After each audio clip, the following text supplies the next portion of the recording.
National Broadcasting Company invites you by transcription to join The Chase.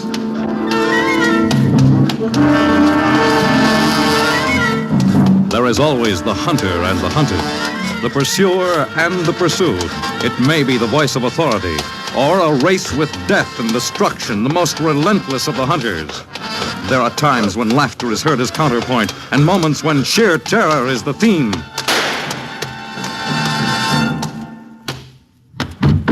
But always there is the chase.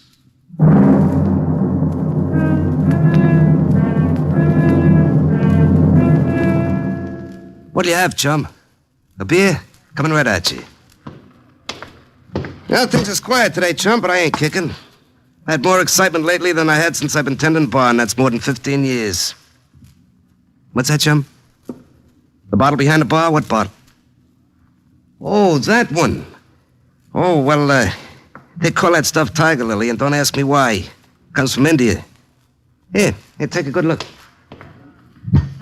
I'll tell you a yarn about it that'll curl your eyebrows. You know, tending bar's a funny business, chum. You not only gotta mix drinks, you also gotta have what's known as a sympathetic ear, you know? You gotta listen to everybody's troubles, chum, and make with good advice. And with every sidecar comes philosophy, and you have to have a smile with every beer. Hello, Fletcher's Brewery? This is the Wharf Street Bar, Harry Pop speaking. Yeah, look, I want to add to that order I gave you yesterday. Yeah, make it 50 cases instead of 40, huh? And look, how about delivering on time for a change? Yeah. Okay, that's it. Well, what'll it be, mister?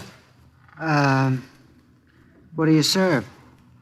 Well, anything you want. Scotch, rye, martini, Manhattan beer, name your poison. I think I'll have a cup of tea. You'll have a what? Tea. With lemon. Well, I'm sorry, mister. This ain't no tea room. Oh, you don't serve tea? We don't serve tea. What about coffee? I'll drink coffee if it's not brewed too strong. Are you sure you can take it? What? Now, forget it, mister. I'll see if I can wrestle you up a cup of Java. You look like you need it.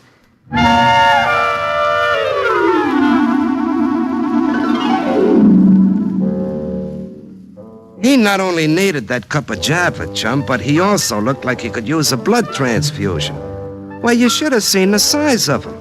Maybe 5'5" with wedgies on, and to weigh 110, he'd need rocks in his pocket.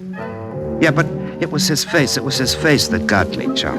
Honest, you never saw such a sorrowful puss in all your life. Why, he looked like an alley cat with a can tied to his tail. Well, here's your Java, mister. Thank you. You feel all right? I think so. You look a little seedy. Oh, do I? Hmm. I forgot to take my vitamin pill today. Maybe that would account for it. What time is it? 4:15. Oh, I better hurry. I'm supposed to have gone on an errand for Mr. Fincher, but I thought I'd have a little pick-me-up before I went back to the office. A pick-me, yeah. Who's Mr. Fincher? My employer. I've been working for Mr. Fincher for 18 years. Never given me a raise. Well, what kind of a stinker is he? Oh, he's all right at times. Well, did you ever ask him for a raise? Oh, no. Why not? My goodness, he might fire me. Well, the rats, he'd get another job. And I'd be afraid to face Agnes if Mr. Fincher dismissed me. Now, don't tell me who Agnes is. She's your wife. How did you know? Oh, brother. Stay put, chum. I got a little business. Hello, Mr. Morgan. Nice day, ain't it? What's nice about it? Well, it ain't raining, huh? Listen, bum. Yeah, I'm listening, Mr. Morgan. One of my boys told me you didn't come through with your dues this week. Yeah, well, I was a little short, Mr. Morgan. We didn't take in much cash. That ain't my worry, Jughead. No? It's yours. Oh. I want $150 on the line inside of 12 hours. You put up or go out of business for good. Savvy, creep? Yeah, I savvy, Mr. Morgan. Okay.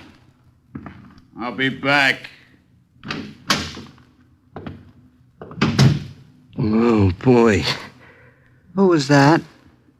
Don't you read the papers, mister? Why, that's Artie Morgan, the toughest hood in town. What's a hood? A gorilla, a club man. Why, nobody knows how many guys he's laid away for saying no to him. You mean he's the gangster? Well, oh, now look, friend, he ain't none of your concern. Make believe you never seen him, huh? It's healthier all around. A gangster? A real gangster? I bet everybody's afraid of him. Well, those that ain't get buried. I wonder what it feels like to bully people. Yeah, look, you better finish your job and then go back to the office, huh? Oh, so there you are, Lester Brill. Hello, Mr. Fincher. I thought I saw you through the window as I passed by. So this is how you spend the company's time, swilling liquor in a bar. No, that's not so, Mr. Fincher. You know I never took a drink in my life. Now, don't you lie to me, you barfly. I've got eyes, haven't I? Now, look here. I'm going to the barber's for a shave, and if you're not back at your desk, cold sober, when I return to the office, I'll fire you. Do you understand? I'll throw you out bodily. Yes, Mr. Fincher. Just wait till your wife hears about this. Well, That was Mr. Fincher. well, how come you took all that guff from him? Well, why didn't you spit in his eye? Why didn't you expect to rate Mr. Morgan's eye? Oh, well, that was different. I ain't crazy. Morgan carries a gun. Mr. Fincher carries my life in his hands. He said I was drunk. He ought to know I never drink. But do you know what? What? I've got half a mind to take a drink right now. No. Yes. And I'll show Mr. Fincher, and I'll show my wife. What does liquor taste like? I think you better stick to coffee. No. I want a drink. Give me something from the bottle on the shelf over there. Which bottle? The purple one with the funny shape. What, the tiger lily? Oh, is that what you call it? Well, that bottle's just here for show, mister. Some salesman brought it in for a gag. It's such a lovely color, and the bottle is so pretty. Yeah, now look, mister. I don't even know what that stuff tastes like or what it does to you. I told you it comes from India. It might be dynamite. Well, just one drink won't hurt. Please. Okay. Just one.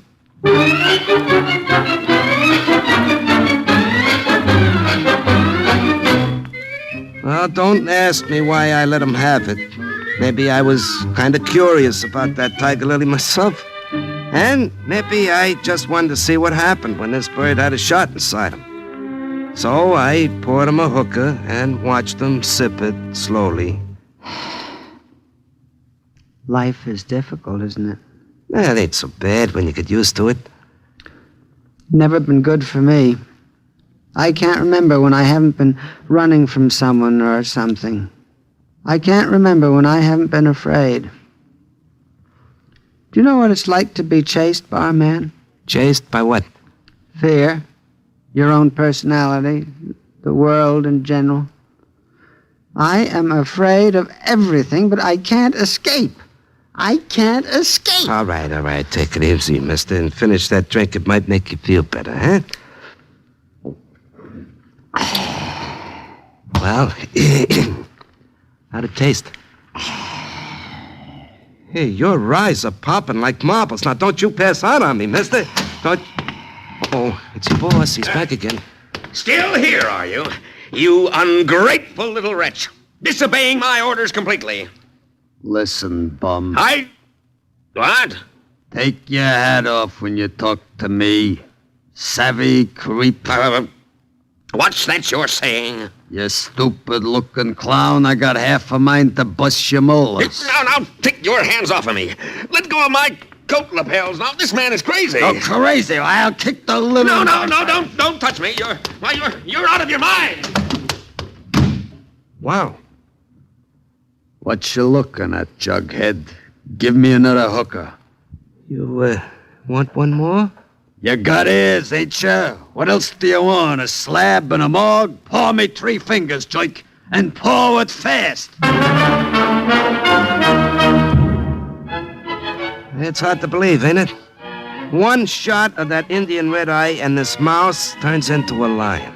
So help me, he sounded even tougher than Artie Morgan. And when he asked me for another shot, I didn't stop to argue.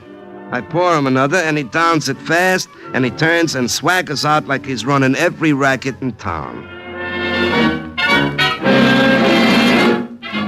But early the next day, he comes back, chum. And it's a different story. Well, hello, Mr. Brill. How do you know my name? Well, you was in here yesterday. Oh, was I? You don't recall? I don't remember anything about yesterday. All I know is that I woke up on a park bench this morning and went to the office. Mr. Fincher acted peculiar for a minute, as if he was afraid of me. And then he fired me. And you don't know why, huh?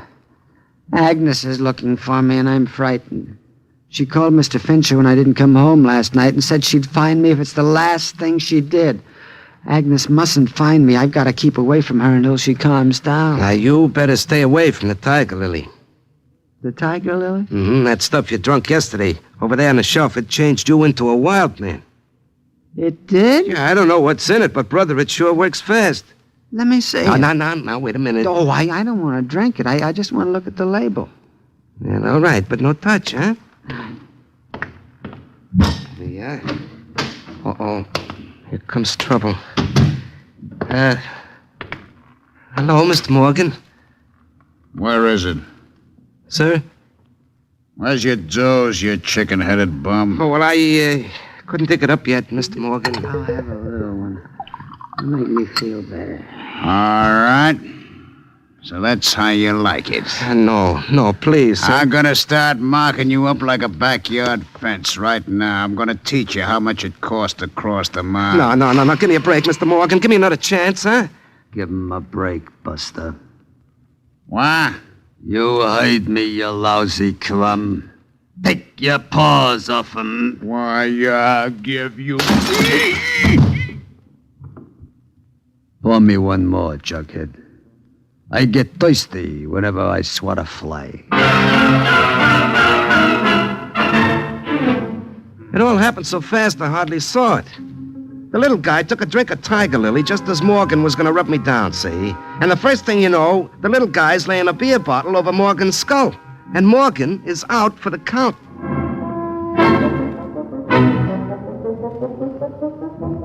Well, 2 minutes later, Lester is walking out the door like he's got nothing on his mind, and I'm trying to bring Morgan around. And it took me half an hour. And when I finally got him to his feet, his eyes were still smoky like he's walking on his heels. So I lead him out of the door before he knows what happened. And, well, then I come back and start making plans to take care of the little guy's funeral. But the next day... Good morning. You still alive? I beg your pardon? I'm surprised to see you breathing. What do you mean? Well, you don't remember what happened yesterday? No. Well, you only crowned the toughest guy in town with a beer bottle, that's all. I did what? Artie Morgan, the biggest and hardest hood who ever lived. Why, I bet you he's got 2 of his torpedoes looking for you right now. You mean killers? Well, you're in trouble, friend. You're on the hook. I can't understand it. How could I have... That man I thought was following me. He was following me. You mean somebody was after you? There was one man who walked behind me down the street for over a mile, a terrible-looking fellow with a scar on his face. That was the gasher. Oh, the gasher. And then when I thought he turned away, another man started to follow me. He had pock marks all over his skin, and he kept picking his teeth with his knife. That was Jip. Oh, the Jip. Morgan's hatchet man. You better get out of town fast, mister. Oh, you think they want to kill me? Well, they don't want to give you no door prizes. Why, they're gonna... Do not turn around. Why? There's a dame staring in here through the window with blood in her eye. What does she look like? Well, she got a hatchet face and a jaw like a fighter. Ooh, that's Agnes, my wife. For goodness sake, don't let her in. Well, it's too late now. Oh, here you are, you miserable worm. Hello, Agnes. Where have you been for the last 2 days? I don't remember. Have you gone crazy? What are you doing at a cheap gin mill like this? Oh, we got a very good reputation. Shut up!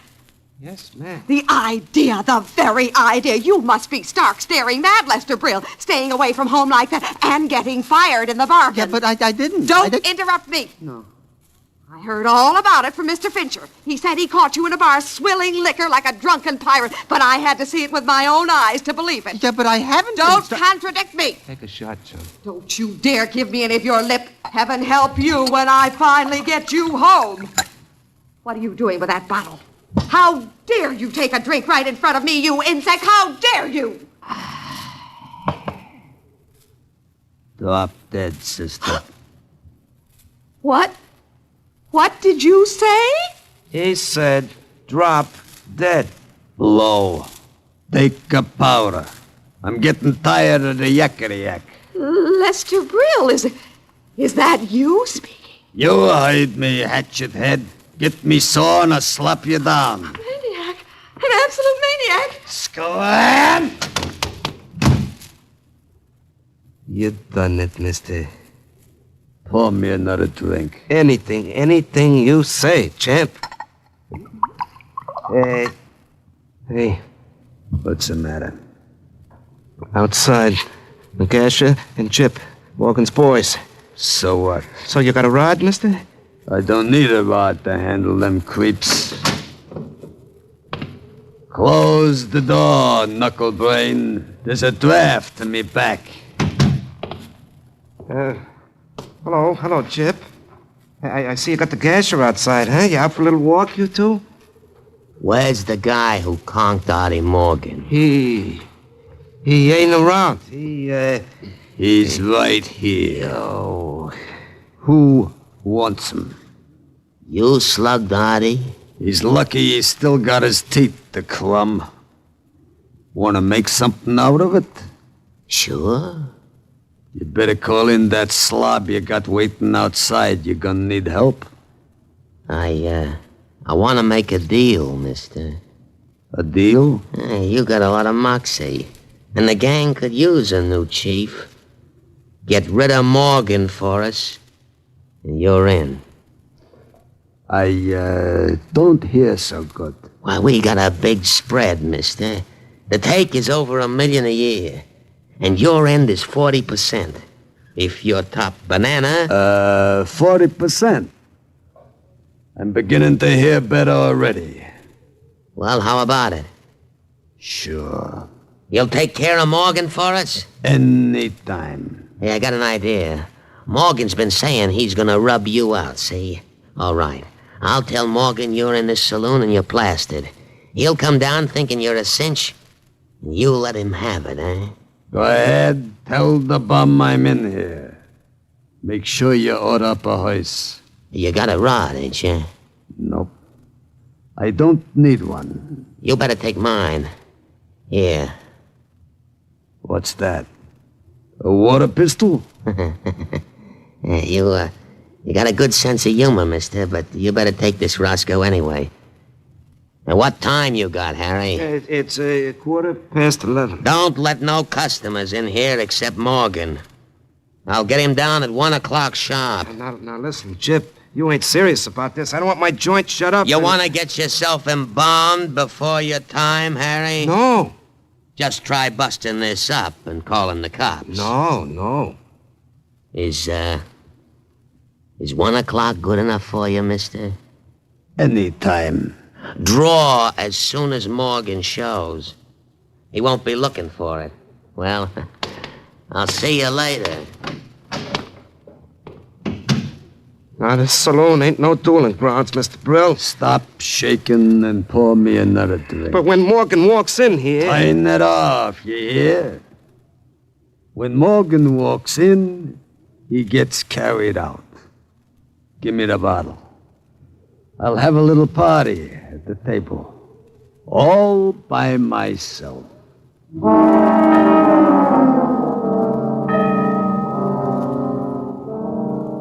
Well, you see how it was, chum? If I called the coppers, the gasher would gash me. So all I can do is wait around until the fireworks start. Well, I locked the door, and I walked back to the bar, see? And I had myself a drink on the house. Lester is sitting at a corner table, hoisting a glass. And the first thing I know, he's got his head on his arms, and he's snoring like a trooper. Well, that leaves me with nothing else to do but watch the clock go round and wait. And the first thing I know, it's 5 minutes to 1. Mr. Brill, wake up. Mr. Brill. What? Oh, it's you, barman. Holy smoke, you're back to normal. I had the craziest dream. I dreamt I'd made a date to meet a gangster. It was absolutely terrifying. Yeah, well, that was no dream, mister. What did you say? It happened. Oh, no. Oh, yeah. Oh, where? Right here. You made a deal with one of Morgan's torpedoes to rub Morgan out, and Morgan's on his way over here right now. But that's ridiculous. Is it? Feel in your right-hand pocket. My right hand. What's this? Take it out and see. My goodness, it's a revolver. They frightened me to death. I can't even bear to look at one. Well, you better pick that one up from the floor, mister, because you're gonna need it. When Morgan walks in here, it's either him or you. But I have nothing against this man, Morgan. Well, he's got a lot of complaints about you. You know, you stroked his toupee with a beer bottle yesterday, and he's coming back to return the compliment with a slug. The police. You've got to call the police. Yeah, well... Uh-oh. Police won't help you now, mister. There's Morgan's car pulling up to the curb. What'll I do? Take a drink, fast. A drink? Yeah, Tiger Lily from that bottle on the table. I don't know what's in it, but it makes you a regular Dr. Jekyll and Mr. Hyde. Now, quick, pour yourself a hookup before Morgan comes in. Well, what are you waiting for? The bottle. What's the matter with the bottle? It's empty. Empty? Here, look for yourself. Holy cow, you must have finished it before when you passed out before. You get me another one, quick. I ain't got another one.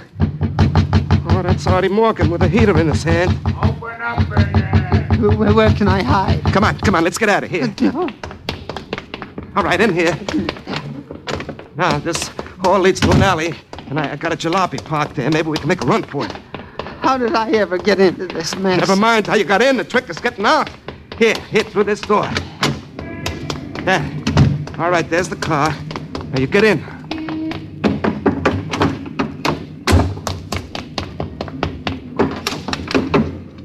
Where are you? Come on, get it, creep! Oh, he's right behind us.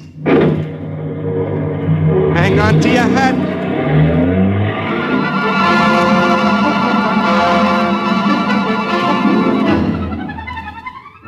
Well, chum, when I drove out of that alley, I turned left on 2 wheels and hot-footed it right down the avenue. I made 2 more left turns and then doubled back on my tracks. But just when I thought we gave Morgan the air, he turned the heat on. I guess we're safe now. Are we? Take a look through the window in the back. Ooh, there's someone chasing us. Yeah, that's Morgan. I can recognize his car. It's a bulletproof job with a Tommy gun built right in. What do we do? You're asking me. Well, the best thing is to stick with the heavy traffic. He won't pull anything in front of this mob. Oh, he's gaining on us. He's got a better car. Faster, barman. I'm going as fast as I can, mister, but it looks like it ain't fast enough. Well, hang on now. I'm turning right. Oh, no. What's the matter? We're on a dead-end street. He's coming up to us. He's coming alongside. Let go of the wheel, mister. Don't touch that.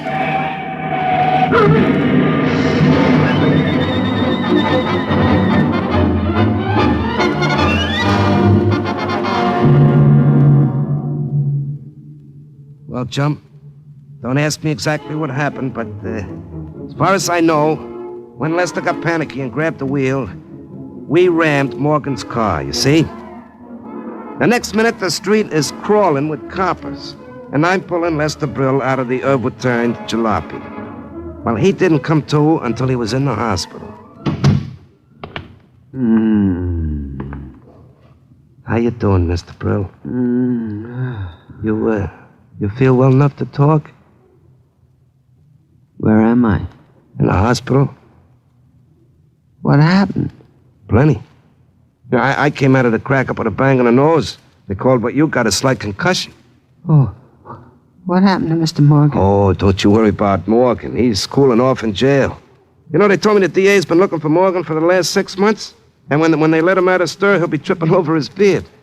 Oh, well, then it's all over. Well, almost. Almost? Yeah, you got company outside. Who? Your boss, Mr. Fincher, and your wife. My wife? Mm-hmm. Maybe the doctor won't let me see them. Now, the doc said it was okay. Now, listen, listen, Mr. Brill. Things have changed a lot for you in the last couple of days. Now, if you play this right, you're going to be a happier guy. Now, you just be quiet, and you let me do most of the talking. Yeah? Oh, come in, folks. He's feeling much stronger. Oh, thank you. Lester, are you all right? Hello, Agnes. Oh, terrible, terrible. What's this town coming to anyway? Great Scott, when I heard about that gangster, I could hardly believe it. But when the newspaper men came around and asked me for an interview, Lester, I gave them the facts. Yes, sir. I told them you'd been a man of iron as long as I've known you. And I was proud to have you as a member of our organization. You were proud to have me? Mr. Brill, you're a hero in this town. You nabbed Morgan, single-handed. I'm a hero. Oh, Lester, darling. I should have known all along what a man you were. I've been so blind.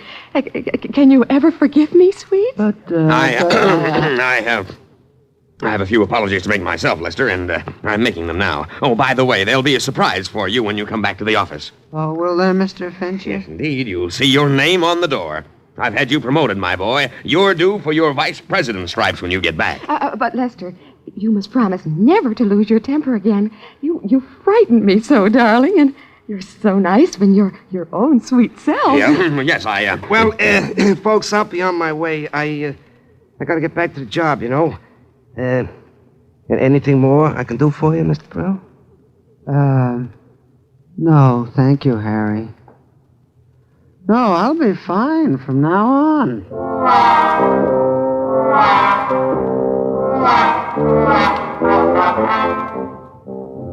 Well, chum, as far as I know, Lester Brill's life changed from that day on. Yep. His boss don't kick him around no more, and his wife treats him like he was human.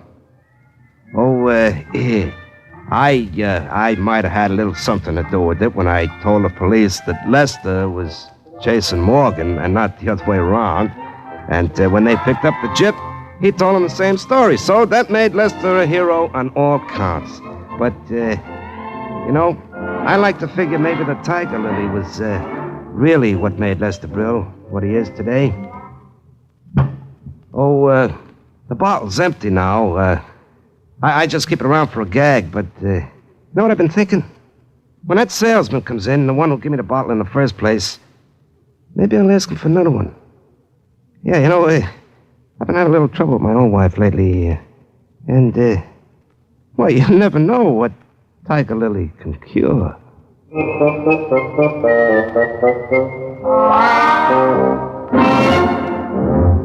In the animal world, there is the hunter and the hunted, hound and fox, hawk and sparrow, chicken and worm. But who is to judge precisely which is the pursuer or the pursued as we enter the chase?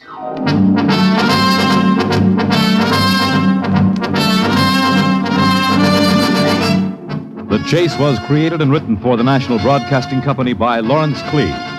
Heard in the cast were Larry Haynes, Carl Swenson, Ann Petoniak, Leon Janney, and Ralph Bell. The Chase is directed and transcribed by Fred Way. Fred Collins speaking.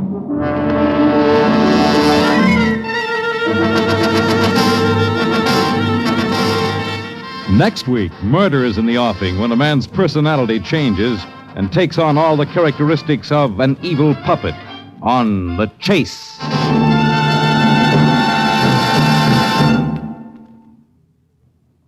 This afternoon, it's Adventure with Counter Spy on NBC.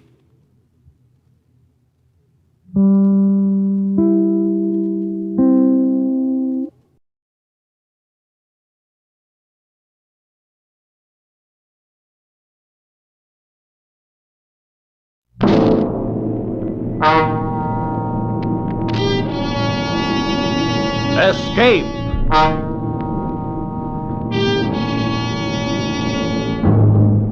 You are fighting your way through a frozen wilderness, torn by the icy blast of an Arctic blizzard, and driving you on towards certain death is a man with a gun, from whom you cannot escape.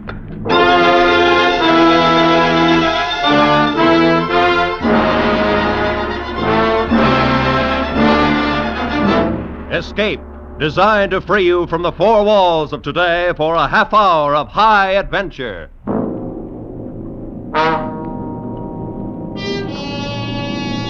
Tonight, we escape to the Canadian North Woods, to a lonely wilderness where justice finds strange paths. As James Oliver Curwood told it in his famous story, The Match.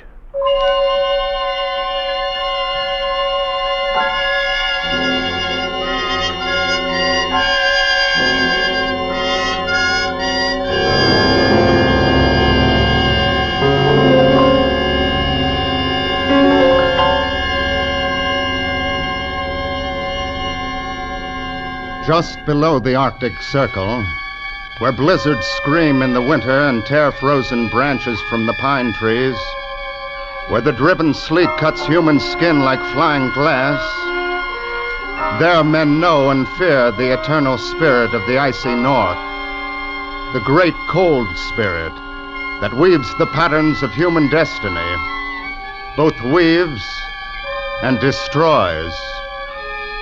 Forever and again, the spirit throws out strange swirls of chance and coincidence that meet eventually in a terrible whirlpool which swallows up the old pattern and creates some new and different one for men to wonder and marvel at.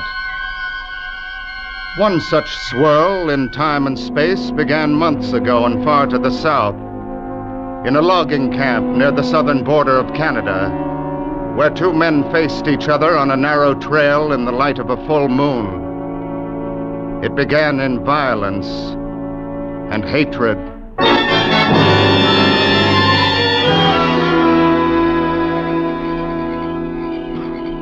What do you want, Loring? Thorne, I've been talking to Jeannie. She told me what you did. Well, what about it? She told me all of it, the whole thing. Too bad, Loring. But if you can't keep your wife from casting her eye around, then that's your tough luck. There were no eyes cast around, and you know it. All right, then. What are you going to do about it? I'm not sure yet. Then I'll tell you.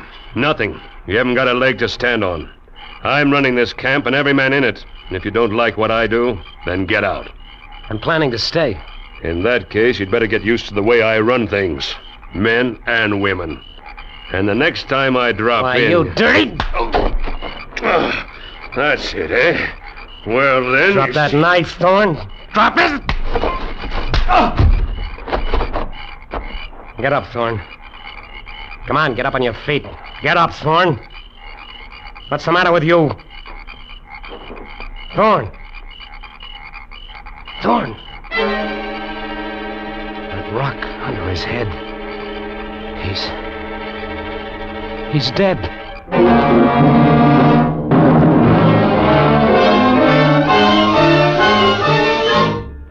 Jeannie? Billy.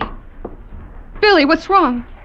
Jeannie, I ran into Thorne a few minutes ago. Oh, Billy, your hand. What did you do? I hit him, Jeannie. He started to pull a knife, so I knocked him down. His head hit a rock when he fell. He's dead. No. Oh, no. They probably won't find Thorne till morning, so I've got to get out of here in the next half hour. Leave? I'm new here, Jeannie. They don't know me. It's just my word. I wouldn't have a chance. Where'll we go?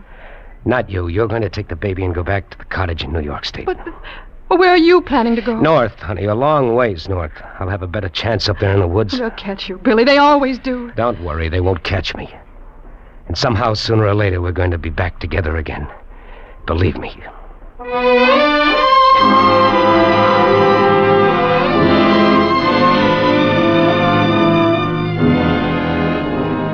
And so in the South, one black swirl of chance is born and moves slowly northward through time and space.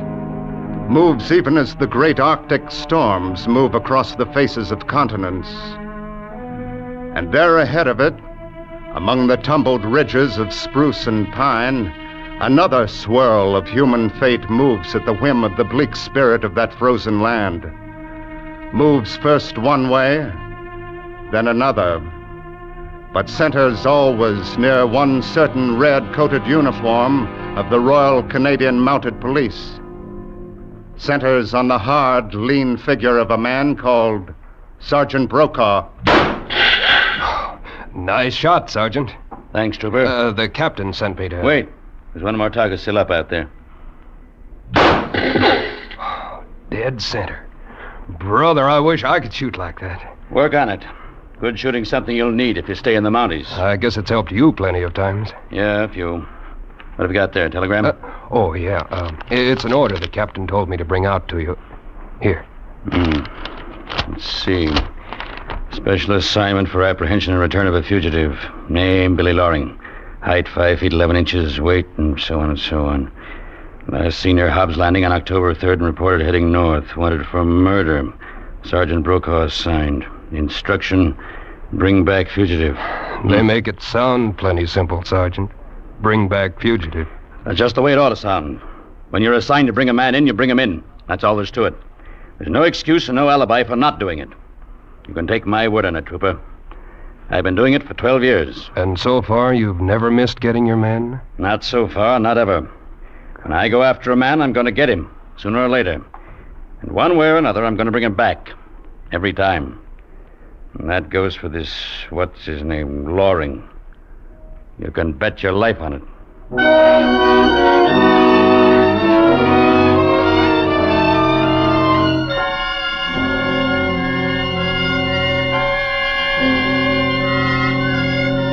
And so they grew in time and space, these two great swirls of chance, the one hovering in the north, and the other moving toward it slowly across 1,000 miles and through 227 days.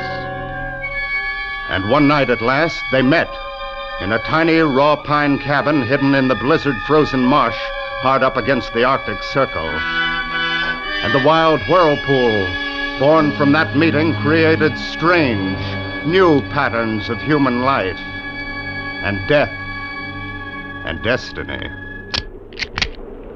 All right, Loring. Let's have your other wrist. There. You don't need these handcuffs. You've got me, that's that. I don't take chances, Loring. You know it already, of course, but you're under arrest in the name of the Crown for murder. You can sit down in that chair by the stove. Thanks. It's funny, I've lived here all winter, and I've had pretty good luck trapping. I've been selling furs to the Indians. In another month, I'd have had enough to go away and meet my wife. Then you come along. Tough luck, Loring. We'll start back for the post in the morning, or at least as soon as this blizzard lets up. That'll be 3 days. It always is. What's your name? Brokaw. Sergeant Brokaw. That's kind of funny somehow, today being the day you found me. Glad I did. I hate to be camping out in that blizzard tonight. What's so funny about today? It's her birthday. I mean, my wife, Jeannie. Here, let me show you. Hold it, Loring. Oh, no. It's all right. It's just her photograph. Here, let me unwrap it. See? She's a pretty girl. Yeah, that and everything else, Sergeant. You married? No. Had some of her hair. That curl that's pinned to the picture.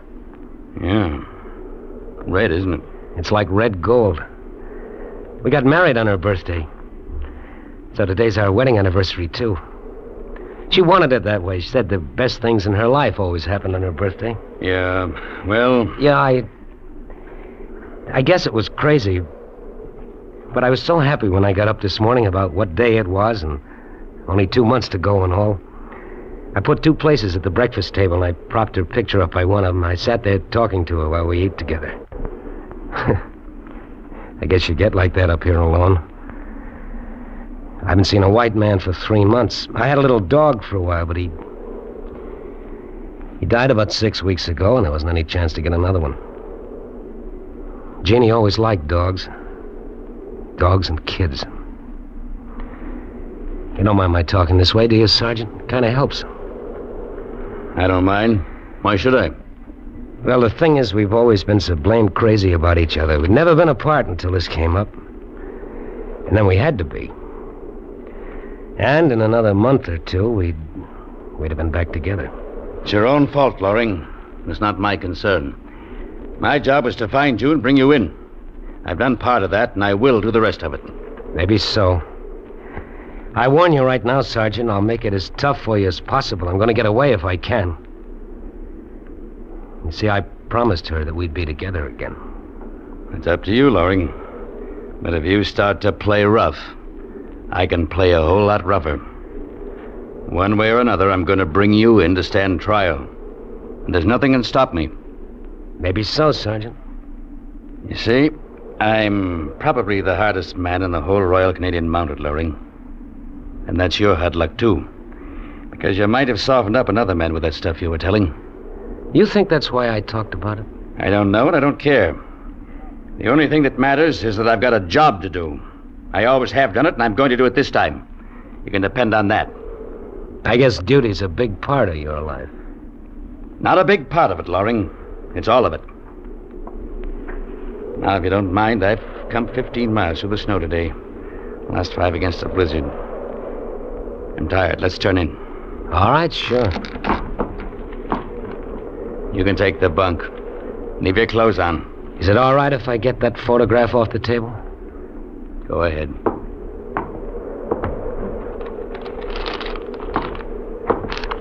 All right.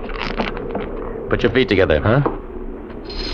What's the chain for? It's another reason to call me hard. I'm going to padlock it around your ankles.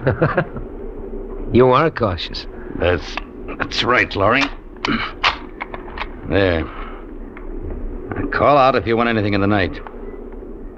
If you try to get up without calling, I'll kill you. I'll sleep here in the chair. And this gun happens to be cocked. Thanks for warning me. Good night, Sergeant. Good night. By the way, Sergeant Brokaw. Yeah? It's too bad you never got married. Why? Because when you go to sleep, you've nobody to dream about.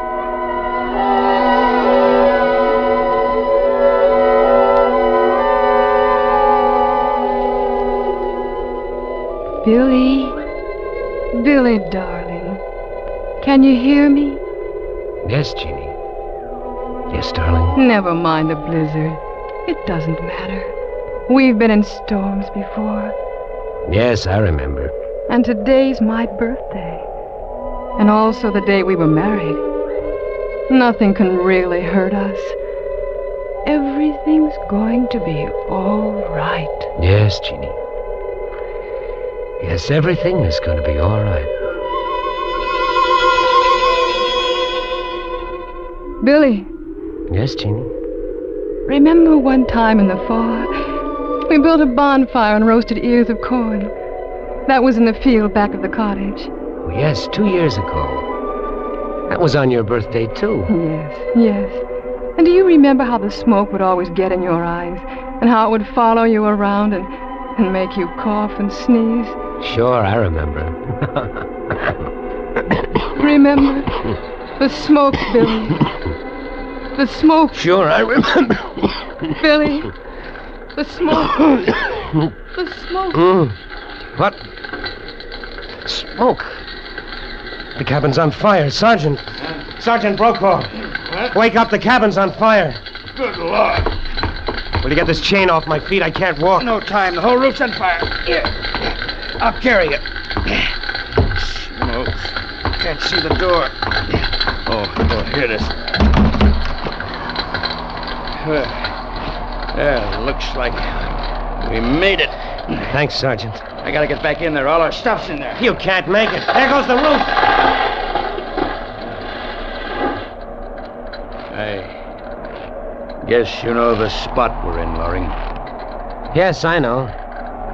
Our heavy coats, mittens, snowshoes, and all of our food is burning up inside there. And it's 40 below, and the blizzard's just starting. Here, you can't lie there in the snow. I'll get that chain off your ankles. There you are. Thanks, Sergeant. What about the handcuffs? Hey, stay on, Loring. Are you crazy? What difference does it make? We haven't a chance. You know that as well as I do. Yeah, I know. We couldn't be any worse off. We don't even have a match. I saw you fill your case and put it in your coat. It's inside there. We don't even have a match. I know that, Loring. And I know everything else you're going to tell me. We don't have enough clothes to keep us from freezing to death. And if we stay here and keep the fire going, we'll starve. It's 60 miles to the nearest post and 20 miles to Thoreau's, the next cabin down the trail. We might make 10 miles if we're lucky. More likely 5. That's right. So why the handcuffs? You've been living up here for 3 months, Loring. I've got an idea you probably know some cabin a lot closer than Thoreau's. Some Indian or a trapper. Maybe not more than 2 or 3 miles away. You want to start breaking trail? Well, suppose I did. What of it? Something good has always happened to me on Jeannie's birthday, and I think it has this time, Sergeant. It's a lot easier to freeze to death than to go back and die the way I'd be doing it. So... Oh. So it's like that? It's like that. Unless you want to make a deal. What kind of a deal? Take off these cuffs, give me that revolver, and I'll get you out of this. There's a cabin, all right. Sorry, Loring. No deal. You're a fool, Brokaw. I got nothing to lose, but you're just tossing your life away. How about it? We'll take turns breaking trail. You can lead off first. We may as well start. Where? Thoreau's, of course. 20 miles. Why don't we sit down and freeze to death here instead of 5 miles from here? Because I'll be 5 miles closer to bringing you in. Come on. You're a fool, Sergeant. You're beaten, and you know it. Why don't you give in? Come on, Loring. Let's get going.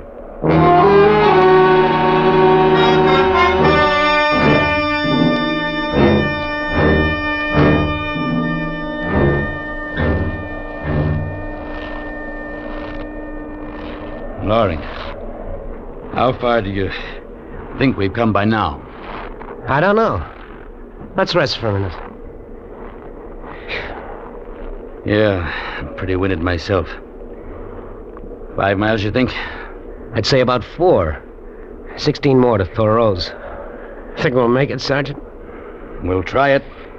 If we only had some way of building fires, we could stop and get warm once in a while. Not even an Indian could build a fire in this blizzard without matches. Yeah. The wind is slacking off a bit.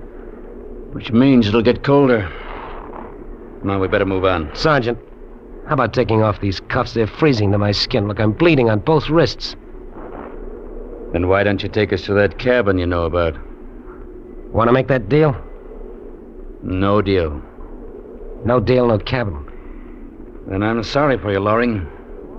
But the cuffs stay on. Why? What difference can it make? We'll both be dead in 2 hours anyway. If we are, you'll still be wearing those cuffs. And this gun will still be in my holster.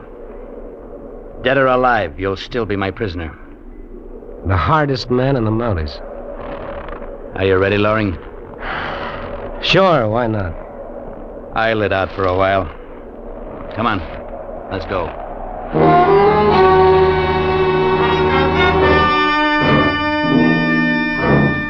Of all those who dwell in this frozen land, the bleak, cruel spirit of the North is known best to men on the open trail. There, facing the breath of the blizzard, eyes blinded by the driving sleet, a man feels his soul grow small within him. And when that happens, his mind may turn to strange fantasies and to memories of a faraway voice.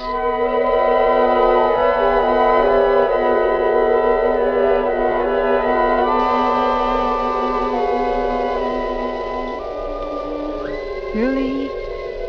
Can you hear me, Billy? Yes, Jeannie.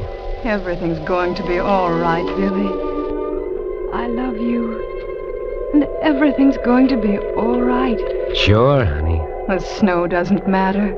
And the blizzard doesn't matter. They'll be gone soon. And there'll be only us. Yeah. I can see you now, standing there at the gate. In front of the cottage. That's right, darling. Don't look at the snow and the icy trees and the storm. Look at me instead. See? Yeah. It's spring. The sun's shining. And I'm wearing my hair the way you've always liked it. It's in curls, all tumbled. See, Billy? Yeah. Oh, Jeannie, Jeannie.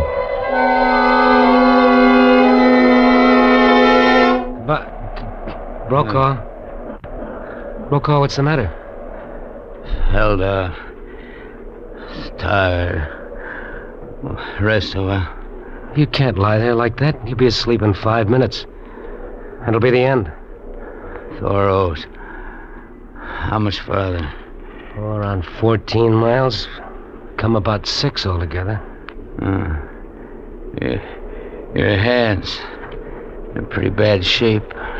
I don't know, Sergeant. I can't feel anything now. Might as well take those cuffs off. Stick out your hands. Thanks, Sergeant.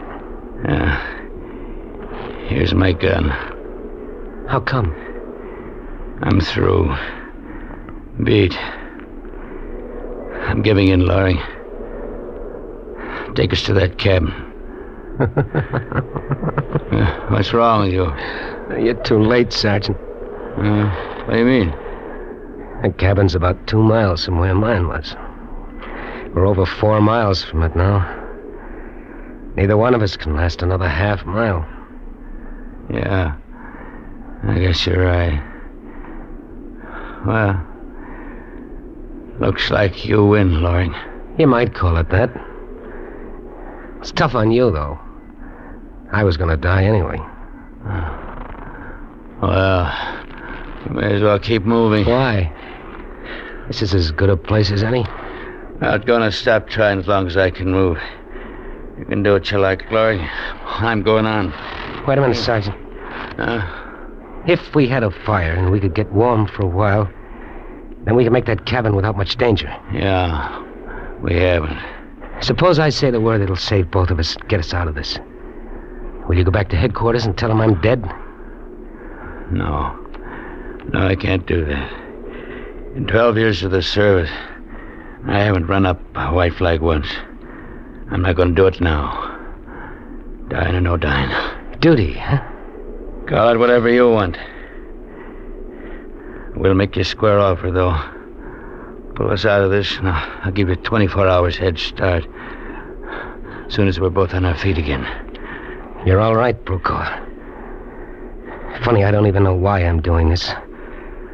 I could have let you go on down the trail there. You'd stumble into a drift and be dead before you'd made half a mile, and I'd have been safe then. Funny, I don't know why I'd do it.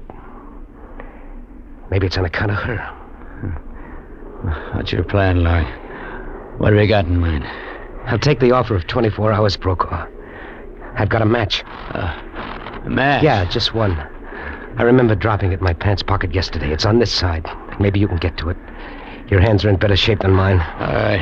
I can't seem to... Yeah, here it is.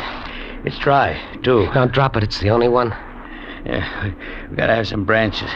Dry bark. Here, you hold it while I get some off that birch tree. All right. Mash.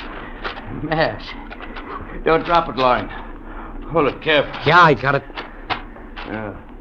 The bark's dry underneath. Ought to be all right to start. That should burn all right. We ought to have some dry paper, just to make sure. I've got some. Hold the match. Paper wrapped around that photograph. Huh? Here you are. Funny, I was thinking about her when I remembered the match. I guess she's the one that's really going to light this fire. Well, there it is. You want to strike it? Or you want me to? You go ahead. My hands are still pretty stiff. All right. You want to have something dry to scratch it on. There's a gun file in my same pocket. Reach in and get it. All right. Yeah, here it is. All right. Well, it's up to her now. All right, Jeannie, strike the match. Oh. Brokaw. Oh. Brokaw, what's the matter? The match. Loring, it went out. No. Our only chance, and it went out. So that's that. I gotta get moving. I gotta get to Thoreau. Brokaw, you can't make it. I gotta go on. As long as I'm alive. I gotta keep going. Brokaw, you don't have a chance. Brokaw! It's gone. Well, what's the difference, here or half a mile farther? It's not so bad. It's kind of peaceful. Dreamy. So peaceful, it's just like going to sleep. Billy. Don't go to sleep, Billy. Wake up. Everything's gonna be all right, Jeannie. Wake up. Darling. You can't go to sleep. You've got to wake up. Everything's all right. The smoke, Billy. Don't you remember the smoke? Huh? We're going to be together again. Open your eyes. Huh? Together again, Billy. Open your eyes. Huh? What? Smoke. The fire. It's burning. The spark from that match must have caught. Jeannie! The fire is burning. The fire!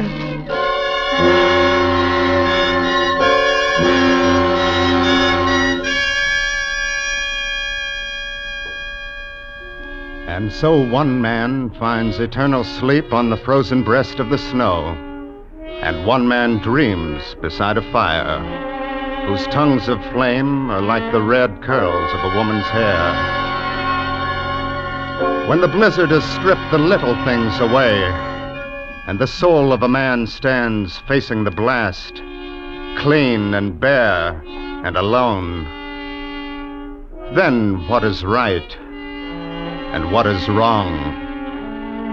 Does justice depend on the striking of a match? Is human destiny only a thing of accident and of chance? Ask the icy voice of the Arctic storm. Ask the cold, bleak spirit of the great North Woods.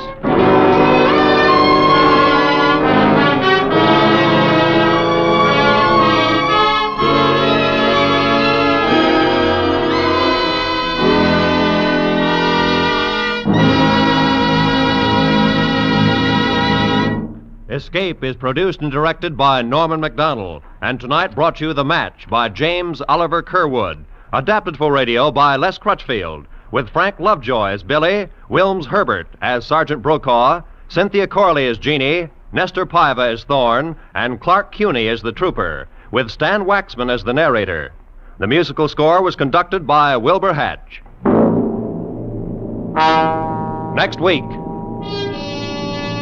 You are trapped on a remote plantation in the crawling Amazon jungle, and an immense river of ravenous ants is closing in on you, swarming in to eat you alive, a deadly black army from which there is no escape.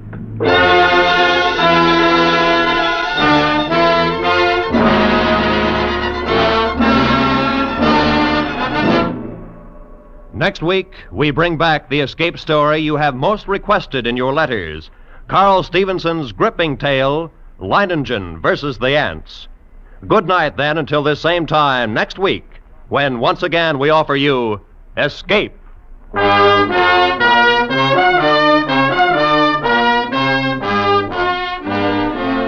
This is CBS, the Columbia Broadcasting System.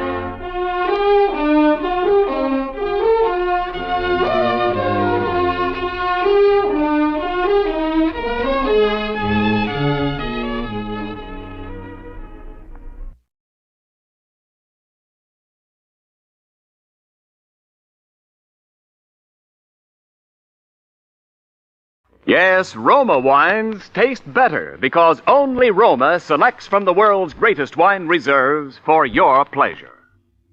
And now, Roma Wines, R-O-M-A, Roma Wines present Suspense. Tonight, Roma Wines bring you Mark Stevens in Tree of Life, a suspense play produced, edited, and directed for Roma Wines by William Spear. Suspense, radio's outstanding theater of thrills, is presented for your enjoyment by Roma Wines. That's R-O-M-A, Roma Wines. Those better-tasting California wines enjoyed by more Americans than any other wine. For friendly entertaining, for delightful dining. Yes, right now, a glassful would be very pleasant as Roma Wines bring you Mark Stevens in a remarkable tale of Suspense. Everything went wrong. From the very beginning, everything that possibly could went wrong. Because, you see, I'd already planned for quite a while to kill my wife.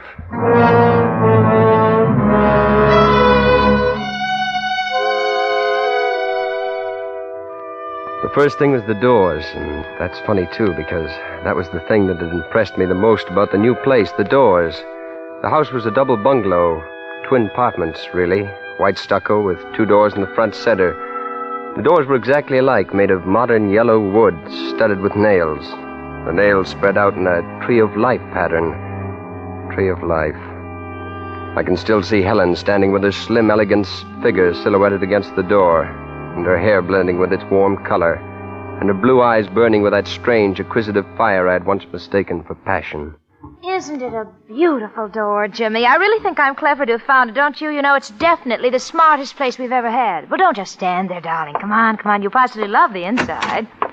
You see, Jimmy, the entrance hall and the living room can be thrown into one. Jimmy, we can have some stunning parties. Bedrooms to the back? 3 rooms, small dressing room, 2 baths. Of course, we'll have to buy some new furniture to go with the house. Most of our old pieces simply won't belong. It's awfully dark back here. Oh, nonsense, darling. It's just cloudy today. Besides, you'll love it when you want to sleep late on Sunday. That's why I'm giving you the center room. I'm taking the front one with the dressing room.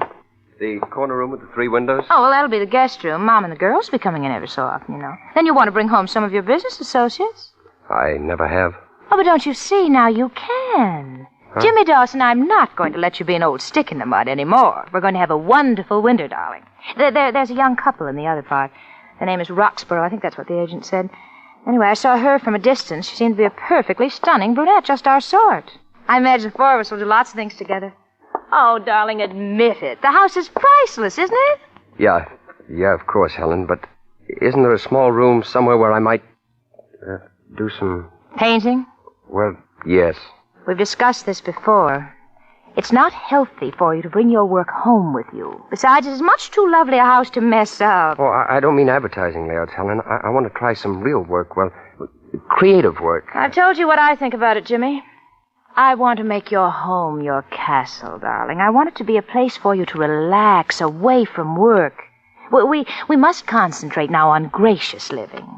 Of course, it's your home, if you feel you must. No, Helen, skip it. Of course, darling. From now on, it's gracious living. Remember? Sure. Gracious living.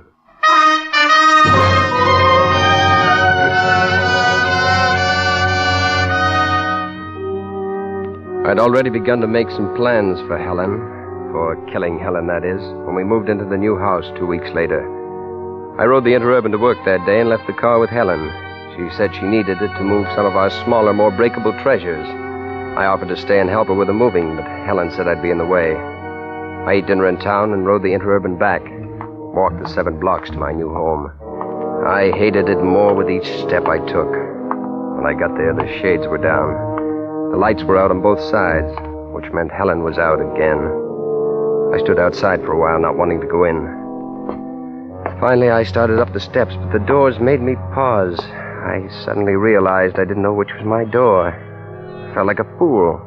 Suppose I were to go barging in on the Roxboroughs, or whatever their name was. Certainly they'd think I was a fool. All I could do was choose one of the doors. I was just fumbling at the lock with my key, and when the door opened from the inside, I couldn't see the man who opened it very well, but I could see the gun he held in his hand. It was the biggest gun I've ever seen in my life. Come in. Why, Come in. After he closed the door, the man with the gun switched on the lights. Hey, what? And I saw the other one. He was big, with a lot of black hair and an angry face. He had a gun, too. Kept fooling with it, spinning the cylinder. He was standing in front of the couch trying to hide something lying there covered with an overcoat. But I knew what it was. I saw the hand trailing down on the floor. A woman's hand. And just who are you? I'm... You heard him? Who are you? Is that my wife? So you're Roxborough, huh? You're supposed to be halfway to Chicago by now. Roxborough? Well. Cute, ain't he? Curly hair and everything. Real cute. Look, I made a mistake. You see that... What do you know about that? He thinks he made a mistake, Rico. What kind of mistake you think you made, Curly? What kind of a mistake?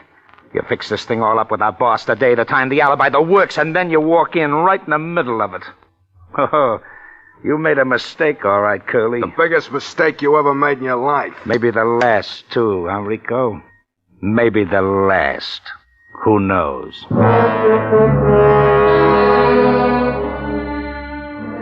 For a minute, they both just stood and looked at me. Oh, I'd made a mistake, all right. Here I'd gone and stumbled in on a job being done by a couple of hired killers. The job of killing his wife for Roxborough, my neighbor Roxborough. And they thought I was Roxborough. Even that wasn't the worst. As long as they thought I was Roxborough, though, I might be able to make a deal. But if they ever found out I wasn't Roxborough, the end of the line, I had to be Roxborough. Any last words, Curly? Now, wait a minute. Honest, I made a mistake. You said that. We don't like those kind of mistakes in our business. You can see how that would be, can't you? But listen, if it wasn't a mistake, why else would I come home right when... Oh, you can say it. It don't matter now. Right when we're knocking off your wife. Huh, Curly? I bet you I know. I bet she likes to play hero, huh, Rico? Hero? Sure. You come home, you find burglars. That's us. And we just knocked off your wife, so you knock us off. You're a hero. Get it? You ought to be in Hollywood, Bud, where they pay for that stuff. Only you better tell Curly that I ain't making it up. Because a poor guy tried that on us once, Curly. The poor guy. But I couldn't have meant anything like that. I don't even have a gun. I haven't even got a jackknife. Listen, we can make some kind of a deal. There's a rod in the desk. Maybe you figured on using that. Huh, Curly? Hey, wait a minute, Rico, wait a minute. Curly here said something about a deal. I don't like deals. The boss don't like deals. I like the other way. It's cleaner all around. Turn around, Curly. No, wait a minute. Relax. I just want to frisk you. This time. He started going over my pockets, and that was all right, till he came to my wallet and took it. My wallet. Driver's license, social security card, every identification under the sun to prove I wasn't Roxborough, but James Dawson. If he ever looked inside, it was finished. I had to do something to distract his attention. I had to do it right then. Hey, where you going? Oh, I just wanted to look. At her? Yeah. Maybe Curly thinks we don't know our jobs, huh, Max? Go ahead. Take a look. Take a good look. Might be somebody you know. I walked over to the couch. I lifted the coat off her face. I looked. And I put the coat back again. I felt sick. I hadn't needed more than that one look to know she was dead. And I knew something else. I knew that my chances of getting out of this alive had just gone down about 90%. Well, satisfied? He looks kind of sick, Max. Maybe he's the sensitive type. You know, these sensitive guys are funny. They don't mind having it done. Oh, no, that don't worry him a bit. But the guy that does it because he needs a few bucks, he's just a big ape. A guy with no feelings. Ain't that right, Curly? I'm not complaining. He's not complaining. Well, that's something anyway, huh, Max? He's not complaining. Oh, that's good. But a minute ago, he was talking about a deal. I like that better. We got work to do. We can talk about deals later. And I still say no deal. Maybe we ought to ask Curly. You want us to finish the job up right, don't you, Curly? Oh, sure. Ask Curly. Finish the job? Sure. Collect the ice. He don't know what that means. Do you, Curly? The jewelry, the silverware, the stuff that makes it look like burglars. Remember? Oh, yeah. Where do you keep it? Why, her bedroom, I guess. You guess? Oh, these sensitive guys are great guessers, but you'd better have guessed right, Curly. Come on inside. All right, now where is it? I think the dressing table. Take a look, Rico. Yeah. Well, looky here. He guessed it right on the nose. Oh, Curly, sharp he is. And there's some real pretty ice here, too. I bet this was her engagement ring, huh, Curly? You got the stuff. You don't have to talk about it. Oh, you got the wrong attitude, Curly. You knew this was part of the deal. We get part of our cut out of this stuff, Hey, see? I tell you what I did with that sapphire, Max. What sapphire? The Allison job, the place you got the garnets. Oh, yeah. I had it made into a pin for my kid. I gave it to her for graduation. She was crazy about it. Your kid? Sure, I got a couple of swell kids, boy and a girl. Smart, too. Maybe that's the trouble with these sensitive guys, huh, Rico? No kids. I wanted 4. She didn't, huh? Well, that's the way it goes sometimes. I bet she'd have figured it a little different if she'd have known how it was going to turn out for her. Huh, Curly? Yeah, maybe she would. All right, now listen. We got work to do, the rest of the house. Now, about that deal. Never mind the deal. What are we going to do with him while we're working? I'd leave him in here. You wouldn't try to holler or anything like that, would you, Curly? Oh, no, I won't. Hey, you see, I told you, he's sharp. He's going to think over the deal while we're gone. I tell you I don't like it. How do you know? You haven't heard it. Oh. Now, listen, Curly. There's two ways. The first is Rico's way, quick and clean, you know what I mean? Yeah, I know. The other way, you pay us $5,000. But I haven't got $5,000. With a setup like this, with the business you got, you can raise it, and you're better, too. I still like my way better. You see what I mean, Curly? Think it over. Come on, Rico. Oh, maybe I better stay here and watch him. If you watch him, who's going to watch me? I see what you mean. And don't try nothing funny, Curly. Because I still like my way better.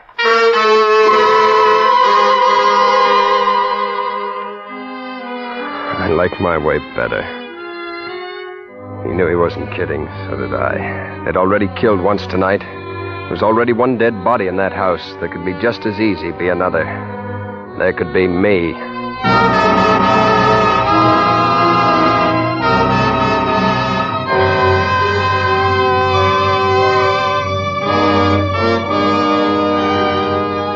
For Suspense, Roma Wines are bringing you Mark Stevens in Tree of Life. Roma Wines' presentation tonight in radio's outstanding theater of thrills, Suspense.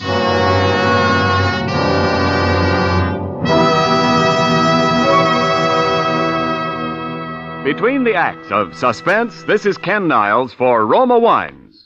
Here's an easy way to return the compliment of the friendly hospitality you've enjoyed over the holidays. Simply invite your holiday hosts to an open house and delight them with Roma, California wines. Yes, you're sure to please every guest with better-tasting Roma sherry, port, or muscatel, because more Americans enjoy Roma than any other wine. The reason? Roma wines taste better because Roma starts with choicest grapes, because Roma vintner skill and America's finest winemaking resources guide this grape treasure unhurriedly to tempting taste perfection, because Roma selects at peak taste richness from the world's greatest wine reserves for your pleasure. No wonder Roma wines are America's favorites. So, for smart, gracious hospitality at your thank you party, be sure to serve Roma, R-O-M-A, Roma Wines, by America's greatest vintner. And now, Roma Wines bring back to our Hollywood soundstage Mark Stevens in Tree of Life, a tale well calculated to keep you in suspense.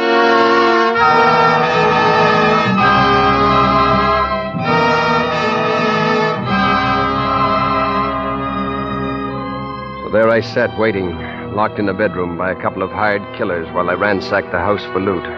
All because I'd just moved into a two-family house with two front doors that had that Tree of Life design on each one, exactly alike. All because these gunmen thought I was my neighbor Roxborough, who had hired them to kill his wife. Well, they'd done their best, all right.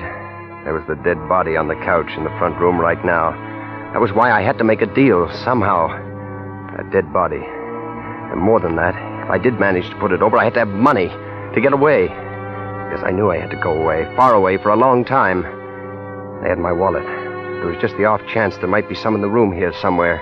She must have had money. I started going over the room with a fine tooth comb, the closet, inside of shoes, hat boxes, under the mattress, any place and every place that a woman might be liable to hide money. In the bottom bureau drawer, I found a leather pocketbook.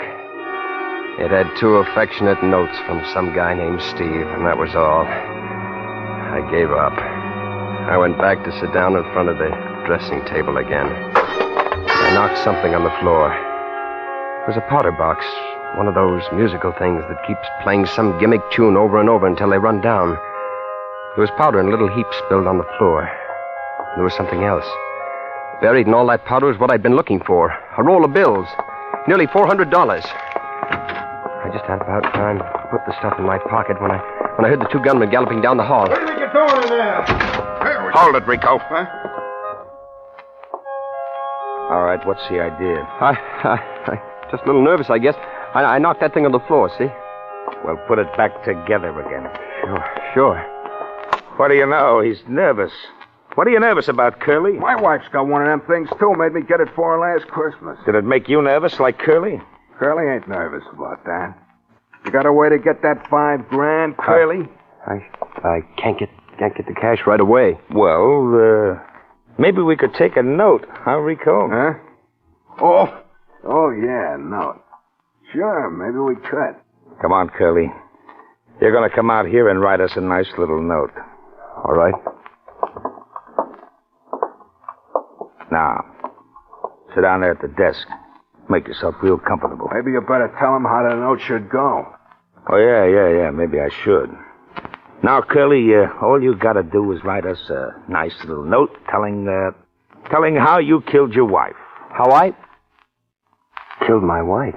He don't think he did kill his wife. Maybe he thinks we did. But if I did that, you could blackmail me. You could keep blackmailing me. Hey, you see, I told you he was sharp. You know, this thing has got to be said right, so one can believe it. Right, Curly? Yeah, that's right. That's right. Now, you're going to sit right down there and write how you and your wife was always getting in your hair, you know. You was always having fights, and finally, you had a real big one tonight, and you hit her over the head with a bottle. Only you hit her a little too hard, see? Is that how she... You don't think we use these things unless we have to, do you? It's too noisy. We don't want to cause you no trouble, understand, Curly? We just want to be sure you do raise that $5,000, see? Yeah, I see, but... Well, if it came to a showdown, how would you explain the note? Very sharp, very sharp. You see what I mean, Rico? Curly wants to know, if we turn him in, how do we tell the cops we got the note? Easy. We make a deal with a guy who's got to take a rap for burglary anyway. Says he burgled this place, too, and found the note. We bought it from him. Get it? I get it. Then start writing. For a minute, I sat there thinking. I wasn't too worried about the handwriting. The chances that Roxborough had been fool enough to write anything in his own hand that these mugs had ever seen was pretty slim. And it couldn't do me any harm, writing a confession in another man's name. So I began to write. And I stopped thinking about Roxborough and his wife. Began thinking about Helen and 5 wasted years. The opportunities missed, the friends lost, the time gone down the drain. All because of Helen and what she thought was gracious living. Gracious living. When I got through it, it was a pretty good note. Let me see it. Uh-huh. Okay. It almost sounds like you meant it, Curly. I did. Okay. Sign it. Huh? I said sign it. Sign it? I couldn't sign it. I didn't know Roxborough's first name. They'd know that. The one thing they'd be sure to know. I could have cried. To get this far, freedom almost in sight, and then to have it end this way, I just sat there holding the pen. What's the matter? Cold feet? Yeah, maybe. Come on, sign it. Well, And not K. Roxborough, like that little printed note you sent the boss. The full name. Not K. Roxborough, the full name. What's the K for, Curly? Kenneth? No. No, it's Kendall. Is that all? No, that's not all. Oh, no, the $5,000. That's the idea. That's my sharp boy, the $5,000. Well, I don't know where I can lay my hands on that much cash tonight. Well, cash was sort of what we had in mind, Curly. I could write you a check. No checks. Hey, wait a minute. I think he's got something there. Yeah, he could date it ahead. He could say he gave it to his wife for a mink coat or something, and it was stolen by them nasty burglars. You could think up something, couldn't you, Curly? You better. Why can't we get the cash from him tomorrow? Because Curly's got to be in Chicago tonight for sure. If the cops nab him for this job, what good is that little note he just wrote us, huh? Oh, yeah. Okay, Curly, write a check. Sure. To, cash. Yeah. 5,000. Kendall Roxborough. Okay. Now we're going to do you a favor, Curly. We're going to take you down and put you on that next train to Chicago. How do we know we won't take a pounder and never come back? And leave this nice business of his? Oh, Curly wouldn't do that, would you, Curly? No. No, of course not. Okay, then let's go. I don't like sticking around here with that. She can't hurt you. She can't hurt nobody. Even Curly, if he's smart.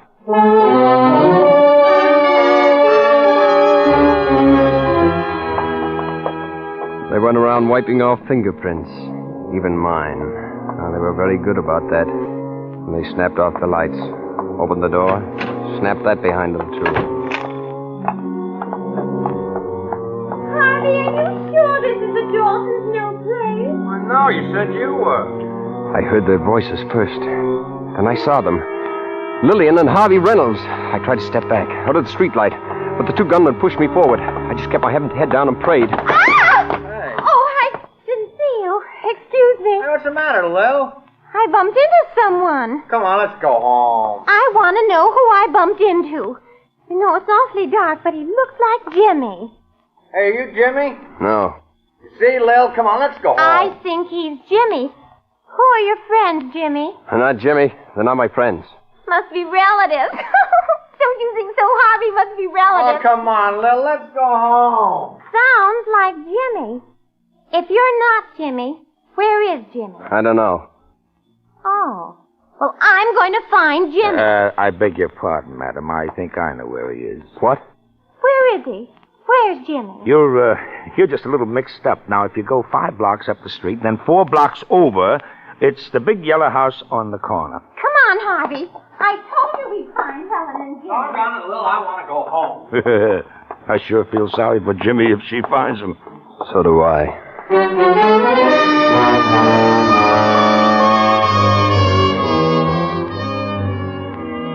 We drove down the station, found that the next train for Chicago was in about 45 minutes. One of them went in with me while I got my ticket. Then we just stood out there in the darkness on the platform and waited. When the train finally pulled in, they walked me down to my car and stood there with me in the vestibule until the train was ready to pull out. Take it easy now, Curly. And about that check. Yeah, It better be good. Yeah, because if it ain't, we'll be waiting for you when you come back.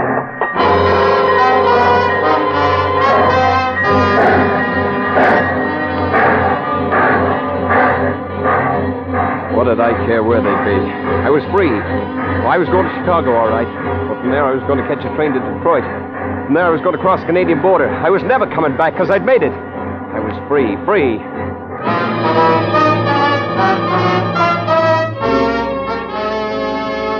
I got into Chicago, all right, and I got a train for Detroit last night. I was walking through the observation car, not paying much attention to anything except look for a seat, when somebody slapped me on the shoulder. Well, if it isn't Dawson. Huh? Oh, yes, maybe you don't know me, Mr. Dawson. I know you, at least by sight. I'm your next-door neighbor, Kent Roxborough. Kent Roxborough? Mm-hmm. Well, small world these days, isn't it? I suppose you're out this way on business like me, huh? I stayed over in Chicago last night. Got a good room for a change, too. Then I thought I might just as well clear up a couple little things out in Detroit. Listen, Roxborough, I got to talk to you. Of course, old man. Come on, let's find a seat. No, not here. What's the matter, old boy? Trouble? Listen, I ran into those men last night by mistake. Those men you sent to see your wife. What?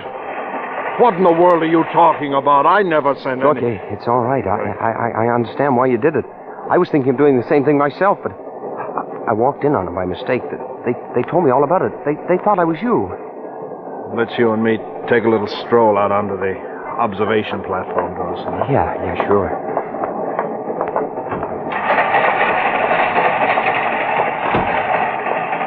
No. What's all this, Dawson? I tell you, it was a mistake. The doors, they're exactly alike. Yeah, I remember. I walked in. They thought I was you. They'd already done it. They thought I'd come back to double-cross them. So they made me sign a confession that I'd done it in your name. Confession? Oh, it's all right. It's in my handwriting, not yours. I even got your first name wrong. I had to write them a check, too. $5,000. You say they done it. You know that. Yeah, I saw her. So I'm going away. Canada. I'm never coming back. Yeah. You're going away, all right, Dawson. No. No, don't shoot. There's something else. They didn't... Oh! They didn't...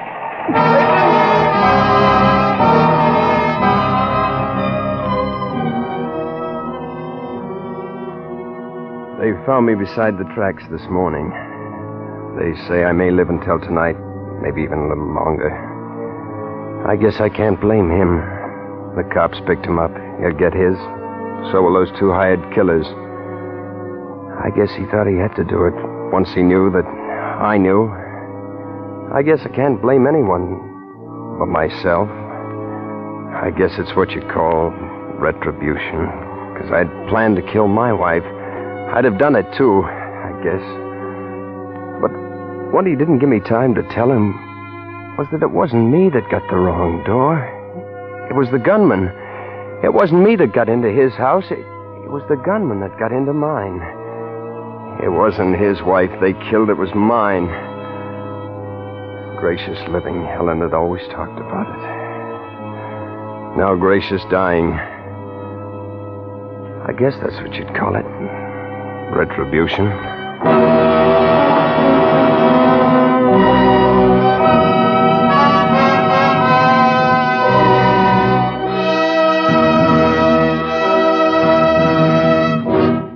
Suspense.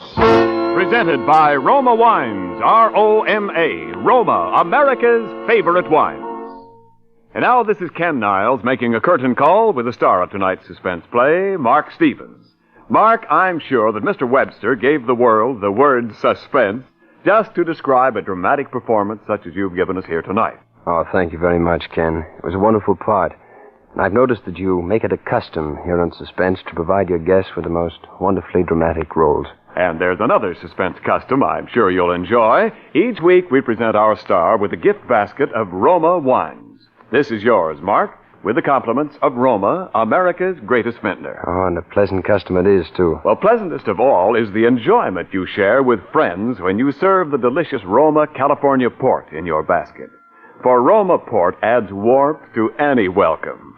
Roma port is the favorite of millions for evening entertaining.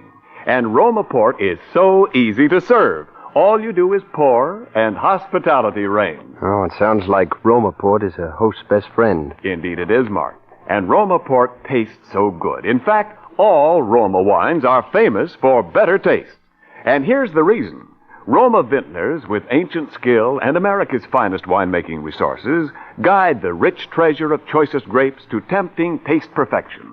Then, at peak taste richness, Roma selects from the world's greatest reserves of fine wines for your pleasure.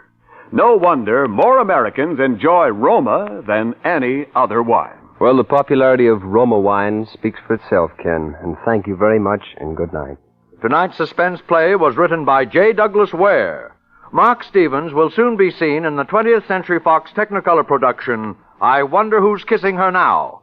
Next Thursday, same time, you will hear Mr. Dan Duryea as star of Suspense. Produced and directed by William Spear for the Roma Wine Company of Fresno, California. This is CBS, the Columbia Broadcasting System.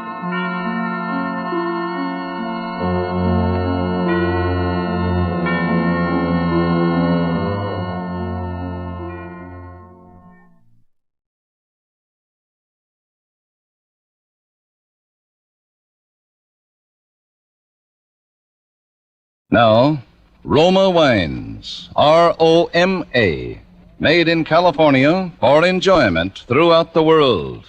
Roma Wines present Suspense. Tonight, Roma Wines bring you Mr. Vincent Price as star of The Name of the Beast, a suspense play produced, edited, and directed for Roma Wines by William Spear. Suspense, radio's outstanding theater of thrills, is presented for your enjoyment by Roma Wines. That's R-O-M-A, Roma Wines. Those excellent California wines that can add so much pleasantness to the way you live. to your happiness in entertaining guests, to your enjoyment of everyday meals. Yes, right now a glass full would be very pleasant, as Roma Wines bring you Vincent Price in a remarkable tale of Suspense.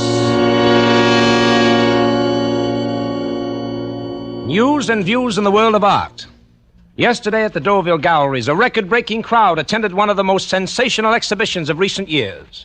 Masterpiece of the show is a portrait by James Dorrance titled The Name of the Beast. It's a savagely candid work, a face from which violence has shattered the last vestige of humanity. The tragic circumstances of the artist's death are too well known to review here. But at the same time, one cannot help speculating upon the essential mystery surrounding this remarkable canvas.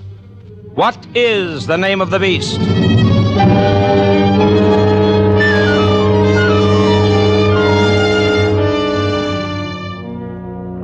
The name of the beast was Krebs, Elmer Krebs. I found him in an evil waterfront dive, took him to my studio, and made the first sketch for the portrait that night. I gave him money, and he promised to return the next day.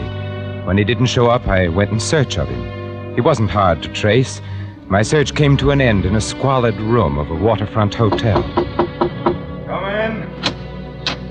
He didn't look up when I entered the room, but continued to sit there on the sagging, dingy bedstead, holding his head in his hands and gently moaning. I crossed the room and raised the blind to let in the daylight. Then I saw it. Blood. On his hands, on his shirt front, in his hair and beard. A horrible, sticky mass of blood.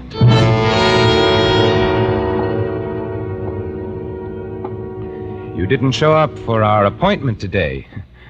I'm the painter you met last night, remember? You were going to sit for a portrait. What do you want? You want your money back? Certainly not. I want to finish my painting. I want you to come back to the studio. You must be crazy. Look here, it's very important for me to finish that painting. I'll make it worth your while. Money? I don't need money. Not anymore. Maybe I can help you in some other way. You're in some kind of trouble, that's obvious. What business is that of yours? You better wake up and pull yourself together. We'll have to get rid of those clothes some way or other, and well, I'll think of some way. What happened? I told you it's none of your business. Why don't you leave me alone? I'm sick. All that blood. The first thing we must do is clean up this mess here. And get those clothes off. And the shoes, too. I'll make a parcel out of them and dump them in the river after dark. You'd better shave off that beard, too. They'll be looking for a man with a beard, you know. Who will? Why, the police, of course. What makes you so sure of that? I know more about you than you think I do. You're bluffing. Maybe, maybe not. But you're in no position to take chances. For all you know, I might be a witness. I might have seen you kill... Shut up! Temper. I told you I'm sick. I'm liable to do anything. It wouldn't be smart for you to do anything to me, Elmer. I'm your only hope. You know that, don't you? You lost your head. You were clumsy. To get away with murder, you need a clear head. Look at the mistakes you've made already. Blood all over you. As good as a rope around your neck. Where did you hide the loot? So that's what you're after. Then it was robbery. Somewhere close by, too. Couldn't have gone far with all that blood on you without attracting attention. Well? It was in a shop, I imagine. That means they probably won't find the body till Monday What's morning. all this third degree? You with the police? On the contrary, Elmer. I'm going to save you from the police. Huh? I told you. I want to finish painting that portrait of you. It don't make sense. All this just to paint some crazy picture. Ah, but what a picture, Elmer. I've waited 20 years to paint this picture. Everything I've ever painted has been merely the preparation for this. I've worked alone, never exhibited a single canvas. Do you know what it is to work alone? Yeah, I know. Nobody knows your name, but one day, quite suddenly, a masterpiece explodes in the face of a jaded world. Like your murder, Elmer. After a life of petty crime, at last an act of yours really means something. Newspapers will headline it. The whole world will be clamoring to know your name. Exciting, isn't it? Exciting? Well, that's the way I feel about this portrait. I must finish the job just How as do you I had to know finish- you won't take those clothes to the cops instead of dumping them? I'm taking a terrible chance walking out of here with a bundle of blood-stained clothes as it is. They'd fit me about as well as they fit you. Okay, that's fair enough. By the way, where did it happen? A hock shop. Number 23, next to the alley. Was it The necessary? old man came in, started firing a revolver right off. I don't pack no rod. Wasn't nothing else to do. I grabbed the fire axe off the wall. Oh, my. And I suppose the police have your fingerprints on file? Yeah, I done time once. What did you do with the axe? Just dropped it there. I was sick, all that blood. I suppose you left nice red fingerprints all over the place. I didn't touch nothing. Maybe the windowsill going out. That's the first place they'll look. And you're obviously in no condition to go back What there are you now. trying to do? Buy yourself a nice murder rap? My dear fellow, any intelligent man can get away with murder if he keeps his wits about him. You ought to be very grateful to me, Elmer. I'm going to take your clumsy crime and make it into a work of art.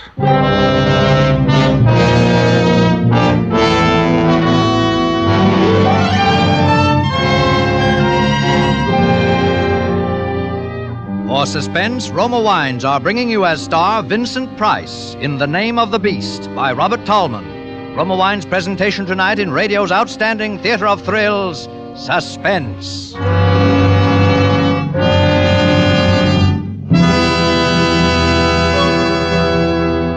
Between the acts of suspense, this is Truman Bradley for Roma Wines. Yesterday, a happily married friend told me one of his favorite formulas for enjoying life. He said he never eats dinner while still burdened with the pressures of a busy day. Instead, he sits down for a few minutes, takes it easy, chats with his wife, and enjoys with her a glass or two of Roma California sherry, the perfect first call to dinner. Yes, Roma sherry before dinner is a pleasant custom millions now share with family and friends. For Roma sherry is a glorious golden amber wine, soft and mellow on the tongue, so inviting with its pleasing nut-like taste. Roma sherry makes mealtime more welcome, helps you anticipate the good food to come. And when friends drop in, there's no more gracious greeting than a glass of Roma sherry. Tomorrow night, before dinner, share Roma sherry with your family. It costs no more to serve Roma, America's favorite wine. So insist on Roma, R-O-M-A, Roma Wines. Remember, more Americans enjoy Roma than any other wine. And now Roma Wines bring back to our Hollywood soundstage Vincent Price as James Dorrance with Elliot Lewis as Krebs in The Name of the Beast, a tale well calculated to keep you in suspense.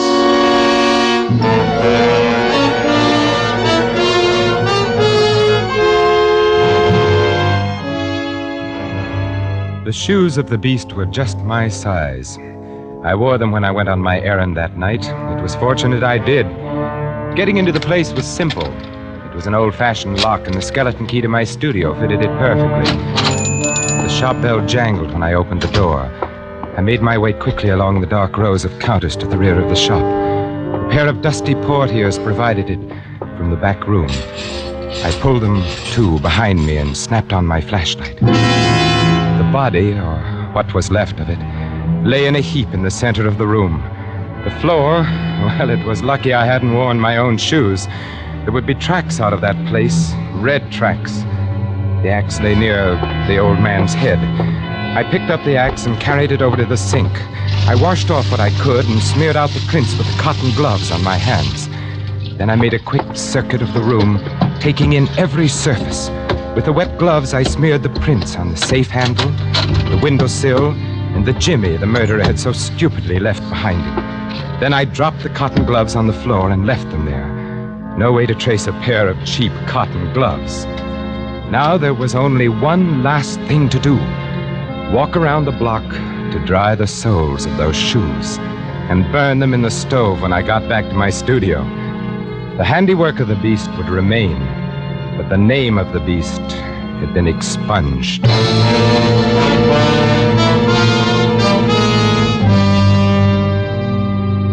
But I didn't burn the shoes, nor did I throw that bundle of clothing into the river as I had first planned to do that night. No. This would be an authentic portrait of a murderer in the very blood-stained garments of his crime.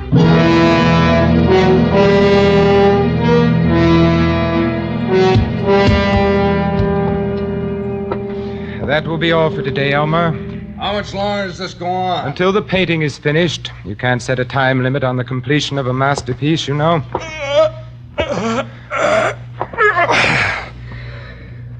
Don't look much like me. You've forgotten.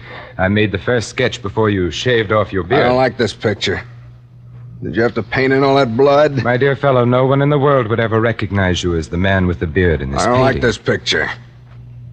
I don't like staying here. Look, what about that stuff? When can I start cashing in on it? I should have thought I was paying you enough to live on. Suppose I want to get married. Well, What? Oh, good Lord, man. You mustn't even consider it. In the first place, I can't afford to support another person. And Who's in the asking second you place, to support anybody? I got that stuff, haven't I? Well, I'm going to cash it in, that's all. Listen to me, Elmer. If you try to unload as much as one piece of that loot, the police will be on your tail so fast. Oh, no, my friend. That stuff has got to stay where it is for some time to come. You just say that, so I'll have to depend on you. So you can paint that lousy picture. Maybe. Oh, by the way, Elmer, I've never said anything about it before, but you never told me exactly what you did do with the loot. It's a suitcase, I told you. Yes, I know, in a locker at Grand Central, but where's the ticket? That's one secret I'm keeping. Well, all right. But you will promise me not to unload those jewels. Not for a while. She keeps asking me, when are we going to get married? What am I going to tell her? Oh, by the way, who is the lucky lady? Jeannie. Her name's Jeannie Baker. Hey, wait a minute, though. She don't know anything about me. Not anything. If I ever catch you talking to her, so help me, I'll kill you.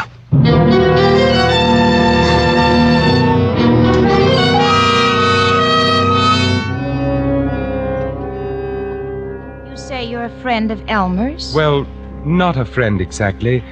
I'm afraid this will be rather a shock to you. You're very close to Mr. Krebs. Well, we're engaged to be married. What is it? Is he in some kind of trouble? Are you a detective? Well, not exactly. You see, I represent the insurance company. What insurance company? State indemnity. Our policyholder doesn't want to prosecute, but at the same time... Prosecute? Well, after all, the jewels were of considerable value. What jewels? Why, the jewels in the suitcase, in the locker at Grand Central. He did leave the ticket with you, didn't he? Oh, well, yes, but I mean, he didn't tell me that... Well, he did say it was valuable and he didn't want to risk losing the ticket, but...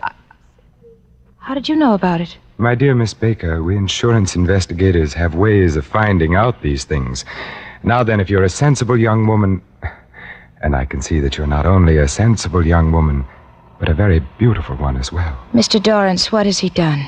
Well, I don't think he regarded it as a theft exactly, more of a loan in all probability. After all, his aunt was a very old lady and... You mean he stole this jewelry from his aunt? Well, I wanted to spare you those exact words if I could. Actually, the lady would prefer not to prosecute. But of course, if we can secure the return of the property in no other way... I suppose I'd be arrested, too, as an accessory or something. I must say it was rather thoughtless of him to have involved you in this manner. How do I know you're what you say you are? I have credentials, of course. But I would rather take care of this unofficially, especially since this little talk with you. You're much too fine a person to be involved in a sordid affair like this. I don't even know that suitcase has any jewels in it. Then supposing we go there together and get it, Jeannie?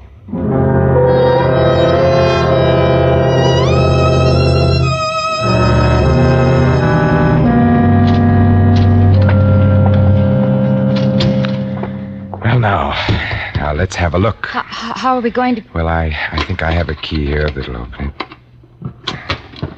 There. What? Those must be worth a fortune. Yes, they are, Miss Baker. You understand our concern? Yes. Close it up. I don't want to look at it anymore. I'd like to have spared you this. You understand, of course, that I wouldn't dream of prosecuting... Not now that I've met you. I don't know how to thank you, Mr. Dorrance. This is such a shock to me. How could he? How could he? There. You're not the first innocent girl to be deceived by an unscrupulous fellow like that. How did you happen to become involved with him in the first place? Oh, I was lonely. I have no friends here, and he came into the cafe where I wait tables. Oh, there now. You won't let anything happen to me. I promise you, I'll do anything to keep you from knowing another moment's unhappiness.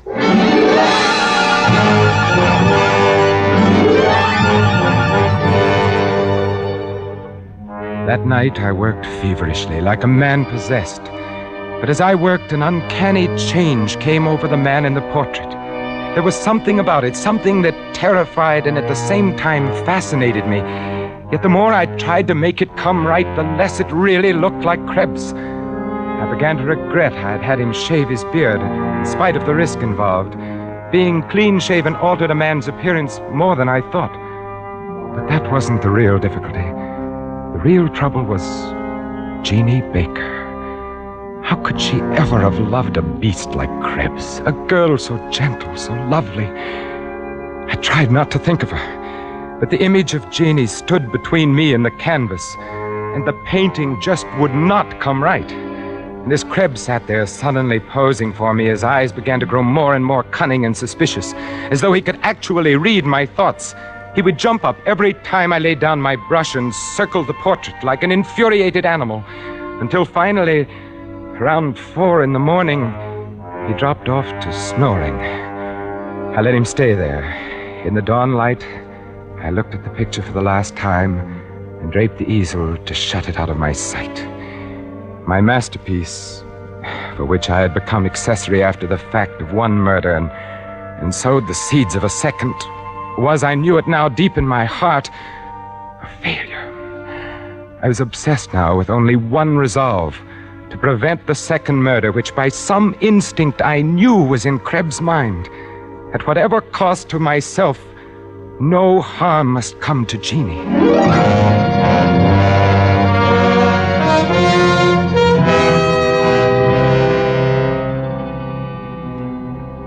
Mr. Dorrance, I've been told that artists are full of romantic notions, and the Bureau has dealt with a number of them in this neighborhood, as you can well imagine. But I must say that of all the pipe dreams that have been brought to me, yours is the most fantastic. Oh, but listen, Inspector, you've got to believe me. That girl's life is in danger. Yeah, we're checking on that. Now, let's check on a few other things, Mr. Dorrance. You say that on the night of the 12th, you met this man Krebs at a place called Louis. Yes, sir. And afterward, you went with him to your studio and made a sketch of him for a portrait. All right, so far so good. He promised to return the following day and sit again for the painting. Well, he failed to show up, so you sought him out at his hotel. Now the story really becomes incredible. He tells you he's committed a ghastly murder. He's covered in blood. You offer to help him get away with the murder in order to finish the portrait. Oh, now really, Mr. Dorrance. You painters need publicity as bad as all that. But, Inspector, I tell you, I have all the evidence. Where? At my studio. Where's this man Krebs? Except for the portrait you say you painted of him, I can't find a shred of evidence that he exists. Now, just a minute. Yes, Sergeant? They've picked up the girl. Good. Send her in. Oh, she'll tell you. She'll tell you who Krebs is. Oh, come in, Miss Baker. We won't detain you long. Miss Baker, do you know this man? I say, do you know this man? It's all right, my dear. Speak up. Yes. His name is Elmer Krebs. A few minutes later, they let me go, dismissing me as a harmless crackpot. Jeannie walked out of the station with me, clinging to my arm with solicitude, as one might act towards a beloved and mentally ill relative. Why did you do it? Elmer came to my apartment last night. He told me the whole story. But then why? He was boasting about how he's pinned the crime on you. Don't you see? Everything you've done to save him has incriminated you. The blood-stained clothes, even the loot. Oh, I'm tired. I don't know. Oh, listen to me. He'll always be a threat to us, to our happiness. He's safe. The police don't even know he exists. They don't even know what he looks like. There's still the portrait. It's not a masterpiece, but they can identify him from it. I see. Darling, you didn't mind my rechristening you? You once loved a man named Krebs. And I still love a man named Krebs. Then it's all right. For that, I'd do anything. Put this in your overcoat pocket. It'll keep you safe, darling. What? Oh, no, It'll keep you safe, darling.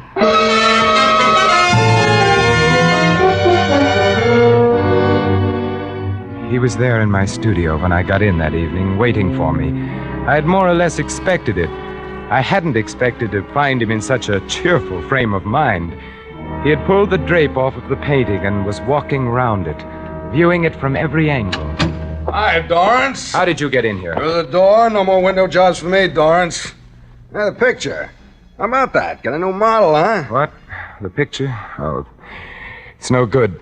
By the way, it's finished now. You won't need to come here anymore. You don't say. I'll get you the suitcase. I suppose it'll be safe for you to cash that stuff I in by already this found time. the suitcase, Dorrance. Oh?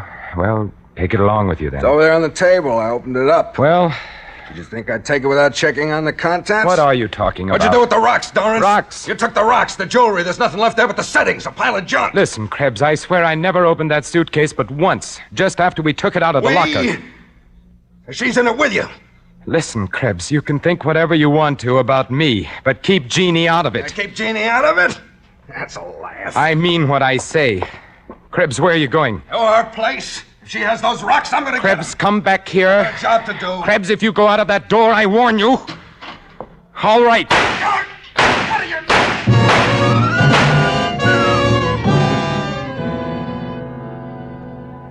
I dragged his body inside the door and left it there. Then I dropped the revolver Jeannie had given me back in my overcoat pocket and left my studio. For the last time, as I closed the door on the room, it seemed that the face in the portrait was grinning at me in hideous mockery. I had meant to go straight to the police and give myself up, but I must have known in my heart that I wouldn't.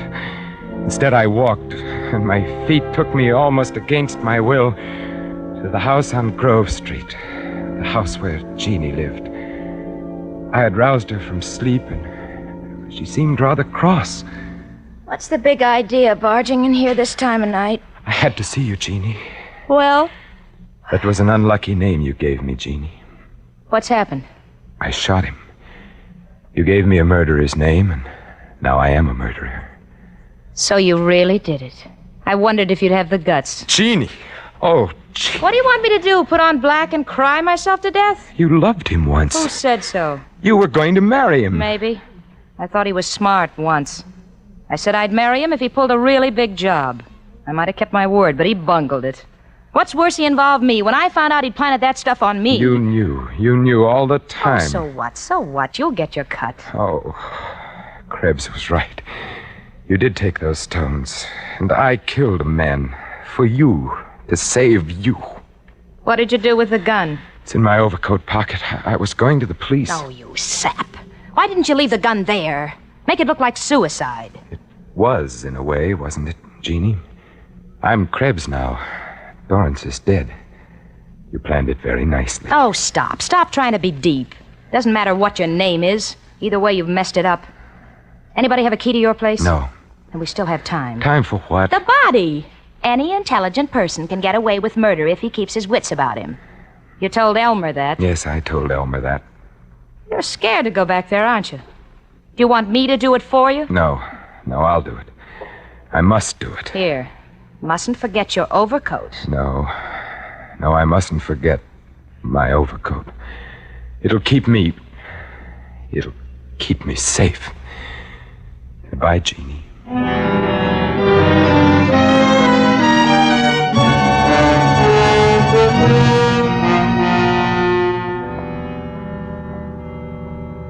Two stiffs. What a shambles. Looks as if he shot this guy and then bumped himself off. Who are they? I don't know the other one. This is a guy that came into headquarters Saturday. You know, the artist. Huh? Well, there must have been something to his story after all. Here's a note he left. You see. Dear Inspector, the portrait I told you about is standing on the easel facing the window so you can see it in the light. James Dorrance. I guess this must be it here. He said it identified the murderer. Is it a good likeness? Gee, I don't know. You look at it. Why, it's a woman. Yeah, it's that dame we picked up. The little waitress. Hey, but look, it's got men's clothes on. Bloody. And the way he's made the face all twisted and ugly. She was a good-looking kid. Yeah, she was. He must have been cracked. I guess he must have been. A thing like that makes you wonder, don't it? Yeah, a thing like that makes you wonder.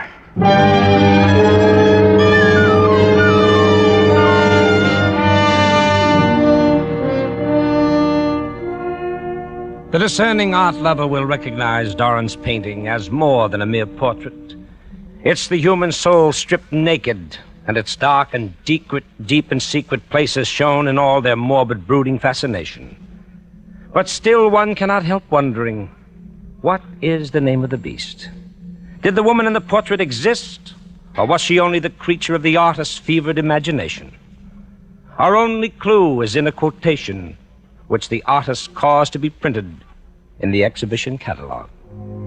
And he causeth all to receive a mark in their right hand or in their foreheads, and that no man might buy or sell, save that he had the mark, or the name of the beast, or the number of his name. Let him that hath understanding count the number of the beast, for it is the number of man.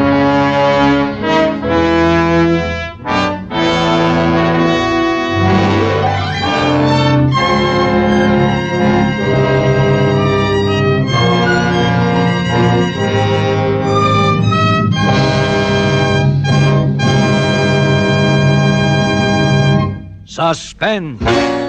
Presented by Roma Wines, R-O-M-A, made in California for enjoyment throughout the world.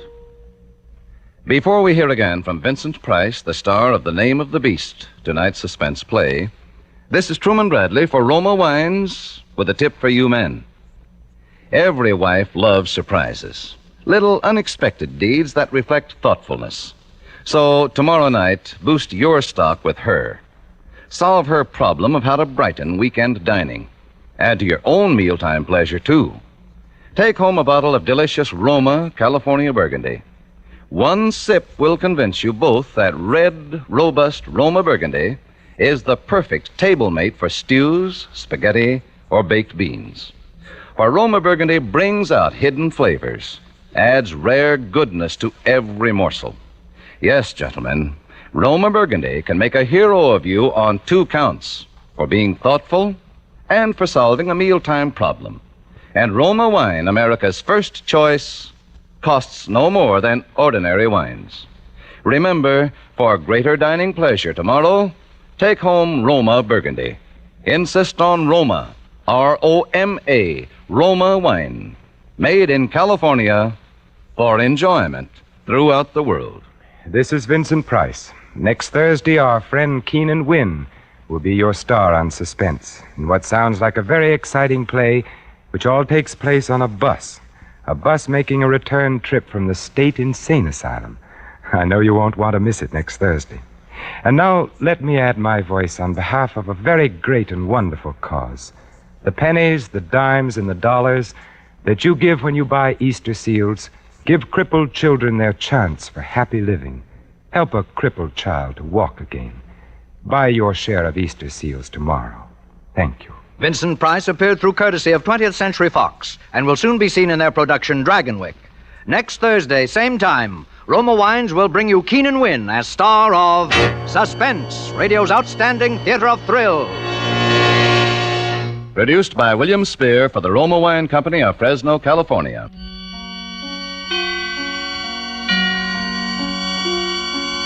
This is CBS, the Columbia Broadcasting System.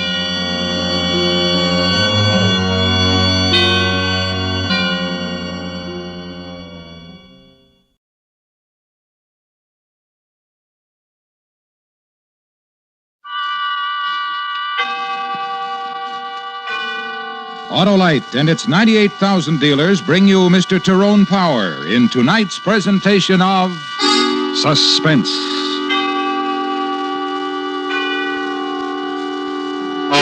Tonight, Autolite presents the story of a man who found that everything was against him. His wife distrusted him, his best friend had to give him an alibi, all because of a girl, a dead girl. Our story is called The Guilty Always Run. Our star, Mr. Tyrone Power.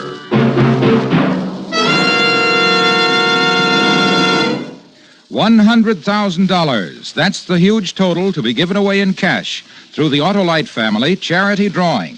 If you're one of 25 persons selected, you will name your favorite church, club, hospital, or other recognized charity to share a total of $100,000.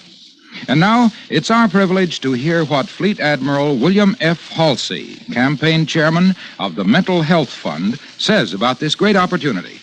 Money, such as that being offered in this Autolite family charity drawing, can do much to aid the research which will not only help cure, but prevent mental illness. If you are selected, I urge you to remember the vital work of the Mental Health Fund. You can enter this drawing by just signing your name and address on a registration form at any or all of these Autolite family car dealers. DeSoto, Hudson, Plymouth, Studebaker, Dodge, Willis, Nash, Packard, Kaiser, or Chrysler. Help your favorite local or national charity share in $100,000. Sign up tomorrow. And now, Autolite presents transcribed The Guilty Always Run, starring Mr. Tyrone Power, hoping once again to keep you in suspense.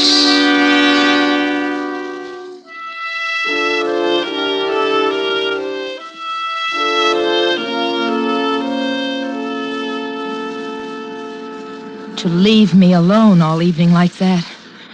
It's way after 12 and... Listen, you told me it was all right. You told me to go. Answer the phone, will you? Okay. Or do you expect me to leap across the room Okay.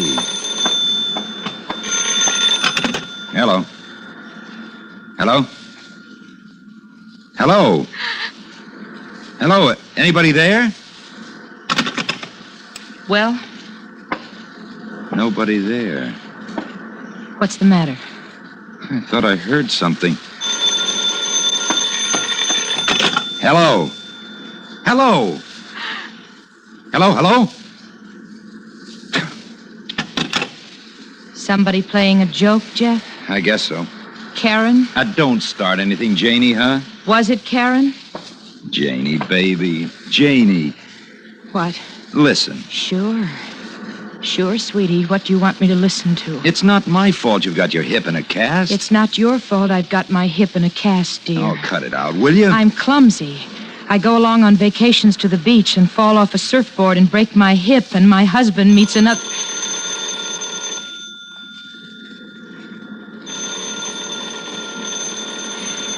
Are you going to answer the phone? No. Bring the phone over to me, Jeff. Let me answer it. Sure. Here. Hello? What's the matter? You tell me. I asked you a question. What's the... Here, you take the phone. Hello? Who is this? Hello? Help me. Help me, Jeff. Yes, this is... Jeff. This is Jeff. Who... Hello? Hello? Well, whoever it was hung up, Janie. Who was it, Jeff? I don't know. Was it Karen? Now, why don't you cut that out? It was a girl. Was it Karen? Karen sounded like she needed help. Loaded, probably. What does she look like? You never told me. Very tanned, very tall. And very beautiful. She really is. Calling here after midnight. Doesn't she know you're married? Didn't you tell her? I told her. You better go see if she's all right. Now, listen. Karen... You'd better go see. Yeah.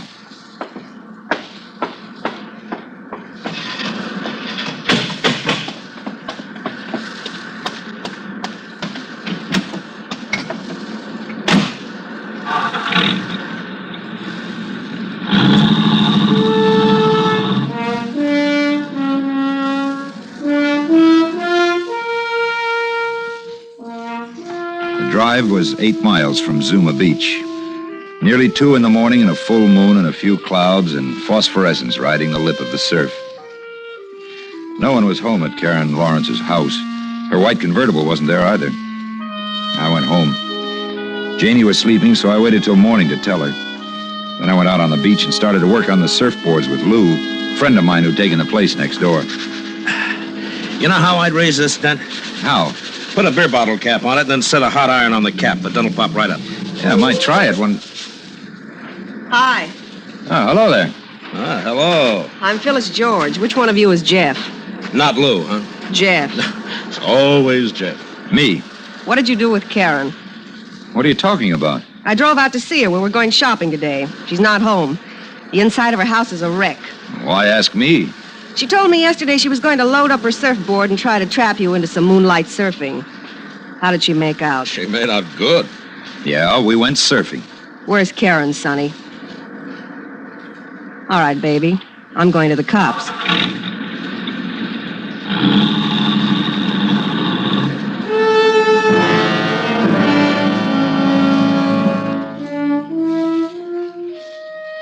We finished resurfacing the boards after that. Not much talk. I kept looking down the road for the cops that girl promised. No cops. After a while, I said to Lou, see ya, and went back to Janie. Carried her out to the strand of white beach we bought for the summer. Oiled her back and her shoulders and her arms and then her face. Then lay down and set the ball of sun spinning. And that's how a day got done.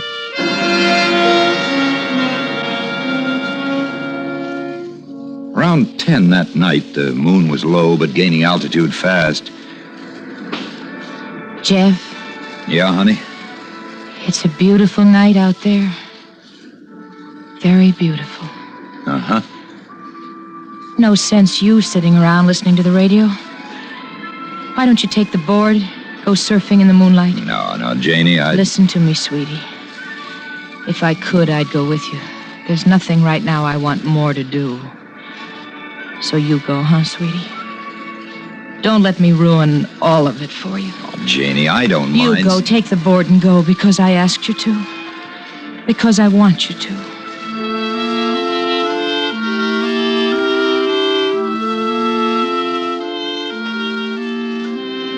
I went. And the waves were coming in gentle and fast and moon-crested from about 150 yards offshore. I paddled the board out, easy and slow, to where the moon was shaping them. It's where I saw her. Karen. Her hair floating and woven in a web of kelp, and her face moon-white, and her lips and splotches of color on her throat where the bruises were. Karen in the wet shroud of a silk dress. Dead Karen, in the sodden jacket I'd lent her the night before.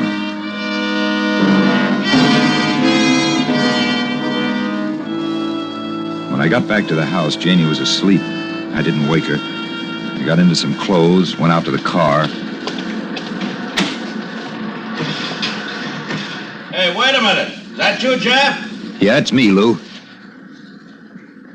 Lou, come out here a minute, will you? Sure. I couldn't sleep. I was reading. I heard the car, and I thought maybe Something I want to tell you about last night, Lou. Something you don't know. All I know about last night is that you and Karen went surfing by moonlight this morning. A girl named Phyllis rode up and yelled cop in your face because no more beautiful Karen. After that, I lose you. Just listen to me, huh? Well, I'm listening, Jeff. Well, like you said, I went surfing with her. After that, she needled me into taking her to that joint down the highway for a beer. Well, it's been done. A beautiful girl sometimes merits a beer. Ah, Janie doesn't know about it, huh? That's what you're trying to say? And something else. All right, something else. It was while we were in the joint. Well, you know Karen. You'd know what she... Yeah, if only you batted an eye. Is that what you did, Jeff? I had to walk out on her. She followed me out. I told her off.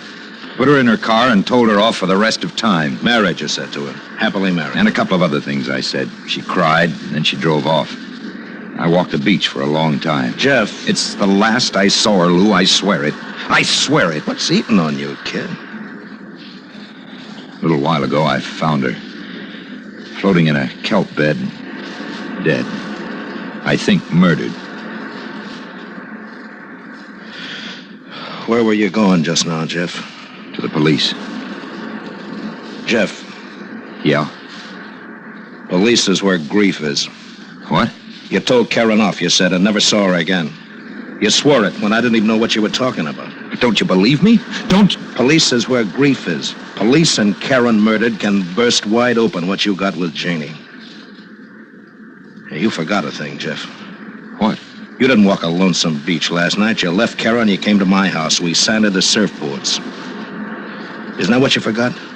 Lou. From me to you, an alibi. An alibi maybe you don't need, but from me to you. Because of what you and Janie mean to me.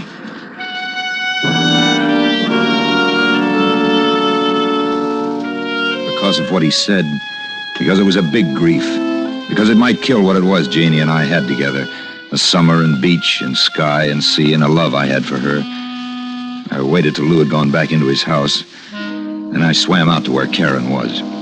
I took off her the jacket I'd lent her the night before. I swam back to shore and found a littered strand of beach and burned the jacket and buried the scorched rags. And I went home and slept. And it was Janie who woke me. Jeff, there's a fellow outside. Huh? A fellow outside wants to talk to you. Who? A Mr. Anders, a policeman. Look, Janie, no matter what, that phone call last night. From Karen? That phone call? No matter what, don't say anything about it. Nothing. A fellow's waiting at the door for you, Jeff. No matter what, do you hear? No matter...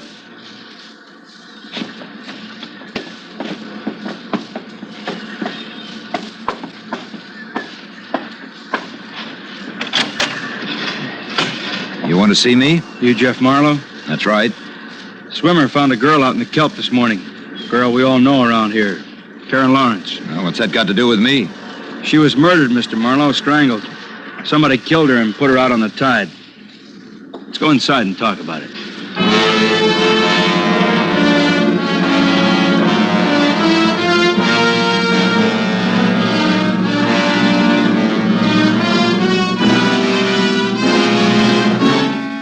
Autolite is bringing you Mr. Tyrone Power with Kathy Lewis and William Conrad in The Guilty Always Run.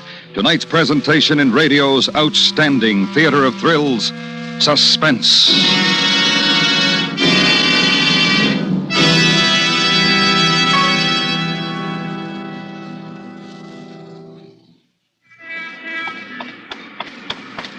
Hey, Marty, what's the rush? Oh, hiya, Harlow. I can't stop now. I'm coming from a preview of the new 54 Kaiser, and I've got to get over to the paper and write the story. Hey, they call it the new car with the big change, don't they? Right.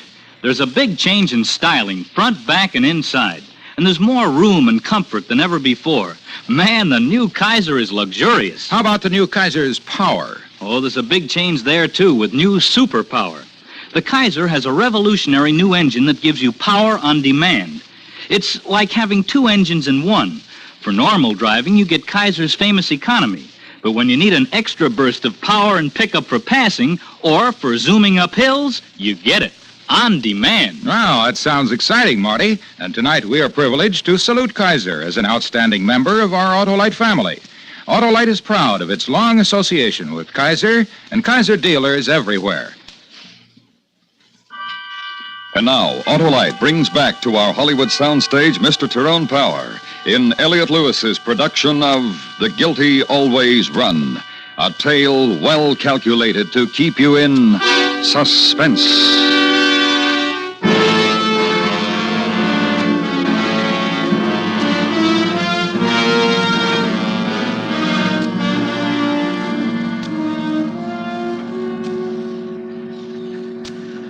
Karen Lawrence, Mr. Marlowe. How come she's dead? I don't know. Jeff? Oh, it's nothing, Janie. This gentleman just wants to know if I know Karen Lawrence. Why does the gentleman want to know that, Jeff? Well... Why do you want to know that? She's dead. That's not the question I asked you. She was murdered. That's still not the question. Asking around about her, your husband's name gets mentioned more than anybody else's. I see. And she was murdered, all right, in case you've got any doubt about it. Strangled. Bruise marks here and here. 2 thumbs, you know. Wearing all her clothes. Good swimmer, I understand, so we've got a tab at murder. And I've got to ask, Mr. Marlowe, if you killed her. No, sir, I did not. But you know her. Oh, yes, sir. Now, look, you don't have to yes, sir, and no, sir, me. Okay. You were with her last night. We got that from Phyllis George, a friend of hers. Well, look, this is what happened. One day, Karen comes up from Malibu with a board and pretty helpless about getting it from her car to the surf. Yeah, when was this? 10 days ago. 11. The afternoon of the morning I broke my hip. Well, I can pick it all up till yesterday, Marlowe. Talk has it she liked you. Did Talk have it I tried to ignore her? Yes, it did. Did Talk have it that right off I told her I was married? Yes, it did. I also checked next door, your friend Lou Foster. He says he was with you around the time the girl was probably killed. Then what are you coming around here for? And what about the bar? Bar on the Coast Highway near Topanga Canyon, Marlowe. Barkeep said that you were... Okay. Like a fool, I took her down there for a beer night before last. Night before last is when she was killed. To talk it out, to tell her to stay away. Look, maybe to you it sounds... Now, don't get yourself excited, Marlowe. That's just what I'd do. Dame was chasing me, didn't want her to. Take her some quiet place and talk to her. Adult, over a beer. Well, I hope your hip gets better, Mrs. Marlowe. Thanks. And thank you for your courtesy, both of you. Sure.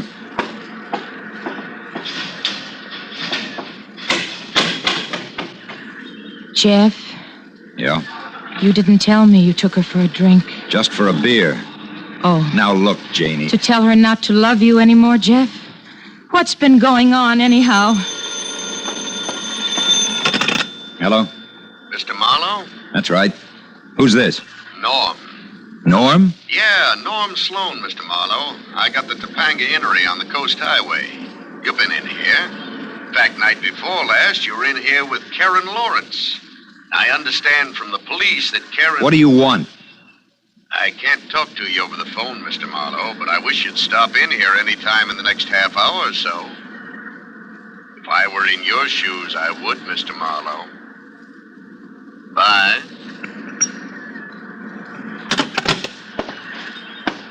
Who was it? Nobody. Who was it, Jeff? Nobody. I'm going out.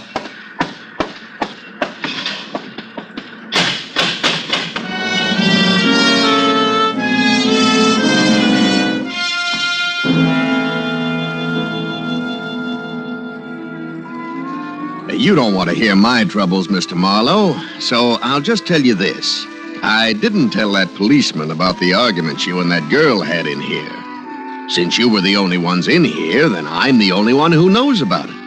And what happened out front when you left. How she was carrying on and crying. And from what Mr. Anders, that policeman, said, she must have been murdered a couple hours after you left here with her. Now, look, I don't know what you told the police, but you came down when I called, Mr. Marlowe, so what am I to figure? As long as you're here, Mr. Marlowe, I'd like to know what it feels like to go out to Santa Anita with $1,000 and not care if I win or lose. With $1,000, Mr. Marlowe. Today, Mr. Marlowe.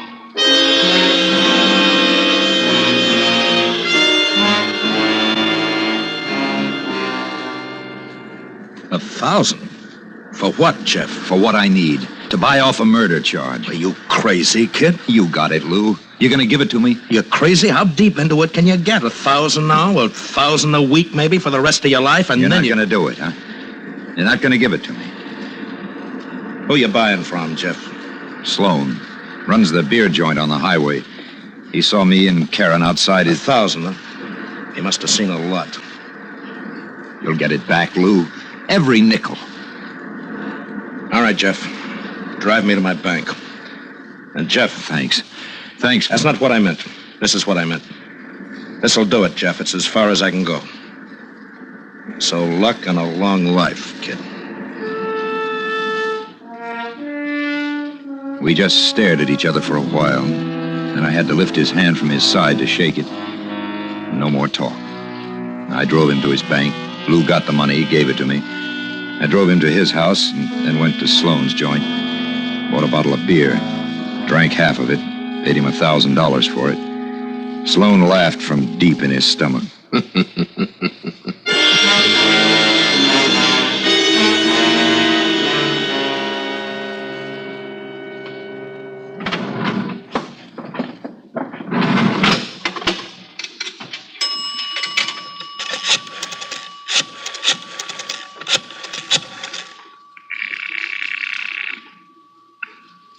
Hello? Hi, honey. Who is this? I'm sorry. There's no one here. Honey, baby, it's Jeff. No. No, there's no one here by that... Jeff, listen. The police are here. They... What are you... That you, Marlowe? This is Anders, Marlowe, Sheriff's Office. Now listen. Sloan, that beer joint fella, he called the office a little while ago. Said you offered him $100 to keep his mouth shut. 100? Now, you come in, Marlowe, because when you did that, you practically signed a confession. Marlowe, you understand what's happening to you, don't you? You understand what's going to happen to you?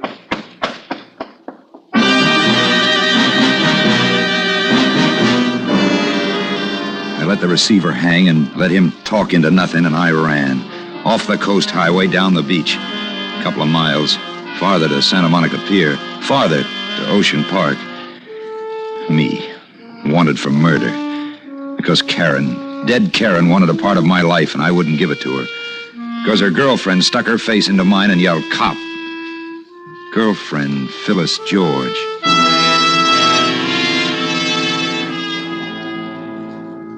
I found her address in the Venice phone book. I went there.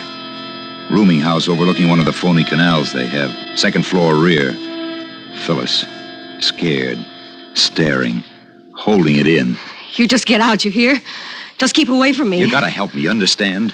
Things you know about Karen. Fellas she knew. One fella maybe who wanted her dead. You did it. Nobody wanted her dead. Help me, help me. What was it you had with Karen? It makes you choke her and kill her and throw her out into the ocean like she was... I didn't kill her. You get out of here, huh? Because you scare me. Because you Just listen, huh? Anything you know about her that I can take to the cops. Keep away. Keep away. Kill her. Kill her. Kill her. Shut up. Shut up. Like Karen, huh? That's how you shut up. That's what you did to her, killer? That? Like you wanted to do to me just now? No, I just... Don't do...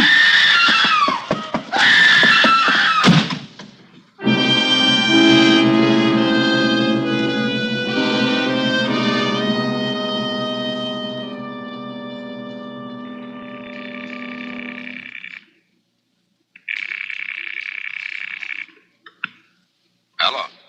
Lou, this is Jeff. Where are you, kid? Listen, how's Janie?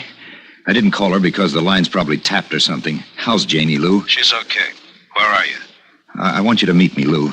Tell me how things are going. I gotta talk to somebody. Sure. Where are you?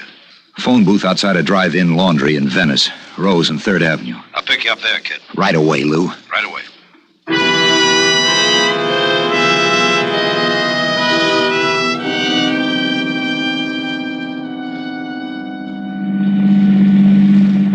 How you feeling, kid? Scared, Lou. Yeah, I'll bet. How did I get into this, Lou? What happened? Why am I running away? Jeff, let's not... Let's not what? Let's not kid. Huh? Because I'm in this, too. That alibi I gave you.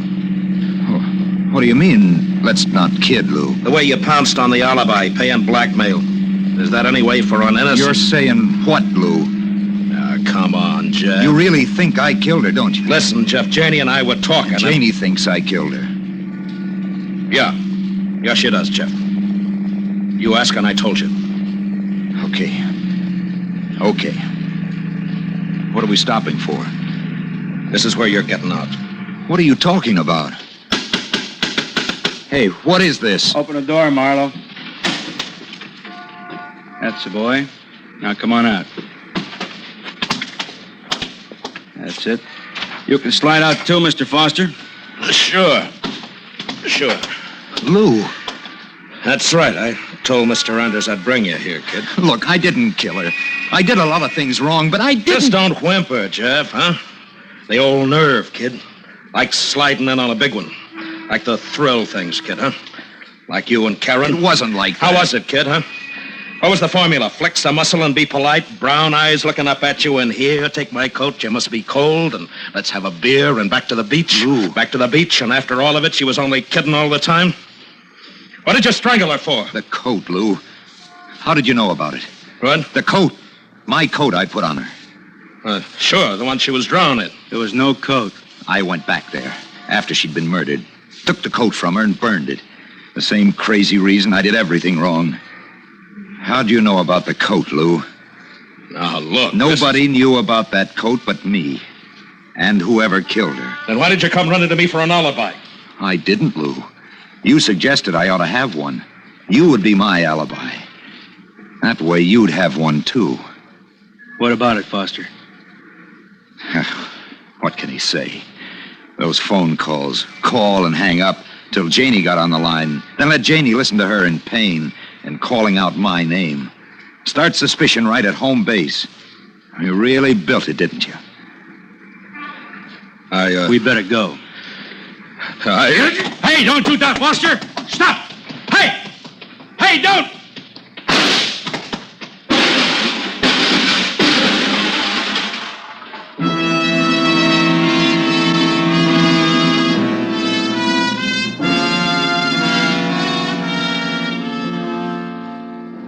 Lou didn't die. He'll stand trial. Summer's fading and vacation's long over. But sometimes on weekends, Janie drives me out to Point Dume. And we sit there, and we watch the sunset ride in on the long, slow curve of surf. And we don't talk.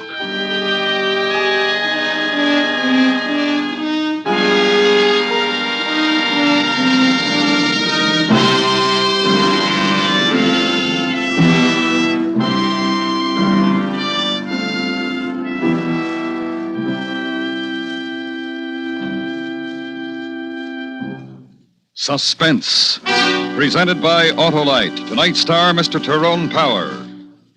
This is Harlow Wilcox again. If you're one of the 25 persons selected in the huge Autolite family charity drawing, you can name any recognized charity you wish to receive a big share of $100,000 in cash. Those charities can be schools, hospitals, churches, the Mental Health Fund, or any other recognized charity. So if you're 18 years or over, visit any of the following Autolite family car dealer showrooms: DeSoto, Hudson, Plymouth, Studebaker, Dodge, Willis, Nash, Packard, Kaiser, or Chrysler. Print your name and address on the registration form and have the car dealer sign it. That's all. Nothing to buy, try, or solve.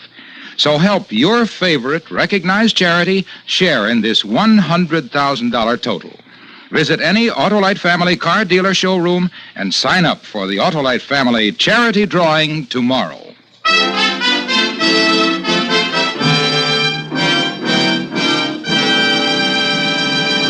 Next week, a story based on fact. The dramatic report of a murderer and how he spent 7 hours with a young lady before he killed her. It's called Somebody Help Me. Our star, Mr. Cornell Wilde. That's next week on Suspense.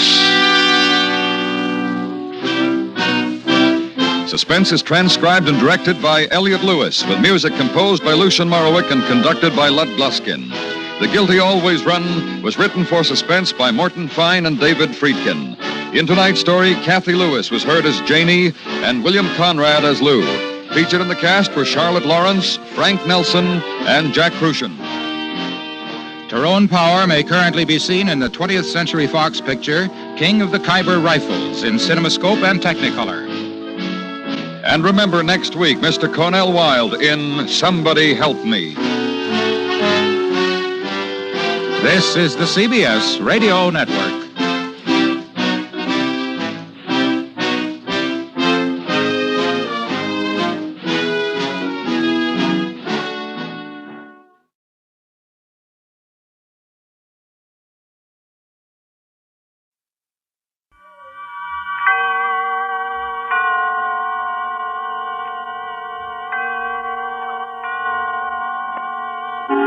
Suspense.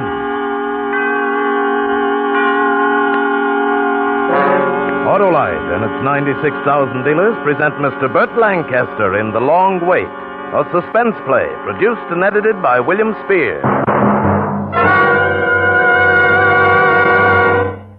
Over the river and through the woods to grandmother's house we go. The horse knows the way to carry the sleigh. Hey, that's not the way Hurrah for Thanksgiving Day goes. What do you mean? Why, I wrote it. No matter. The 1950 version is different. Listen. Over the river and through the woods, the snow is soft and white. Grandpa is happy with his jalopy. His spark plugs are Autolite. Over the river and through the woods blow high, ye winds blow low. The car's as snappy as Grandma and Pappy. Because Autolite resistor spark plugs get it going faster in cold temperatures. Give smooth, even spark all along the line of fire. Let your engine idle smoother, run better on leaner gas mixtures. Save gas. Wait a minute. These last lines don't rhyme. Why, sure they do. Your car and Autolite resistor spark plugs are always in rhyme. In fact, you're always right with Autolite. And now, with the long wait and with the performance of Burt Lancaster, Autolite hopes once again to keep you in suspense.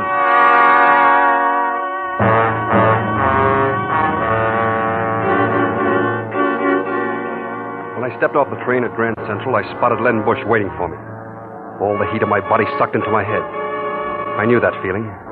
I felt that way every time I wanted to kill a man. He waved to me. I turned my back and I started up the ramp to the upper level in the street. He caught up to me and he kept pace with his long, shuffling lope. Don't get me wrong, Dan. I don't want to hound you. Now, why begin, Lieutenant? Something you said to the warden before you left. You want to repeat on it? I told him I'd be back for the limit. In this town, we don't even like guys to steal apples off push carts. So when it comes to murder... You can't touch me. I served my full time. I'm clean. We just got to sit back and wait for it to happen. Your brother died 2 years ago. Everybody's cooled off. Why don't you let it lay? I don't cool so easy. If Richie could come back, he'd say, forget it. Don't tell me what my brother would say. All right, I won't. I don't know why I butt into other people's affairs anyway. It's not my job to worry about things before they happen. You'll be the first to know, Lieutenant. You're a jerk if you put your neck in a noose to rub out a dame like Lois Williams. So long, Dan. I waited until he was swallowed in the crowd. Then I went across and down Park until I made the Coronet Hotel on 40th Street. Danville? Oh, yes. Mr. Thompson reserved a room for you. 423. The elevator was an old cage that pulled itself upward, like an old man with asthma climbing stairs. I caught the reflection of my face in the panel mirror of the cage. 3 years housekeeping with the state hadn't left a mark. A little paler, maybe. Serene was the word for me. That's the way the reporter put it. The serene countenance of an alabaster saint, showing no trace of the killer rampant under the shell. Only I hadn't killed anyone. Yet. I got out of the elevator and I found 423. Inside, I made for the bathroom. I felt under the washstand. The gun was there. Shorty Thompson had it taped neatly in place, just like he'd promised. I pried it loose. I heard someone at the door. I yanked it open. Lois Williams came in. Not exactly came in. She sort of slithered in along the wall and hung there like a busted balloon. The little rat was as beautiful as ever. The scared look in her eyes made them brighter, greener. She was wearing one of those curved gowns that she used to design for herself and was pointed up neat and tidy. She stared at the gun in my hand in a kind of a glad, hungry way. Or I'd save you the trouble of coming for me. I'd have found you. But thanks anyway. What are you waiting for? I don't know. Go ahead. Kill me. Don't hurry me. Go ahead. You want me dead and I don't want to live. You want to die.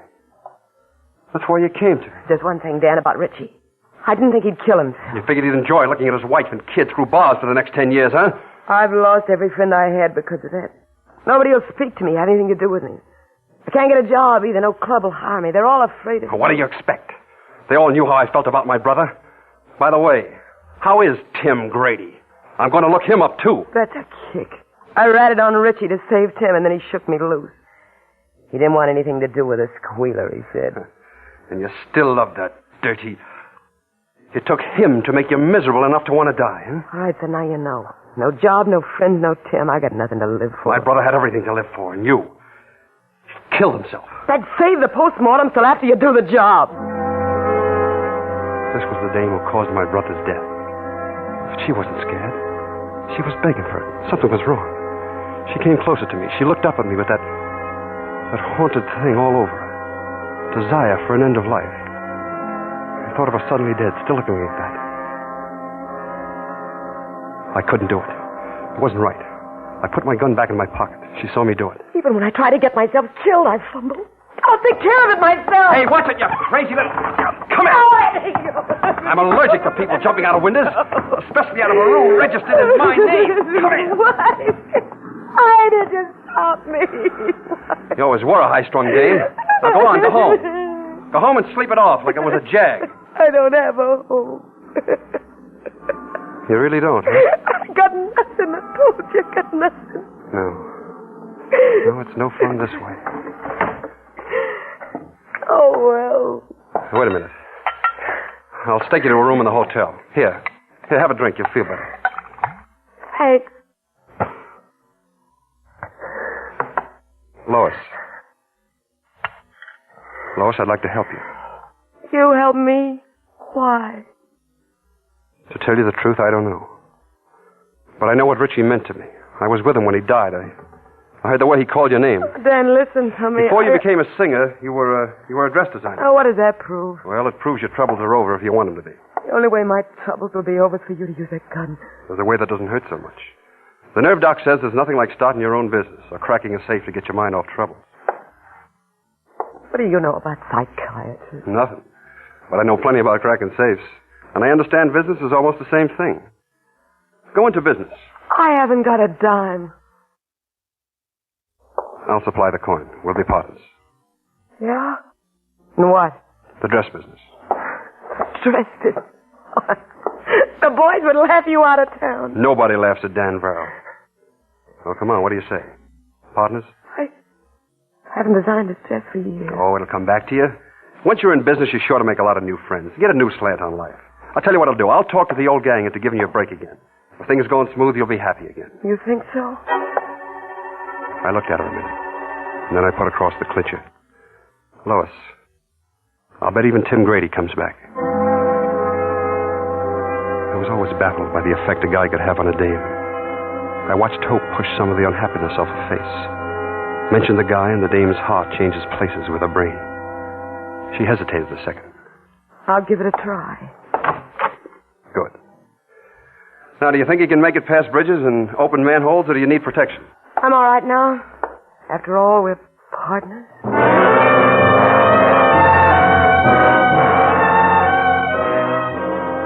I raised 20 grand, and Lois went all out spending it. She threw herself into the job with all she had, and she had plenty. She was going to open on Madison Avenue. I spent a lot of time with Lois talking dress shop. She took me to spots to check style. The dog show, the art galleries, the opera. She was beginning to show signs of wanting to live again. A month after we became partners, she told me. We can open tomorrow, Dan, except that, well, Let's have it, Lois. The money's all run out. And, Dan, we have to advertise and get a sales force. What'll it take? 5,000? Oh, 3,000. I'll get it. Oh, Dan. She kissed me, and I fought down the chill that sent along my spine. I said, I want you to be happy, Lois. I went over to the Emerald Club on 60th to raise the money. I'd stayed away from the old spots till now. Lou Henry, who owned the place, glad-handed me when I walked in. Hey, Dan Farrell. Where you been, boy? Oh, around and about. Yeah, you're awful early, Dan. Tables don't open till 10. I need $5 grand, Lou. $5 grand? Without even a hello to soften me up? I need it, Lou. I figured you'd let me have it. For past favors. Oh, sure, Dan. Don't mean no more to me than my right arm. Thanks. Be seeing you. Say, Dan, buddy of your brother's is out there at the bar. Shorty Thompson. Oh, thanks again. I'd like to see Shorty. Another one, bartender. Hello, Shorty. Huh? Oh, you, huh? Hey, you're in business, Dan. Something real imaginative, huh? Yeah, legitimate, too. Ladies' gowns. Ain't that a riot? Shorty was drunk. I don't like to talk to drunks. I was going to leave when I saw who the guy was on the other side of Shorty. It was Lieutenant Len Bush. Shorty turned his back on me and spoke to him. This guy is Richie Verrill's brother, as though you didn't know. A few years ago, the joke was on you, Lieutenant. You put Dan away for sticking up a jewelry store. You didn't really believe Dan Verrill would pull anything as crude as that. It was Richie who done it. But Big Brother here took the rap. Shut up, Shorty. Used to be sort of a gag with the boys. If Richie got shot, Danny Boy would do the bleeding for him. Everybody knew that Richie was 1 in a million. Everybody knew that Danny Boy would die for the kid. Yeah, I'm going to let you in on the secret, Bush. Danny Boy's partner is the dame who killed Richie Verrill. You're drunk, Shorty. Get away from me, you rat. I turned back to the bar and I kept my temper in my pocket. If Shorty kept talking like that, it wouldn't be healthy for him, and I didn't want to do anything to him. He was Richie's best friend. 2 more of Richie's friends walked in while I was downing my drink. Gus Manning and Tommy Algo. I put my glass down and I started to leave. Just a minute, then. What's on your mind? The way I get the news, you and Lois are teamed up. Yeah? That's all I want to know, you fake... Hey, hold it, Gus, hold it. Maybe Dan's got it scrambled. Lieutenant, Lois Williams is a dame who pinned the rap on Richie, ain't she? Any newspaper morgue will give you the answer. Look, I know she testified against him. And you know she lied about your brother to save Tim Grady. I know. Well? All right. Lieutenant, the boys and I want to have a little talk. Okay, Dan, it's your funeral. We all watched Len put on his hat and walk out. I put my back up against the bar so none of them could get behind me. Well, what are we waiting for? Cut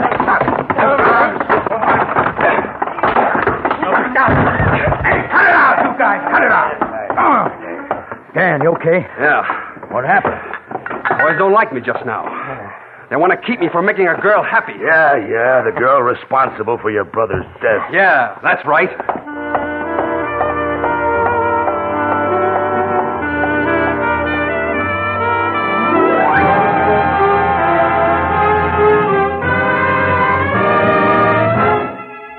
Autolite is bringing you Mr. Burt Lancaster in The Long Wait, tonight's production in radio's outstanding theater of thrills, Suspense.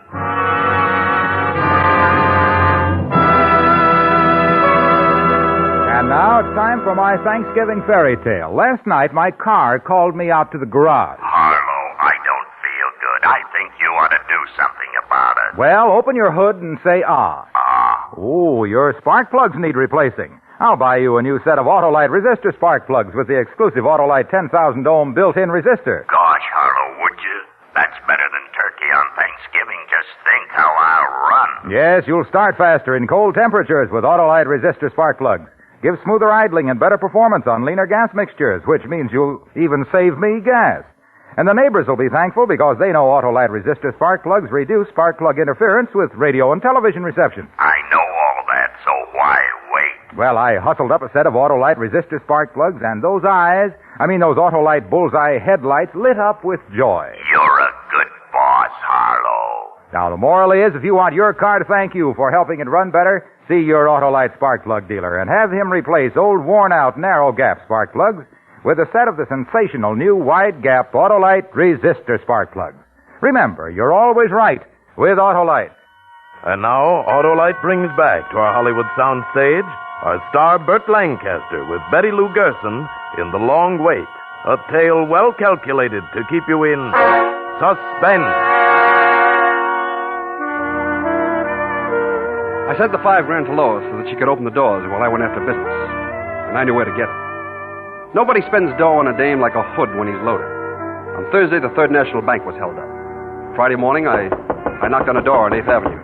Who is it? Me, Dan Varrell. Busy now, Dan. Some other time? Hello, Tony. Oh, hello, Glenda. Hello.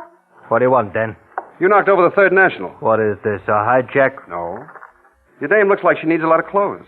After last night, I figure on getting plenty of touches. What are you two talking about? I'm in the dress business, Tony. Tell the other boys, too. I want all the dames buying their clothes from Lois Williams. Sure. What do I care where they buy them?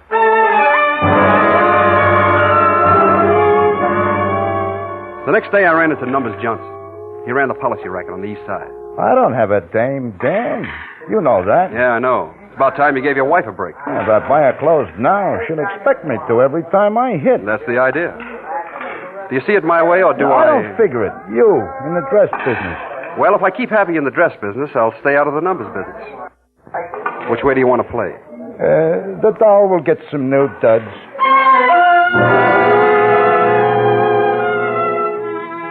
Once the ball started rolling, it became a mountain. Lois knew all the angles on female frills. Her clientele was strictly 10th Avenue, but she turned them out on Long Island, and they loved it. One dame tells another, and in no time at all, the shop was jammed with customers. It was a crime the way the dames spent the dough the hoods go to make so much trouble to collect. Lois glowed like a firefly. She was the complete businesswoman. She loved being surrounded with dolls who bounced in and out with business of the shop, business that must have Madame's attention. I asked her during a lull, "You happy, Lois?" Yes, Dad. Almost completely. I do miss the old gang, though. Come in. Pardon me, Miss Williams. There's a Mrs. Verrill outside. She wants to see Mr. Verrill. Mrs. Oh. Richie's wife, June. She was supposed to be in the mountains with the kid. That's why I sent her money. I didn't want her to know about this. She was waiting for me on the street. She had a roll of bills in her hand, and she threw it at my feet. The roll bounced against the storefront. I saw the rubber band snap off it and the bills unwrap like a sigh of relief. You think I'd take your money now? Now? Well, what do you mean? You and Lois. Okay, so it's tainted money, but you got a kid, you need it. You thought a lot of Richie, didn't you? As much as you did. Oh, no, much more. When Richie had pneumonia, I remember how hard you took it. During the crisis, you wouldn't eat or drink or talk. I remember thinking if Richie dies, Dan will die, too. Take the money for the kid. You loved Richie. And now you're sponsoring that woman with his blood. June, wait. I'll kill you both.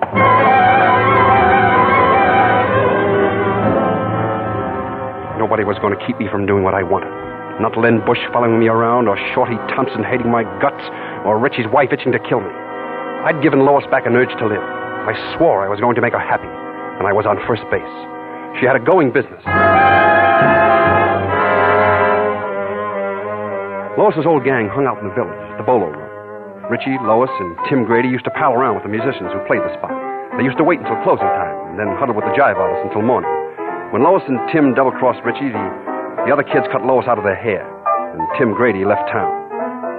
That night I went down to the bowler room to get Lois's friends back for her. I walked in just as the last paying customers left. The kids were getting set for a jam session when they spotted me. The place became full of hush. They glared at me, hating me, but not daring to open their mouths. I picked a menu up off the table and I laid it on the bar. I pulled a pencil out of my pocket. I said, I'm giving a party for Lois Williams. You're all invited. Saturday night, Gold Room, Coronet Hotel.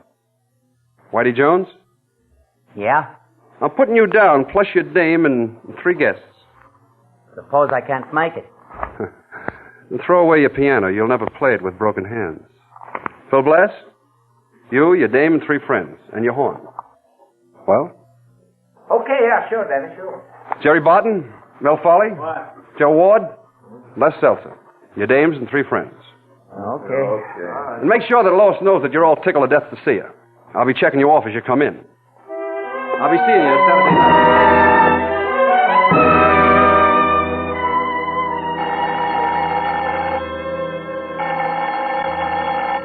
It was Friday, the day before the party. Hello? Hello, Dan. Yeah? This is Lou Henry down at the Emerald Club. Yeah. Look, I don't want you to think I'm butting into your affairs, Dan, but, well, knowing how you feel about Lois. Yeah? Well, June, your brother's wife's been down here talking to Shorty Thompson. So what? She talked Shorty into rubbing out Lois. What? He's on his way now. Remember who told you, Dan? I dialed my body caught on fire. If Shorty touched Lois now, being a buddy of Richie's wouldn't help him. The same went for June. Hello? Lois Williams dresses. Give me Miss Williams. I'll connect you with her office. Come on, snap it up, snap it up. I'm ringing, sir. Come on, Lois, answer, come on. Miss Williams' office. Put Lois on. She's not in. Who's calling? It's me, Dan Varro. Where'd she go? Mr. Varro? You just called, Mr. Varro. What do you mean I just called? Well, someone called, said it was you, and spoke to Miss Williams. I wonder why they do that. Well, never mind that. What did he say? Miss Williams always goes to the Museum of Art at this time of day to copy designs. She made an appointment to meet you. I mean the man who called at the museum. She just left. I didn't wait for the elevator. I took the stairs 3 at a time going down. I came out on the street. A cab was idling on the other side of the avenue. I cut through the traffic to get to it. I hopped into the cab, and for $5, the hacky crashed lights all the way. I was at the museum and nothing flat. When I entered the building, it was quiet as a mall. I cursed myself for not asking what room Lois would be in. Here, you can't run here. Did you see a girl with drawing papers and crayons? Tall, beautiful, well-stacked? I see hundreds of them. Well, where would she go to draw design? Well, the armor room, maybe. The Egyptian room, or the famous paintings.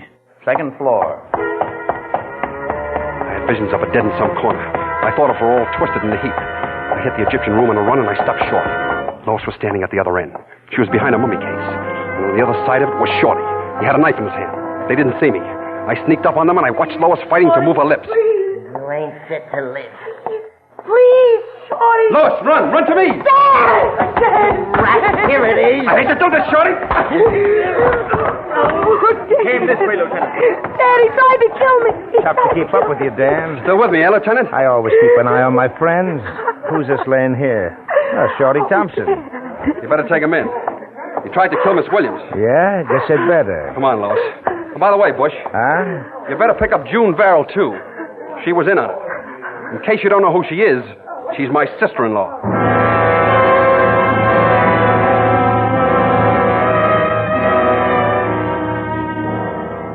With June and Shorty out of the way for a while, nothing was going to upset things now. The party Saturday night in the Gold Room was a big success. Every time somebody tried to make a break for home, I beat them to the exit and insisted they stay. The place was full of smiles and how-to-dos, and only Lois didn't know they were phony. She was a dream in a green, backless evening gown, held up by a deep breath and an anxious look.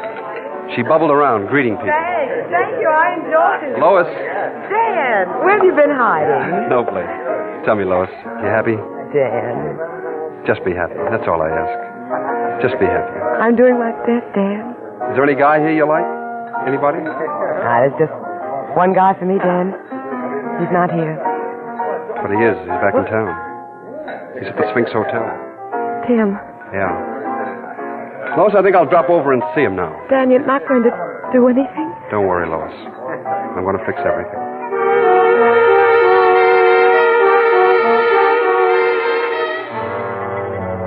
She had her job, her friends. Just one thing more. Just Tim Grady to make the picture complete. The Sphinx Hotel was over on 6th Avenue. I walked. I wanted time to cool off. I wanted to do things right. Yes? Mr. Grady's room? 1 moment, please.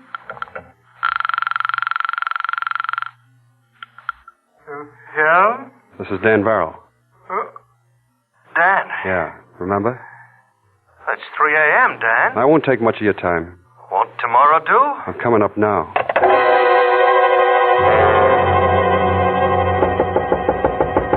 Come in. Pushed open the door and I went in. He was standing by the bed. He was wearing a monogrammed black robe over some flashy yellow pajamas. He glad-handed me. Come in, Dan. Come on in. Have a cigarette? I took one and I watched him going through hard times trying to light it for me.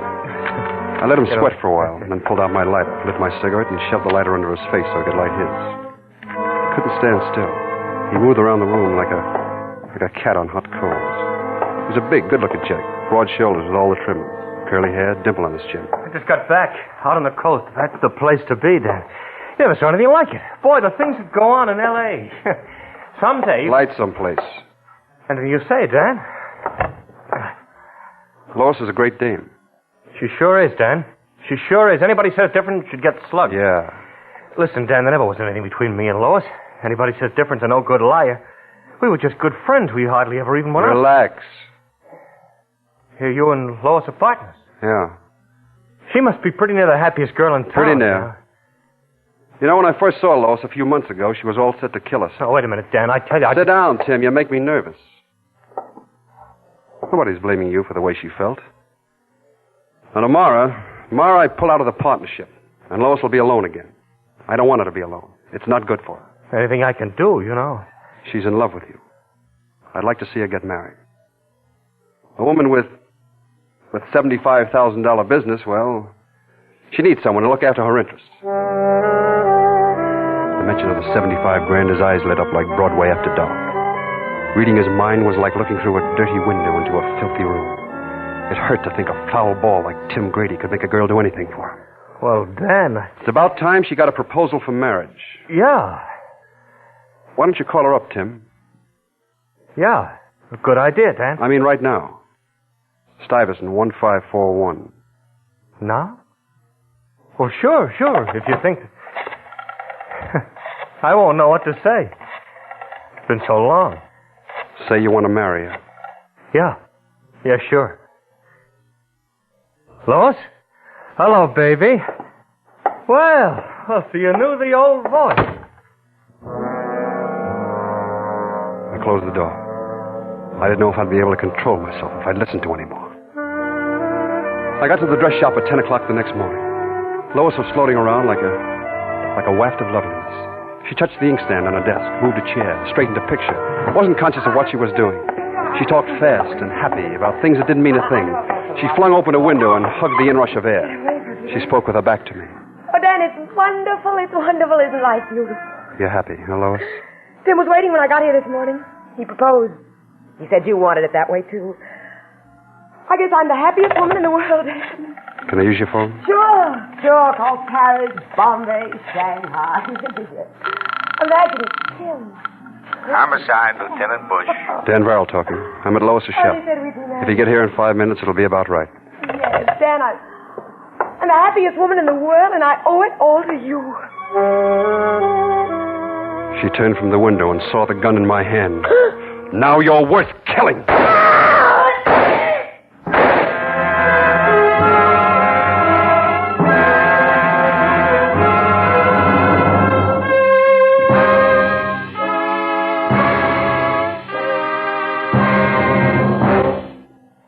Suspense, presented by Autolite. Tonight's star, Burt Lancaster, with Betty Lou Gerson. Oh, boy, am I happy.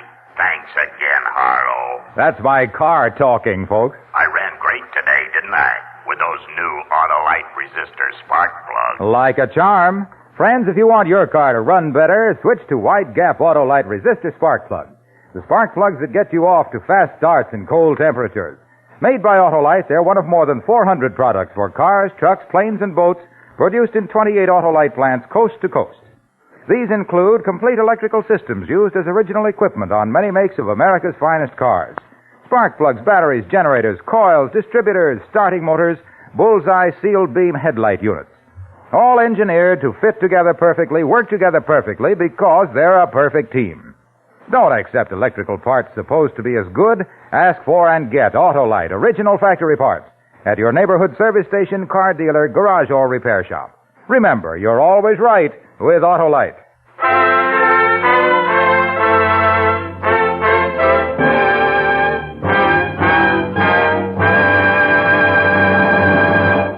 Next Thursday for Suspense, James Stewart will be our star. The play is called Mission Completed.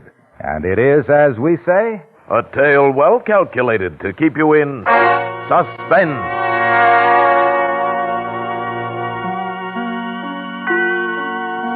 Tonight's suspense play was produced and edited by William Spear and directed by Norman MacDonald. Music for Suspense is composed by Lucian Moraweck and conducted by Lud Gluskin. The Long Wait is an original play by Fred Freeberger. Burt Lancaster is the star of The Hawk and the Arrow, a Norma F.R. production soon to be released by Warner Brothers.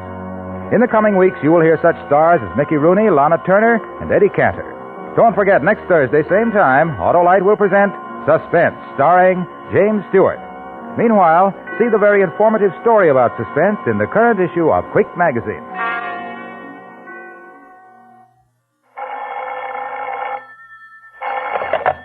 You can buy Autolite resistor spark plugs, Autolite stay-full batteries, Autolite electrical parts at your neighborhood Autolite dealers. Switch to Autolite. Good night. Freedom is everybody's job. Take an active part in national, state, and community affairs to protect your liberties. This is CBS, the Columbia Broadcasting System.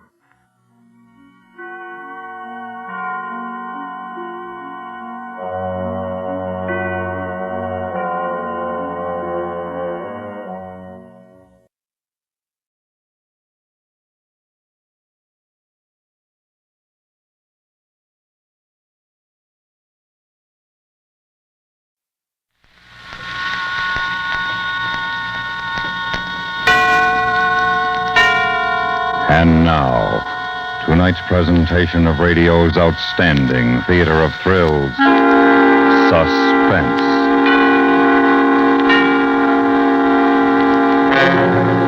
Tonight, we bring you the story of a man who wanted to become important and the crime he committed to accomplish it.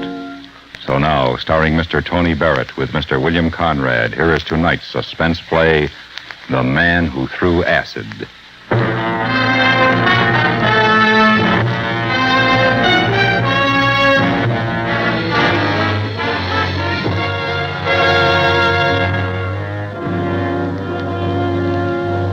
He was a young man serving his second year in the city assembly. And because he believed in honest government, he wanted to enact restraining legislation against the racketeers. At first, the older men, the wheels of the political machine, laughed at him, patted him on the back, gave him a cigar. They liked him because he reminded them of their lost ideals, wasted energies. And then they began to listen to him, wondering. The young assemblyman said in council, I wasn't elected to this office to see my wife and kids or anybody else's wife and kids dictated to by the racketeers and the hoodlums in this city. That's what's happening. Dope, gambling, mugging, the protection racket started again. If the chief of police won't or can't do anything about it, I say we should. Make laws. Put teeth in them. Get rid of the big boys who run the rackets and we'll have a clean city.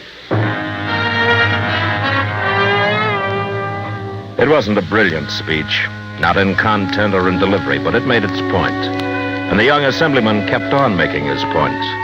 The older, wiser city fathers began to take notice. So did the press. And so did the big boys, the racketeers. And the man who was considered the boss called a meeting. There was no red tape involved, no orders in triplicate, a simple, direct edict from the top. And the organization was such that by 7 o'clock that evening, the hireling had been contacted. His name was Steve Kleiber, a thin, pasty-faced man of 42 who looked no more than 35.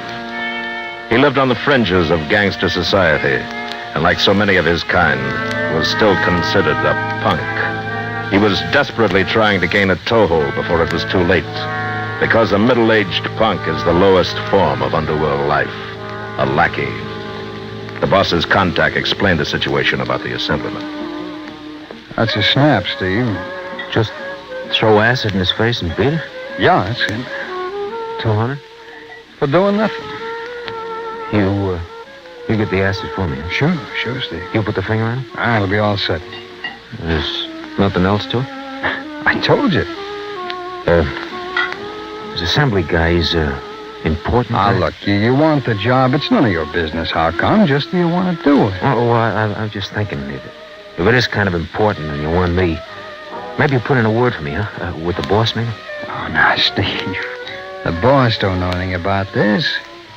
This is a private grudge. Oh. Okay, sure. You gonna pay me now? Half now. The other 100 when you've done it. Yeah. Okay.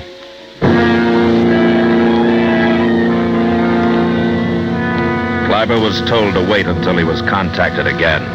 Then the acid would be delivered to him with further instructions. The hired man went home to his apartment and to his girl. He was happy. He had a big job. He had been accepted by the mob. Perhaps his luck had changed. He told his girl, $200, honey. This could be it. What I've been waiting for. Just a drop in a bucket to what I'll get in the next job. Oh, that's swell, Stevie. Well, what have they got you doing? Honey, you know better than ask. But I tell you this, it's big. Oh, I'll tell you that. Some of the wise guys are going to be saying hello to Steve Kleiber before long. You gonna take me out for Chinese dinner for a celebration? Hey, sure I will.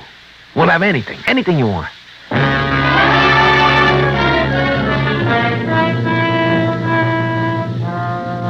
It was a night for celebration because plans had been made to throw acid in a man's face. The boss celebrated and took his wife to a movie. The contact man celebrated, got drunk, and cried about his dead mother.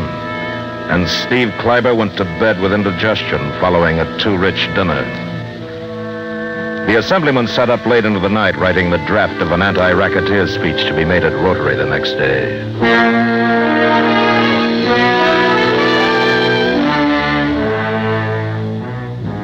A week later, Kleiber received a phone call. He was told to meet his contact in the park at 11 o'clock. He went to the designated place.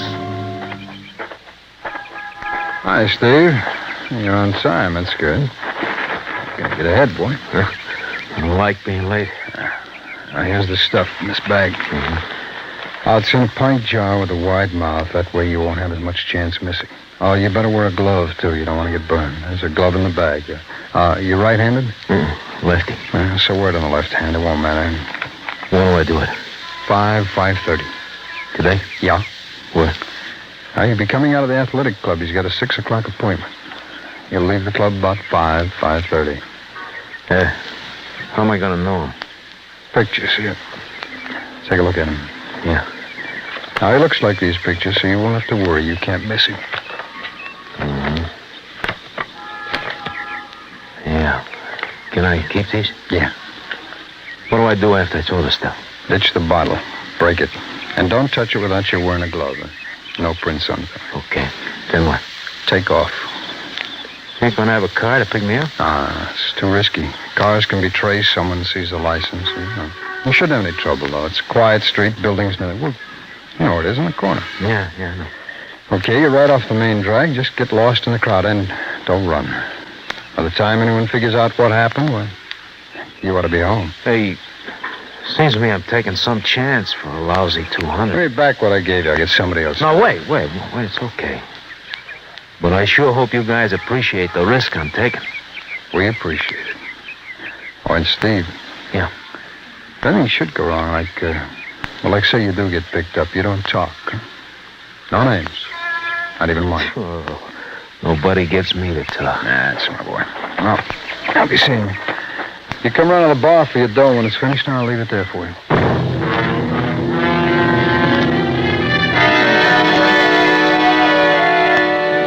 He had 6 hours to kill before doing the job.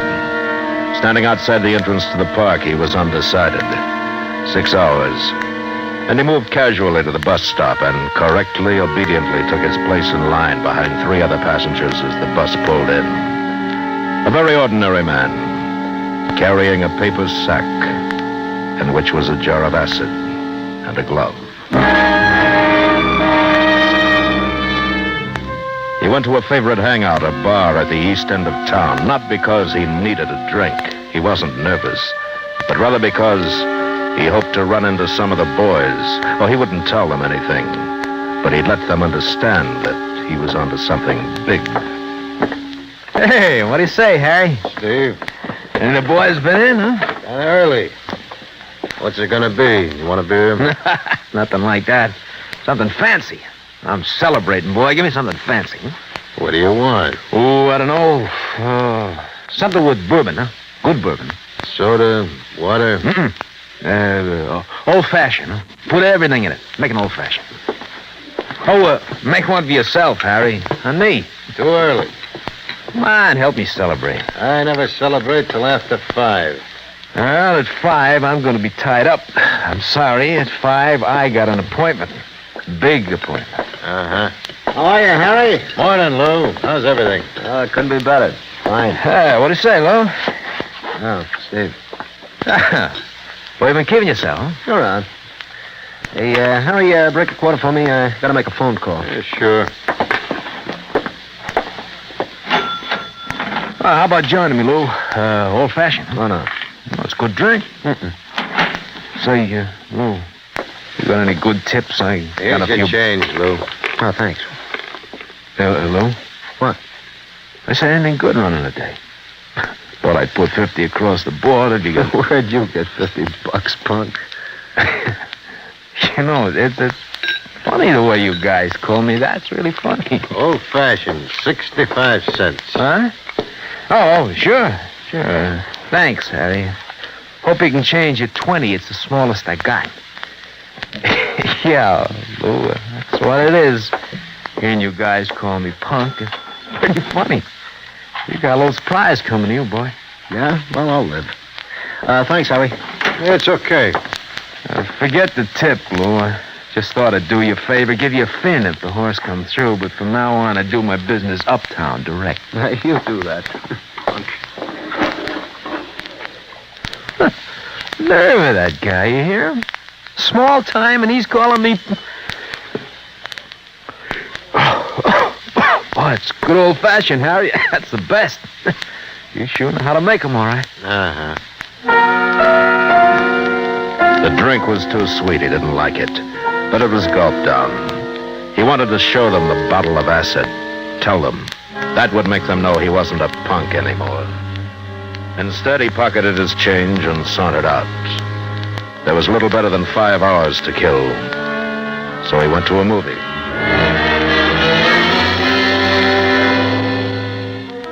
It was a triple feature, and when he came out, blinking in the strong sunlight, the time was 4 o'clock.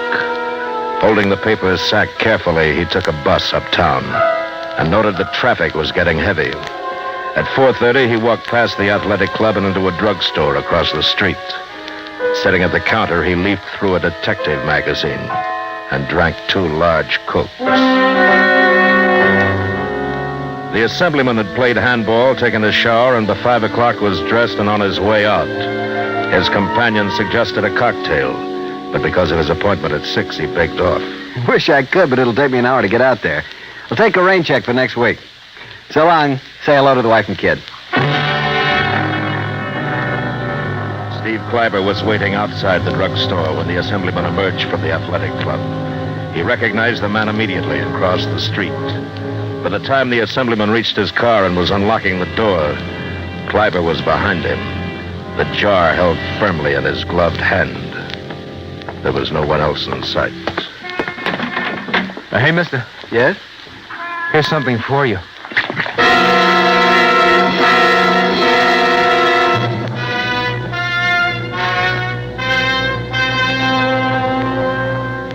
Steve Kleiber didn't see the assemblyman clawing at his face. He dashed the jar to the street and ran to the corner, and a moment was lost among the 5 o'clock homecoming crowds. He felt pride in the smoothness of his accomplishment. His nerve had held up. He'd proved himself as a man to be trusted. Any punk could do a good job with a gun, but he had performed a task few men could have done better. Cold, sure, perfect timing. He went home to his girl, and as he relived the moment in telling, he felt himself become flushed, hot with excitement. So I figured it out, see? Just like a shotgun. You know how when you shoot a shotgun, the lead spreads out? So I figured the same with the acid. Get close enough, just close enough so it won't spread. I was 3 feet. 3 feet. That's when I said, hey, mister. And he turned around. Boy, he could have put me on the Olympics the way I took off. You should have seen me I'm glad I didn't. Huh? Well, honey, I'm just telling you That's that... an awful thing doing a thing like that. I don't get you. It's a job, that's all. How come you didn't tell me that's what you were going to do? Why should I tell you? It's none of your business. I tell you now because I thought you'd be interested. I'm not. Well, that's a fine thing. I'm hungry. Let's go eat. No. Figured for a couple of days, lay low, just to be sure, you know. Now, look, you go on down to Delicatessen and get some stuff. Then later you can go down to Harry's and pick up $100 for me. He'll be there. By 7 o'clock, the extras were on the street. By 10 that night, the entire city knew what had happened. And the man who had ordered it to happen, the boss, was at home smoking a cigar, reading. His wife came in and said, I just heard the news on the radio. What news? Some man threw acid in somebody's face. He's a representative or a senator or something in the city. No kidding. Gee, that's terrible. Awful. Boy, I hope they get him. The man that did it. Well. And a phone call came into the boss on his private line. He listened for a long time. His cigar went out. He looked puzzled. You still there? Yeah, I'm here. Oh. Well, it's like I said. He ain't dead, but it might be better if he was. The cops are really out tonight. Who did the job? Oh, some punk. Steve Kleiber? Does he know anything? Yeah, I don't think so. I had a good boy give him the word. Then we're in the clear. Don't worry, in a couple of days it'll quiet down. But the boss was disturbed. His wife's reaction disturbed him. The phone call, what he had heard himself on the newscast, disturbed him. The violent act had all the earmarks of a boomerang.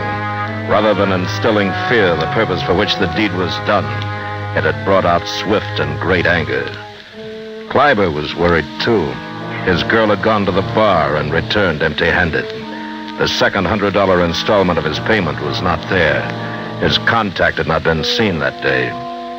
The next morning, a reward of $5,000 was posted for the apprehension of the man who threw acid. And by afternoon, the prize money had risen to $12,000.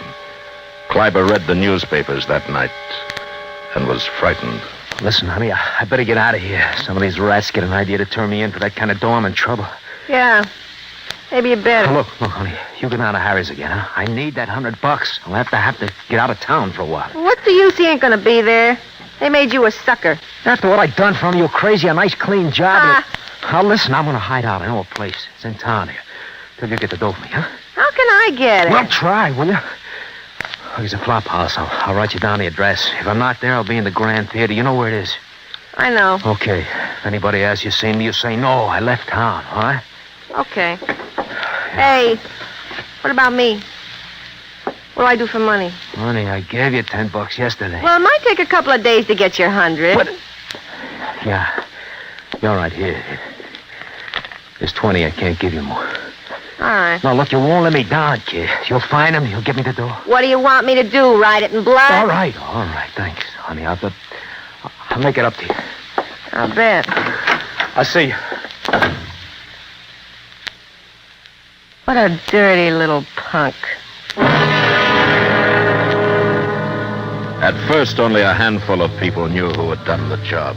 The boss, a half a dozen of his associates, the contact man, and Kleiber's girl. And then the bookmaker, Lou, remembered the incident with Kleiber in Harry's bar. Harry? Yeah, another the same. Hold on a minute. Hey, you seen Steve Kleiber around the last couple of days? No. I was just wondering. Oh? Remember the day he was in 2-3 days back? Day the guy got a face full of acid? Remember him talking big, flashing a 20? Yeah. Oh, what do you think? I'll tell you, his girl's been in a few times looking for an envelope he's supposed to get. She's been asking for someone, if that means anything. Uh-huh. You know what the reward is? Last I heard, 12,000. 20. It's a big stink. I wouldn't want to be in that guy's shoes. If Steve did it. Oh, I wouldn't want to be in his shoes. Me either.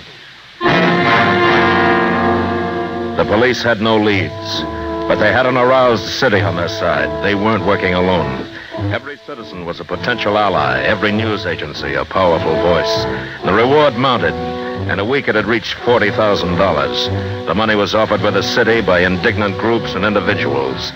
Kleiber was no longer a punk. He was a dangerous animal, a big man. And he waited in dark places, waited for his girl to bring him $100 so that he could run further to get away. The police, the district attorney's office began asking questions, lots of questions. And they started with the boss. They weren't playing games now. Why do you keep after me?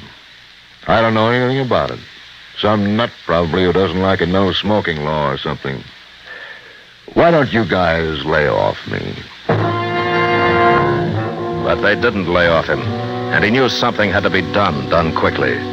He called his associates together. His city is not healthy with Kleiber running around loose. I get the feeling we better get to him before the cops do. He might know something. If he starts talking, we're all in trouble. Shouldn't be hard. Must be a dozen guys on the look for him right now. $40,000 ain't hay. I don't want him turned in. I want him killed. Yeah. Well, we'll get on it right away. It took 3 hours, and the word was out. To every petty racketeer, hoodlum, gunman, the word was find Kleiber. If you turn him into the cops, we'll get you. Just find him and pass the word to the right man. You'll get paid off. The boss wanted him dead, not alive. Kleiber hadn't heard from his girl for 2 days. In desperation, he took a chance and telephoned Harry's bar, asked for the contact man. Harry said, That's you, Steve? Yeah, Harry, yeah, it's me. Is he there? Where are you? Never mind. Is he there? Wait a minute.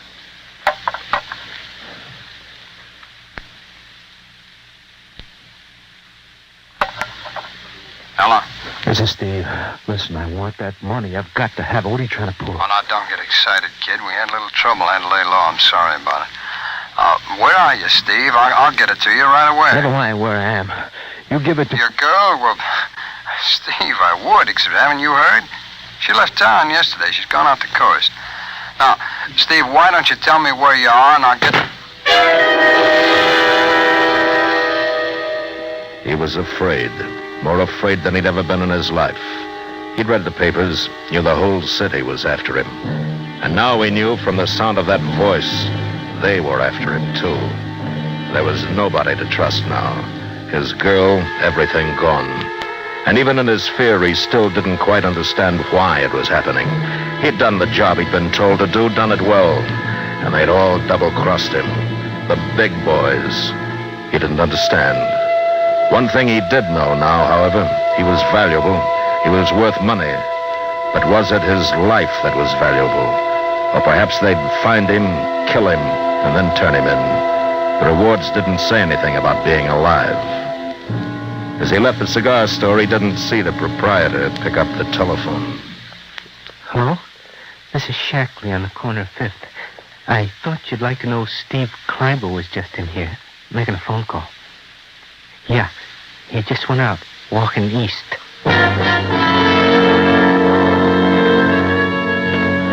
I'm in trouble. I'm in bad trouble. Punks, a lot of them double-crosses. I'm in trouble. I'm scared. Boy, I shouldn't be out like this. I gotta find someplace to hide out. Where?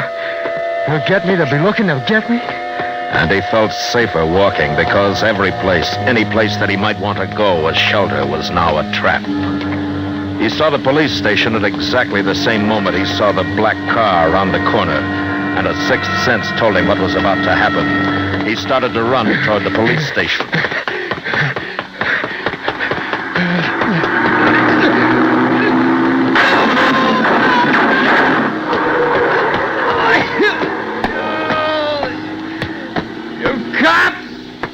Give me protection!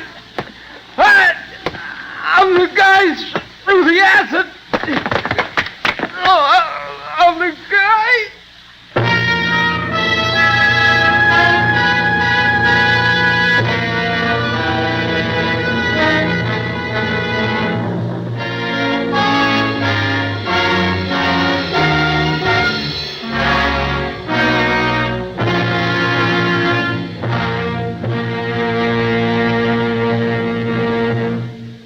Suspense, in which Mr. Tony Barrett and Mr. William Conrad starred in tonight's presentation of The Man Who Threw Acid.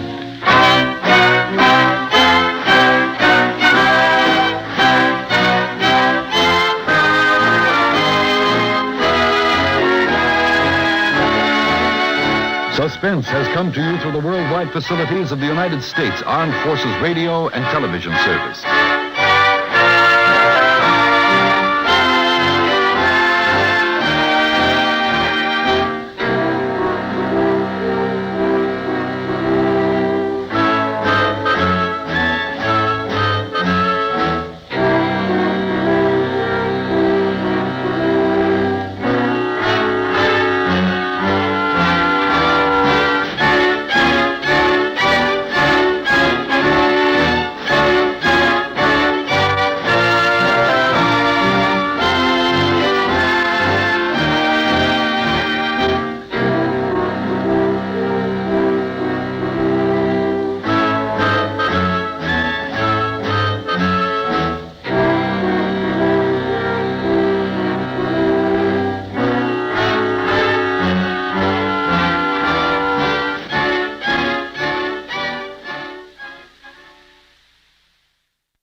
And now, Roma Wines, R-O-M-A, made in California for enjoyment throughout the world. Roma Wines present Suspense. Tonight, Roma Wines bring you Mr. Hume Cronin as star of The One Who Got Away, a suspense play produced, edited, and directed for Roma Wines by William Spear. Suspense, radio's outstanding theater of thrills, is presented for your enjoyment by Roma Wines. That's R-O-M-A, Roma Wines. Those excellent California wines that can add so much pleasantness to the way you live, to your happiness in entertaining guests, to your enjoyment of everyday meals. Yes, right now, a glassful would be very pleasant, as Roma Wines bring you Hume Cronin in a remarkable tale of Suspense.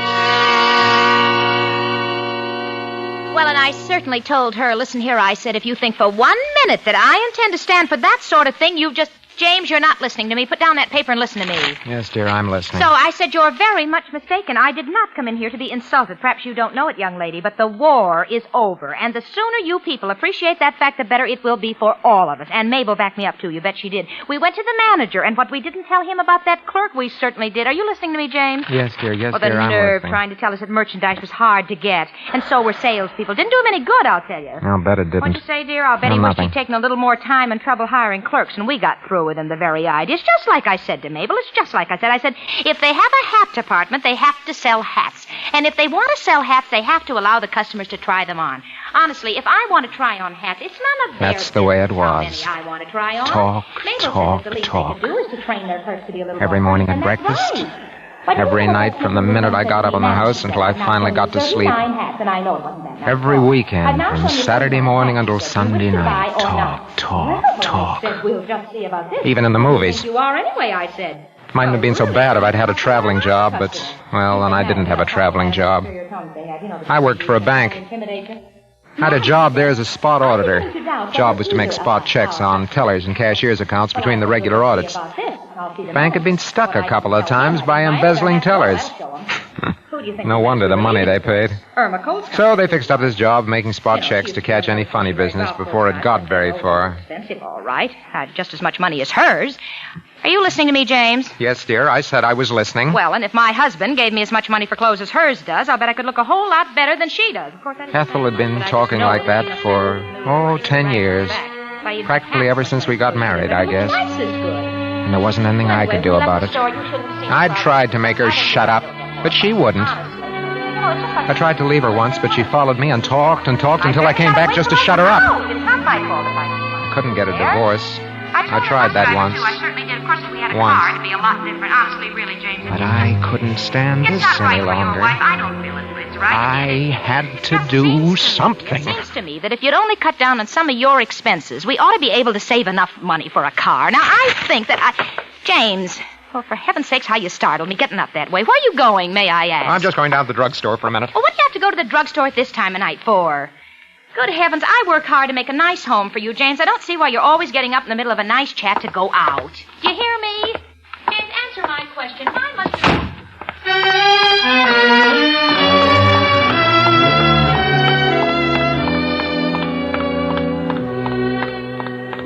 As soon as I got outside, I felt better.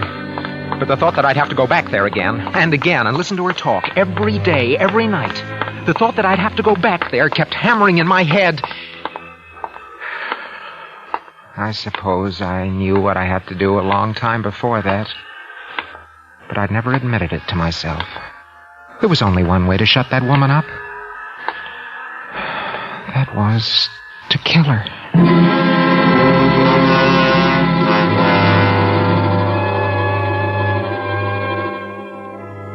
I didn't sleep very much that night. In the morning, I got up as usual and I went to the bank. I hadn't figured out how to do it yet. What I wanted was an ironclad alibi. I wanted to think some more about it. So for today's spot check, I needed something easy, some accounts that wouldn't give me any trouble. I looked over the bank personnel, wondering which one I should pick. And there was my man, Arthur H. Tilwer, the perfect employee. Looking just like John Q. Taxpayer. Hardworking, conscientious, loyal. Been there for 35 years and risen at last to the eminence of second assistant cashier. Good morning, Mr. Tilwer. Oh, good morning, Mr. Carroll. You passed a restful night, I trust. What? Oh, yes, more or less, Mr. Tilwer. Ah, that's fine. Now, what may I do for you this morning? Well, I thought I'd run a spot check on your accounts today, if you don't mind. Spot check on my account?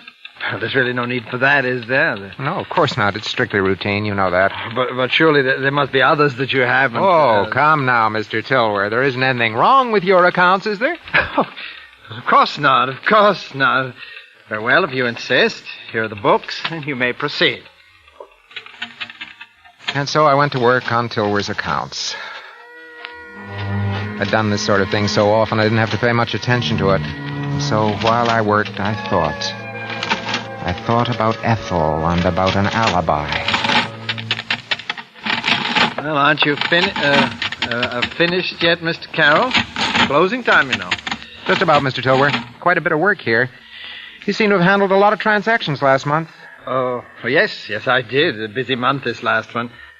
You going home now? No, I think I'll stay here and finish this up. Why don't you finish up in the morning? Oh, this shouldn't take much longer. I'll do it tonight. Very well. Good night, Mr. Good night, Mr. Stowey. Huh. It's funny it doesn't balance. Must have made a mistake. See, I'll add it again.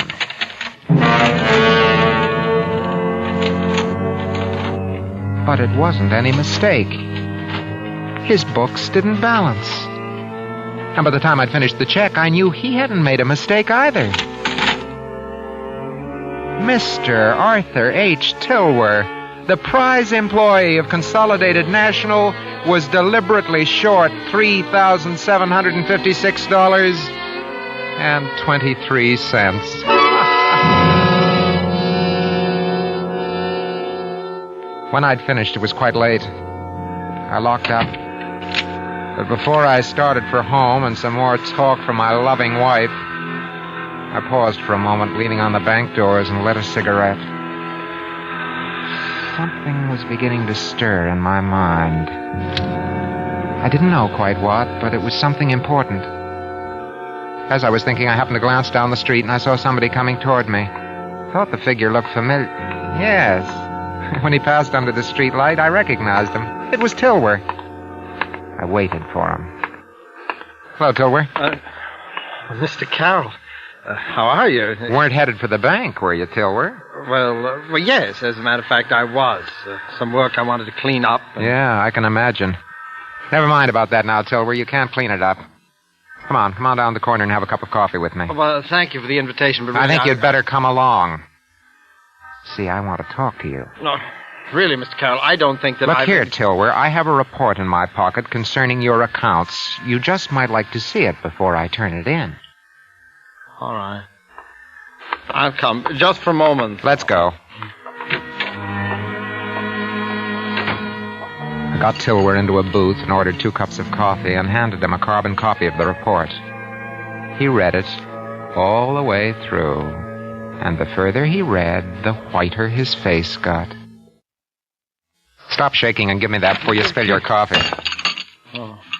Now, there are a couple of things I want to know before I turn this in.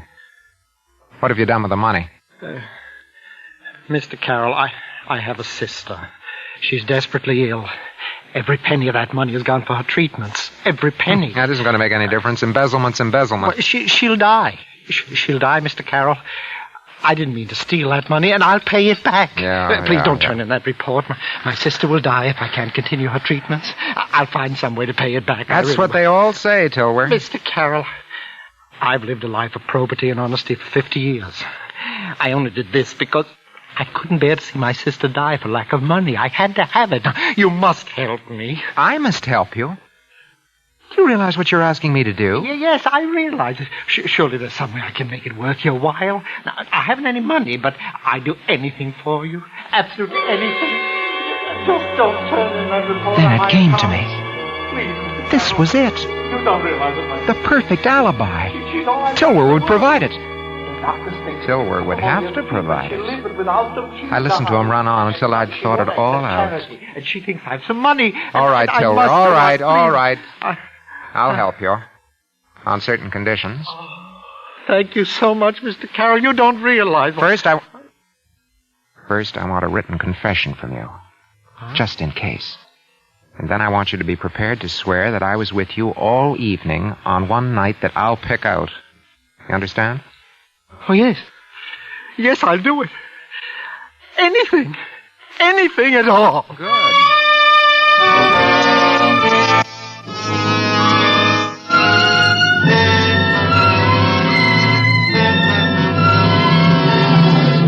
For Suspense, Roma Wines are bringing you Hume Cronin in The One Who Got Away. Roma Wines' presentation tonight in radio's outstanding theater of thrills, Suspense.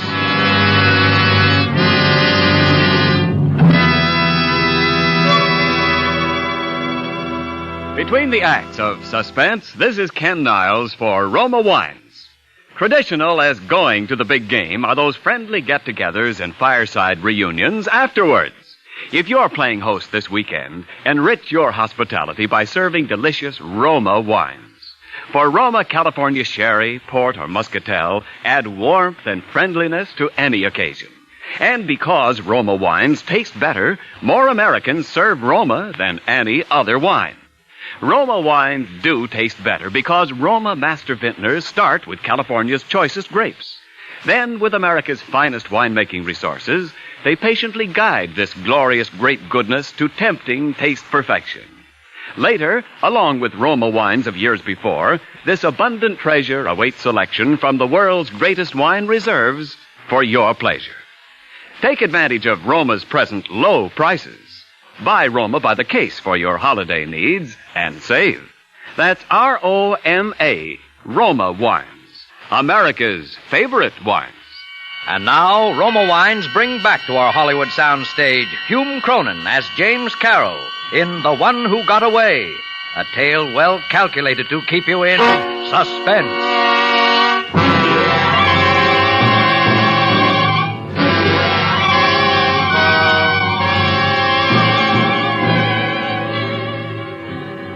The next night, I didn't come home until almost 8 o'clock. Ethel was in fine form. She started right in. Carol, where have you been? You know I'm supposed to meet Mabel at the corner at 8:15 to catch the bus downtown to the show. I should think you'd show a little consideration for me once in a while. Well, answer me. Where have you been? I'm sorry, dear. I'm sorry. I had to work late, and I didn't have a chance to call you. What do you mean you didn't have a chance to call me? Now your dinner's all cold. You just have to eat it that way, too. I can't wait around here any longer. That's all right, dear. I'll tell you what. You go and get your things on. I'll call Mabel and tell her that you're going to be a little late. She won't have left yet. You haven't called her yet, have you? Oh, well, no, I haven't called her already. I've been doing nothing but wait for you. All right, dear. I'll call her now. You go and get your things on. Well, all right. But in the future, James Carroll, when you know I'm going out, I want you here on time. Hello? That you, Tilbury? You alone? Do you expect anybody tonight? That's fine. Listen, Tilbury, this is the night. Yeah. I want you to say that I've been there with you all evening from 7 o'clock on. Never mind why. I'll be over there after a while, and I'll give you the details of what you're to say when the time comes. I don't know what I've ever done. I don't care whether you like it or not, Tilbury. No, not yet, dear. Not yet. Just a moment. You don't want your sister to die, do you? Do you? All right, I'll see you shortly. Did you get her? Did you get her, James? No, I didn't. The phone was busy. Oh, what do you mean the phone was busy? I heard you talking to somebody. Yeah, well, that was somebody else. Oh, well, honestly, this is most annoying. I don't believe you can do anything right. Give me that phone. Yes, dear, here you are. Well, really, can't even dial, for heaven's sake. Oh, I don't know. Hello? Hello, Charlie? Charlie, this is Ethel. Yeah. Has Mabel left yet? Oh, good, yeah. Let me talk to you, will you, please? Yeah.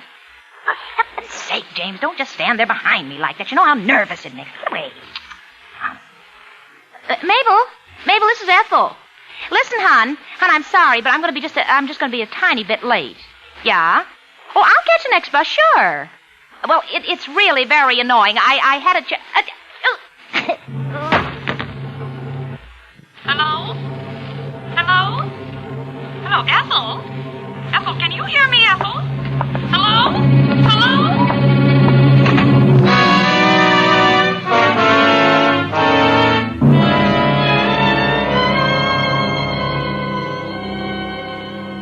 I guess I must have got back not very long after the cops got there. The apartment was ablaze with lights. There was a cop at the door. Inside there were photographers, fingerprint men, all the usual array of the law. The detective in charge was named Dolan. Pretty much of an average-looking guy, but sharp. We went through the amenities, and he told me how sorry he was. I expressed my shock and horror, and finally we got down to business. Mr. Carroll, I hate to bother you at a time like this, but I find it quite helpful in cases of this kind to talk to people as soon as possible. Yes, I understand. Now, when did you last see your wife alive, Mr. Carroll? Why, about 6:45, I guess. I only came in for a moment, and she was getting ready to go out. About 6:45. And she was okay when you left? Yes, perfectly. And you say you left the apartment then? That's right. Where'd you go, Mr. Carroll? What's that got to do with it? Oh, Mr. Carroll, this is a murder case. Your wife was strangled while she was talking over the phone to a friend of hers. You want to bring her murderer to justice, don't you? Of course. Well, in a case like this, unless we get a break, we'll have to investigate the whereabouts of a great many people at the time she was killed. We'll find out a lot of things that people would prefer to keep quiet. Now, perhaps what you were doing after you left here is something like that. But let me assure you, if where you were and what you were doing has nothing to do with this case, it'll never come out. Now, where were you? Was it to see a woman, Mr. Carroll? Oh, no. No, there was no other woman. Don't you remember where you went? Yes. Yes, I remember. Well, why won't you tell me? Mr. Carroll, where did you go after you left this apartment at 7:15? I'm not going to tell you. Mm-hmm. Mr. Carroll, why did you kill your wife? I didn't kill her. What's the matter with you? You didn't kill her. You left her here alive at 7:15, and you won't say where you went. But that's right. But I didn't kill her. Why should I? Look here, I loved my wife. Mr. Carroll, I'm afraid you leave me no choice. I must ask you to accompany me down to headquarters.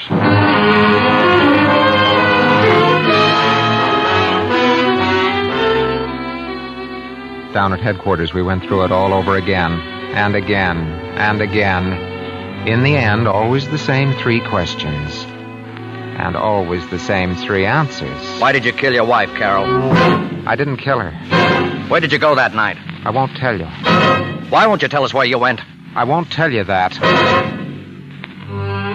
The same 3 questions, and the same 3 answers. Over and over and over, for a long, long time. Over and over and over. But I never told them.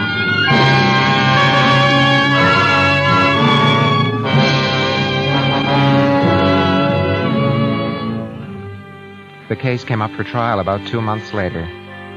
The prosecution had a good sound case for first-degree murder, and the district attorney made the most of it.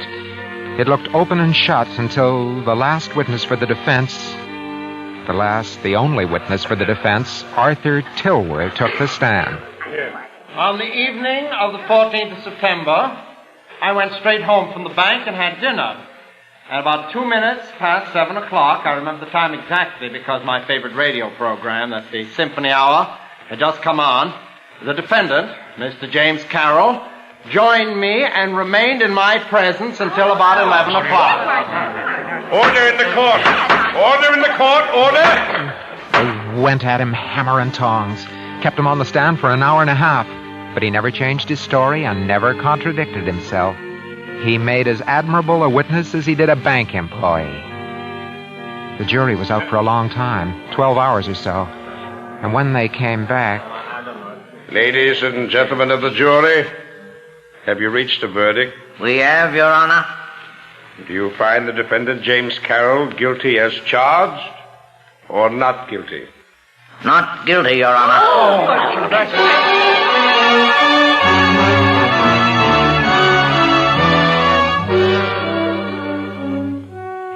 There it was, just the way I'd planned it. I was free. And I'd stay free. No man, the law says, shall be placed twice in jeopardy for the same offense. No matter what they found out, they couldn't touch me now. I was free of Ethel forever.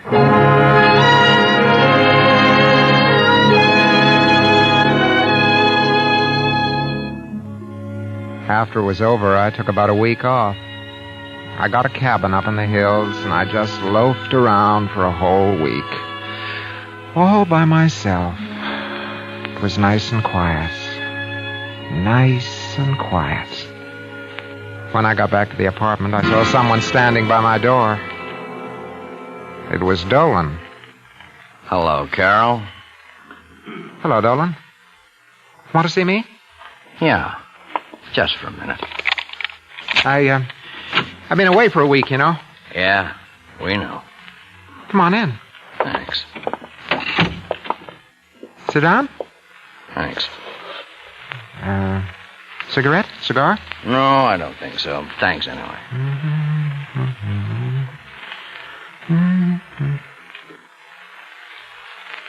All right, Dolan, what do you want? Oh, nothing, really. Look, Dolan, is this supposed to be a purely Hey, social Carol, visit? tell me, do you fish? Do I fish?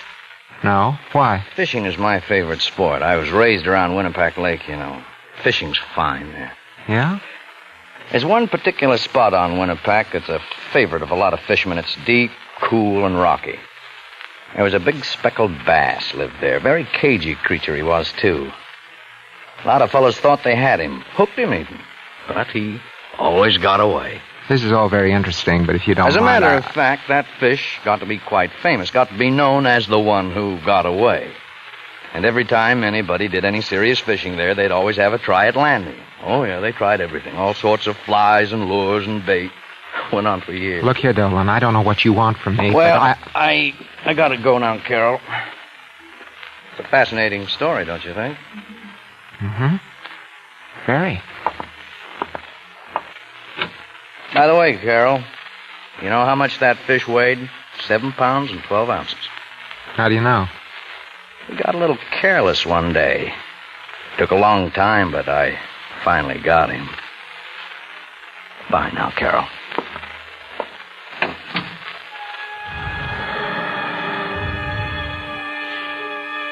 I could see that Dolan was going to be annoying.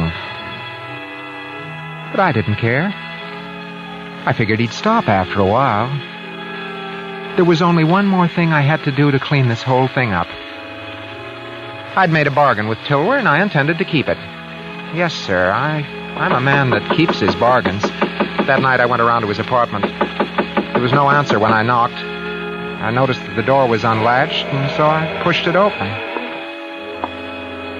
There was Tilwer sitting in the dark by the window, just staring out. The flicker of the neon signs outside lit his face as they flickered on and off. He looked about 150 years old. Tilwer. Hey, Tilwer. Tilwer. What are you doing sitting there in the dark? Come on, let's have some light. Just sitting here thinking, Carol. Thinking? About what? About a lot of things. Principally about you. Huh? Look, Tilwer, I made a bargain with you, and I've come to keep it. Yes, sir. Here's your confession. Here are both copies of my report. Tilwer, did you hear me? I said here was the confession. Yes, I heard you. It doesn't matter. What do you mean it doesn't matter? You want to go to jail, Tilwer? And how about your sister? My sister's dead. This morning. Oh, I'm sorry, Tilwer. You made me kill your wife, Carol. What? No. Oh, come now, Tilwer. Don't be stupid. I did you a favor. You did me one. That's that. No, if it hadn't been for me, your wife would still be alive. And I've been punished for my sins. My sister. Oh, yeah, but you... Who will punish you for your sins, Carol? Take it easy. You killed, and you cheated justice. But you won't cheat me, because I'm going to kill you. Sit down, you old fool. Get away from that knife. Get away from that knife, I tell you. All right. Give it to me. Give it to me. Or... Now, sit down. Oh, that's better. Quite a nasty little pig sticker you have here, Tilwer. There's your knife, my decrepit avenging angel. You're not going to kill anybody. I'll get you, Carol. You'll see I'll get you, you murdering...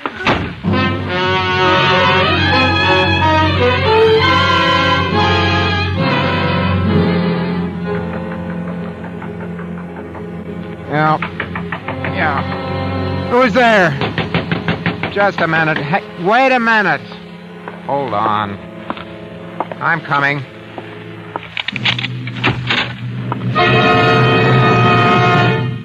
Hello, Carol. What do you mean by getting me out of bed at Where this... were you last night, Carol? Who wants to know? The police department wants to know. Now answer my question. Where were you last night? Or aren't you saying? Certainly I'm saying. I went over to see Tilwer. Anything wrong with that? And how was Tilwer? Why, all right. About the same as usual. And how was he when you left him? He was just the same as when I came in. What is Was all he? this? Of course he was. What's wrong? Something wrong with Silver? He's dead, Carol. Dead? There was a knife in his heart. A knife? There were fingerprints on that knife, Carol.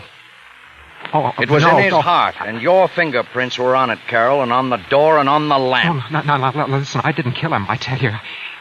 This is a frame-up. Maybe, but I the didn't police touch him. department is taking a different view, Carol. Get some clothes on. You're under arrest for the murder of Arthur Tilwood. Oh, no. No. Too bad you'll never get to see that fish I was telling you about. It's over my fireplace. Just hanging there. Come on, Carol.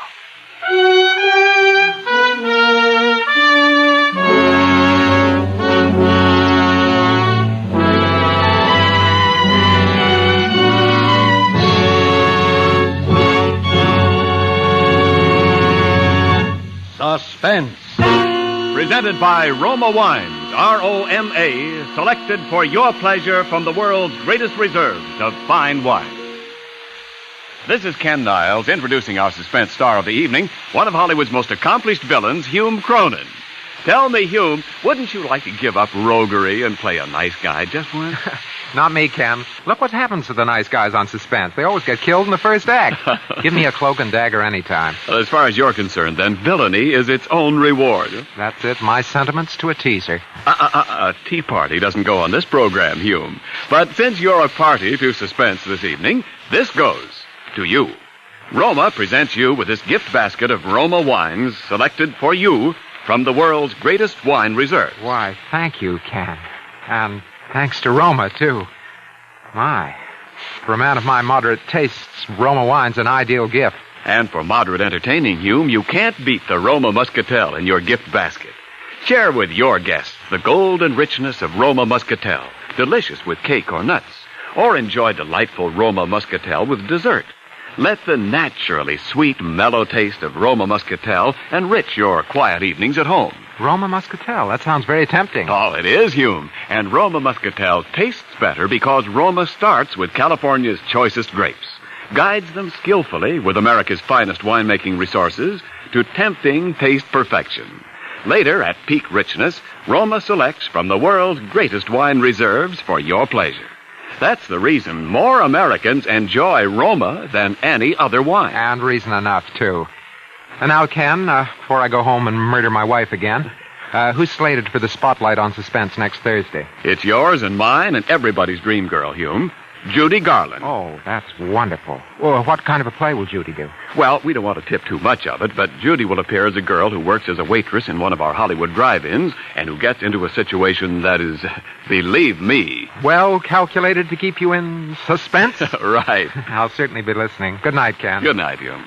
Hume Cronin appeared through the courtesy of Metro-Goldwyn-Mayer, producers of the Technicolor production The Yearling. Next Thursday, same time, you will hear Judy Garland as star of Suspense. Produced and directed by William Spear for the Roma Wine Company of Fresno, California. CBS, the Columbia Broadcasting System.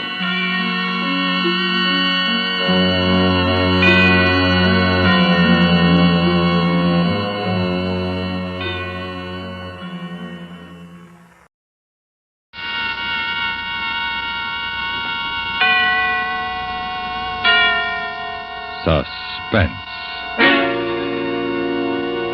And the producer of radio's outstanding theater of thrills, the master of mystery and adventure, William N. Robeson. Everybody knows it is unwise to pick up hitchhikers. It is especially unwise if you are young and pretty and driving a very powerful foreign sports car. You run the risk of losing your money, your car, your life, and possibly your heart, depending on the hitchhiker. Listen. Listen to Miss Barbara Whiting, starring in The Rim of Terror, a tale well calculated to keep you in suspense.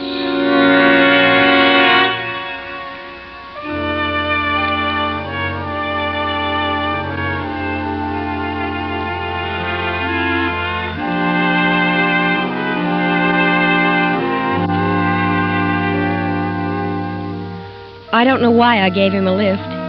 Even now, with the terror gone like a half-remembered nightmare, I can't be sure why I stopped my big Mercedes on that lonely road in Nevada and gave him a lift. Maybe because he looked so bedraggled standing there, headless in the rain, by the side of the road. Maybe because he smiled grimly, almost with a sneer that was a challenge. I don't know. Anyway, I slammed on the brakes and he walked slowly up to the car. Torkel, my big husky, stiffened on the seat beside me. Quiet, Torkel. So you decided I don't look like too much of a risk, huh? Not at all. Please get in. You look very wet. As a matter of fact, I am very wet. Back seat, Torkel. Torkel, is it? How are you, Torkel? Well, it's quite a dog. I'll bet he could easily kill a man. He's really quite well behaved, and he wouldn't attack without orders. You have made yourself quite clear. This is an impressive machine. I love it, but I'm really not used to it yet. I just got it last week. You drive it very well. Thank you, but I don't really. Where are we now? Well, I'd say about 25 miles east of Winnemucca. You're new to this part of the country? Yes and no. I've never seen that view before. It's breathtaking. So much different from back home. Back home? Vermont.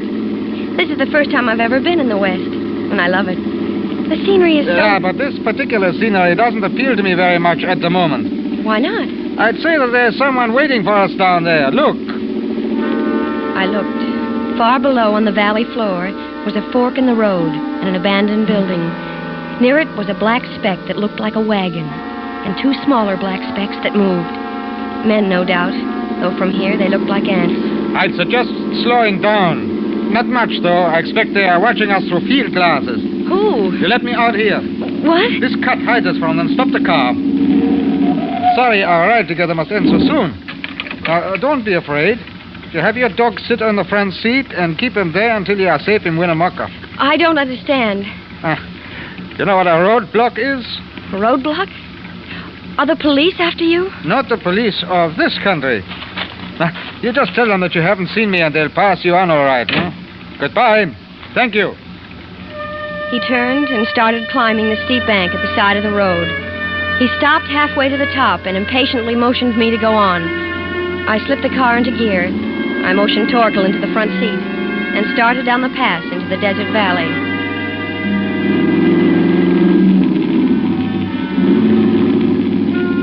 A couple of miles further, at the forks, the road was blocked by a black delivery truck. I was almost tempted to swing around it, but the man in the plastic raincoat who held his hand up so casually didn't look dangerous at all, so I came to a stop.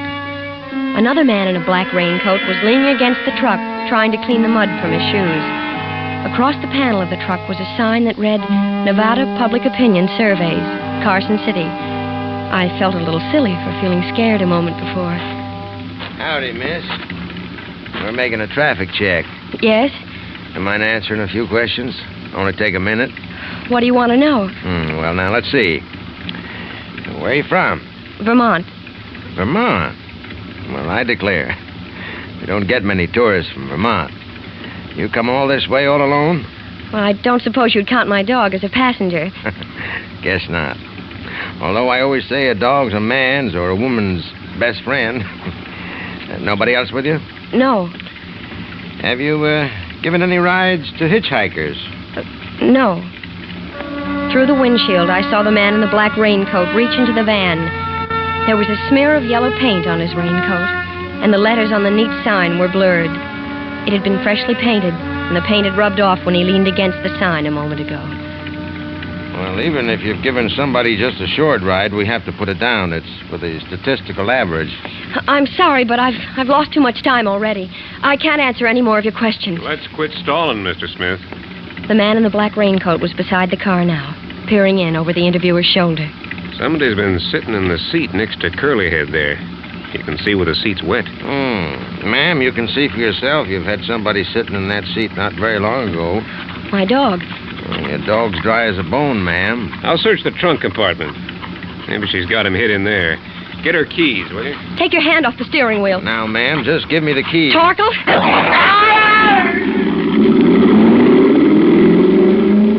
I had no idea the Mercedes had such power. It leaped forward under the accelerator.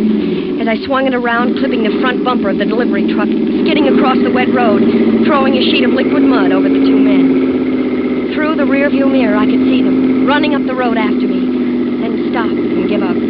I shifted into fourth and headed back up the mountain at 80 miles an hour. And Then, as I rounded a curve, there he was again, my passenger, laboriously clambering down the bank at the side of the road.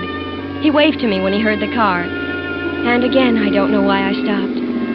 Maybe it was because he was limping now. Maybe because his figure looked so tiny and alone in all that vastness. Maybe it was because I remembered the cruel blue eyes of the red-haired interviewer behind his thick glasses. Anyway, again I stopped. Backseat, Torkel. Get in. I'm driving back to the main highway. I can take you into town that way. I wouldn't have hailed you, only I twisted my ankle up there. Oh, I'm sorry. What happened? Lose your nerve? I'm afraid I did. After they saw the damp mark your suit had made, and the man reached for the ignition keys, I guess I lost my nerve. Where was the third man? There wasn't one. Well, he must have been hiding. Was one of them red-headed with glasses? Yes. The other one called him Mr. Smith. What's this all about? Who are they? Who are you? Well, I suppose I owe you some kind of an explanation. My driver's license and army discharge say that I am Peter Whittlesey of Elko, Nevada, but they are very excellent forgeries. Forgeries? Oh, yeah. You see, I was a spy. What? Yeah. I landed in San Francisco 3 days ago in the crew of a little Greek freighter. Mr. Smith met me, and his assignment was to get me from my ship to my new job. Where? Los Alamos, New Mexico? Naturally. I ducked him last night. Why are you stopping? Get out. Oh, look, how far can I walk on this foot? Please, just get out. Well, when you picked me up, I was on my way to the police to give myself up. It's my only way to get away from them. You must believe me. It sounds like a bad movie. Now get out. Well, what about that bullet hole? What bullet hole? In the windshield? What? Oh, I didn't see it before. Who? My friend, Mr. Smith, of course. I suppose I didn't hear the gun over the sound of the motor. Do you believe me now? Maybe I do. You see, when you have been sent on a mission into a country by the left arm, you are not supposed to change your mind and go over to the other side. They don't like it. The left arm? What's that, a fifth column? Well, I suppose you could call it that. How come you speak English so well if you're a foreigner sent here by the left arm? Foreigner? I was born right here in Nevada, and this is the only way I could get back home. Now, please, don't make me get out. Take me to the nearest police station, will you? Please?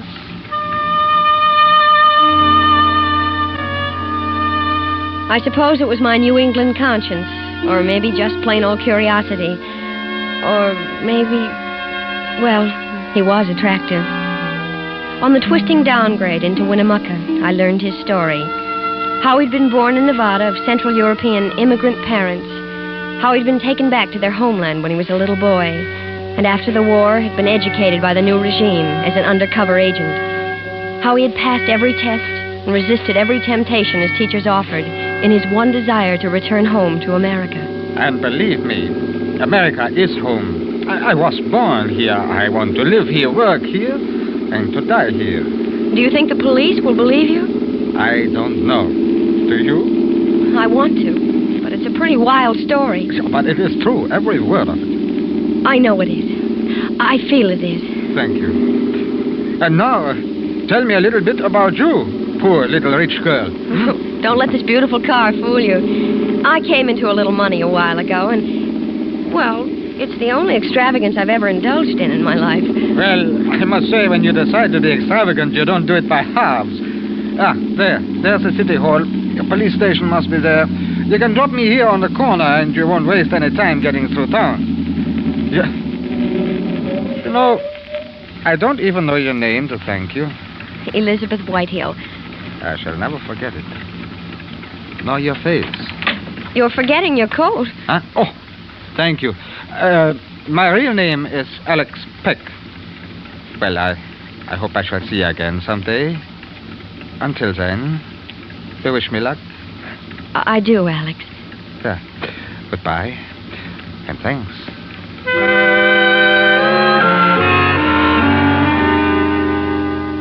He turned and was gone, limping across the courthouse square, and I suddenly felt very much alone.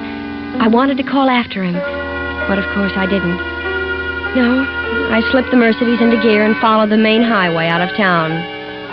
Ahead of me lay Seattle and Charles. good, safe Charles who wanted to marry me. My little adventure was over, and I was glad. I kept telling myself I was glad while I munched on a sandwich in a roadside stand on the outskirts of town. I kept telling myself that I'd gotten off easy, but I kept thinking of those pale, vicious blue eyes of Mr. Smith, and the way Alex had slumped in fatigue like a very tired little boy. The sandwich lost its taste. I left it uneaten and started west once more for Highway 45 and the straight road across Idaho and Oregon for Seattle. And then a few miles further, Torkel nudged my arm. I glanced at him and slowed down. He had a wallet in his mouth, Alex's wallet. It must have dropped out of his coat as he left the car. He'd need it. It was part of the proof of his story. Without it, he might be delayed too long in that little police station in Winnemucca. But that really wasn't my problem. Let him worry about it. If I went back now, I would be involved forever and ever with this strange, dark young man whose tired face swam before my eyes. I swung into a side road, whipped into reverse, and straightened out on the road back to Winnemucca. There was no time to lose. I let the car out. 80, 90. I didn't know it had such speed. 100, 105 on one straight stretch. And then down to a cautious 55 as I entered the town limits, until I pulled up before the police station. Stay, Torkel.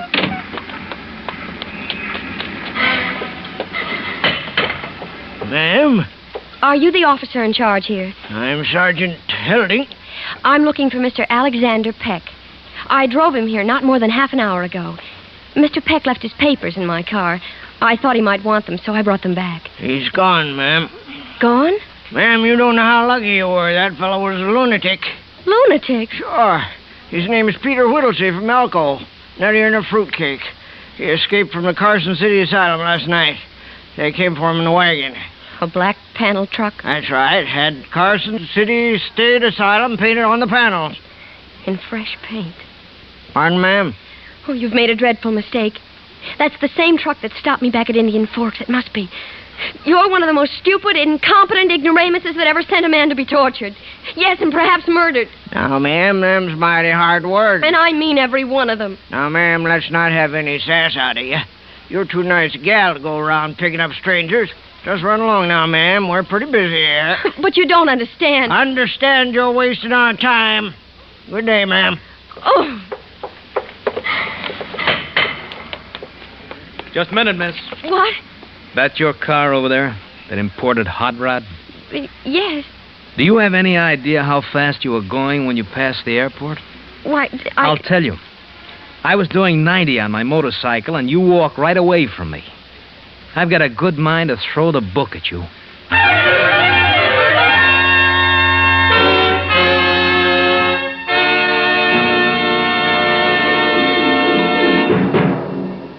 In just a moment, we will continue with Suspense.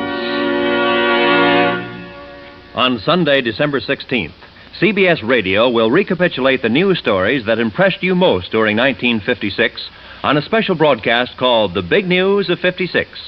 In order to do so, we need your help. Please write us and let us know which of the year's developments had the biggest impact on you. Write to Big News of 56, care of CBS News, 485 Madison Avenue, New York, 22, New York. Do let us know as soon as possible so CBS News can know what you want to hear on the recreation of The Big News of 56 on Sunday, December 16th. And now, we continue with Miss Barbara Whiting in The Rim of Terror, a tale well calculated to keep you in suspense.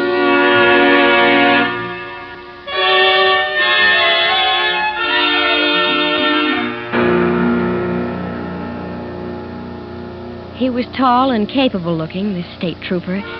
He had a kind face, even if he was threatening to throw the book at me. So I told him the whole story, every bit of it, and he seemed to believe me. All right, now look.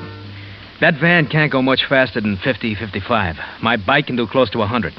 Now, we didn't run into the van coming into town from the north, so I guess it's traveling along the highway south to Reno or maybe to California. I can catch it and stop it, sure. So what? How do I know the guy isn't a lunatic and the van isn't on the level? I've got to have identification. Why don't I follow you? Yeah. If you can identify them as the men who stopped you and tried to shoot you, I got a case. I'll make them wish they'd never been born. Come on, let's go.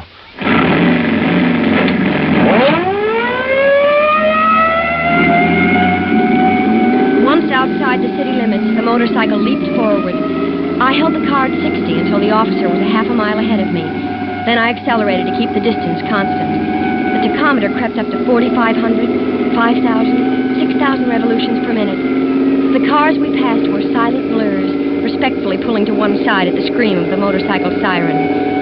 Then, down the shimmering surface of the road, miles ahead of us, appeared a lurching black speck.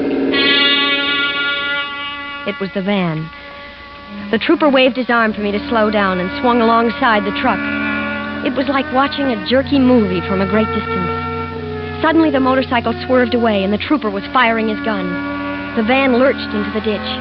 The motorcycle slid across the road, throwing the officer onto the pavement. The man in the black raincoat stepped down from the van and walked toward the fallen trooper, stopped, and fired his gun. And then the trooper raised his arm and fired. The man in the black coat fell forward, caught his balance, and then slumped to the ground like a puppet with a broken string. I slipped into gear and drove up to the truck. The man in the black raincoat was lying on his back, staring sightlessly at the sky, a little red hole in his forehead. The trooper was sprawled out on the shoulder of the road, a trickle of blood from his chest soaking into the sand. Another man was slumped against the wheel of the van. They were all dead. And neither of the two men from the truck was Mr. Smith. Neither had pinkish red hair. Mr. Smith wasn't there. Mr. Smith still lived to avenge and pursue. But somebody else in this silent scene of death was alive. Somebody inside the truck was scratching at the bolted door. I opened the back doors of the van. There he was. There, strapped in a straitjacket, was Alex. It wasn't until I'd untied him and had him safely out of the truck that I became faint. It's all over. This part, at least. There's no reason to shiver and shake. I can't stop. Right, it's shock. Now, let's pick up the pieces. How did you get here? I found your wallet. Go on, make yourself talk. You dropped it into my car. I thought you'd need it at the police station. Are you well enough to drive that machine of yours? I think so. Where? That depends on what happened to Mr. Smith. Where is he? I haven't the slightest idea, but he is looking for us. You can be sure of that. You've got to get away from here. All right. I'm ready. Come on.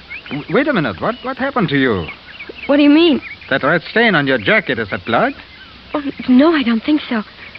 The cans of paint in the back of the truck. When you untied me, you must have spilled one. Take it off. Why? You want people to ask questions? Come on, get in, start the motor, and give me that jacket. What are you going to do? Ditch it. There's a car coming. Now, come on, let's go. Good. It's in a dip about a couple of miles back. They didn't see us. My mother knit that jacket for me. Good, then you know where you can have it replaced. Where are you headed? We'll drive straight through to Seattle. Seattle? Too far. No, listen. My friend in Seattle, Charles Matthews. He'll know what to do. He has connections, even in Washington. He may not be too willing to help me. Under the circumstances, I could hardly blame him. Charles is bigger than that. I wonder. 2 hours later, we were 120 miles near Seattle and filling the gas tank at a lonely motor court set in a clump of scraggly pines. Here's a thirsty bush you got there, ma'am. Took almost 20 gallons. Yes, it was nearly empty. That'll be $5.28. Will you cash a traveler's check? Sure will. All right, just a... Alex. What? My traveler's checks. They were pinned inside my jacket. The jacket you threw away. We'll have to go back. Do you have any idea what that piece of road will be like now? Half the population of Winnemucca driving out to see where that gun battle occurred. But, Alex, that's all the money I have in the world. You can stop payment on them. You can get your money back. But now, right now, I've only got $1.75. Now, let's see what I have in my pocket. Well, now, $2 silver. A lot of chicken feed. Yeah, we can make it with $half to spare. Here you are, young man. Thank you. Come again. How are we going to get to Seattle on 50 cents? At the moment, I haven't the slightest idea. This tank full of gasoline won't take us half the way. You could phone your boyfriend, collect, tell him we are strapped, and ask him to wire you some money, huh? I couldn't ask Charles for money. Why not? You wouldn't understand. Well, if you don't want to ask him for money, don't. I'll figure out something. Like robbing a bank? Maybe. With your training, that shouldn't be too difficult. Perhaps. Oh, I'm sorry. That was unkind of me. Why do you suppose we're bickering like this? I haven't the slightest idea. Haven't you? No. Neither have I.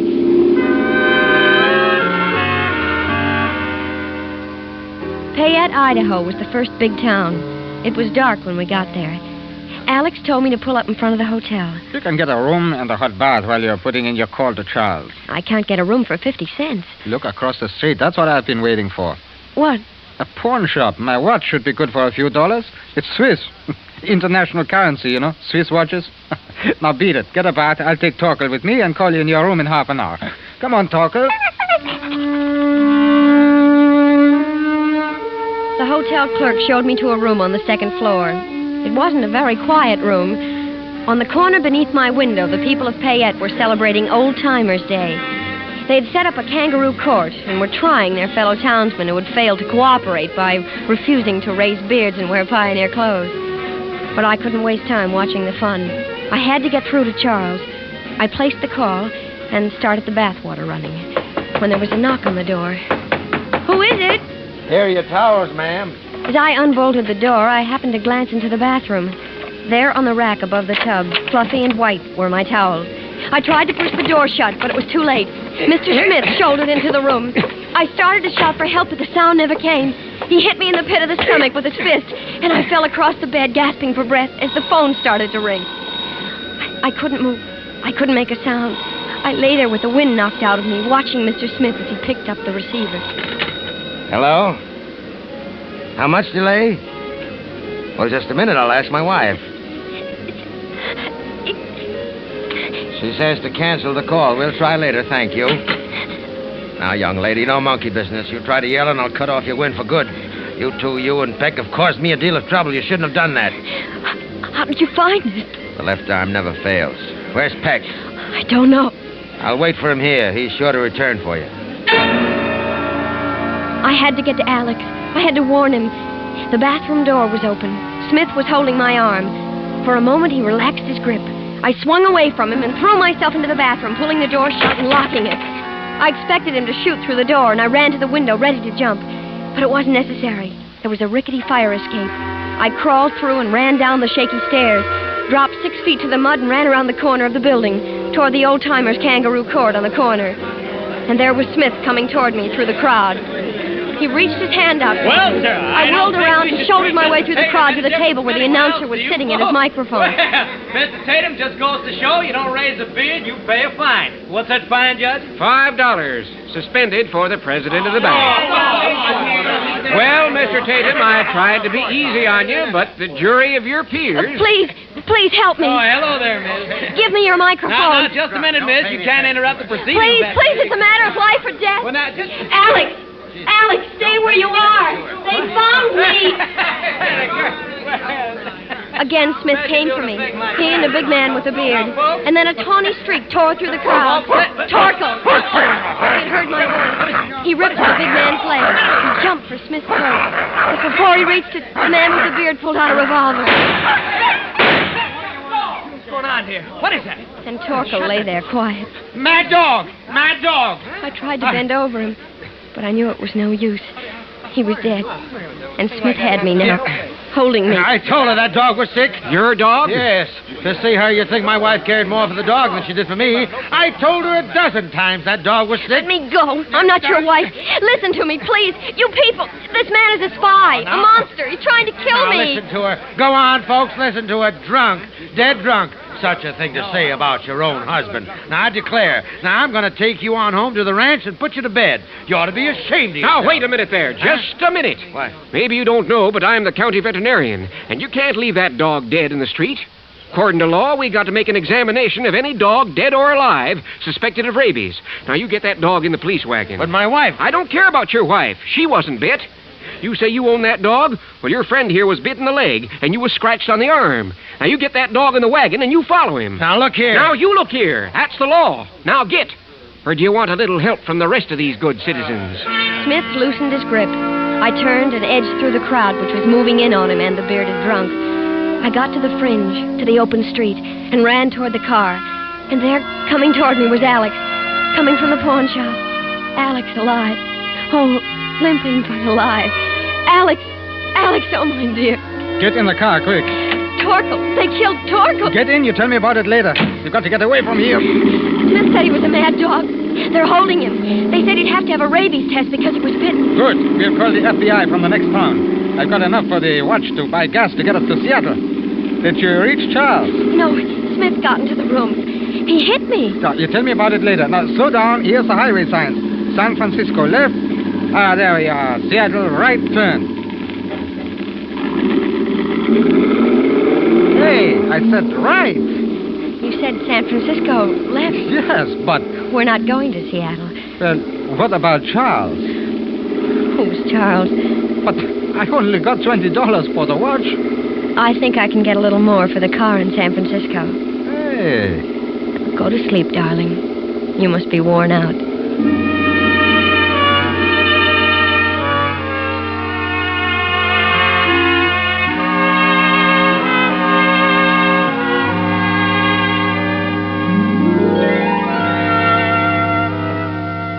I don't know why I gave him a lift that day, but I'm awfully glad I did.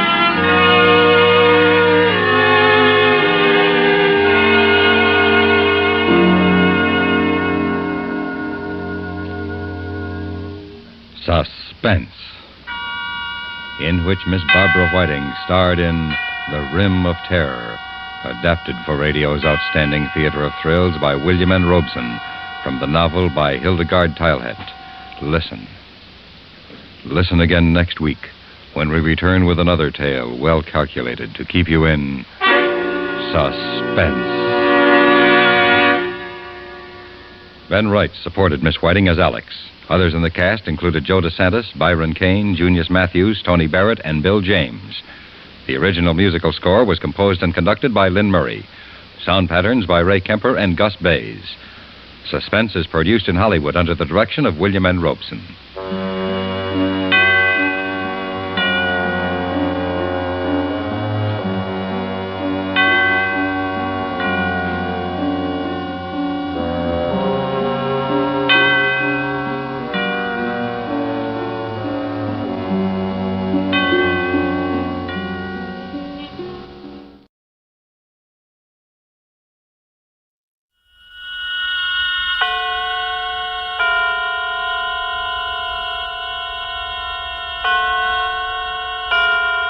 Roma Wines present Suspense. Roma Wines, made in California for enjoyment throughout the world. Salud. Your health, senor. Roma Wines toast the world. The wine for your table is Roma Wine, made in California for enjoyment throughout the world.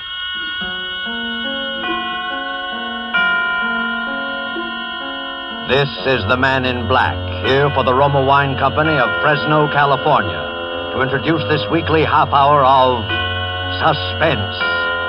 Tonight from Hollywood, Roma Wines bring you as star Miss Lucille Ball, who appears tonight as a Broadway lady, whom you may have often seen if you are a devotee of musical comedy. She is the third one from the left in the chorus line. And so with this little lady's narrative about the 10 grand, and with the performance of Lucille Ball as Miss Gigi Lewis, we again hope to keep you in suspense.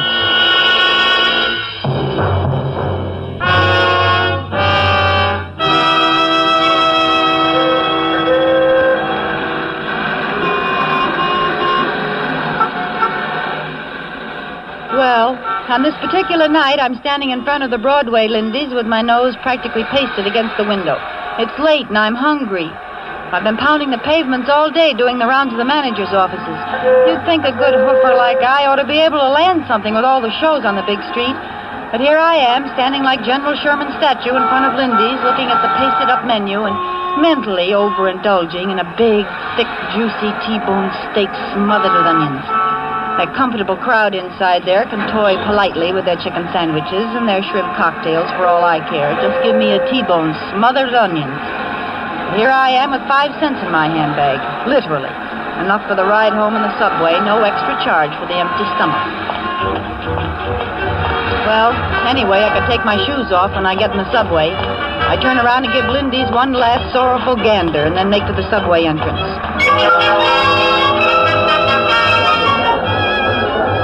It's just the time the shows are letting out. Plenty of people from the taxi set are taking the subway home these nights, being short on tires and gas. So I get in that Times Square jam that looks like 5 o'clock p.m. and feels like a Russian pincers movement on the Polish border. I'm getting shoved toward the turnstile, so I quick try to get my handbag open to reach for that lonesome nickel. All of a sudden, I feel something jerk out of my hand. My bag is gone. I try to yell, "Stop! Hey, stop!" I twist around and see somebody, a little guy with short bow legs, running toward the stairs. "Stop that guy! Stop that guy! He's got my purse!" Trying to break out of the mob and after the purse snatcher, but I'm like the ace of spades being dealt off the bottom of the pack. When I'm finally in the clear a little, I see a tall guy running after that little guy who has my purse. They both disappear around the corner and up the steps. There's plenty of commotion in the crowd. You'd think there was $1 million in my handbag for all the fuss they're making. But I don't stop to think about anything except that I lost my fare home. I take out after the tall guy. When I get to the foot of the stairs, the tall guy's coming down again. And he's got my bag in his hand. He's smiling a big, wide smile at me, and I'm gazing gratefully up into his big brown eyes and noticing the way his hairline ain't receding any. Just the guy to go around rescuing ladies in distress. Regular Sir Galahad or somebody. Is this yours, miss? Yeah. Gee, how can I ever thank you? Think nothing of it. Here you are. What about the guy, the thief? Oh, there was a cop on the street. He'll take care of him. What about you? You're all right, aren't you? Smiling at me again, and my heart saying, "Oh, brother." We both start towards the mob at the turnstile, and I'm busy hoping he's going my way so we can sort of get better acquainted, you know? Well, good night. Hang on to that pocketbook now. Well, aren't you, well, good night. I'm caught in that mob at the turnstile again, and the train's coming in. Somehow, the way you do in crowds, I lose sight of it. And I gotta concentrate on digging out that nickel to put in the slot. I open up my bag and find the nickel all right, and then my heart almost stops.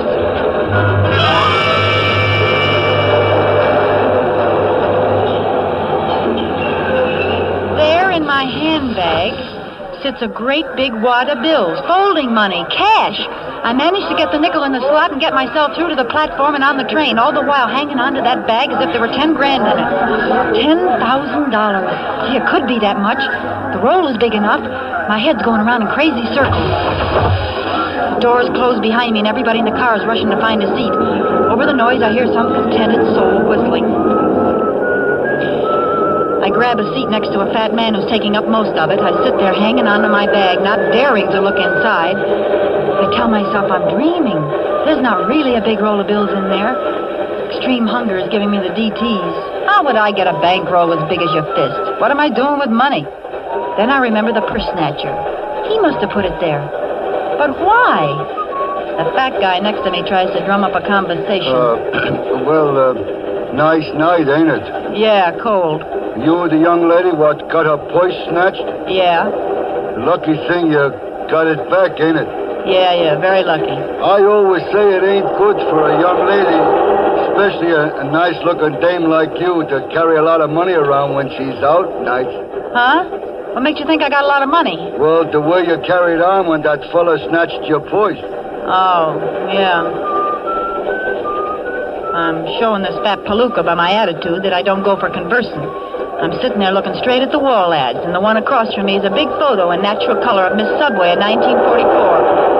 A Brooklyn girl, all dressed up and dripping with furs, and probably wearing Chanel No. 5. Money. All the money I need. No more pounding the pavements and waiting in outer offices for some two-bit job in a show that's due to close opening night. Clothes. A fur, maybe. Chanel No. 5, maybe. An apartment downtown with a switchboard to announce people instead of a fifth-floor walk-up in the Bronx. Food, T-bone steak smothered in onions. Just walk right in and order it. Fun, maybe go to a nightclub and... Say, though, maybe it's counterfeit dough. Maybe. See those guys coming through? They're cops. How do you know? They might be the Rover boys. I can spot a plainclothes dick in a minute. They all look alike. They all got a certain purrs and noise. Well, that don't prove they're dicks. I don't know. Maybe it's the way they part their hairs. Plain clothesman. Looking for something, Hot money, maybe. So, suppose I'm found with it. How am I going to prove somebody planted it on me? I can see them laughing at that one now. That's a good one. Ha, ha, ha. She didn't steal the dough, honest. She just found it in her purse. Ha, ha. That's a good one. Lock her up 25 years. Well, good night, little lady. I'm getting off here. This your stop? No, thanks. I go further uptown. Well, good night. I'm certainly glad you found your voice. Good night, Fatso. The Rover boys pass on through, and I decide to sneak another look at my bag. I open it up very carefully. The bankroll's there, all right. Some of the bills are in big denominations, too. There could be 10 grand, and it looks like the real thing. But there's also something else, something I didn't see before, a piece of paper stuffed into the roll. I reach in and get it, looking around to see if I'm being watched. All I see in the car is sleepy people, so I unfold the paper and read what's scribbled on it. Get off at 161st Street and follow Yankee Doodle. That don't make sense. What's Yankee Doodle got to do with it? I get up and I'm making for the door when I hear it. And then I remember I've been hearing that whistling right along and didn't notice it.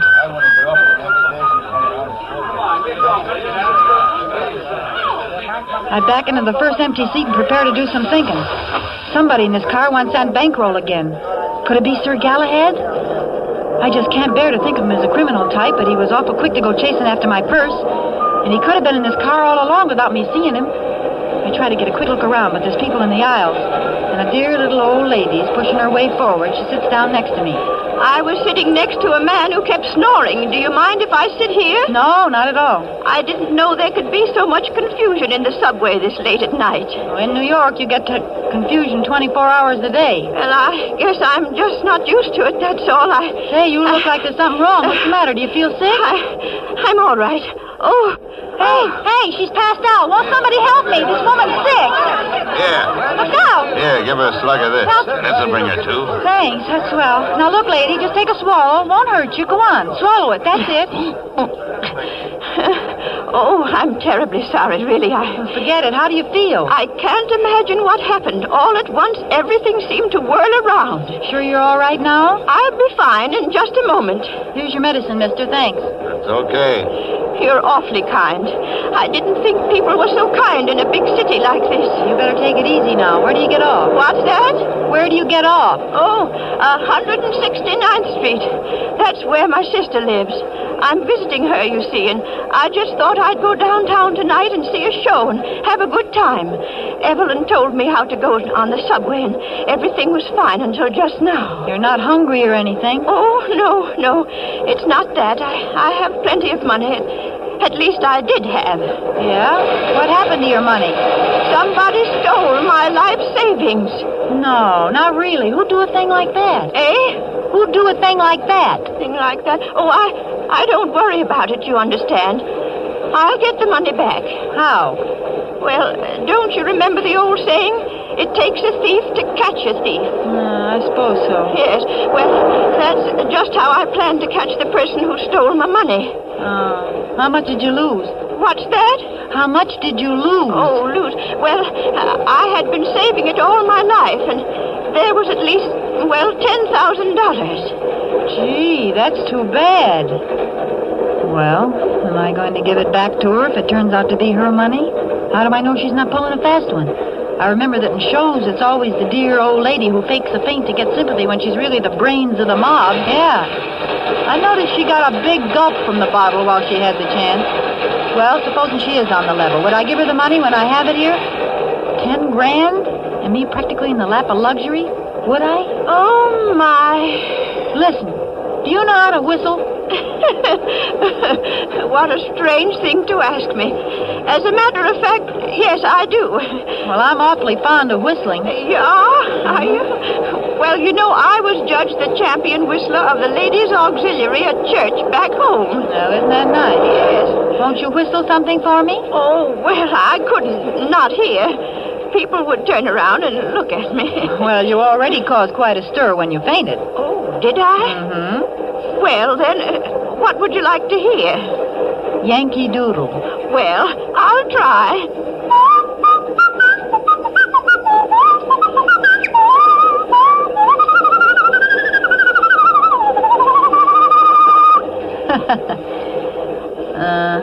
That's fine. But I guess it doesn't prove anything. I beg your pardon?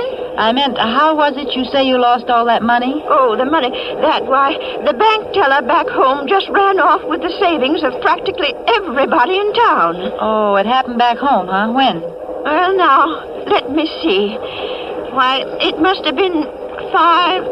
No. It was just about 6 years ago. Oh. Yes, and why do you ask me? Well, I just thought maybe I thought you might have just lost it tonight the way you talk. Well, I hope I didn't alarm you.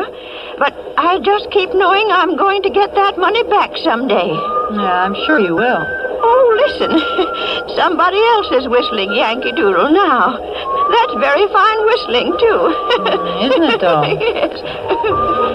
Yeah, and this time it's no old lady.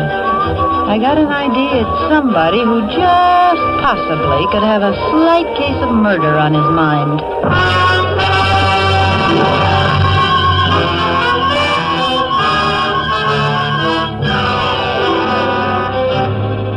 Tonight for Suspense, Roma Wines bring you as star Miss Lucille Ball, whom you have heard in the first act of The 10 Grand by Virginia Radcliffe. Tonight's adventure in Suspense.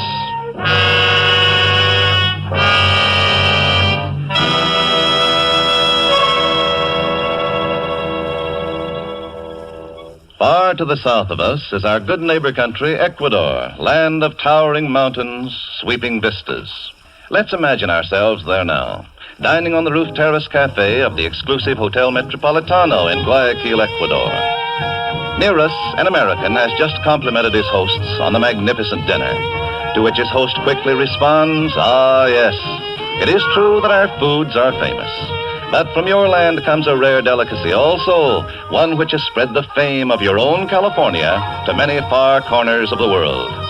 It is this superb wine, so excellent that we in Ecuador import it from your United States. My friend, I drink to you in your own delicious Roma wine." Our Ecuadorian friend is right, for Roma wine's superb quality has won such favor in many far places that they import it, enjoy it as a rare luxury. But not so here in America. Here, millions know and enjoy Roma wines as an inexpensive, everyday delight, at meal times and when entertaining. So many, in fact, that Roma is America's largest selling wine, with no high import duties to pay nor expensive shipping costs. You enjoy these distinguished wines for only pennies a glass.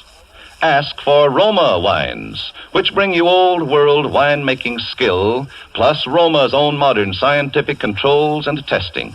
That's R-O-M-A, Roma wines, America's largest selling wine, made in California for enjoyment throughout the world. And now it is with pleasure that we bring back to our soundstage Lucille Ball in The 10 Grand, a tale well calculated to keep you in suspense.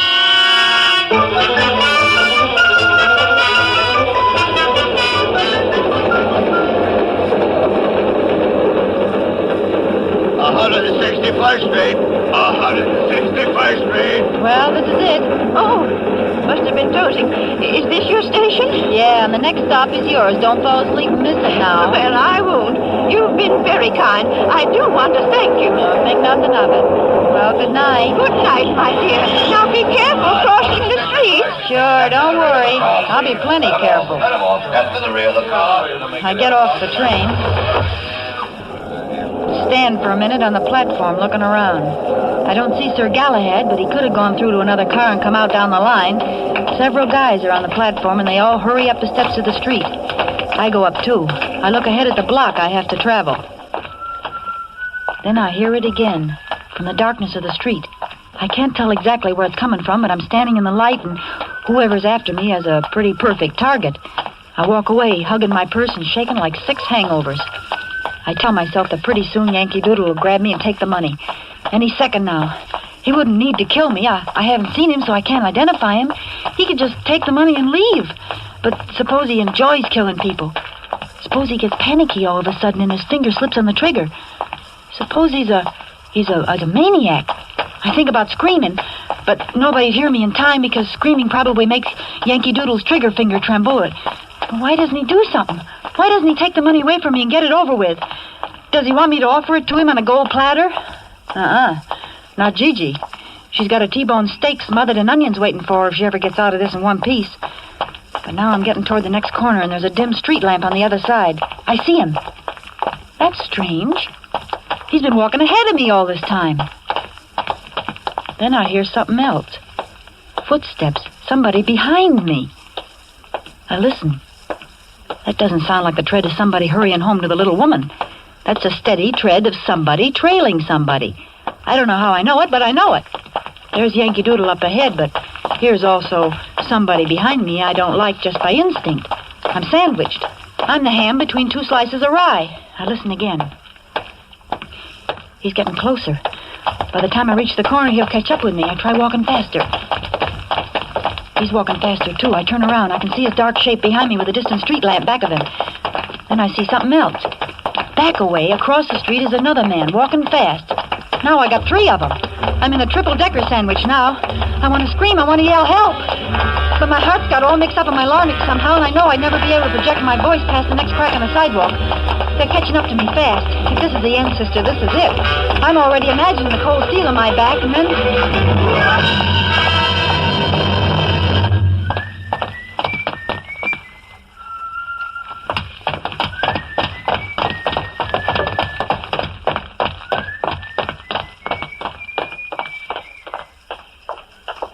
The 2 boys walk right on past me.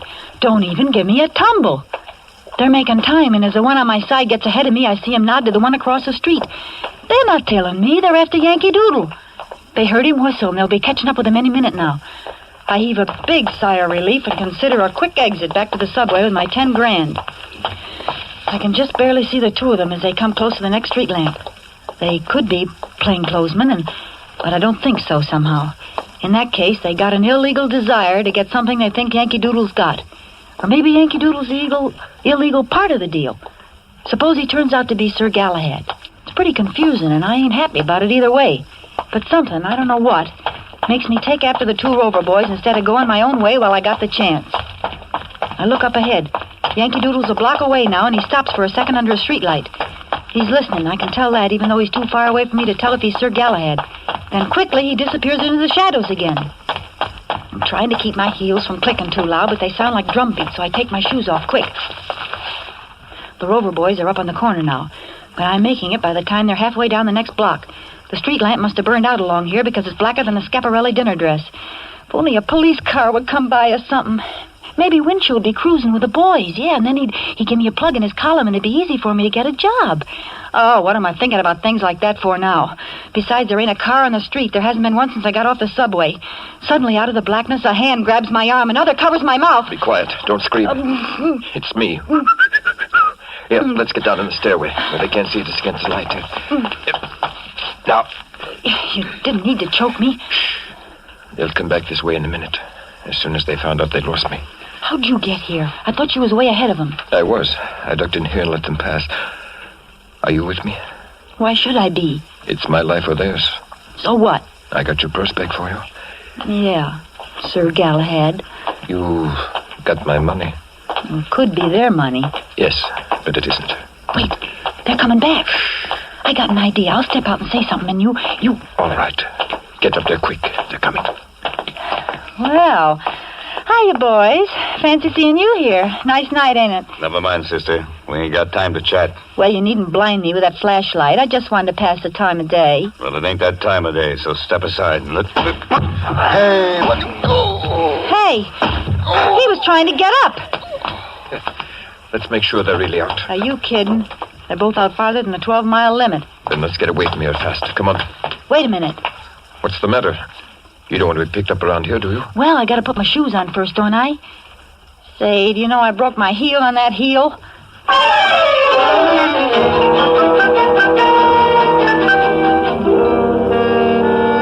So, in an all-night restaurant after running practically 12 blocks and me forgetting all about the fact my feet was killing me a couple hours ago. Sir Galahad's breathing just like normal, but I'm still sounding like a pair of bellows trying to catch my wind. He's looking at me and laughing in a nice way, and I don't mind. You know, what you need is a little regular exercise. It would get you in condition. A nice, steady job hoofing somewhere will do that for me. I wonder how long it will be before the cops find those guys. Maybe you ought to report it first, just to be on the safe side. No. It would be too dangerous. I have to get rid of the money first. Oh. No, I did not rob a bank. Well, there's other illegal ways to get 10 grand. Here comes the waitress. Better order, and then we can talk. Eh? I can't believe I'm really going to get a steak inside of me instead of hot lead. Wait until you see what the steak's like before you feel too happy. Know what you want yet? Yeah, a long time ago. T-bone steak, rare, smothered in onions. Make it 2, please. 2 T's, rare and buried. All right, shoot. What am I saying? I'm a Greek. Yeah? I came over here when I was about 15. My father and mother are still in Athens. I couldn't get them out of the country when the Italians invaded. So I don't know where they are now. Oh, gee, that's too bad. Oh, I'm like a lot of people over here. I want to do something for my mother country, even though I am a naturalized American.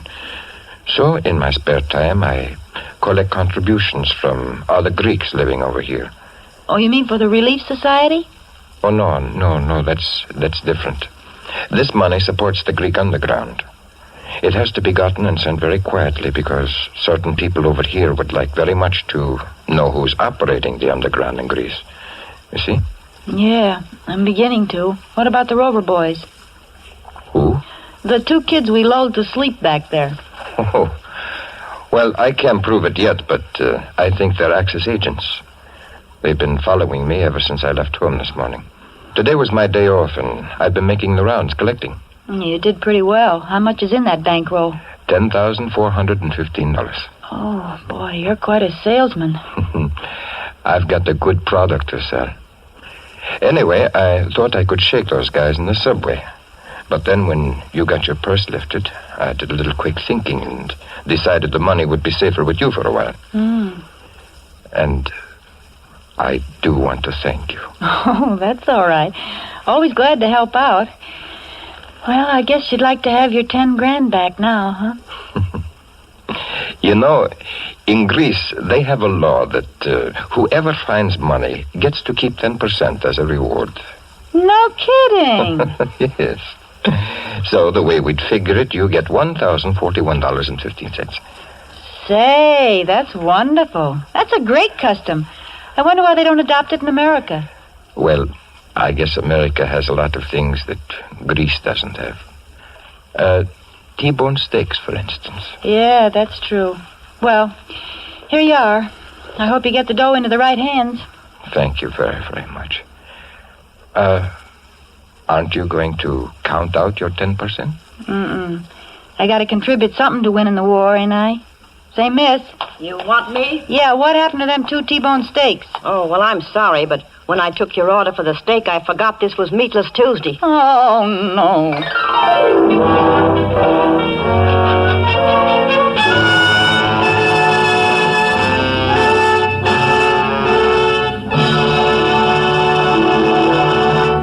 And so closes the 10 Grand, starring Lucille Ball. Tonight's tale of Suspense.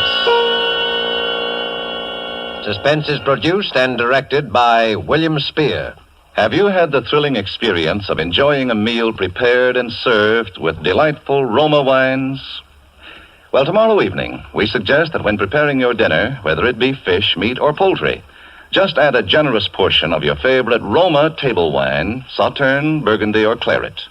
Then simply put the same bottle, well chilled, on the table with the meal. You'll be in for a new experience in just how good even the simplest everyday foods can be when prepared and also served with superbly flavored Roma wines. Don't put off discovering how much these delicious and inexpensive Roma wines can add to the pleasure of everyday living. Remember, thousands make Roma wines their daily standby for greater enjoyment at a cost of only pennies a glass. Ask for ROMA, Roma Wines, America's largest selling wine, made in California for enjoyment throughout the world. This is Lucille Ball. I always enjoy my appearances on Suspense, and tonight I'm particularly proud because Mr. Spear has just counted up, and he says that tonight I said more words per minute than any actress he has ever had on the show. Well, here's just a few more, and I hope you will give heed to them. Don't let tomorrow go by without buying an extra war bond. Lucille Ball appeared tonight through the courtesy of Metro-Goldwyn-Mayer, producers at the White Cliffs of Dover. Next Thursday, same time, we will present the best-selling novel, The Walls Came Tumbling Down, and Mr. Keenan Wynn will be your star of Suspense. Presented by Roma Wines, ROMA, made in California for enjoyment throughout the world.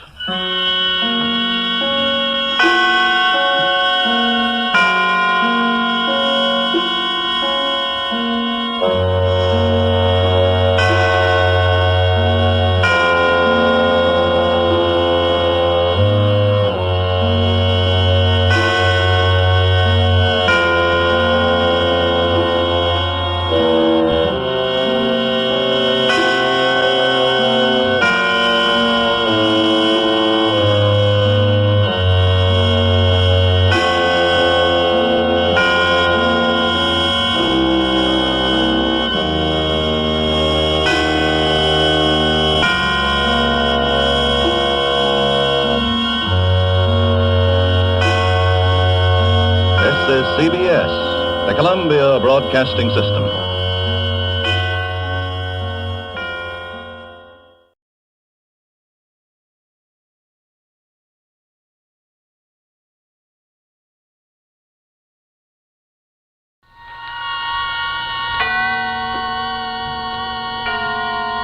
And now, tonight's presentation of radio's outstanding theater of thrills, Suspense.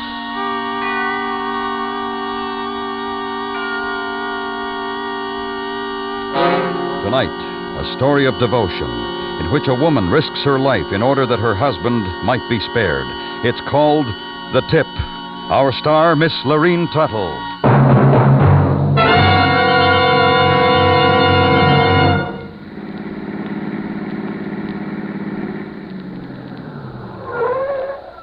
Thanks for driving me to the station, dear. A pleasure, darling. Yeah, you really shouldn't have. Now, let's not start that again. But the doctor told you to take it easy. He didn't tell me to hibernate. My heart isn't that bad. We'll be together for a long time yet. Thank God for that, Elaine. I thank him daily. Here comes your train. Oh, yeah. Well, I'll be home as soon as I can. Call me when you get here and I'll pick you up. All right, if you must. Oh, just a minute, mister. What? Won't you tip the cabbie? Oh, of course. Here you are. Thank you.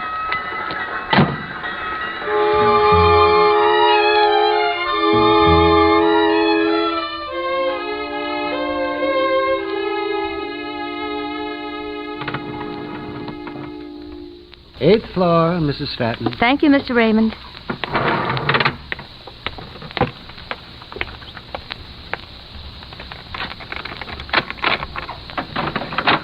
Come in and shut the door. Sit down and be quiet. That's better. Just do as you're told, and there won't be any need for this gun to frighten you. Who are you? I was about to ask you that. I'm Elaine Stratton. Mrs.? Yes? Funny, I never thought of him as married. Who? Mr. Stratton, your husband. Where is he? On his way to work. I just drove him to the I station. guess I missed him. Hope you don't mind if I wait. What do you want with him? What do I want with him? I want to kill him. What? What did you say? Why? What did he do to you? He ruined me. My husband? Yes. But that's absurd. Not to me. I had my own business, a wife, 2 little girls. They're gone now, everything gone. Since Mr. Stratton came into the picture. Well, how could he have? Put me out of business, broke up my home. Well, however it happened, I'm sure he'll straighten it out. If it's money you need... He's had his chance. Only a week ago, I begged him to help me. But I'd had money then. My wife would have stayed. I told him that. He showed me out. Well, maybe he didn't understand how serious... He'll understand now. Well, I'll help you. I'll make out a check right now. Sure, and call the police as soon as I accept it. Well, I swear... It's no use, Mrs. Stratton. I'm going to be here when your husband comes home, and you might as well get used to the idea. There's nothing you can do about it. Absolutely nothing.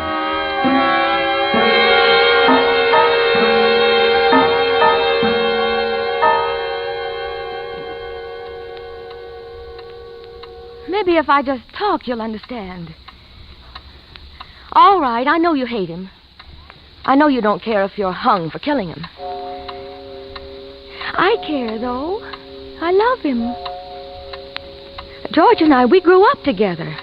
I know him better than you ever could. We went to school together. If I speak to him, I'm sure I can get him to do something if he was unfair to you. If you kill him, you might as well kill me, too. I'd be lost without him. Try to understand. Whatever you can get by murder, you can do better otherwise. There won't be any need for revenge. I promise you I won't call the police if you give us this one chance. I promise.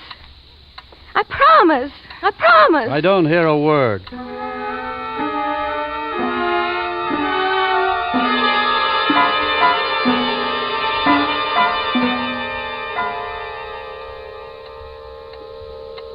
I promise. I promise. Listen, lady, it's 12:30 now. You've been at it for 2.5 hours. You can't possibly keep it up until your husband gets home. You won't listen. That should be obvious. Listen. That should be obvious. It is. It certainly is. Good. Maybe you'll be quiet. Quiet?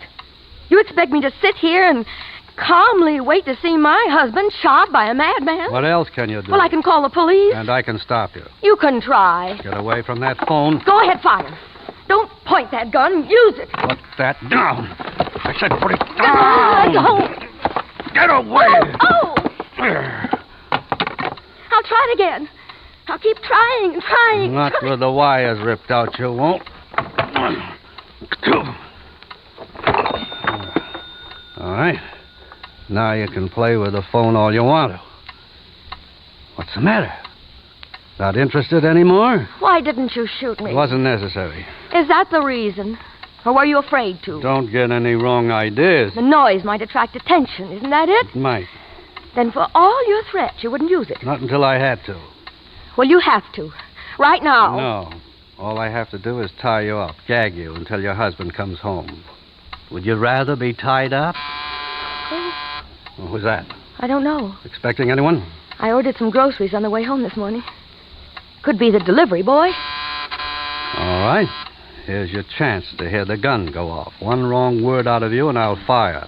But not only at you, at the delivery boy, too. You wouldn't dare. Try me then. I'll kill both of you. Whoever it is. If you say a wrong word, I'll kill both of you. You may involve an innocent party in your problems if you wish. The choice is yours. Go ahead. Open the door.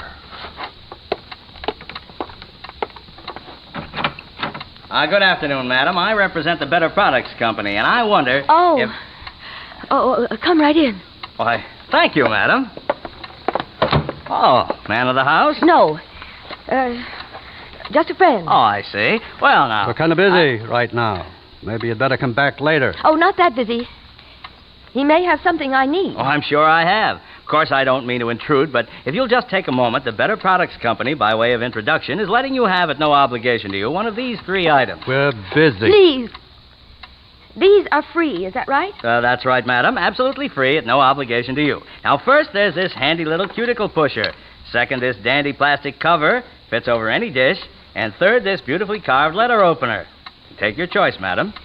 I think I'll take the letter opener. A perfect choice. Yes, these are very popular. Now, if you'd care to look through this catalog, I'm sure you'll find many useful household products which you may want to order. On this page, for example, we have many specials. And this is the last day. You can save Up to 30% by ordering now. I do need some of these items. Another time. Why deprive the lady, sir? Of course, I didn't intend to intrude. This but, way. Wait, my sample case. Well, goodbye. I'll come back some other time. I didn't like that. I don't like you. Don't try anything like that again. Stay away from me. Don't try anything like that again, or I said stay away. Away. Oh, by you. Ow! Now, drop that letter opener. Take it from me. I don't want to fire this thing, but I will. Drop that letter opener. Drop it! That's better. Now lead the way to your medicine cabinet. You're going to bind this cut for me. No. I said... No. I'm not fooling, Mrs. Stratton. Ow! This way.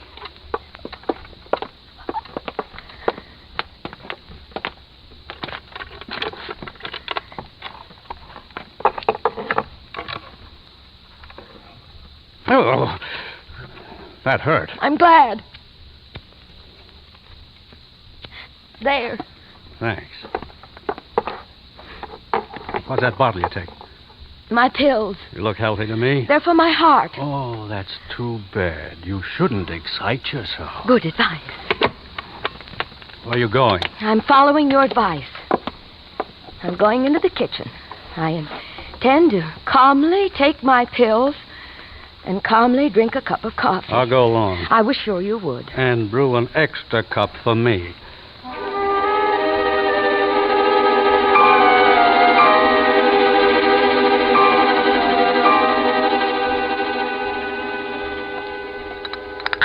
Here's your coffee.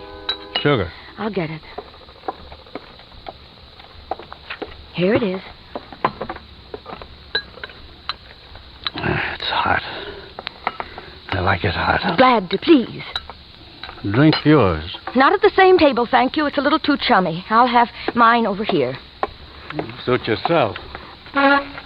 I hope you don't mind if I turn my chair around, though. I don't like to have my back to you. Your manners, I'm sure. That's right, my manners.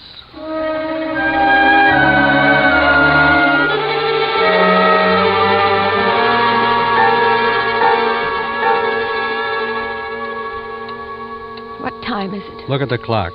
You're blocking it. How's that? Better. What time is it? Look at the clock. My back is to it. 2:10. Maybe that's your delivery boy. Maybe. Go ahead, answer it. But don't forget, what I said before still goes. The choice is yours. A wrong word, and I'll kill whoever's at the door. I know. Elmwood 89325, George Stratton. Yes?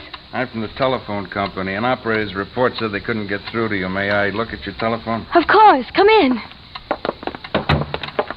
Someone's been trying to reach you, I guess, and reported. Say, how'd this happen? Accident. Accident? I tripped over the rug and grabbed the phone as I went down. The wires ripped out. Well, it must have been quite a fall. It was. Is that how you hurt your hand? Yeah. Well, we'll have to reconnect those wires. It'll take long. No.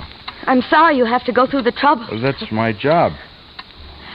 Do you get many ripped wires? Oh, I imagine accidents happen. Oh, not this kind. The only ripped wire job I ever had, and I'm working for the company for a long time. A friend of mine did, though. He went to the apartment, fixed it. Was it an accident? That's what the guy said. My friend found a guy and a gal in there. When he read the papers the next day, found out the gal had been murdered. And I guess it wasn't an accident. No. Came out in court later. The guy had ripped the wires out. It could almost be the same here, couldn't it? Yeah, it could. Imagine if you read the papers tomorrow and find out Mrs. Stratton is murdered. That sure would be a coincidence, wouldn't it? There. That wasn't bad. I'll just test it. Balzac here. Elmwood 89325. Yeah. Right, thanks. All set. No trouble now. That party will be able to reach you. Thank you. Now, you have your telephone in working order. Silent at last. Or are you only sleepy? Sleepy? No, I'm not. You look sleepy.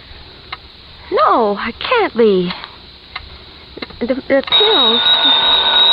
There's your party. Oh, yeah. Shall I answer it for you? No, I'll take it.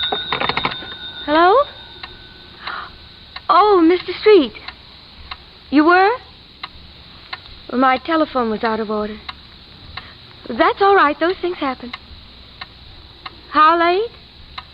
Oh, fine. I didn't plan to use them today. Thank you. Who was that? My grocer. He was rushed, so he couldn't make up my order. He's doing it now. Is the delivery due soon? I don't know. You look tired, Mrs. Stratton. No. I've got to stop you. Can't blame you for trying. Why are you grinning at me like that? Are you sleepy, Mrs. Stratton? No. It's just it's hot in here. You look very tired. I'm not. And you were sleepy. Your coffee. I put pills in it. My sleeping pills. You'll fall asleep soon, and I'll call the police. I switched the cups when you went for the sugar. Oh, no. Why don't you stretch out on the couch? I mustn't sleep. I mustn't. You can't stay awake long. I've got to wait. George will be here. What a shame, Mrs. Stratton, to wake up and find your husband dead. Sophie here. Open the window. Certainly. Go ahead and open it, Mrs. Stratton. It'll clear my head. You'll sleep. I'll call the police. Call police. Sleep well, Mrs. Stratton.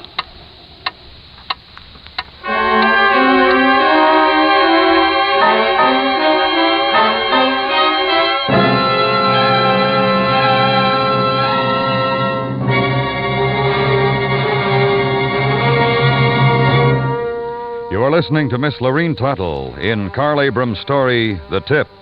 Tonight's presentation in radio's outstanding theater of thrills, Suspense.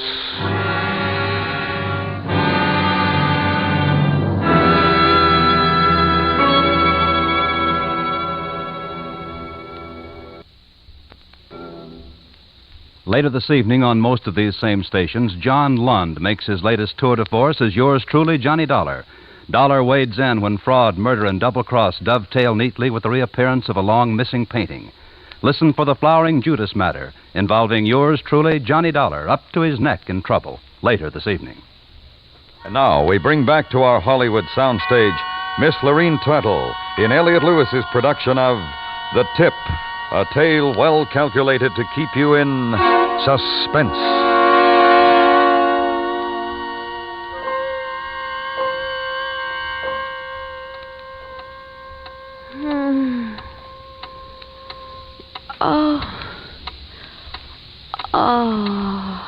Sleeping.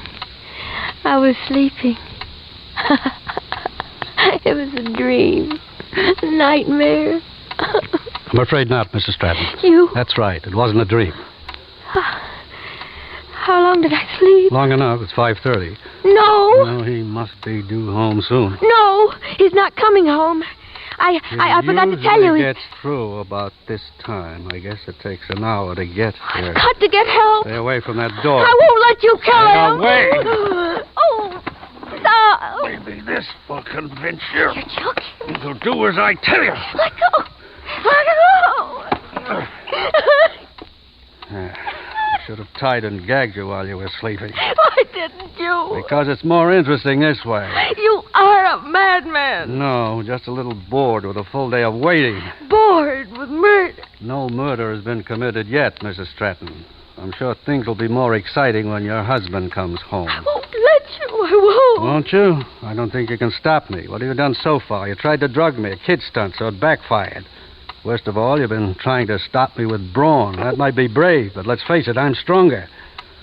All you've done is to earn yourself a few slaps and a throttling. You won't get away with it. Stop repeating yourself. Sit down. That's better. You see? I already have you taking my commands. But that's to be expected. You're a woman. Women are emotional. And you're a man. A big, brave murderer who knows how to slap a woman. It's natural for me to take advantage of my strength in this situation. And your superior cunning, no doubt. Oh, I imagine you're just as smart, but not in this kind of setup. As I said, women are emotional. They can't think on a tight spot. I suppose there's a moral to this little sermon. Simple. Use your good sense and be still. And if I refuse? That's probably your delivery. Open the door. And shall I read? I know. Not a word. That's right. No use dragging the delivery boy into this. Good evening, Mrs. Stratton. Michael, hello. I'm sorry this is so late. On top of everything, I forgot your bundle on my last round. Had to go back for it. Oh, that's all right. Shall I bring it in for you? No need to. Doctor, will you take this for me, please? Sure. Right here, son. There you are, Doctor. One moment, Michael. I'll get some change. Don't bother. I have some. Here. $50. Thanks, Doc.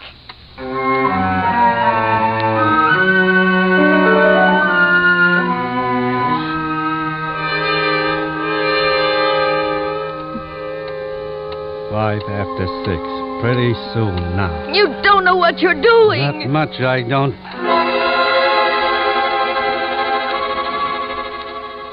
Another 5 minutes. 10 after. You can't do it. You can't. Please.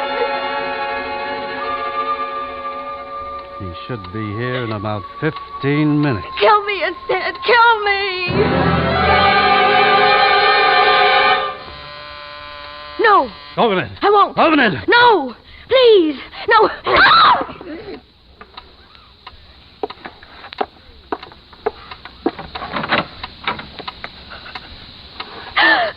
Good evening, madam. I thought I'd stop back. You said you might want to make an order before. I told you another time. Oh, you're still here.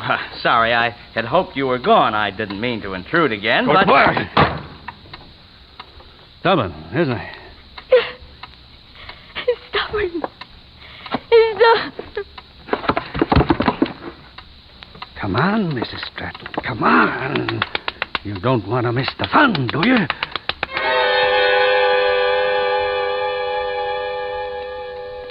Here, have a cigarette. Will calm your nerves. I don't. Thank you. Fine.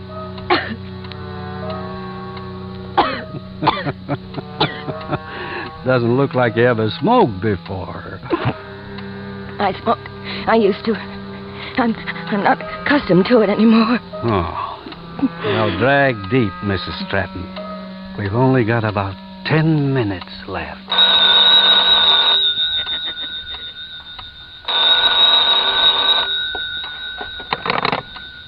Hello? Hi, Millie? You have the wrong number.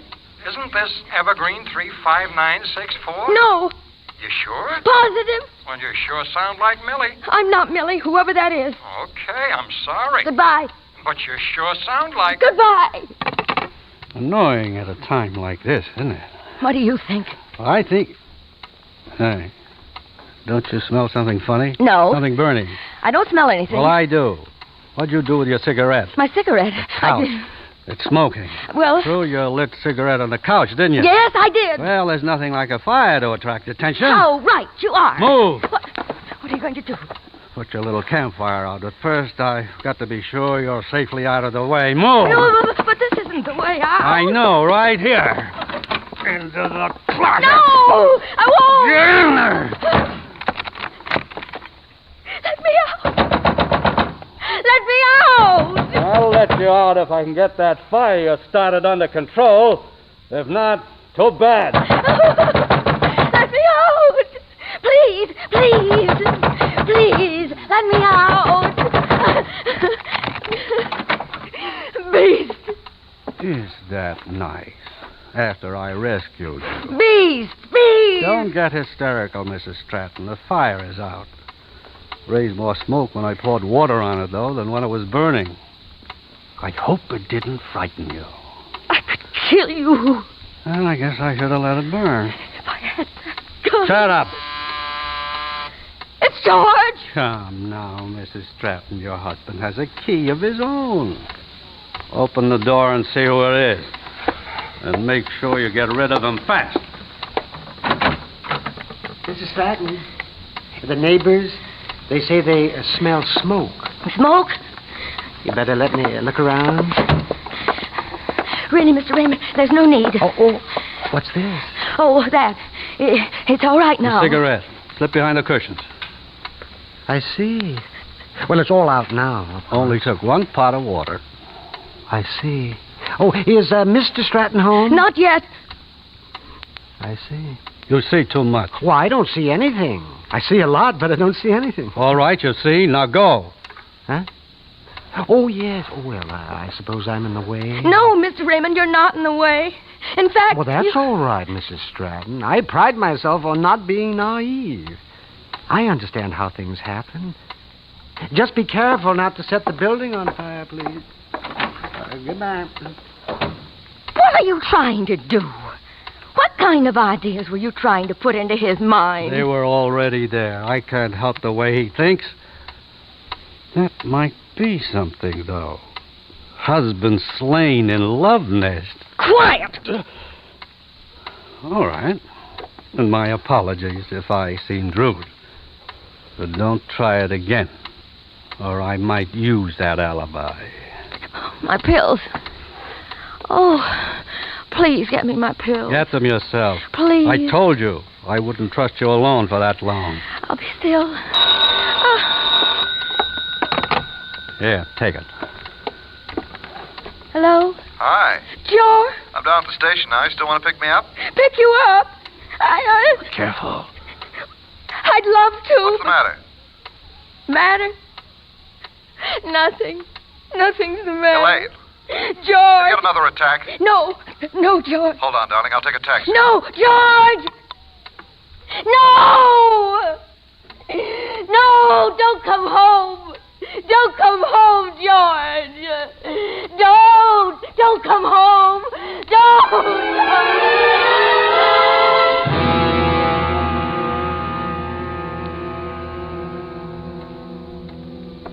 The cab just pulled away. He's on his way up now. Let him talk to you. Give him that one chance. He'll die as he steps through that door. Oh, don't shoot him. Don't shoot him. I can hear him now. Oh, please, I beg you. Please. I'm not well. I'm not well. Run, George, run. Don't open the door. Run. Run. Run.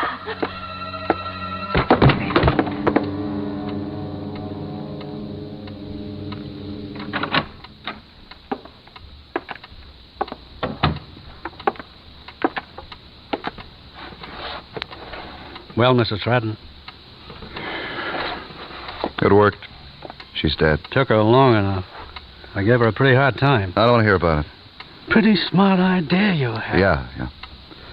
I'll pay you off as soon as her insurance comes through. Sure. Anybody see you here? Anybody see me? This place is like Grand Central. All right. Let's get our story straight, then. We were both here when it happened. You're an old friend. An old friend. You spent the day here. Right. Okay. I'll call the doctor. The doctor? I had her so scared she even called me her doctor. What? She was so scared she covered my being here by calling me her doctor. When the kid was here with the bundle, she said to me, "Take these for me, doctor." What kid? The delivery boy. Mike, I think his name was. Mike. Michael Court. That delivery boy is Dr. Court's son. Huh? Her doctor, the only doctor she's ever had. Mrs. Stratton. Mrs. Stratton. This is Dr. Court, Mrs. Stratton. Is anything wrong? Mrs. Stratton, open the door. Officer. Open the door. Open up. In the name of the law.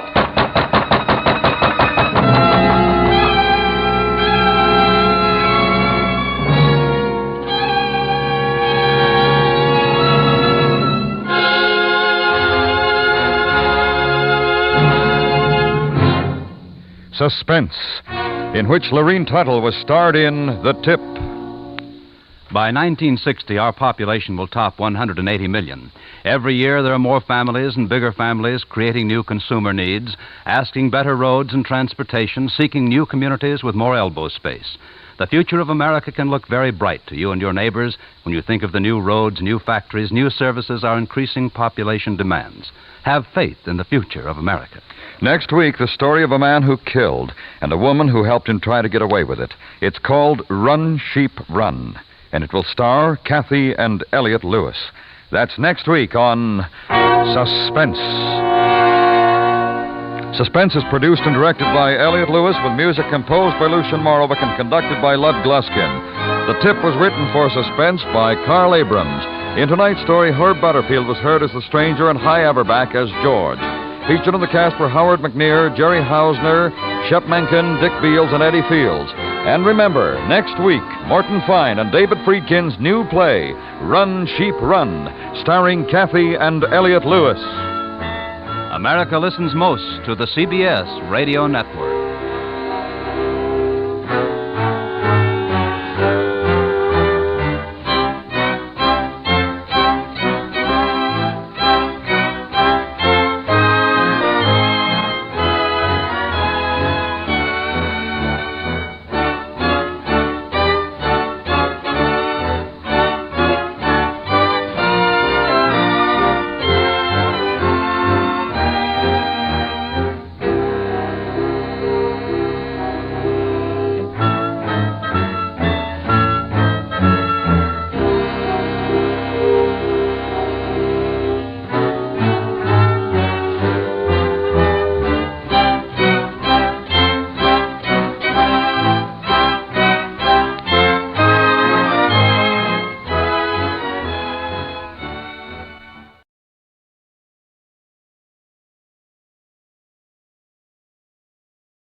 Suspense.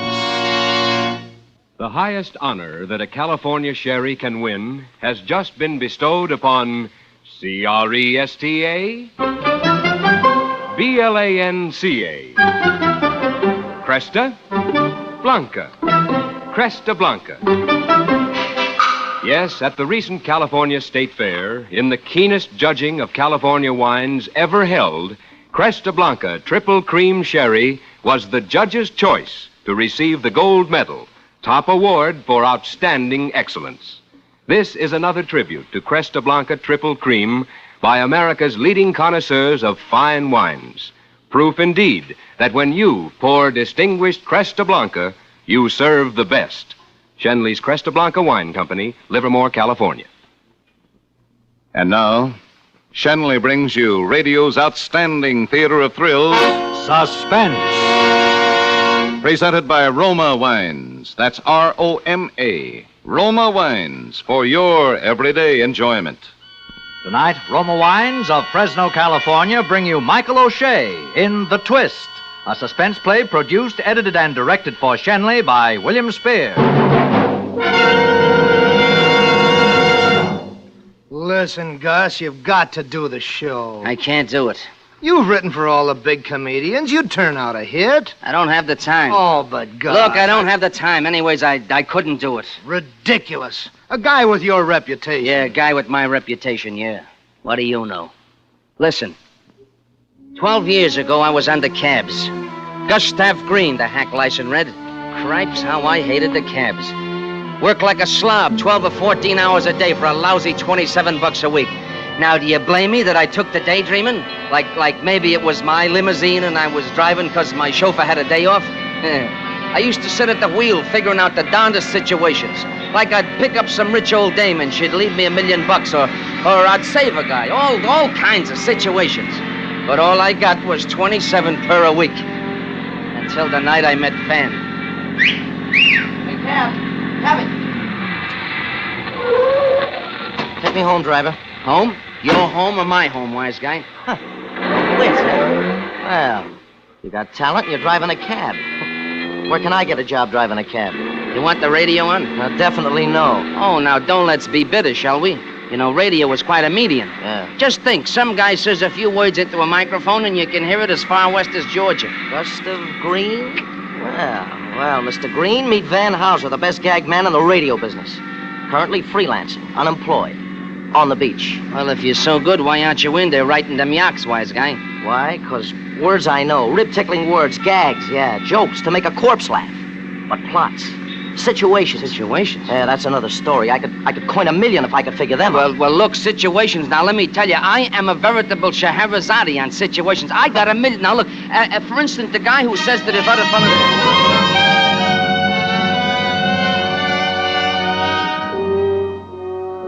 I don't know, something clicked between me and Van Houser. From the beginning, I always hated his guts, the way he talked to me like I was dirt. But up in his room, I started feeding him stories, stuff I dreamed up on the cab. He put it into good words, and it came out very funny, too. Well, inside a couple of years, I was getting $1,500 a week, but I was tied to that guy. I couldn't work with nobody else. I'd sit down with another gag writer and nothing would happen. Yeah, I knew it was Van, $40 a week in some broken-down job. So I hung on to him like a barnacle. I worked with him, ate with him, played with him. My place was just down the hall from his at the hotel. Sometimes I thought I'd go nuts if I had to look at his sneering ugly puss another day. And the only satisfaction I had was that he needed me and hated me just like I needed and hated him. But one day while we were writing a spot for Schmo for a Day, he chose me a very unfunny line. Gus, my goon boy, you may be interested to know that I'm going to marry Julie Phelps. Julie Phelps, a dancer? That's right. She used to be at the club Catalina. She making trouble for you? Cut it. All right. I didn't say nothing against her. All right, you better not. Okay, go ahead and enjoy yourself. Well, thanks. So, Gus, my cornball colleague, we may not be seeing so much of each other hence. Oh, now, look, you don't mean that, but... hey, now, wait a minute. What's going to be with our partnership here? Well, we'll see. I'll talk it over with Julie. No, Van. Now, look, I mean it. We've always done what we wanted to. Loafed all day, worked all night, ate and slept at any crazy hour. Now, no dame is going to stand for that. Huh? Julie is different. No dame is different. Yeah, she knows how we operate. And she knows you, Gus. Yeah, and she's not exactly crazy about me, neither. I was just coming to that. Now, if you want to stay in with me, be nice to her, huh? It won't do no good. Listen, Van, she'll make trouble between us, see? She'll work on that as soon as the knot is tied. I said... Now, listen to me. I'm your pal, Van. A dame like that is bad business. You know what? The club Catalina, Look, she wasn't exactly... Gus, Julie is 1 in a million. A joke man like you comes a dime a dozen. Okay, if that's the way you feel. The way I feel. Pardon me for having any feet, hey? All right, just be nice to her. No cracks. Okay, so I'll be nice.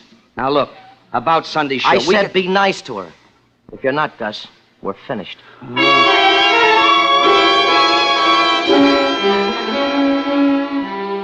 Yeah, I said I'd be nice, but I knew it wouldn't do no good. Julie was a small-town girl who soured on Broadway after she had a bust-up with Nick Edwards, the mug who runs the Club Catalina, and she wanted out.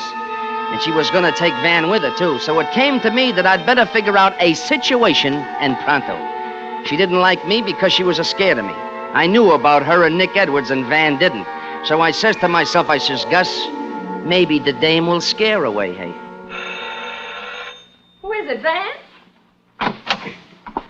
Oh, Gus Green, what a surprise. Hello there, Julie.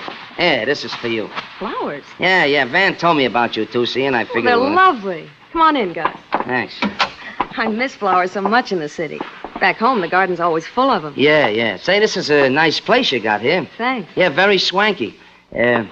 Wasn't that chair once in the lobby of the Club Catalina? Well, I bought it when they redecorated the place. Oh, sure you did, honey, but it just reminded me. About what? I just happened to see your friend Nick Edwards today. I haven't seen Nick in months. Oh, sure you haven't, honey, but he's still carrying the torchola for you. I'm not interested. No, I didn't say you were, but you might be interested in the fact that Nick said, if Van Houser marries Julie, so help me, I'll kill him.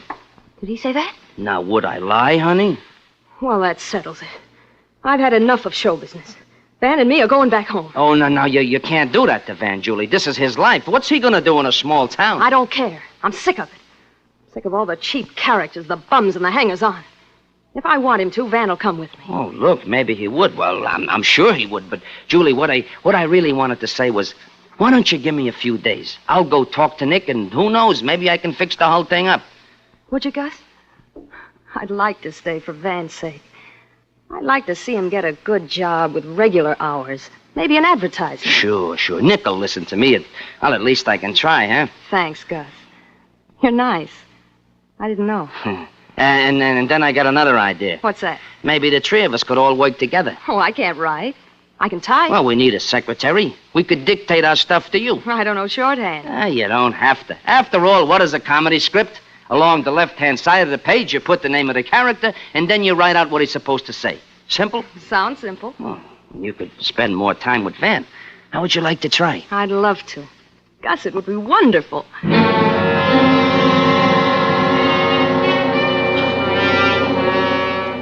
Sure, it'd be wonderful. For me. When she said she'd work with us, Julie was playing a part in a situation that I dreamed up. And let me tell you, it was a good one. Because it ended with me still making $1.5 grand per week, and Julie Phelps, well, Julie Phelps was just not there. Music chaser and a commercial. Credits and sign off. Got that, darling? Every word, Mr. Hauser. Well, Van, how do you like our new secretary? Oh, she's good, Gus. How come you had such a swell idea, huh? Gus, if this works out, I'll be the happiest person alive. Oh, no, you won't, Julie. I will. Now, come on. I'd like to try dictating. Mm-hmm. Ready? Okay, take a clean sheet of paper. Mm-hmm. Here's a gag sequence for the Fred Benton show. Oh, look who's writing gags. Don't laugh. Genius. Now, look, Fred's talking to Mrs. Mishmash, and she starts reading the wrong page of the script, you see? Yeah. Ready? Let's go. Mrs. Mishmash, please don't laugh at me. I think we've made a mistake. Mistake. Uh-huh. Now, Fred Benton, I know I have. Have.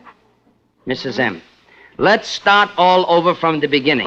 Over from beginning. Fred, if you love me, you will. That's funny? No, that's charming. Now, this is Mrs. Am I going too fast? No, that's Okay, fine. this is Mrs. Mishmash again. I would do anything for you. Anything for you. Fred, he says, I would like to see you. Oh, I'm bored. Okay. Mrs. M again. Let's talk this over. How about tonight? How about tonight? Yeah. Fred, when? At midnight. Midnight. Mrs. M. Come. I'm waiting for you right now. For you right now. Did you get it all? Mm-hmm. Good. Type it right up. Wait. What's the matter? Don't bother, Julie. We couldn't use that corn even on the Benton show. All right, wise guy. Give it to me, Julie. I'll file it under sustainers. Look, if you're going to fight, I'm not going to work for either of you. Van, be a dear and get me a pack of cigarettes downstairs, will you? All right, honey. Gus, don't try to write any more of those charming gags. Get lost. Gus, Yeah? did you get anywhere with Nick? Well, yeah, Julie, he's softening up, but he wants to see you. Gus, I don't want that man near me. Now, look, you'll see him. You better start wearing black for Van. You know Nick Edwards. I know Nick wouldn't stop at killing, but I... Now, listen, Julie, I haven't got time to argue with you now. Van will come back, but why don't you come to my place tomorrow night at 11? I'll run in a van for sure. Well, then come before 8 and wait for me. We'll have rehearsals till then. What about Van? Tell him you're going to sleep early or something. What if he calls anyway? I'll cover you. I'll probably be with him anyhow. He must never know about Nick. I get it. Now, listen, Julie, you just leave everything to me, and in a couple of days, you won't have to worry about Nick Edwards again. Yeah, just leave everything to me, and you won't have to worry about anything anymore, Julie Phelps. Not even your own funeral.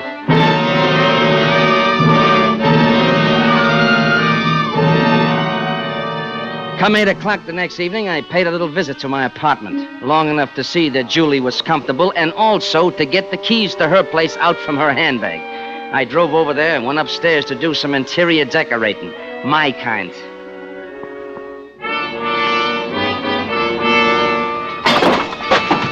Gonna take Van away from Broadway, are you?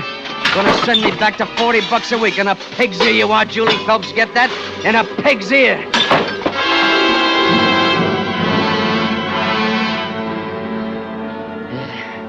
Now, just one more touch to complete the situation. A little business outside the Club Catalina. Hey, kid, come here. Here, listen now. Here's a dime, kid. Take this note in this here envelope and give it to Nick Edwards. And if anyone asks you, say a dame gave it to you. Got that? A beautiful dame. You got it from a beautiful dame, right?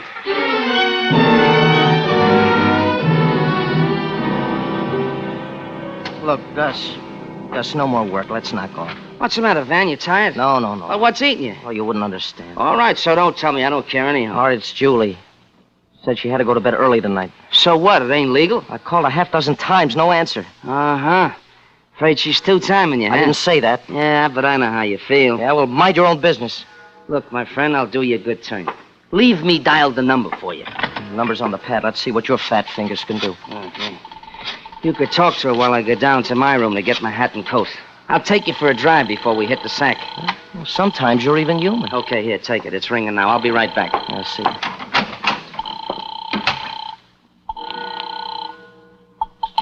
Hello?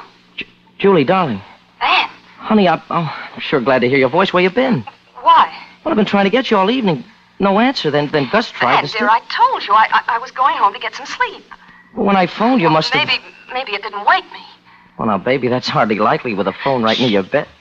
Sometimes I sleep. Julie. I can... Julie, is there someone there with you? Of course not, Van. I'm alone. I'm by myself. What are you... No. Julie. Van! Julie. Van!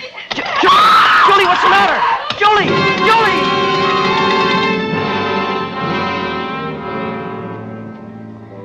A very neat situation, you granted, Warden? Sure. Julie being killed in her apartment 2 miles away, Van hearing it over the phone, and me in the next room to him at the hotel. You like it, huh, Warden? Yeah, I like it, too, and I did it. That was a very sensational situation.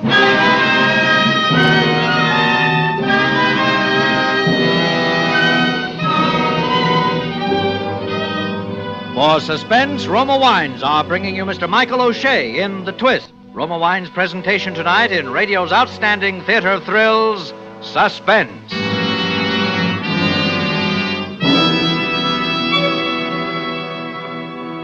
Suspense, radio's outstanding theater of thrills, is presented by Roma. That's R-O-M-A, Roma Wines. Selected from the world's greatest reserves of fine wines. Have you discovered how much Roma California wines add to your everyday enjoyment? For example, millions of American homemakers serve delicious Roma wines to dress up everyday dishes, to make even the simplest meals really delightful events. Yes, good food does taste better with better tasting Roma wines. And there's a delicious Roma wine to complement your enjoyment of every dish. Juicy steaks and roasts taste their best with robust Roma Burgundy. Fish, fowl, or any light meat become exciting treats with delicate Roma Sauterne or pale golden Roma Rhine wine. For entertaining, too, you'll find better tasting Roma wine adds the gracious festive note that charms guests and makes any dinner a rousing success. So for extra mealtime enjoyment that's inexpensive, always serve Roma. That's R-O-M-A, Roma Wines, America's favorite wines. And now Roma Wines bring back to our Hollywood soundstage Mr. Michael O'Shea as Gus Green, with Sidney Miller as Van Hauser in The Twist, a play well calculated to keep you in suspense.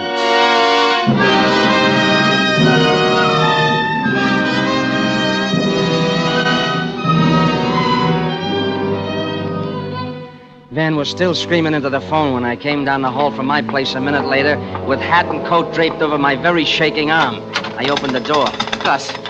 Gus, something's happened to Julie. Huh? Something's happened to Julie. Well, how do you know? Did you get her? Yeah, she answered the phone. But, so? Well, she sounded funny, like there was someone in the same room, and then suddenly she sounded like she was hit or choked or something. Well, maybe it's just a gag she was pulling. You know, dames do that sometimes. You think so? Why, sure. No, it couldn't be. I heard her, Gus. Gus, what should I do? Now, come on, keep your shirt on, Van. She screamed. Did you call her back? No, I didn't. Well, why don't you? That's right. So I call her back. That's what I'll do. Sure. Of course I'll call her. Hand me the phone. Here.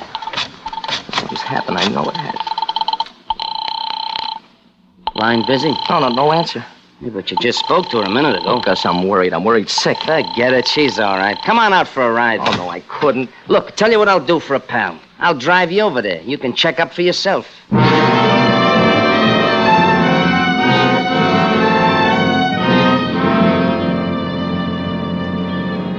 Van looked pretty grim as we drove over to Julie's place in the West 70s.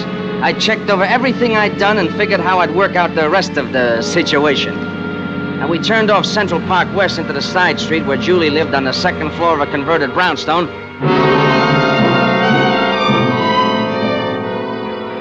Hey, look, there's a guy coming out of the house. That's probably I can't see who nobody. it is. He's making a getaway. Gus, follow him. I never catch him now.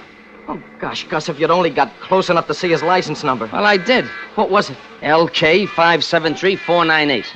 LK573498. All right, Sam Spade. Now let's go upstairs and visit Julie, huh? The door to Julie's apartment was wide open when we got upstairs, and the place was just like I left it. Like there'd been some kind of a fight. And then I saw where I'd made a mistake. The telephone where Julie was supposed to be strangled was as neat as a pin. I watched Van's face to see if he noticed it, but, well, he was too broken up to notice anything. Julie. Gus, she was a sweet kid. What do you mean, was? I know. She's dead. What do you know? All you see is that her apartment is all busted up. I heard her scream, didn't I? Gus, I waited 20 years to meet a girl that I could marry. So help me, I'm not going to die till the guy who did this is in his grave. You'll see. You'll see, Gus. I'm kind of mixed up now, but in a little while I'll be able to think. I'll know what to do. Sure, I'll know what to do. Look, Gus, the telephone. What about the telephone? I'm going to call the police. No, Van, now wait a minute. Don't be crazy. What? Look, put the telephone Why? down. Why shouldn't I call the police? It's very simple. You got no evidence she was murdered. But I heard her scream. Use your eyes, Van. Will you use your eyes? Julie said she was in bed. Has the bed been slept in? And where's her coat? Where's her purse? And where's her hat? They're not here, but she said she... You're right, Gus. You're right, I won't phone. Maybe she's still alive. That's better. Now, look, Van, sometimes we haven't felt too good towards each other, but after all, we've been partners for a long time, kid, and I'll tell you what. I'll do anything. Anything you say to help you out. All right, then, look. Look, just on an off chance, Gus, trace that license plate, will you? Let's find out who that guy was.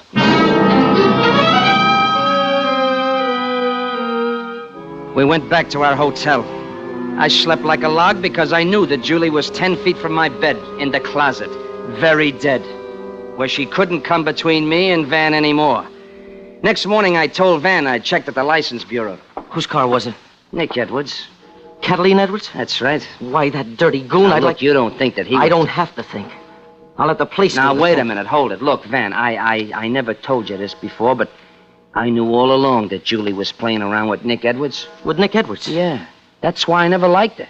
Now, you better not call the cops. Maybe we was just busting in on a private little party last night. No, I can't believe it. No, not Julie. Well, we gotta find out where she is. And the guy who knows is Nick Edwards.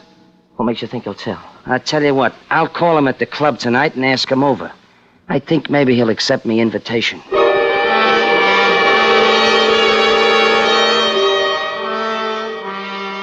Well, Nick arrived at 11 p.m., and from my window, I watched him park his black car on a dark side street near the hotel, just like I told him to. Then I carried Julie's body down the back stairs and put it in the luggage compartment of Nick's car. Nobody saw me. And a few minutes later, I knocked on Van's door. That you, Gus? Come in. Hiya, Van. Hi, Nick. Good evening, Gus. Nick was just telling me, Gus. Look, I'm just as worried about Julie as you guys are, see? Yeah? That's easy to say. Okay. Don't take my word for it. But I've had her house called every half hour all day. Why'd you go there last night in the first place? You haven't been around long, have you? Never mind that, wise guy. Why'd you visit my girl? Who said she was your girl? She was engaged to me. She was tired of you. Why, you Sit no down. good... She told me so herself. When? Yesterday. Then you saw her yesterday, Nick? No, I ain't seen her since she quit working at the club and started to pal around with your friend here. But you just said that... Julie was the only gal who ever had me on the rope, see?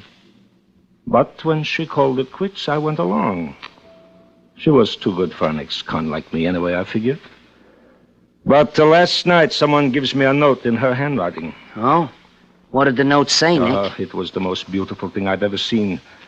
I read it over and over until I knew it by heart. Please don't laugh at me. I think we made a mistake. I know I have. Let's start all over from the beginning. If you really love me, you will. I love you. I'll do anything for you.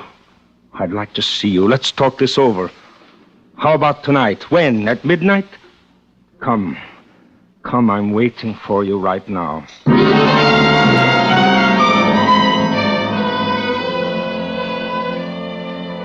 As soon as Nick Edwards left, I told Van I didn't believe anything he said, and as far as I was concerned, Nick either killed Julie or had taken her away. Van agreed with me, and we called the police.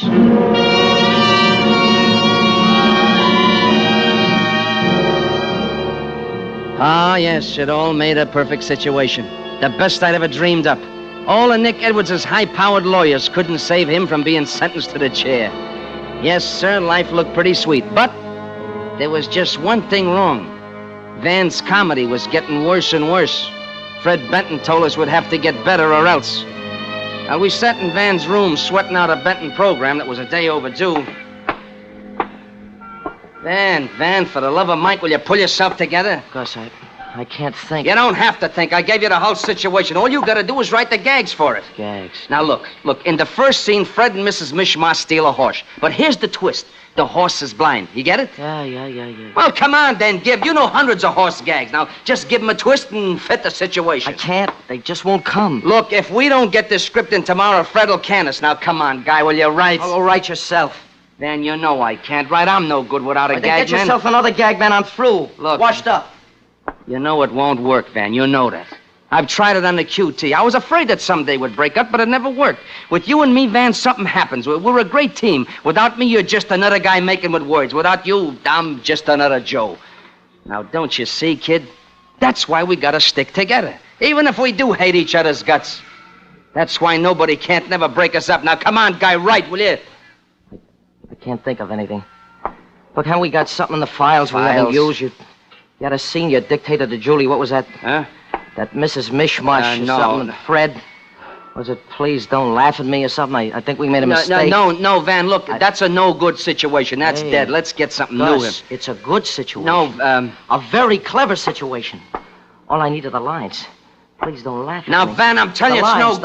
The lines. Please don't laugh at me. I'm telling you, it's no good, Van. Of course. Why didn't I think of that before? Those lines you dictated to Julie, they fit. No, they don't fit. And besides, I can't write gags. You know that. That wasn't a gag, Gus. That was a situation. The most desperate situation you ever invented. Now, wait a minute. What are you beating your gums about here? You'll find out. What are you going to do? Operator, I want to speak to Inspector Martin at police headquarters. Get away from that door, Gus. I got a gun. Now, don't shoot, Van. Wait a minute. Then listen and don't move. Police headquarters, Inspector Martin. Oh, Inspector Martin, this is Van Hauser of the Julie Phelps case. Hey, I've been trying to get... Edwards didn't kill Julie. Gus Green did. And I got proof. That makes it even worse. Edwards says you framed him. Green did. Nick's note was a script dictated to Julie, minus the character names. How about his alibi? He dialed his own number, Inspector, not hers, and killed her while she was speaking on the phone. To make things look right, he messed up her apartment. I never could quite figure out why there were no signs of struggle around her telephone. Now I know. Yeah, he must have stowed her body in Nick's car. Better send some cops over right away before I shoot him. Well, they're coming over, Hauser, to protect you. Edwards broke out about an hour ago. Watch out for him. Nick Edwards? Yes, Nick Edwards. Huh? Edwards. All right, Hauser, come across with that gun. Nick, come on. Nick, you heard what I said, didn't you? So what? I didn't frame you. Gus did. He's the guy with a situation. So what? You took my girl away from me, didn't you? No. All right, give me that gun. Now, Nick, wait a minute. What are you going to do with that? Nothing except give me that gun, Hauser. Gus, don't let him get that gun, Gus. I'm a little too quick for you, Gus. Now, Nick, please. Now, don't shoot me. Let me tell you how this was. I've had a belly full of your stories. They put me in jail, remember? They're all stuffed to me now, see? But like they say, there ain't no situation that can't take a new twist. Here's the twist to this one. You ain't gonna die for the murder of my poor Julie. No. You're going to die for something you didn't do. What do you mean, Nick? Just this. The murder of Van Hauser.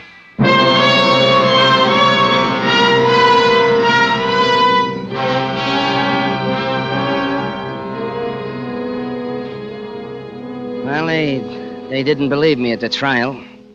So I'm up for killing my late, unlamented partner. But you know me. I always like a twist. They got Nick for killing Julie. Now I guess you can understand why I can't write the prisoner's annual show, can't you, Warden? Not without Van. And besides, like I said, I don't have too much time, do I? Before I go to the chair.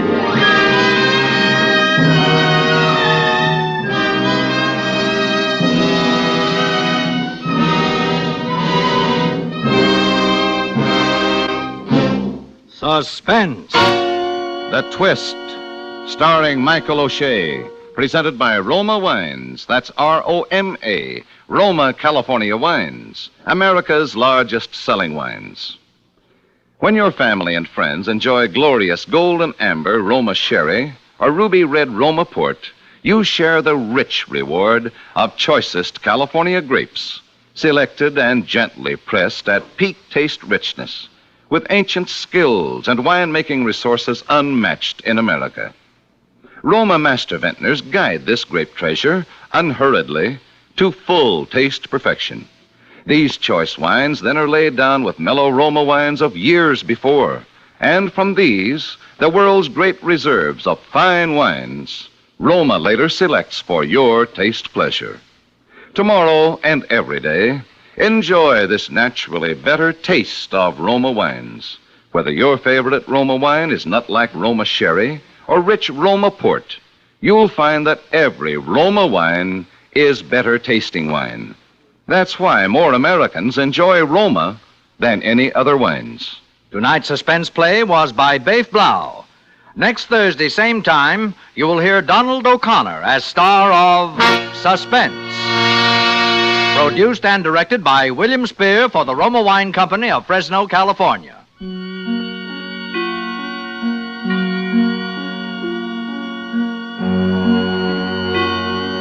In the coming weeks, Suspense will present such stars as Claire Trevor, Kirk Douglas, and others.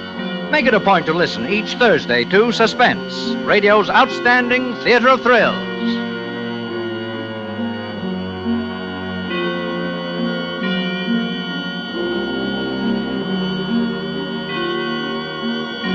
This is CBS, the Columbia Broadcasting System.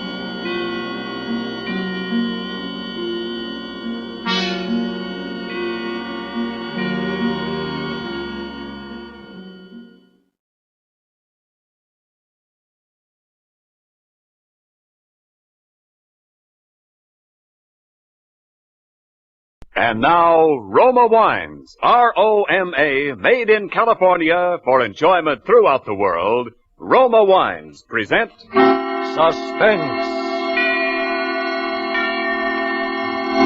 Tonight, Roma Wines bring you Mr. Dane Clark as star of Till the Day I Die, a suspense play produced, edited, and directed for Roma Wines by William Spear. Suspense, radio's outstanding theater of thrills, is presented for your enjoyment by Roma Wines. That's R-O-M-A, Roma Wines, those excellent California wines that can add so much pleasantness to the way you live, to your happiness in entertaining guests, to your enjoyment of everyday meals. Yes, right now a glassful would be very pleasant as Roma Wines bring you Dane Clark in a remarkable tale of Suspense. I practically worn a track in the linoleum. And I was on my third pack of cigarettes in 3 hours. I was jumpy as a 3-year-old thoroughbred that's flunked the saliva test. Partly it was because you always feel like that after a job. Partly it was the idea of staying holed up in that crummy dump when I had enough dough now to buy a good-sized hotel, but mostly it was Pat. She and I were washed up anyway, even if she didn't know it. And when you're washed up with a dame, almost... But when it's the kind of bellyache that she was doing, it's enough to get you set for a canvas course. It's the future I'm worried about, Frankie. Oh, what's the matter with the future? It doesn't look like you'll ever be on any breadlines. No, I don't mean that. I mean our future, yours and mine. Well, stop worrying about it. I can't. You didn't have to do it, Frankie. What do you mean I didn't have to do it? The guy had his cold. We were walking out of the place with a bag full of dough, and all of a sudden he steps around the corner and slaps a light in my face. But you didn't have to kill him. Oh, I suppose I should have given him cab fare to the police headquarters. He'd have put the finger on us, don't you understand that? He'd have given the description to the cops, and a good description is all those guys need because sooner or later, sister, they get you. I don't know, Frankie. I just never figured you'd ever do a thing like that. Stop it. Look, you've been going out on these jobs with me for over a year now. You know what the score is. What do you think we carry a gun for looks? Yeah, but this is different, Frankie. This is murder. All right, so it's murder, and the only difference between murder and what you've been doing is that murder gets you the works and armed robbery only gets you 10 to 20. Doesn't it even bother you? Well, why should it? A guy I don't know the first thing about, a guy that just had the tough luck to be working late in the joint we stacked out to crack. A guy I don't even see his face. I don't know what he looks like even now. He was a man, though, Frankie. He was a human being. So what? Guys are knocked off every day. Guys you don't know anything about, only what you read in the paper. And do you worry about it? You do not. I don't like it, Frankie. I don't like any part of it. But you like that 50 grand in the suitcase over there. You like that all right, don't you? I'm not so sure, Frankie. Oh, I'm not so sure. 'Cause I was in on this, too. Maybe you don't have a conscience, but I do. A man was murdered, and it was partly my fault. You don't just brush off a thing like that, Shut Frankie. up. Sooner or later, it begins to work on you. Sooner or later, it begins to catch up with you. Shut up! And when it does, you... Oh! Now forget it, will you?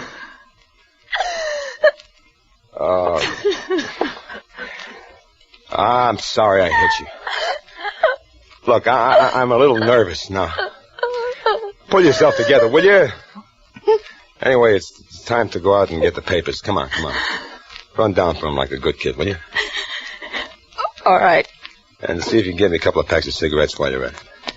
All right, Frankie. And stop worrying. Nothing's going to happen. I can't help it, Frankie. Listen, Pat. Yeah. I don't like you to worry, see? Because you might get ideas. What do you mean, ideas? I mean, you might get some ideas about saying something to somebody. Oh, Frankie. And you know what would happen if you did get any ideas like that. You don't need to worry.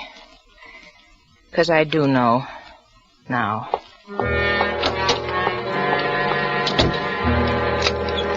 I went over to the window and I watched her go down the steps of the street and then start for the corner. I knew I didn't have to worry about anything yet, but having somebody around who can put the finger on you for a murder rap isn't so healthy.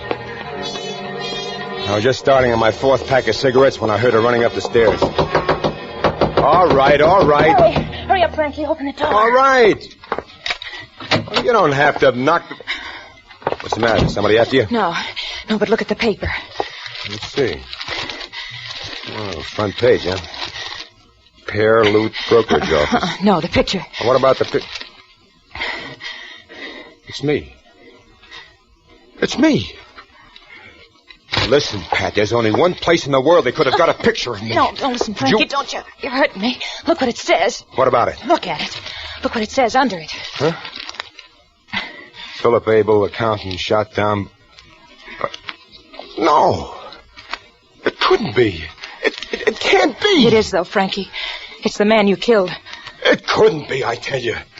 Why, that's me. It's exactly like me any way you look at it, even the way the hair is parted. Look. Why, it's some kind of a mistake or something. You know it isn't, Frankie. How could it be? I don't know. I don't have any picture of you. You told me you never had any taken. You said you'd been smart. You hadn't let him take your picture since you were a kid. Yeah, that's right. I never did. But it's almost exactly like me. I couldn't tell the difference myself. It's just one of those freak things. The guy you didn't know or care about. The guy who wasn't going to bother your conscience one little bit. The guy you killed turns out to be your double. Yeah. It's sort of like killing yourself. Shut up. I told you it's not so easy to kill a Come man on, without... give me that paper. Frankie, what are you trying to do? I'm tearing up that picture, see? And now, I'm burning it. See? And it's over with. It's forgotten, see? It's nothing but a little pile of ashes. I never heard of the guy. I don't know the first thing about him. I don't even remember his name. I do. It was... Shut up! I don't want to hear about it. Ever.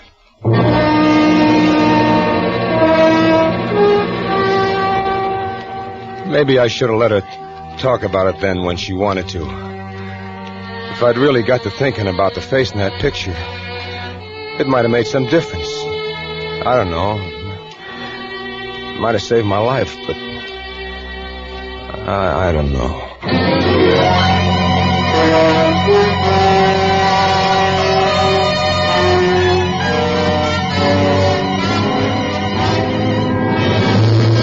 For Suspense, Roma Wines are bringing you Dane Clark in Till the Day I Die, a radio play by Martin Ryerson.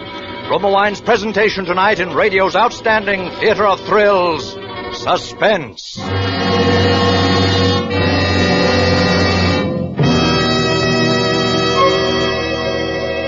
Between the acts of Suspense, this is Ken Niles with a friendly suggestion.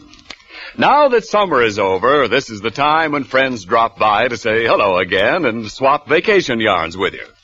Make these evenings of friendly companionship rich in hospitality by serving a delicious Roma wine. Yes, a glass of Roma California sherry, port, or muscatel does taste good.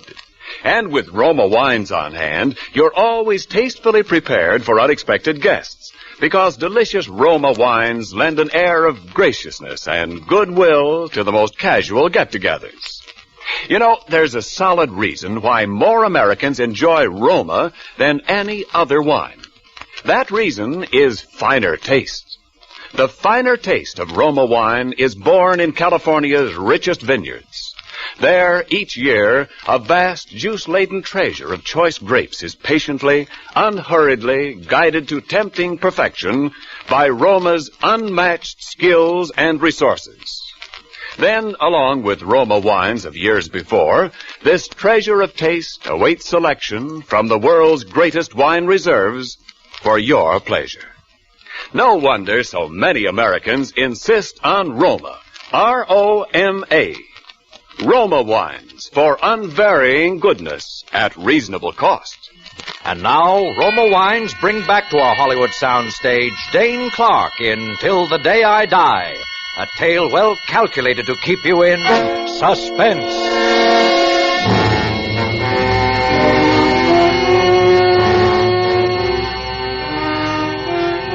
I won't say it didn't get under my skin, because it did. To bump a guy off, and then to see his picture in the paper the next day. And it's a picture of yourself. Feature for feature. The spitting image. I guess it would get anybody. But it was like Pat said, just one of those freak things, so what was the use of worrying about it? What was worrying me more right now was that somebody must have seen us making our getaway, because the cops knew it was a man and a woman who pulled the job. And that wasn't good. It meant that we were just that much easier to spot.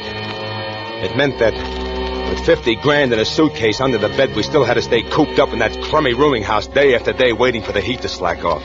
And finally, I couldn't stand it any longer. Yeah, but Frankie, I thought you said... I know what I said, but I'm going nuts in this place. I gotta get out. All right. It'll mean we have to separate for a while. Separate? Now, keep Frankie. your shirt on, will you? We can't hang around here, so one of us goes to Chicago and the other one goes to Philly. You take your share of the dough and I don't want any share, Frankie. Are you still beefing about that? That I killed a guy? I just don't want the money, All Frank. right. Take a couple of grand and anything you want, enough to last you a while. But you're getting out of town, see? All right, Frank. But I got enough money. Okay. Have it your way. You go to the Allerton in Philly. You know the place now. And you wait for me there. For how long, Frankie? A month, 2 months. How do I know? Until it cools off. But I'll get in touch with you. And when the heat's off, we'll meet someplace like... KC or St. Louis, and then we'll head for the West Coast, right? Frankie. Yeah? You won't forget to show, will you, Frankie? Because if you're going to, I'd rather know it now. Forget you, baby? When you're the one person in the world who can put the finger on me for murder? Don't worry, baby. I won't forget you.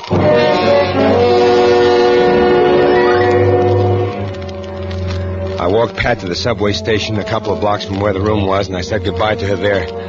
Then I bought me a couple of ready-to-wear suits, a few shirts, shoes, and the rest of the trimmings, and I stuffed everything in a brand-new Gladstone and hopped the bus for the railroad terminal. I wasn't doing anything or thinking anything. I was just sitting there in a bus on a seat all by myself, looking out the window, and up front somewhere, the kid was hollering, and I didn't pay any attention to him. I figured the kid was just calling to his old man to come and sit down or something. I went right on looking out the window. Then all of a sudden, I felt a tug on my sleeve, and the kid was there hollering at me. Daddy! Oh, Mommy, come quick! I found Daddy! I turned around quick, and kneeling there beside me on the seat was a blonde, curly-haired kid about 4 or maybe 5 years old. I don't know much about kids' ages. He was laughing, and yet there was big tears running down his cheeks. I don't go much for kids, but there was something about this particular character that... Daddy! It's Daddy, Mommy! Hey, now, wait a minute. Just a second, kiddo. I'm afraid you got... Hey, what's got into you jumping up on that seat and shouting at the gentleman? It's Daddy, Mommy. It's my daddy. Teddy, I'm awfully sorry, sir. Oh, no. She was standing there, just like I'd seen her a million times, with that long blonde hair and those big expressive eyes. Yes, I'd seen her before, but always with my eyes closed. This was the first time I'd ever seen her with my eyes open. Is it so crazy? Haven't you got some kind of a person in your mind that you've always dreamed about? Her eyes were fastened on my face, wide and full of expression. I couldn't figure it. But she got very pale and licked her lips, and then she began to sway, and I jumped up and I grabbed her. I'm all right. No, look, you're not all right. You better sit down here. Thank you. Maybe I will. Sit here, Mommy. I'll move over. That's this gentleman's seat, Teddy. Oh, that's okay, kitty. You stay put. There's plenty of room here for the three of us. All right, if you insist. Look, I do insist. It is Daddy, isn't it, Mommy? No. No, darling, I'm afraid it isn't. I'm so sorry. You must think we're both a little insane. No, I only looked for a minute there as if you saw a ghost or something. I'm afraid for a moment I thought you were a ghost. Me, a ghost? Yes, I know it sounds perfectly ridiculous, but for a moment there, I thought you were my husband. Now I get that daddy routine. Yes, it's almost uncanny, but he was the image of you, the very image. The image of me? Yeah, only, see, he's dead. Huh? Teddy hasn't quite gotten used to the idea yet. That's why he mistook you for his daddy. Philip was killed only about a week ago. About a week ago? Yes, perhaps you read about it in the newspapers. Philip Abel, killed by a hoodlum who was robbing the brokerage office where he worked.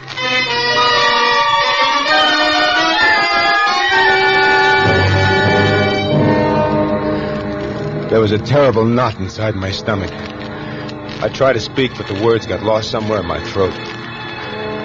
I looked down at the kid with the blonde curly hair, the cutest kid I'd ever seen in my life, and I was a guy who killed his daddy. And I kept thinking, this kid is what my kid would have looked like. I had to get a grip on myself. All right, so it was a coincidence. I happened to get on the same bus with the wife of the guy I shot down in the bank, but how was I supposed to know he had a beautiful wife and a curly-haired kid when I shot him? To me, he was just a Joe who stood in my way. So it was a coincidence, that's all. Anyway, I was getting off the bus at the end of the line, catching a train for Chicago, and that would be that. Well, they rode almost as far as the railroad station, and we sat there and we talked about a lot of different things. And it wasn't hard to talk to her somehow. And that kid. And then finally, they were getting up to leave. And then the kid reached up, and he did something no kid had ever done to me before. He kissed me. If you ever come back to this place, Mr. Kane, we live right down this block, 7th house from the corner. I'll remember that. Goodbye, Mr. Daddy. Goodbye, son. I bought my ticket for Chicago one way. I went down and got aboard the train, and the porter showed me my seat. But I couldn't get myself to sit down in it. I went out and stood on the platform. I stood there a long time. I tried not to think about her. I tried not to remember her face and the kid's face with all those tears. But it was no good. There was everything I've wanted all my life. A home, a kid, and the right girl. The girl. And why not? If she'd married Abel, she'd marry me, wouldn't she? Wasn't I the very image of the guy? Didn't she say that herself? Didn't the kid even call me Daddy? Why not? Porter! Yes, sir? Hey, get my bag. Well, we're getting ready to pull out. Get my bag off this train. Yes, sir.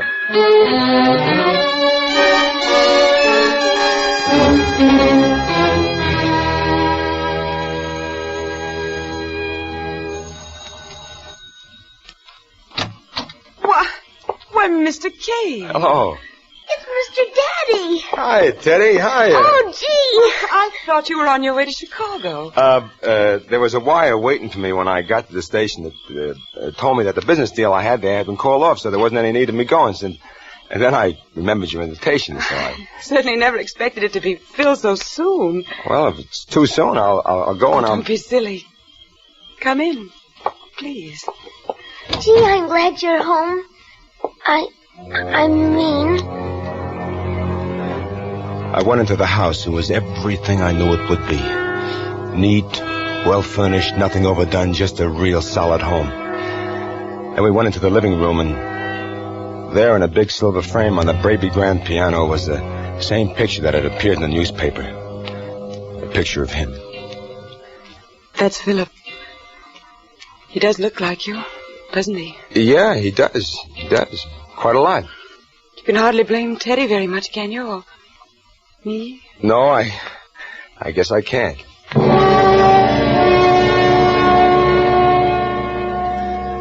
After those first few uneasy moments, I guess you could say everything settled down to routine. I became a regular visitor. She and Teddy called me Frank, and I called her Barbara, and I had dinner with her a couple of times a week, and we went to the movies and shows and even a couple of night spots together. Did I feel funny about moving in on a wife and a kid of a guy I killed? Why should I? The guy was still a total stranger to me, wasn't he? And whenever she brought up the subject, I just ducked it. And she wasn't bringing it up so often now. From now on, it was just a matter of time. Except for one thing. One little thing. So about 2 months after I met her, I told her how I had to go away on business. Where, Frank? Do you have to go far? Oh, just to Philly, that's all. Philadelphia, that's not far. No, and, Barbara. Yes? When I come back, there's something I'd like to ask you. Ask me? Yeah. A question. What kind of a question, Frank? Oh, something about you and Teddy and me. Oh. Well, will you be gone long? No. What I got to do in Philly won't take long.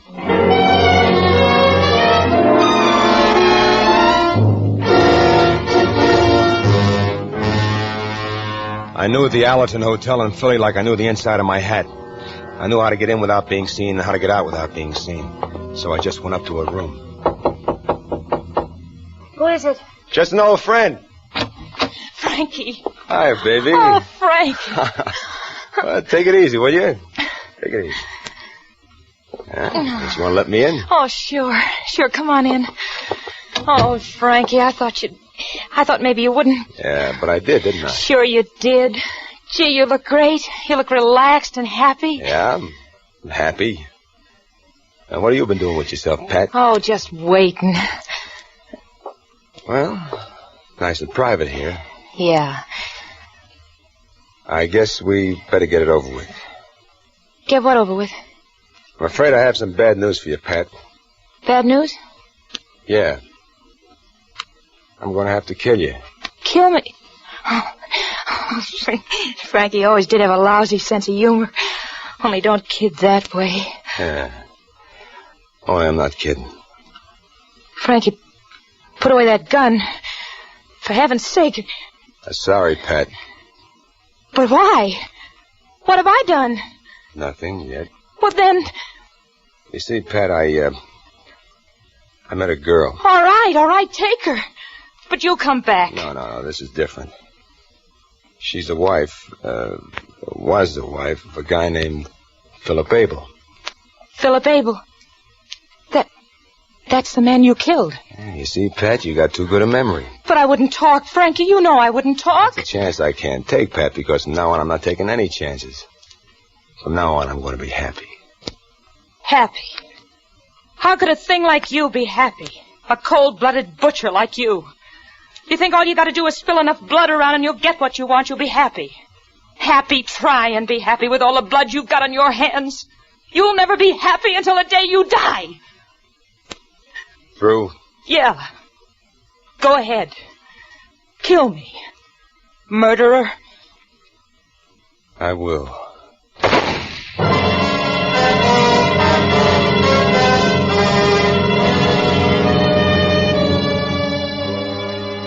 I was back that same night, but I didn't go around to see Barbara until the next day. I called and she asked me over to dinner. And afterwards I helped her put the kid to bed and he kissed me goodnight. Then I sat down with her on a couch in the front room. Well, Frank? It's about that question that I told you I was going to ask you when I came back. What is the question, Frank? It's, Barbara, will you marry me? Oh. Is that all you got to say? Well, no. No, it isn't. But what? Well, I've got to have a little time to think about it, Frank. Think about it? Yes. Well, you must have known I was going to ask you. Yeah, I suppose I did, but it's still a pretty serious question to answer just like that, Frank. Well, is it that you don't love me enough to marry me? Is that it? It's not just a question of myself. Well, what is it then? It's Teddy. Teddy? Why he's crazy about me. I know he is, but things are easy, simple for a child. I'm the one who has to think about his future. I can take care of his future. Well, I know you can financially. I believe that, but... Well, what other way is there? Well, that's what I sometimes wonder if you know, Frank.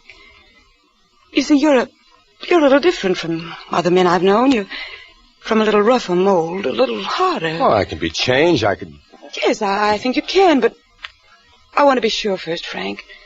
I want to be sure that Teddy's father, his second father, isn't just a successful man, but that he's a good man. Like his first father? Yeah. And what did he have that I don't have? Mm-hmm. Since you ask, he had a lot of struggle in his life. Oh, struggle. He was a successful public accountant when he died, but it hadn't been easy for him. He'd had to work his way through college. He was an orphan. He'd been adopted, you see. Real name was Lundeen. Lundeen? Mm-hmm. His real parents were killed in an accident when he was less than Teddy's age. They lived on a farm in a little town called Hemley, Vermont. Farm in Hemley, Vermont? Yes. Do you know the place? Lundeen. Mm-hmm. When he was adopted by a family called Abel, he didn't even remember it himself. He was too small, but they told it. Frank? Frank, where are you going? Frank!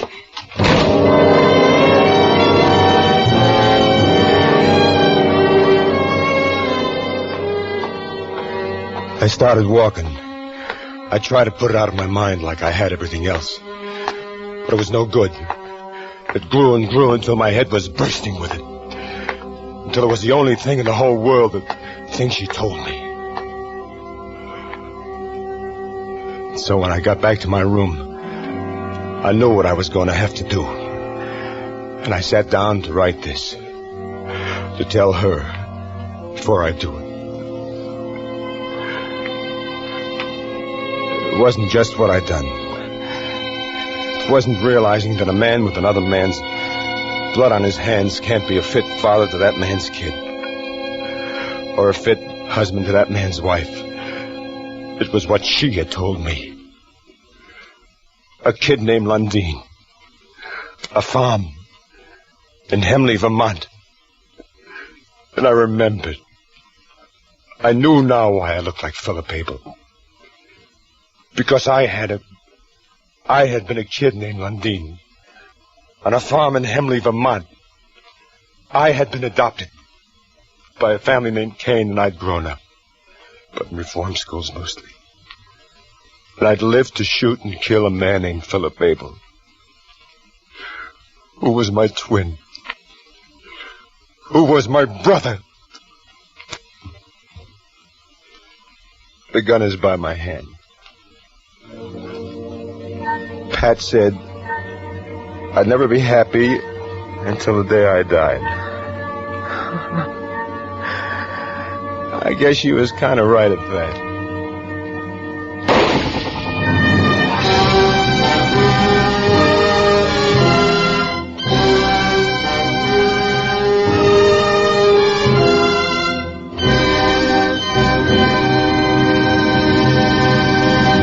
Suspense. Presented by Roma Wines, R-O-M-A, made in California for enjoyment throughout the world. And now, here is our distinguished star of tonight's suspense play, Dane Clark, and our producer-director, William Spear, carrying a huge basket of Roma Wines. As Frankie the Killer, you deserve the cruel fate which just overtook you. I'm glad that you're dead, you rascal. But as Dane Clark, the actor, I think you deserve a handsome present for a very fine performance. So here it is.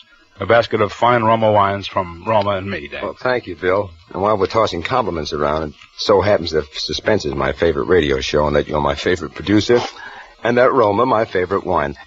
Let's see if Roma Sherry is here. There it is. There. Oh, say, Dane, are you having dinner at home this evening? Yeah, I am, Ken. A late dinner with a few friends after the show. Well, you'll find, along with all of Hollywood's famous hosts, that Roma California Sherry is the perfect first call for dinner. Of course, it's the favorite of millions everywhere, anytime. It's the ideal wine for afternoon or evening parties. Yes, at any time, there is no other wine so good in so many tasty ways as fragrant golden amber Roma Sherry with its tempting nut-like taste. I'll go along with you on that, Ken. But do you know why all this is true, Dane? Of course, there are reasons why delicious Roma Sherry is so good. You see, only Roma, America's foremost vintner, selects for your enjoyment from the world's greatest reserves of fine wines. And because Roma's vast winemaking resources are unmatched anywhere, Roma Sherry, like every Roma wine, is better tasting always. So, ladies and gentlemen, for gracious hospitality at your next party or simple evening at home, serve Roma wine, largest selling wine in all history. Well, Dane, how are the Warner brothers these days? Oh, they're fine. Of course, I've been seeing more of the Davis sisters. Betty and Betty, you mean, in Stolen Life? You were fine in that picture, Dane. As my Aunt Judy says, you took off your part real good. Oh, my compliments to your Aunt Judy. Who's for Suspense next Thursday, Bill? Well, next week it's a story about an unfortunate but murderous-minded clerk, an accountant, who does what many a downtrodden employee must have often at least considered doing. He kills his boss. Our star will be Gene Lockhart. I think you'll like it. It's quite a character study. Well, I'll certainly catch it next Thursday, Bill. And thanks again for everything. Oh, by the way, Bill, thanks so much for having Kathy Lewis and Betty Lou Gerson on the show with me tonight. I think they're wonderful. They are indeed. Good night, Dane. Next Thursday, same time, hear Gene Lockhart in Suspense. Presented by the Roma Wine Company of Fresno, California. In the following week, Suspense will present such stars as Judy Garland, Rita Hayworth, and Edward G. Robinson. Make it a point to listen each Thursday to Suspense, radio's outstanding theater of thrills. This is CBS, the Columbia Broadcasting System.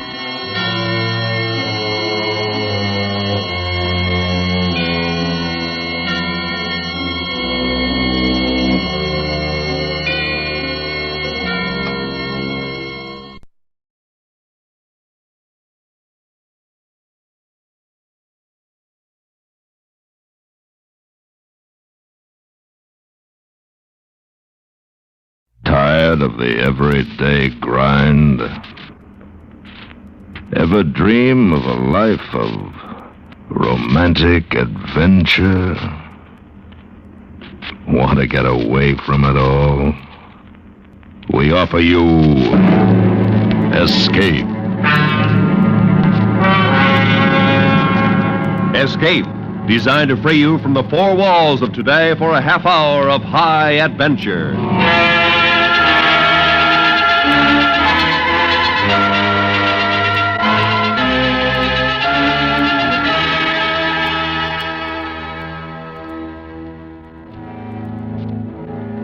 You are a passenger on a Continental Express train, racing through the peaceful countryside. While unknown to you, an enemy, desperate and ruthless, awaits the moment when he will set in motion the action which will mean for you and your fellow passengers a fate from which there is no escape. Listen now as Escape brings you Ross Murray's exciting story, Train from Oberstfeld.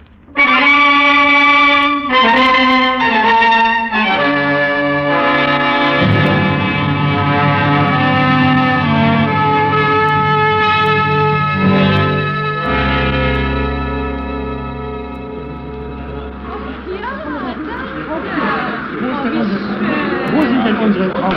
Wo ist denn alles? Ich glaube, wir tun sofort Zeit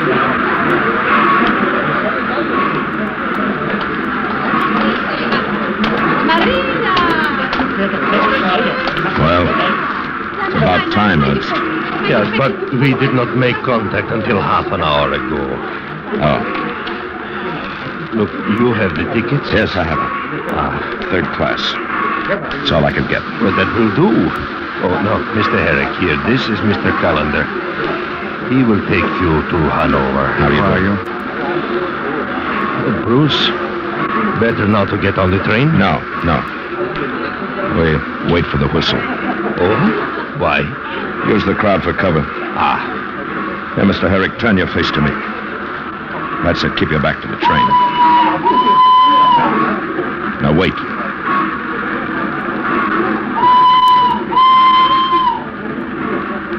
All right, now, Herrick. Be back in a few days, Ernst.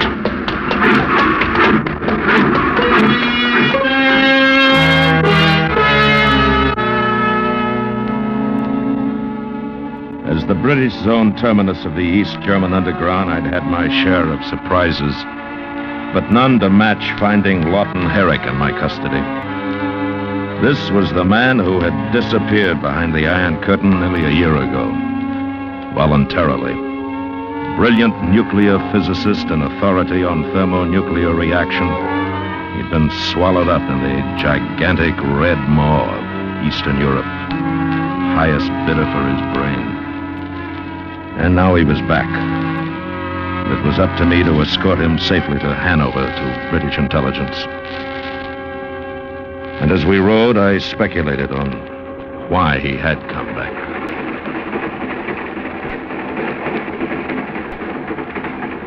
I suppose you're wondering why I came back. Why did you? Very simple. I finally realized I'd picked the wrong side.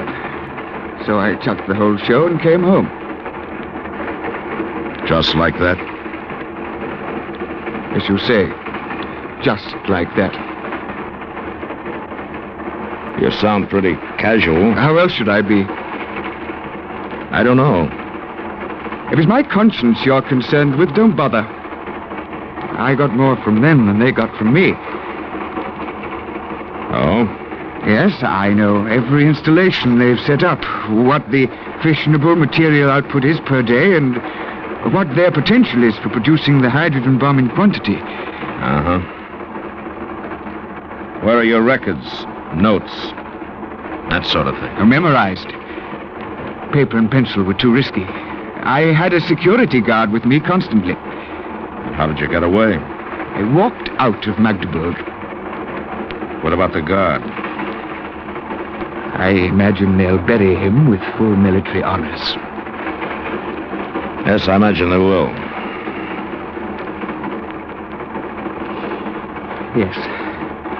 But we're here now, and I'm safe, and that's all that really matters, isn't it? Well, I won't feel safe until we get past Tallersleben. When's that? Oh, about 2 hours. Do we stop there? Yes, for a few minutes. Right. Mind if I take a nap? Suit yourself. Wake me at Tallersleben, will you? Right.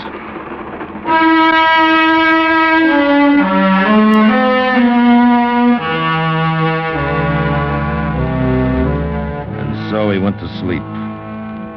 And I thought about how easy his escape had been. Too easy. This was no ordinary defection to the camp.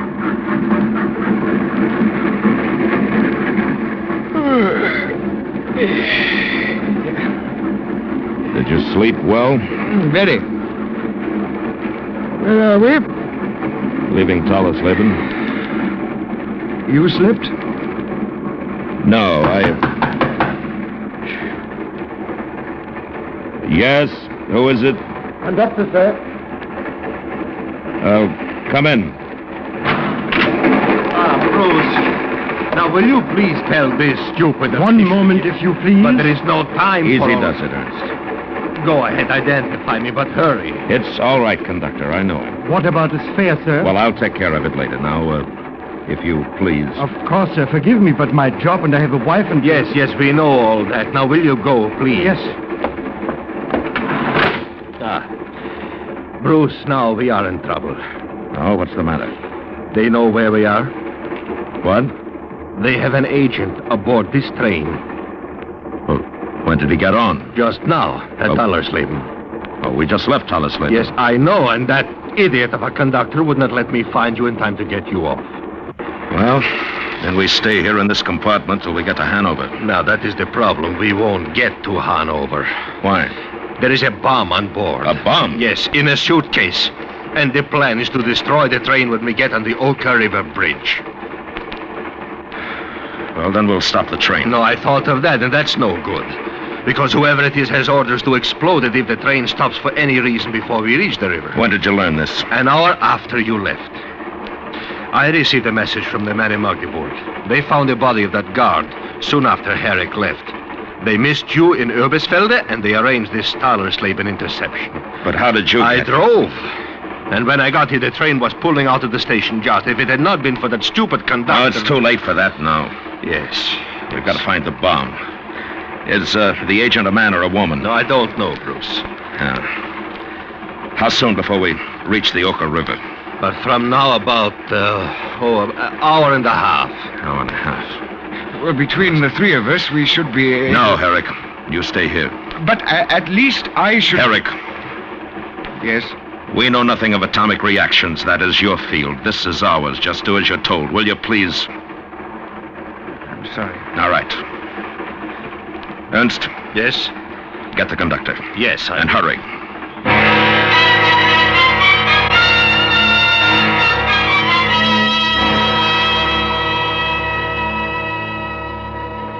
But why? We are not at war. Why should they want to do this to me? It's not you. It's us they're doing it to. But what can I do? Where shall I look? We'll do the looking. All we want from you is cooperation. Of course I will cooperate. What else is there for me to do? Well, not much. Now, first, do you have a list of the passengers that got on at Tallersleben? Yes. Good. Second, can we get into the baggage car while the train is in motion? On this train you can. Some of the first and second All right, class. that's enough, as long as we can get on this one. No, wait. What about the baggage? Did we take much aboard at Tallersleben? Only the baggage clerk knows that. You'll go with me when I go to the baggage car. Yes, sir. Ernst. Yeah? Go through the cars claiming that you've lost a bag. You understand? Yes. Match up every bag with an owner. Right. Mark the location of any odd ones that you may find. He may have put it on one of the baggage shelves and left the train. Where will you be? Baggage car. Yes. But after that... Back here. Calendar. Yes, Herrick. It won't be easy staying here. You didn't expect it to be, did you? I suppose not. Well? Nothing. Good luck.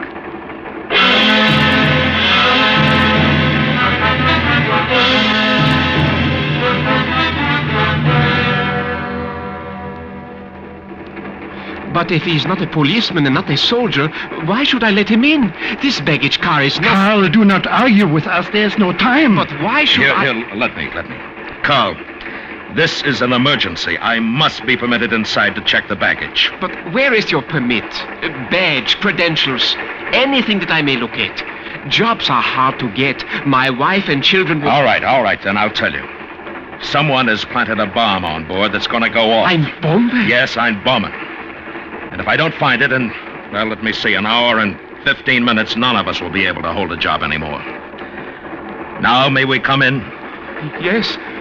Come in. All right. What do you want to know? How many pieces of baggage came aboard at Tallersleben? Not many. 5 suitcases, a trunk, and that crate. The crate? What's in the crate? I don't know. It's routed through to Hanover. All right, have you got a hammer? But I have no authority. Get me a hammer.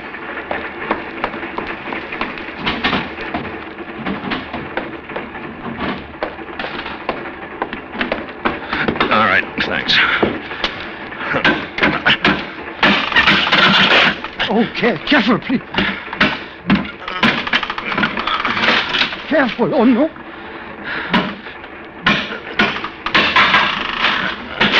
Watch out. It's furniture. Okay. Now the suitcases. Over here. Yeah. Have you a sharp knife? Yes, but why? I must cut the bags open. What? But the owners will... I'll take the responsibility. Now get the knife. It was the only thing to do. The bags had to be cut open and inspected by hand. Opening a catch might set the bomb off, even if the detonator wasn't wired to it, which in all likelihood it was. As I cut into the first bag, I felt a hard knot forming in the pit of my stomach. I reached inside the bag.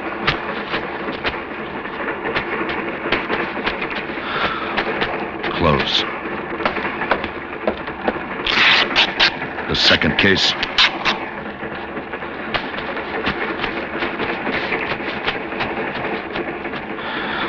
Close. The third.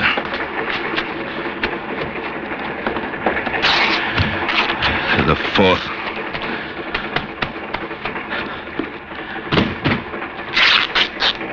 And the fifth.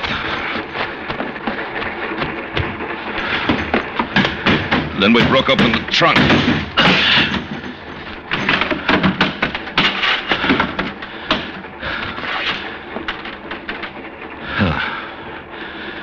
No bomb. I wiped my face. I left the conductor and Carl and went back to the compartment.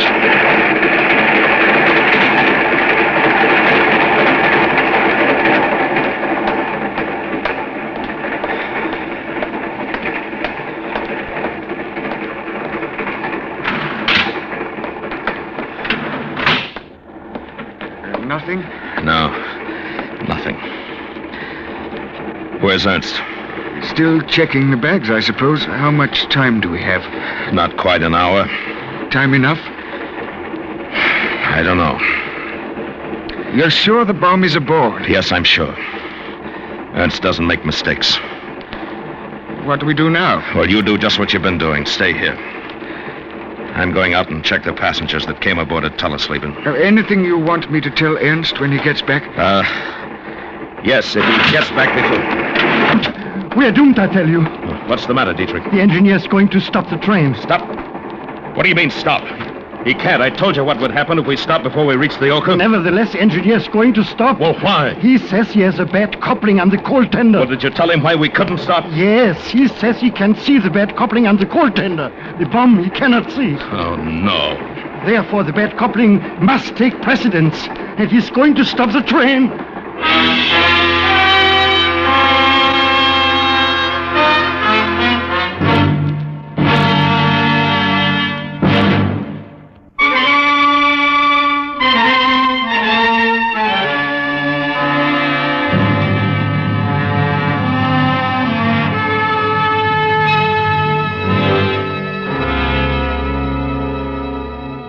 Dietrich, the conductor, had just informed me that due to a defective coupling, the engineer was about to stop the train. And under these circumstances, it was a horrifying thought. Because we knew that the train was to be blown up if it stopped for any reason before we reached the Oka River.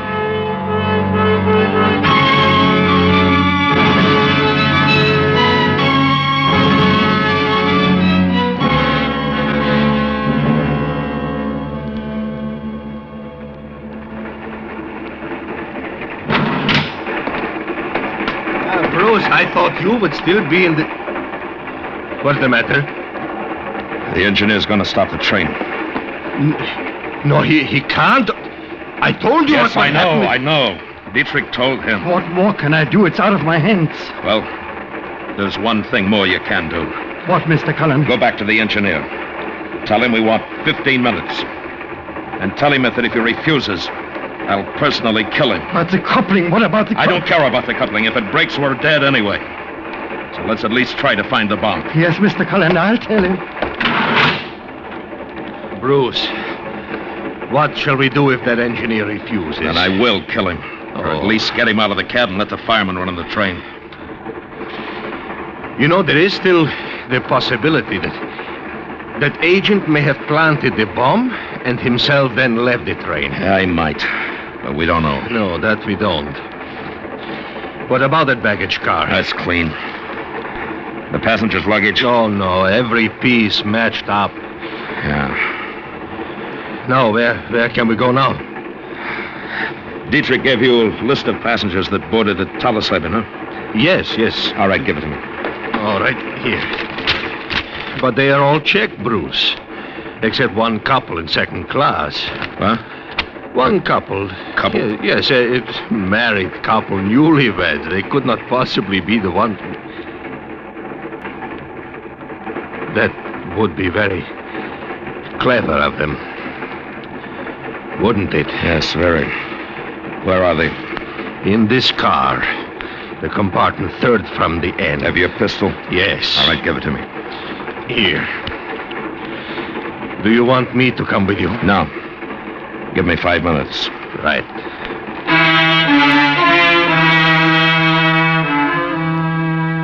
This was infinitely worse than fighting in the dark. Dark fighting terrified me. Here my enemy was unseen, unknown, and out of reach, yet he was close enough to mark us all for death at a specific time. As I hurried along the corridor, I glanced at my watch. If the engineer gave us the 15 minutes I'd asked for, then we had already used 3 of those precious minutes planning strategy. One thing I knew for certain, that the hand holding the gun in my pocket would not come out until I was completely satisfied as to the identity of the newlyweds.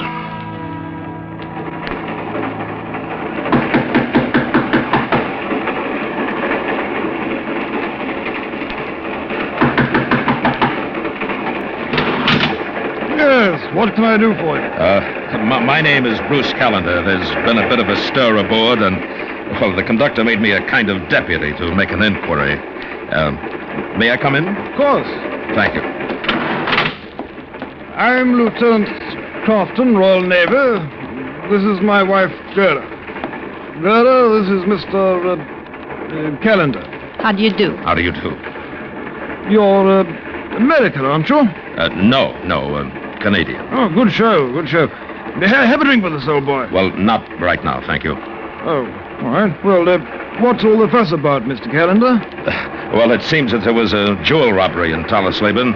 The thief was apprehended at the station, but not before he'd managed to stow the loot somewhere.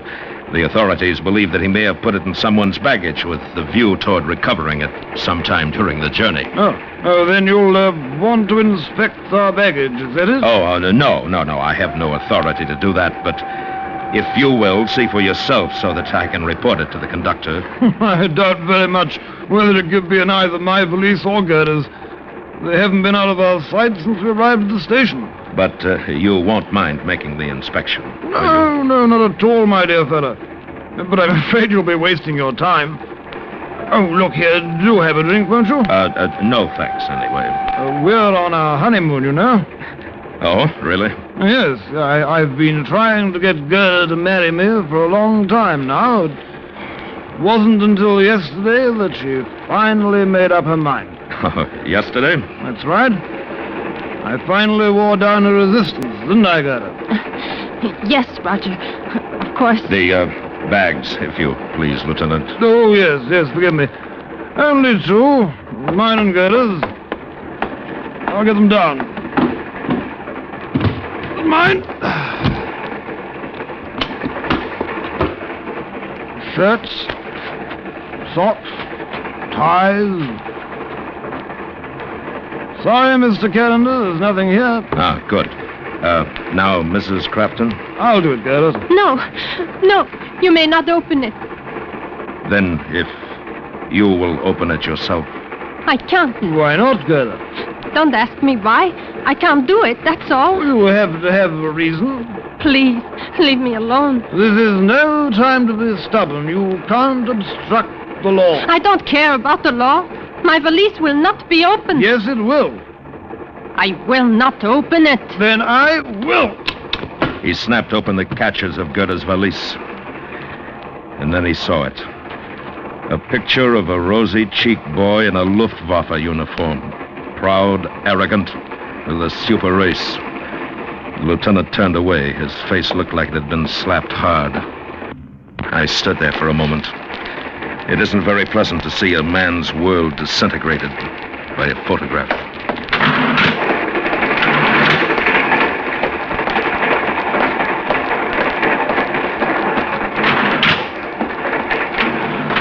What happened? They're not the ones.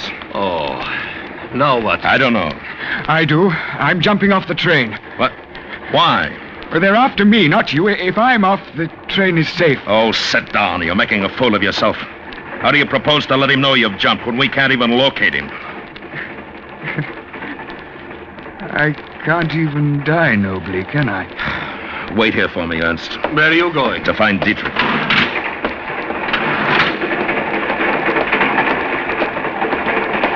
Mr. Callender, I was on my way to We see need you and more time. The engineer must give us more time. But he won't. Well, he'll have to. Can the fireman run the train? Yes, but if the coupling... Excusez-moi. Que voulez-vous? La porte des cabines est fermée. Je l'ai ouverte quand nous avons quitté Callislaven. Eh ben, elle est fermée maintenant. Avez-vous attendu longtemps? Oh, mais oui, pendant plus d'une heure. Oh, mon Dieu, mon Dieu. Un moment. Mr. Cullen, the little room at the end of the train, it has been locked, so this woman says, since we left Fallersleben. But... Dietrich. That's where it is. That's the only place it could be. We've looked everywhere else. Yes. Get rid of the woman. Go on, I said. Get rid of her. Essayez l'auto-voiture, madame. Oh, mais pourquoi? Essayez, madame, s'il vous plaît. Oh, bien, merci. Oh, c'est pour le cœur. Shall we force the door? No. He'd set the thing off before we cracked it. But are you sure he's in there? I'm not sure he isn't in there. How will you find out? Well, I'm going to climb to the top of the car, move down to the laboratory, smash the window and shoot. And I hope I hit him and not the bomb. But if it is not he, then you will have killed an innocent man. And if it is, and I don't shoot, over 100 innocent people will be dead in 5 minutes. I don't know if I should permit it. After all, I'm the chief conductor. We've got 5 minutes, Dietrich. Don't try to stop me. The responsibility is yours. I will do what I can to help. All right. Now get Ernst. Tell him what I'm going to do. Tell him as soon as he hears the shots to have you open the door. He'll disarm the bomb. Now, is that clear? Yes, Mr. Cullen. All right, then hurry. We only have 4 minutes. As he ran down the corridor, I turned and went to the door leading to the outside of the train. And there I took off my shoes and checked the pistol Ernst had given me. At any moment, I expected the train to start slowing down, which I knew must be followed by the blast. Until I got to the roof of the car, I didn't quite know how I was going to reach down and break the glass, but when I got there, I saw that this time the brakes had come my way. This was an old relic that had the light standards at each end of the car. Carefully, so as not to betray any movement to the man beneath me, I hooked one leg around the standard and let myself ease down. As I hung there for a second, I hoped that the man inside was the man I sought. This was my last chance. He had to be. Then suddenly there was a shift of wind and I was almost blinded by the cinders. The brakes were applied. The time was now. I raised my gun and swung.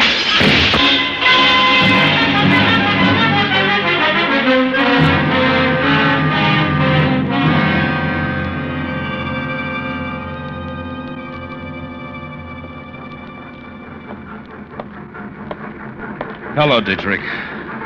Everything cleaned up. Yes, Mr. Cullen. The passengers are still a little excited. No doubt. You shoot very straight, Mr. Cullen. Oh? The body will be turned over to the authorities in Hanover. Oh, just a minute, Dietrich. I'll be right back. Pardon me, madam. Oui? The door is opened now. Je ne comprends pas. Forgive me. La porte est ouverte. Oh, enfin. Merci. You're quite welcome, I assure you.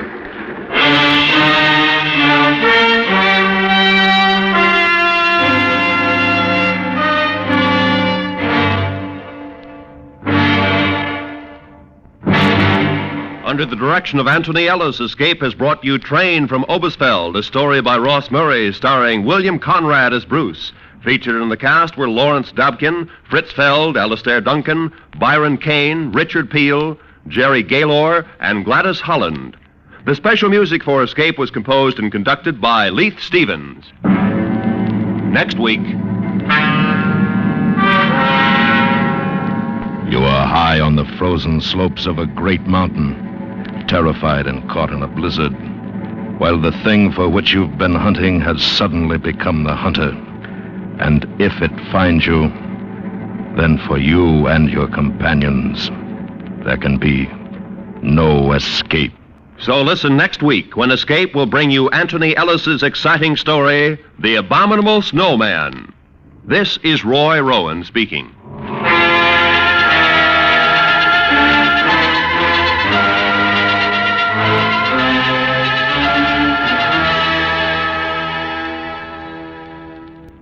Go, go, go!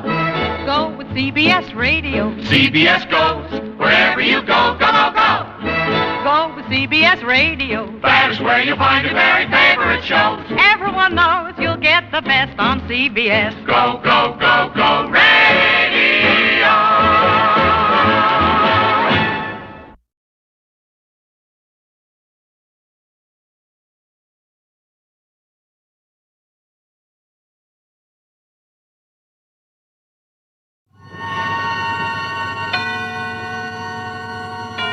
Suspense. And the producer of radio's outstanding theater of thrills, the master of mystery and adventure, William N. Robeson.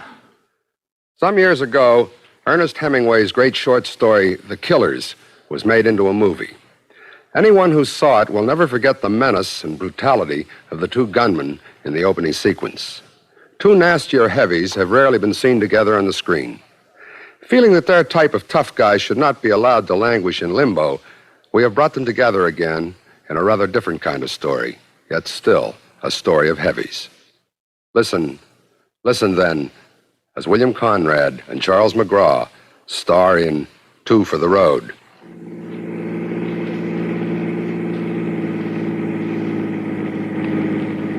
Where are we now, Joe? You've been asleep? Yeah. Where are we now? I don't know for sure. Someplace in Arkansas, I think. Sure is a big country, ain't it? Yeah. Hey, you want me to drive? No, I'm all right. You get some more sleep, huh? I got enough. Sure you're all right? Maybe a little groggy. We'll stop in the next place for coffee, and you can take it from there. Okay. Hey, what time is it? Must be past midnight. You know, I keep wondering. Yeah, wondering what? If we're doing the right thing, cutting out like this. What else could we do? New York is dead. First Chicago, then New York. You think the coast will be any better? It's gotta be. There's plenty of action on the coast. I hope you're right. But all we got lined up is that job for Rocky. What about after? Well, we do the job good for Rocky, he'll take care of us. When we get there, you think? Well, we come nearly halfway in 24 hours. If we go right through, we ought to make it by tomorrow afternoon. Yeah, it don't seem possible. It's such a big country. If Rocky wasn't in such a hurry with that job, we could see some of it. Nothing between New York and the coast but scenery. Oh, there's Vegas. Yeah, but that's practically the coast. Yeah. You've seen one superhighway, you've seen them all. Yeah, cities too. I was in Boston once for a tryout. Nothing. Truck Haven. Huh? Joint up ahead there. Let's stop for coffee, huh? Yeah, okay. You know what they say, if the truck drivers stop at a joint, the food's gotta be good. Well, I don't see any trucks. And all I want's coffee. I can't go wrong on coffee. This place might as well close up for the night. No cars parked outside. And no customers inside. Yeah, there's one. Look at that doll at the counter. Yeah, not bad. I don't know what she's doing out here all alone in the middle of the night. Waiting for a bus, maybe.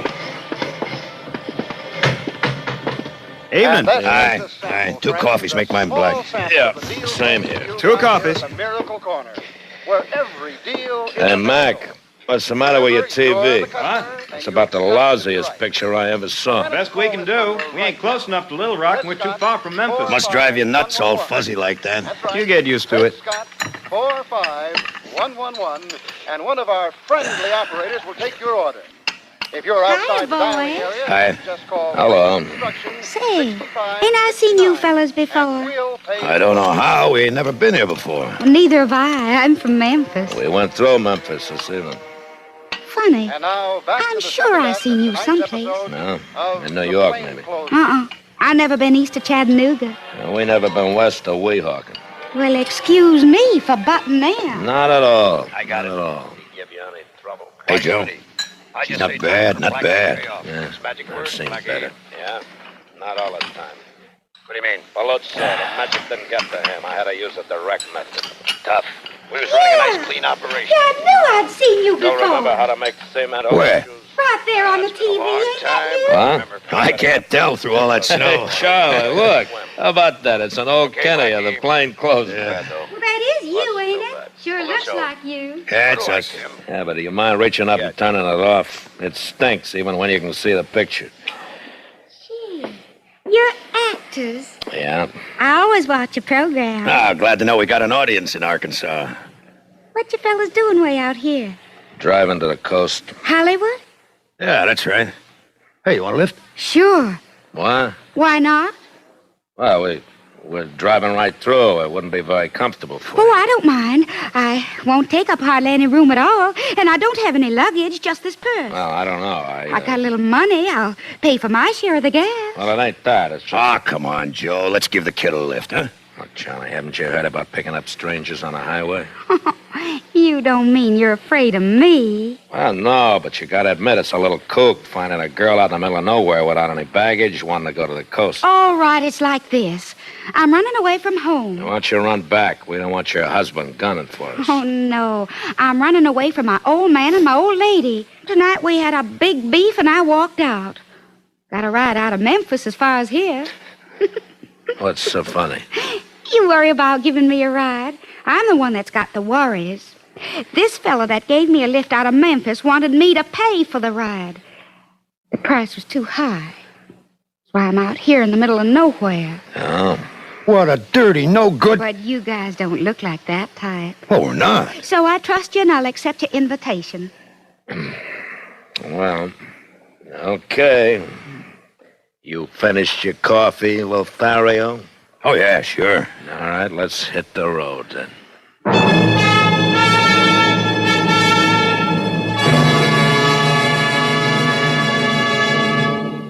In a moment, we continue with the second act of Suspense.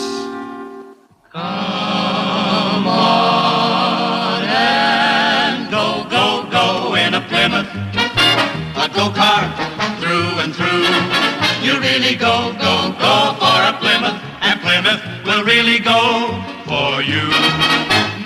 15 minutes behind the wheel. That's all it takes to convince you that the 59 Plymouth's really got it.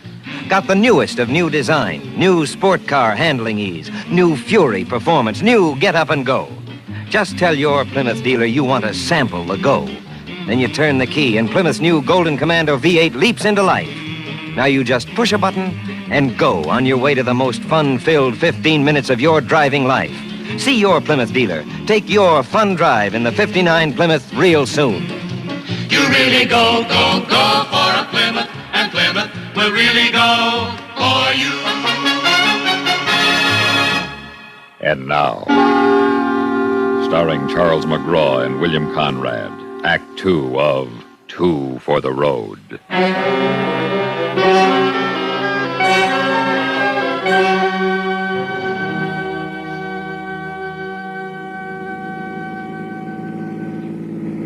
Can't get over it. What? Me on my way to Hollywood with two famous actors. Oh, we're not so famous. Not famous? Why, I bet the Plainclothesman is the most popular TV show in Memphis. Everybody knows Joe Harris and Charlie Bloom. You're Charlie, aren't you? That's right. And you're Joe. Yeah. How come you're going to Hollywood? They killed us. We're dead. Dead?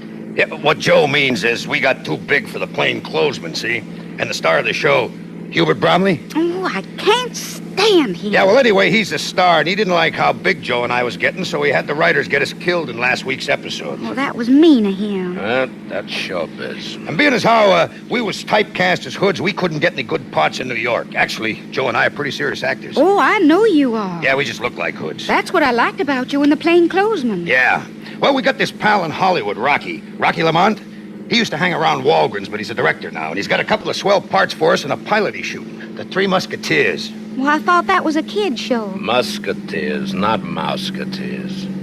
Oh. That's why we're in such a hurry. Rocky starts shooting day after tomorrow. Say, honey, Yeah, Joe? you got any idea where we are? Oughtn't to be too far from Little Rock. Hey, Joe. Joe, look, must be a wreck up ahead. All those flashing red lights. Police cars. It's a roadblock. They're signaling us to stop. Hey, what do you suppose they want? Who knows? Don't stop, Joe. What do you want me to do? Barrel right through 'em? Yeah.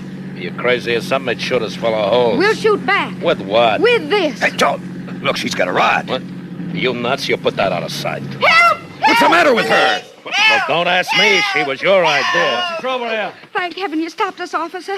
These two men are kidnapping me. They Okay, forced you me into the two car out. of Memphis. Hey, now listen, They drove me officer. across This the broad's state line. flipped. Yeah, we just met her up the road. Hold your hands up. Aye. Now, look, Sergeant, I'm sure we can explain everything. You better.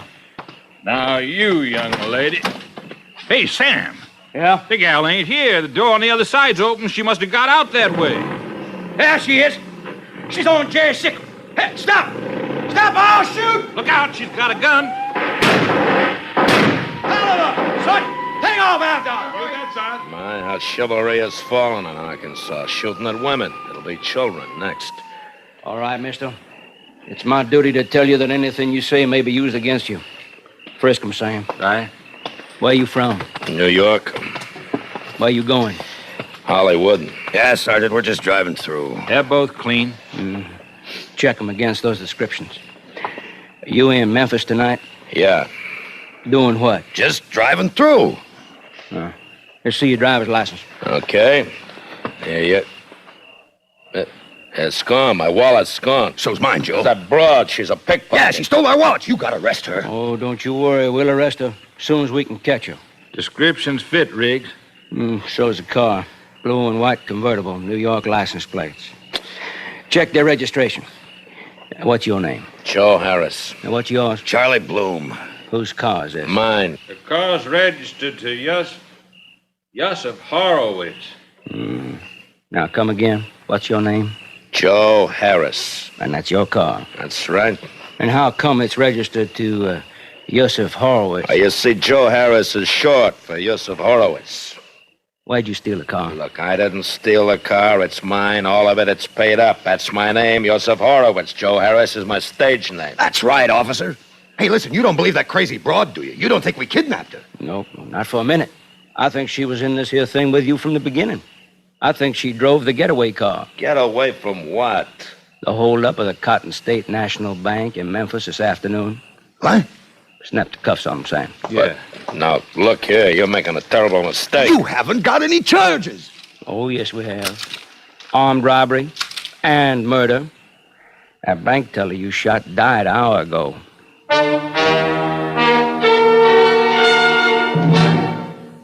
In a moment, we continue with the third act of Suspense. It has the fresh, clean scent of pine. It's new. It's at your store. What is it? It's the best disinfectant anywhere. Kills disease germs on contact. It's Lysol in a new pine scent. Right. Now there's a new pine-scented Lysol. Now your home can be pine sweet and Lysol clean with genuine Lysol brand disinfectant. New pine-scented Lysol disinfects, deodorizes, deep cleans kitchen, bathroom, nursery, sick room. Keeps things fresh and sweet with no extra work. Pine-scented Lysol helps guard your home. In laboratory tests, Lysol's anti-germ action kept working for 7 full days. So try this new pine-scented Lysol. Make your home Pine sweet and Lysol clean. You can still get regular Lysol, too. And now, starring William Conrad and Charles McGraw, Act 3 of Two for the Road.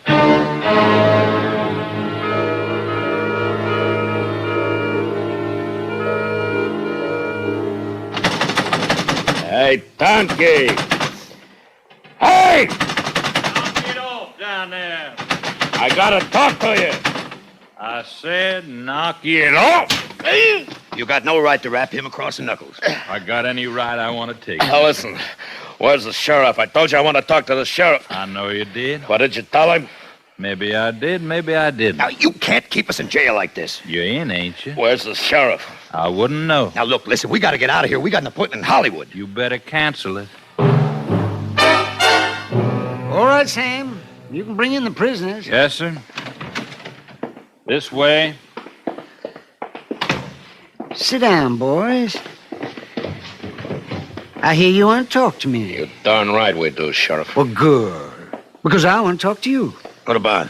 Can't you guess? That cop last night said something about a bank robbery in Memphis, but we don't know nothing about it. Yeah, we're just a couple of actors. Well, it looks like you're a couple of bad actors. Look, you can check it. I'm Joe Harris. Yeah, I'm Charlie Blue. We've been playing the heavies in a TV series of plainclothesmen. Yeah, we were on last night on Channel 2. Well, I don't look at TV very much, but I look at descriptions of wanted men, and you fit the description of the men who robbed that bank in Memphis yesterday. Well, that was just a coincidence. Well, is it a coincidence that the girl who was with you last night when you were arrested fits the description of the girl who drove the getaway car at the bank holdup? Yeah, that's a coincidence, too. I want to talk to an attorney. You can. Now, we got a right to counsel. You can't hold us I like... can, and I am. Incommunicado for 72 hours, and that's the law. Oh, listen, Sheriff, be reasonable. We got an important date on the coast. We're late as it is. And you're going to be much later. You can't prove that we robbed that bank. Can you prove you didn't? Sure, ask anybody who saw the plainclothesman last night. Yeah, ask that girl. She saw us on TV last night. I'd like to ask her a lot of things. Like, what about the kidnapping? Sheriff, there wasn't no kidnapping. She asked us for a lift, and we gave it to her. Well, until I question her, we'll just forget the kidnapping charge, huh? Thanks a lot. But you can make it easier on yourself if you cooperate with us about that bank robbery. You must be kidding. I don't kid. Now, let's have the story. Look, I told you we're actors. Well, yes. Oh, yes. Well, then act. What? I've got plenty of time. You say you're actors, well, go on, act. Will you believe us if we prove that we're actors? Well, I'm not making any promises. The burden of proof lies with you. Hey, Joe, let me. I'll prove it to him. Remember that closing speech in the plainclothesman that got me the Emmy? All right, you listen to me, copper. You put the roust on me for the last time. I hate cops. I was born hating cops. Joe. And cops ain't done nothing all my life to make me like them. I've always promised myself that someday I'd kill me a cop, and today's the day. Will you shut up? Let him go on. I believe him. Well, I believe every word he said. Oh, go on, boy. What are you going to do after you kill you a cop? That's all. That's the end of the speech. So you hate cops, huh? Well, that makes us even, because I hate punks. Hey, now, wait a minute. He didn't mean that. He was acting. He convinced me. That he's an actor? No, that he's a bank robber. All right, listen. Now, if you don't understand Charlie's acting, you listen to this. It's a different kind of acting. Oh, what a rogue and peasant slave am I. Is it not monstrous that this player here, but in fiction and a dream of passion, could force his soul so to his own conceit, and all for nothing? For Hecuba, what's Hecuba to him, or him to Hecuba, that he should weep for her? Well, now, who's this Hecuba? Of course. Hecuba's that broad that swiped that motorcycle, Well, that was from Hamlet, Act 2, Scene 2. That was acting. Oh, that was acting. All right, now, are you ready to talk about that bank job? Look, once more, real slow. We don't know nothing about no bank job. Well, like I said, we got plenty of time while we're waiting for you to make a confession on that bank robbery. Maybe we can find some other charges against you. Oh, but this is crazy. What charges? Well, I don't know yet. I'll know better after the lineup. Lineup? Yeah, a couple of acting fellas like you claim to be. Oh, my, you ought to enjoy the lineup. I'll put you up there on the stage with the footlights on you, and I'll give you an audience. Look, you don't have to do that. That girl, she knows who we are. Ask her. No, I can't not know we pick her up. But it'd be nice to have her in the lineup, too, now, wouldn't it, boys? Yeah. That'd add a little sex appeal to your show. Sam? Yeah, Chief. Got anything on that girl yet? Yeah, Chief. A teletype just came in a couple minutes ago. Oh, they got her? We might say they have. Found her an hour ago in a gully north of Greenville. Oh, she didn't get far, then? Far enough. She's dead. Dead? Yeah. Guess she didn't know too much about driving a sickle. Skidded the thing right through the guardrail last night.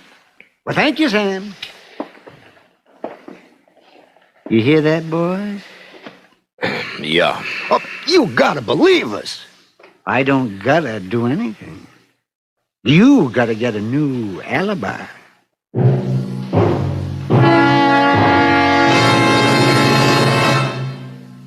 In a moment, we continue with the fourth act of Suspense. What bothers you most about a cold? For me, it's the choked up, congested feeling. In fact, science now says to clear away most cold miseries, clear away congestion. Sinus congestion that causes headaches, nasal congestion that shuts off breathing, throat phlegm with its choking discomfort, bronchial irritation that starts coughing. Yes, to clear away those cold miseries, clear away that congestion. And now, there's a specialized new medicine to do that. Fast, 4-way liquid cough and cold medication. Taken as directed, with the first dose, feel sinus pressure and headache clear. Feel runny nose dry and open up. Breathe freely. Sore throat is soothed. Cough eased. Yes, 4-way liquid clears away cold congestion and clears away worst cold miseries. Working through the bloodstream, it reaches all those congested areas. Because it's liquid, relief comes fast. So to clear away cold suffering, clear away congestion with new 4-way liquid cough and cold medication. Get it today, only 98 cents. And now, starring Charles McGraw and William Conrad, Act 4 of Two for the Road.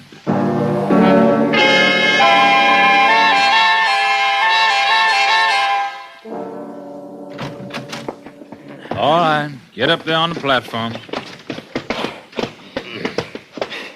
Stretch out there, arm's length apart. Hit the lights. Wow, they're bright. Yeah, they could use some scrims. Okay, Sheriff, we're ready here. How are we going to get out of this, Joe? I don't know, Charlie. I don't write the scripts. I just act in them. All right, folks. Will you please come in now? That's it, folks. Just take a chair there, anyways. Right there, that's all right. Just sit down right there. Now, that's it. Now, we're holding these men as suspects.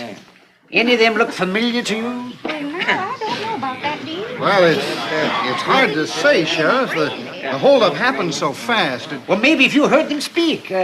What was it that the gunman said to you? This is a stick-up. Don't move, and nobody will get hurt. Something like that. Uh-huh. Well, all right, you men. Now, you men up there, let me hear each one of you say that this is a stick-up. Don't no one move, and you won't get hurt. Me? This is a stick-up. Don't no one move, and you won't get hurt. Next. This is a stick-up. Don't no one move, and you won't get hurt. Yes. Next man. This is a stick-up. Don't no one move, and you won't get hurt.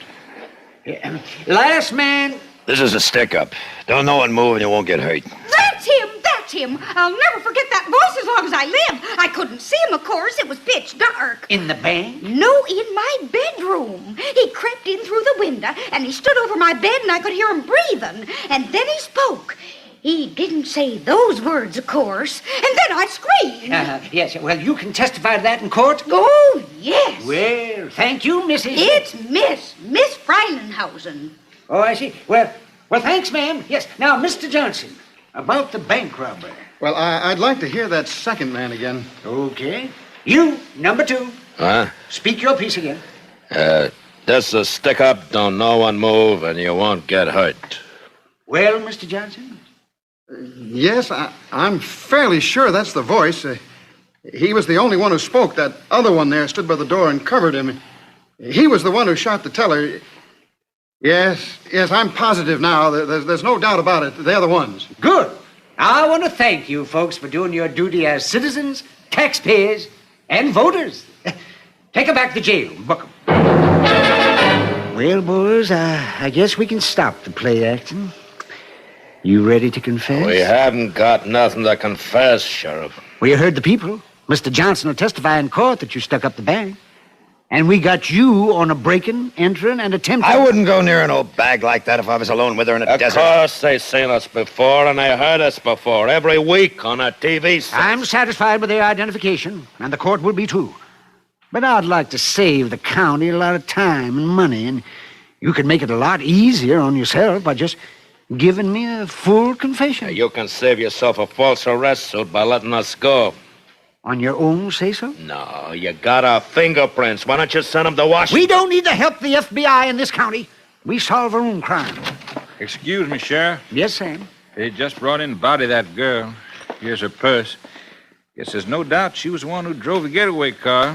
She was carrying $2,500 of the bank's money in this purse. See? Yes, that's 1/3 of the stolen money. What'd you do with your cut, boy? Oh, knock it off. Hey, wait a minute. Look, Joe. What? Our wallets. Look, she had our wallets in her purse. What? Your hands off that stuff. Well, look at them, Sheriff. You'll find our driver's licenses and all sorts of ID cards there. Sure. This says Joe Harris. Well, that won't prove anything. You've been identified by the victims. Oh, but Sheriff! Yes? Your wife's outside, Sheriff. Well, tell her oh, no, that wouldn't do any good. I'm afraid not, sir. She's on her way in. Elmo, why didn't you tell me you were entertaining celebrities? Huh? Clarabelle Frelinghausen called me. Oh, poor thing. She's all confused when she was down here. She was sure she'd seen him somewhere before. And after she got home, she realized where. On TV. Well, aren't you going to introduce me? Now, look here, Ellie. I'm very busy. Oh, don't bother. I'd recognize him anywhere. You're Joe Harris. That's right, ma'am. And you're Charlie Bloom. Yes, ma'am. Oh, my, this is an honor. Here, Elmo, give me a piece of paper and a pencil. There. Now, would you please give me your autographs? Oh, I'd be delighted. You don't know how delighted, ma'am. Well, what brings you to our fair city? Your husband.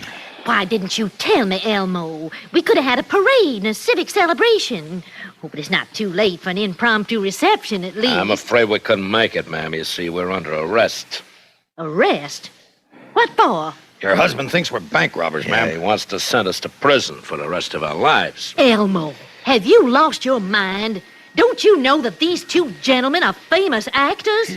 Not until now. We tried to tell him. Do you want to make yourself the laughingstock of Jackrabbit County? And just before election, too? No. Well, you let them go this instant. But, Ellie, how can I be sure? Just take my word for it.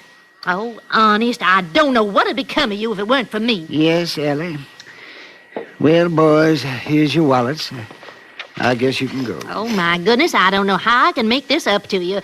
But I'd be tickled pink if you'd come out to the house for supper. Well, thank you, ma'am, but we're in sort of a hurry. Yeah, you see, we gotta make a picture in Hollywood, and we're a little late. Well, don't forget us. I don't think that's possible, ma'am. And when you come back again this way, do drop in to see us. Yes, ma'am. We'll think about that, ma'am. We'll think a long time about that.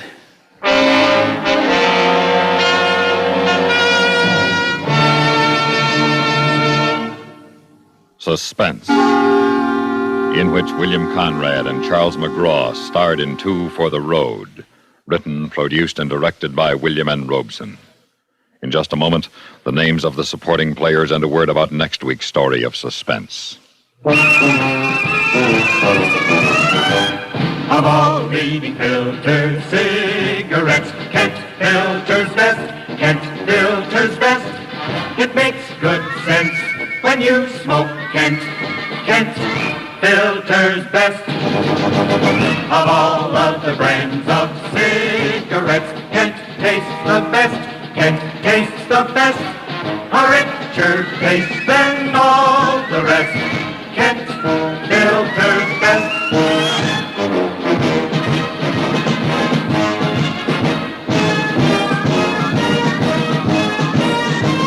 It makes good sense when you smoke Kent. Of all leading filter cigarettes, Kent filters best. Supporting Mr. Conrad and Mr. McGraw in Two for the Road were Paula Winslow, June Foray, Howard McNear, Evan Thompson, Barney Phillips, Sam Pierce, and Jack Crucian. Listen. Listen again next week when we return with another tale well calculated to keep you in suspense. Every Sunday night, Mitch Miller stars on the CBS Radio Network.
Yes, Roma wines taste better because only Roma selects from the world's greatest wine reserves for your pleasure. And now, Roma Wines, R-O-M-A. Roma Wines present Suspense.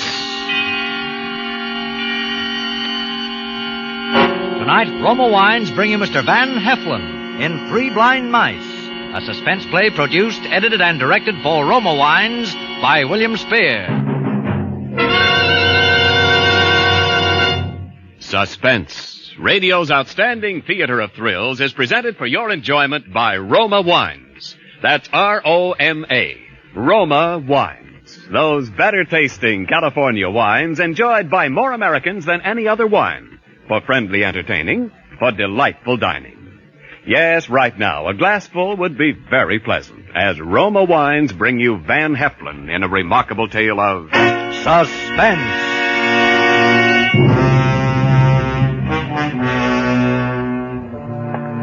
Lockwood, Bentley, and Walsh Publishing. It still said it on the big brass nameplate. Going down. Oh, good evening, Mr. Lockwood. Good evening. Sure, the elevator operators were nice to me. Most of the office boys remembered to knock on my door before they came in. And even some of the stenographers still spoke to me. But everybody else above the rank of junior story reader knew it was just a question of time before that big brass nameplate in the lobby came down and another one went up in its place. Bentley and Walsh Publishing. No more Lockwood. If ever a man hated his partners, I did. Main Fawcett. Well, I went out of the building and across the street to the Savoy for dinner. Even the head waiter must have heard the rumor. He gave me the dime-sized table over in the corner that's generally reserved for out-of-town ribbon clerks. That's all right, Bob. There'll be another day. I'd gotten to coffee and dessert when I saw Helen Conover. Well, that just about summed it up. There were two things that I wanted in this world: to get my hands back on that corporation and Helen Conover. Well, she saw me and I waved to her and she waved back and started over to my table. She was head of our promotion department. She was smart and ambitious, and she could have personally modeled for any pinup art that you ever saw, but she was reserving anything along that line for my partner, Dick Walsh. Okay, sister, there'll be another day. Hello, Arthur. Dining alone? Yes, it's a habit, that I could break it under the right conditions. Oh, but you're all finished. That's all right, sit down. Just a big book publisher, got nothing to do. Well, if it's not against office regulations to have dinner with the boss. Regulations? Well, they never bothered you now, did they? Now, Arthur, let's keep this clean. Does Madame wish to order? Yes, the steak dinner, please. No soup and no potatoes. Very good, madam. Working kind of late, aren't you? Not working. Dick wanted me to see him off on the train. Train? Where's he going? Chicago. What for? Business, I suppose. Didn't he tell you? You know, they never tell me anything anymore. Well, it wasn't anything very important, I guess. Well, I'd know even less if it had been. Maybe you can tell me about Sam. About Sam? Did he get his report from the doctor? Oh, yes. He did, as a matter of fact. How is it? I'm afraid it's pretty bad. How bad? Well, it's his heart, all right. They don't give him much more time. Oh? 6 months at the most. Well, that means they'll have to work fast. Or I will.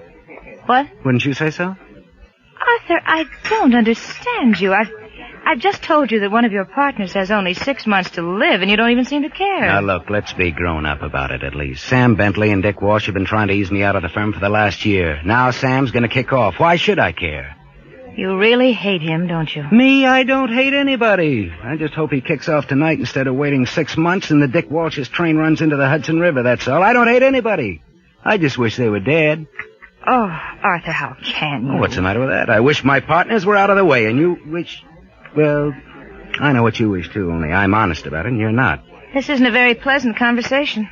Well, there's always a better one. For instance, what are you doing tonight? I'm going home and get a good night's sleep for a change. Oh, by the way, how long is Dick going to be away? About a week. You'll be kind of lonely, won't you? I don't see why I should. Well, that's what I was thinking. You know, I've always had a sort of a yen for you, Helen. Why, Mr. Lockwood, why don't people tell me these things? Well, people don't have to tell people like you those things. Now that you mention it, I do seem to have noticed a sort of a leer ever so often. That wasn't any leer, baby. That was the real McCoy. Look, Arthur, this may sound kind of corny, but I'm in love with Dick, and he's in love with me. Oh, it does. What? Sound corny. Why doesn't he marry you? You know why. Sure, that wife that won't divorce him. You know, he's been using that one for the last 10 years. Please, Arthur, I'd rather not talk about it. Okay. Not to change the subject, but, what do you expect to get out of it? Get out of what? The reorganization, the big day when they kick old Arthur out of the firm. You think maybe they'll make you a vice president? I really don't know what you're talking about, Arthur. Well, you ought to think about it. Because you can never tell, I might be able to make you an even better proposition. I'm afraid I'm not interested in your propositions, Arthur. Any of them. Okay, baby. There'll be another day.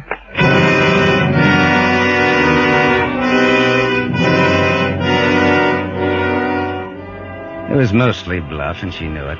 But there was one thing that she didn't know. There was a chance that my smart partners had actually been holding out on me, and if they had, the way our incorporation papers were drawn, then I could really nail them. Well, I'd been snooping through the files at night lately, and I'd already dug up a couple of things, and this night I went back at it again. I let myself in through the side door of the building and walked up the 2 flights to the office. Everything was dark and deserted. You could barely make out the long lines of desks. And then I saw the light under Sam's door. Well, I crossed the office very quietly and listened. Nothing. I tapped on the door. Still nothing. So I opened it. And there was Sam. There was Sam, leaning back in his chair and staring at me with those cold and slightly protruding blue eyes, much the way he always did. Except, tonight, there was a small hole in the right side of his head. And Sam Bentley was dead. The gun was lying on the carpet where it had fallen out of his hand. It was his, all right. I recognized it. His other hand had fallen against an open drawer of the desk, and his wristwatch was broken. It had stopped at 5 after 8, and I picked up the phone to call the police. And then I noticed a letter on his desk. It was addressed to Richard Walsh. Well, I put up the phone and looked at that letter. Then I opened it. Well, it was about what I'd figured, the doctor's report on his heart, the usual all-around apology, and then a detailed explanation of how Dick Walsh could use the corporate insurance to pay off Sam's family for his share of the business and then take it over himself because Sam didn't want me to have any part of it. The signature was a little scrawly, but it was Sam's all right. So there it was, the double cross. And yet, it's funny, but almost before I got to reading it, I knew the answer. I looked at that broken wristwatch of his again. 5 after 8, it said. An hour later, I was home in bed, sleeping like a baby, knowing that Dick Walsh, too, was going to die. I strolled into the office the next morning about 10 just to be on the safe side, but of course they'd already found him. All over the office there were little huddles that broke up furtively at my approach. Well, I played it for what it was worth and headed for the largest and most important huddle, the executive huddle outside of Sam's door. They were all there, including Helen Conover. And she was looking pretty sick. Well, what is all this? Just a minute. Who are you? Oh, I'm Arthur Lockwood, also. What's all this about? Oh, just wait here, please, Mr. Lockwood. Hey, what's going on here anyway? Somebody robbed the till? Arthur. What? Arthur, it's Sam. What? His heart? No, he was shot. Shot? Arthur, the police say it's murder. Will you come in, please, Mr. Lockwood? Yes, certainly. The captain would like to see you again, too, please, Miss Conover. Oh, yes, all right. Well, we went in. Sam was still there. But by this time, somebody had thrown a towel over his face. A big, gangling guy came across the room toward me with his hand out. Mr. Lockwood? Yes? Captain Gibbons, homicide. Is that Sam Bentley? Yes. No, it must be something of a shock to you, sir, but I'm afraid I'm going to have to ask you a few questions. Oh, yes, of course. Please go right ahead. Know anybody who'd want to kill your partner, Mr. Lockwood? Are you sure it was... I mean, couldn't it have been suicide? Why would he want to kill himself? Well, he's been pretty depressed lately. His health has been bad. Only yesterday he got a report from his doctor that he probably wouldn't live more than 6 months. No, won't hold, Mr. Lockwood. Not unless you figure that Bentley shot himself and then carried the gun into your other partner's office. That's Mr. Walsh, isn't it? Mr. Walsh. Yes. Does that surprise you? Why, Yes, Do you mean that you found the gun in Mr. Walsh's office? In the wall safe. How many people have the combination of that safe, Mr. Lockwood? Why, just the three of us, I think. The three partners. We each have a safe, but somebody else has to have the combination, too, just in case, you know. If, Did you trust your partners, Mr. Lockwood?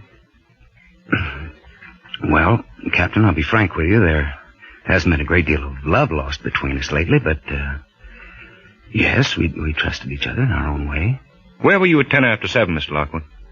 Oh, I was having dinner at the Savoy across the street. You can prove that, I suppose? Yes, of course. As a matter of fact, Miss Conover here came over later and joined me. Mm-hmm. I understand Miss Conover was seeing your other partner, Mr. Walsh, off on the 7:35 for Chicago. So she told me, yes. Mm-hmm. You're sure of the train time? Yes, of course. Well, it's the one Dick Walsh always takes to Chicago. Well, why this interest in time? Have you set the time of when it happened? Bentley's watch was broken. It stopped at 10 after 7. Oh. Either of you see this before? Where did that come from? Recognize it? Yes, of course. That's Mr. Walsh's watch charm. He keeps losing it. He loses it all the time. Yeah, yes he does. We found it in the chair, behind Bentley's body. Oh, now, wait a minute, Captain. You don't seriously mean to suggest that... How does it add up to you? Well, I mean that watch charm doesn't mean anything. It's true that he did lose it all the time, but he could have lost it in here any time. Not in a chair, Mr. Lockwood. It wouldn't stay there very long, not without being found. Oh, Captain, there must be some mistake. There must be. You can go now, Miss Conover. But please... I said you could go now, Miss Conover. Come on in, Helen. I guess that's it, Harry. I guess it is. Better call Chicago and issue a warrant. Oh. Richard Leonard Walsh. Suspicion of murder. No! All right. It's nothing now. She's just fainted.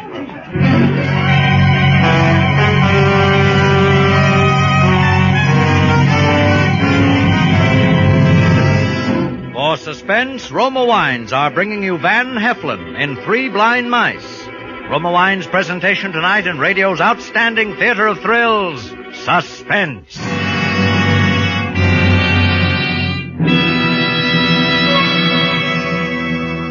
Between the acts of Suspense, this is Ken Niles for Roma Wines. Next time you have friends over in the evening, try this simple, gracious way to add warmth to their welcome. Serve delicious Roma California sherry, port, or muscatel. Delightful with cheese, nuts, cake, or any tasty snack. You're sure to please every guest with better-tasting Roma wines. For Roma wines are favorites from coast to coast, enjoyed by more Americans than any other wine. The reason? Roma wines taste better, because Roma starts with choicest grapes. Because Roma, with patient skill and America's finest winemaking resources, guides these naturally finer grapes unhurriedly to tempting taste perfection. Because Roma then places this luscious grape treasure with Roma wines of years before to await selection from the world's greatest reserves of fine wines for your pleasure. So insist on Roma, R-O-M-A, Roma wine. Made in California for enjoyment throughout the world. And now, Roma Wines bring back to our Hollywood soundstage Van Heflin as Arthur Lockwood, with Kathy Lewis as Helen Conover in Three Blind Mice, a tale well calculated to keep you in suspense.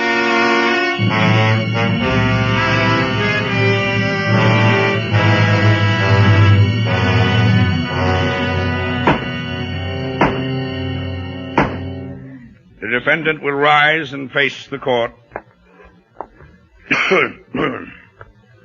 Does the defendant wish to make a statement before sentence is passed? If not, we will proceed. Richard Leonard Walsh, having been tried and found guilty of the murder of Samuel Bentley in the first degree, you are hereby remanded to the custody of the warden of the state penitentiary, where at such time as the state shall deem appropriate, you will be executed in the manner prescribed by law. It's a nice, May easy God way have of mercy. getting along in the publishing business, if you're lucky. One of your partners commits suicide. You rig the evidence to frame the other partner for his murder. Net result, a new firm, Arthur Lockwood Incorporated. Arthur Lockwood being me. Of course, there were the usual appeals, and the thing dragged on, but that didn't worry me. I had other things to think about. And number one on that list was Helen Conover. But there, I'll admit, I was surprised, because Dick knew that he'd been framed and must have suspected me, and Helen was supposed to be in love with Dick. Well, I played it very carefully. The paternal approach, the sorrowing friend, dinner and the theater and stuff like that. But never a word, never a wrong word or gesture. And then one night, about a week before Dick Walsh was scheduled to be executed, I'd just brought Helen home from a sedate little tour of some of our most upper-crust hot boxes, and we were at her apartment. It was a swell evening, Arthur. You've been awfully sweet to me. Well, it's the least I can do, Helen. No, you mustn't feel that way, Arthur. What way? That you sort of owe me something. Oh, you something? Well, why should I? It's just that I know how you feel. I wonder if you do. Well, yes, I think so. You've been awfully brave about it, but I think I know. Arthur, once you said that something I said was corny. Remember? Yes, I remember. Well, it was. It wasn't even true. You weren't in love with him? Afraid I'm a pretty heartless little girl, Arthur. I'm afraid I love myself too much to be really in love with anybody. Well, that's not heartless. That's just honest. You know that he's to be executed next week, don't you? Yes. Then he's not much good to me now, is he? Even if he did want to marry me. Oh. Now you know I'm heartless. And cold-blooded and cruel. I ought to. But I don't. No. I don't have to be that way. I can be other ways. What other ways? Like this. Helen.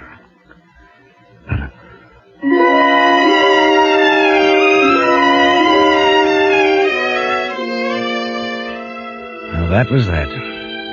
I didn't care about anything after that, even marriage. We made a quick trip down to Virginia where names in the publishing business wouldn't mean a thing, even ours. And it was all very quiet. No publicity, no fuss, nothing. When we got back, we took a little place in the East 50s, although, of course, she kept her apartment, I kept mine. It had to be that way for a while, at least until after Dick's execution and the things had cooled down a bit. Well, I knocked off early at the office that day, for the looks of the thing, and Helen was already home when I got there. Oh, you're home early, aren't you, darling? Any particular reason? No particular reason. Penny for your thoughts, darling. My thoughts? Oh, nothing special. I guess I was just thinking. I don't know. Bet I know. What?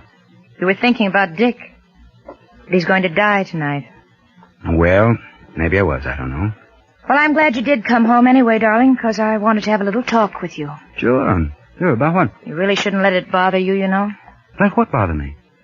The execution. Why should it bother me? He killed a man, didn't he? Why should I worry about what the law does to him? Are you so sure, Arthur? So sure of what? So sure that he did kill a man? Well, right then it hit me. That all the time I'd been thinking how slick everything was. Something was wrong, terribly wrong.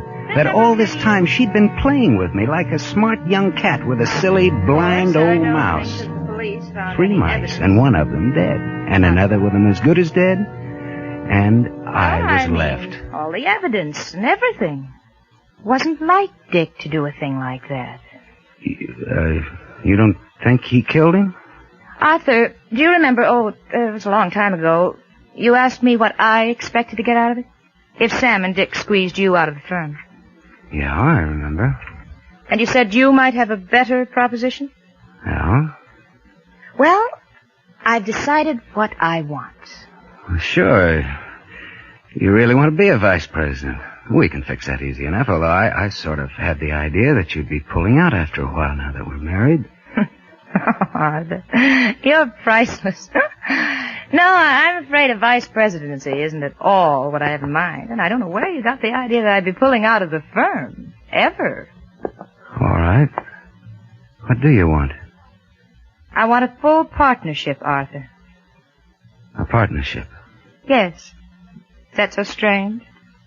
Well, we are partners now, in a way. You're my wife. No. I mean a real partnership. A corporate partnership. Look, Helen, you're asking me out of a clear sky to give you a half a share in $1 million business. Yes. Well, That'll take some thinking about. Yes, I suppose it will. I was saying, it was strange about that evidence. For instance, there was the letter. What letter? The letter that was on Sam's desk when he killed himself. It disappeared. You must be crazy. Am I? What about the wristwatch? When he died, it said 5 after 8. But when they found him, it said 10 after 7. And the gun. It was lying on the carpet by his hand, but somehow it got into Dick's wall safe. You knew all that, and you let an innocent man go to the chair? Oh, really? Oh, Arthur, you are priceless. I let an innocent man go to the chair? You know, of course, that a wife can't testify against her husband. Oh, no. No, a wife can't be forced to testify against her husband, but she can if her conscience... All right. What do you want? I thought I'd mentioned it. The partnership. I see. Now, you're not going to be unreasonable about it, are you, darling? No, Helen. I'm not going to be unreasonable. You know, darling, I was thinking, we ought to rearrange the office space. She'd even turned her back on me We now. knock out those partners. She was gazing out of the window, dreaming up the future. Her future, just the way she'd planned it. That would be it. I couldn't guess how she knew. She must have been hiding somewhere and seen me, but Yours and mine. that didn't matter much now. I only knew that I was right back where I'd started from, the business slipping out of my hands, and someday, no business, and no Helen. I had to think fast and act fast. There was a bronze statuette on the end table. I picked it up and hefted it. It was just about right. So I stepped over behind her. Of course, the offices, then, will be just exactly the same. Except for that. Darling, you won't mind that, will you,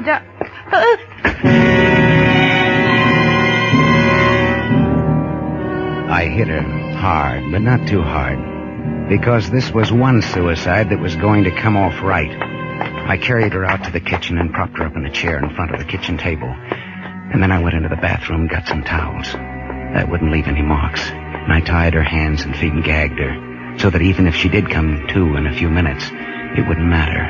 All I had to do was come back in a couple of hours and put the towels away and make everything look just as natural as I could. It was a risk, those 2 hours, and I knew it. The whole thing was a risk. But it was the best I could do. I looked at her once more before I left. She hadn't moved a muscle. And then I turned on the gas.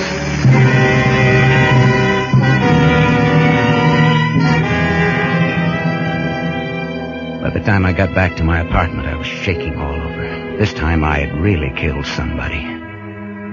But why would anybody connect me with it, I told myself. Why would anybody think it was anything but suicide? She had the motive this day of all days. Everybody knew that she was in love with Walsh. And even if her marriage to me came out, the motive would still hold. And then the doorbell rang, and I jumped a foot. At first I wasn't going to answer it, and then I thought I'd better. Whoever it was would establish that I was here at home and that I could brush them off before I had to leave. Hello, Mr. Lockwood. Busy? Why, no, Captain Gibbons. No, come right in. Thanks. Right in here, please. Have a seat. Uh-huh. Cigar? Thanks. Oh, pretty good cigar. You must be doing pretty well for yourself nowadays. Better let me light it myself. You, seem kind of nervous. Well, you know how it is. I mean, today the... Oh, you mean your partner Walsh going to the hot seat? I try not to think about it, but, well... Yeah, he'll be sitting down there pretty soon now. Pretty soon. They say it doesn't hurt, but I don't know. Do you ever see one? Look, do we have to talk about it? Makes you feel kind of bad, eh? I wouldn't wonder. Why did you do it, Lockwood? Do what? Frame him. I don't know what you're talking about. Sure you do. You changed the time, stashed the gun, tore up the suicide note. In fact, as I was saying, you framed him. No, Walsh killed him. You know he did. He was convicted of killing him. All the evidence was that he killed him. Oh, sure. Walsh killed him, all right. What? Walsh killed him. He told us he did. Just today. But it was... Hey, look, what is this? Walsh killed him and framed it to look like suicide. Then you came along and pinned it back on Walsh where it belonged in the first place. He gave us a full confession just this afternoon. Then you... So, I don't know whether we ought to thank you for making it easy for us or try to pin a rap on you. But the DA is willing to let it go, so it's all right with me. He wants a statement, though. Oh, sure. Sure, anything you say. By the way, what about that dame? What dame? The one in your office that was supposed to be sweet on Walsh. We want her the worst way. Why? Accessory to murder. She was in it up to her ears. Yep. So that was Walsh it. spilled the whole That's thing. how she'd known, and I'd taken think my he was life in sorry my hand or for nothing. She was up there dying right now. I was murdering her while Gibbons sat there risking my life to do something that the law would have done for me. Maybe it still wasn't too late, but Gibbons just sat there talking and talking and talking. Well, you just go down there to the DA's office and give him that statement, eh? Sure. Tomorrow, the very first thing. You know, you sure are a heel, Lockwood. But you're a lucky heel. It was 10 blocks away. I didn't dare take a cab. I didn't dare even run for fear that somebody would see me and remember in case it was too late. But by the time I got there, I was gasping for breath as though I'd run every step. So I let myself in, and the smell of gas hit me just like a brick wall. I put my handkerchief over my face and rushed into the kitchen. I threw open the window, shut off the gas. She was sitting there just as I left her. Well, I got her up on the table, and I dragged it over toward the window. I got the gag out of her mouth, and I began working her arms, artificial respiration. I knew that much. I worked over her by that window until the sweat was running down my face. But I couldn't tell. I couldn't tell yet. The towels that I'd tied her feet with were still there, but I didn't bother with them or anything else. I just kept working over, up and down, as though my life depended on it. It did. I'm afraid you're too late, Lockwood. I'm afraid your wife is dead.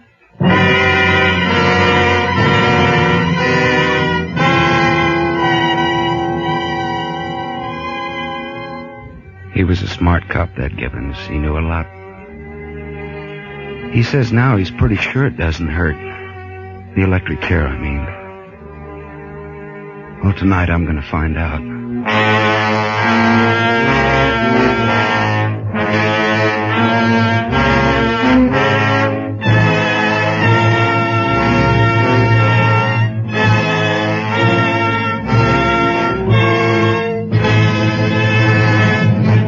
Suspense.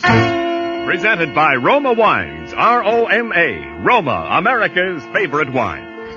Well, this is Ken Niles bringing back to our microphone the distinguished star of tonight's suspense play, Van Heflin.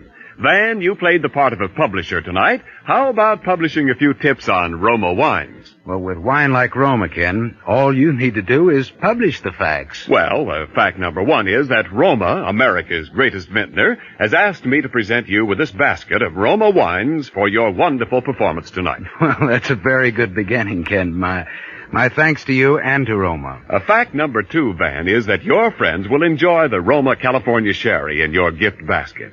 For golden amber, fragrant Roma Sherry with tempting nut-like taste is the perfect first call to dinner. The ideal wine for entertaining any time. Right, Ken. But tell the people why Roma Sherry is so good. Give them the facts, my boy, the facts. All right, you are, Professor Heflin.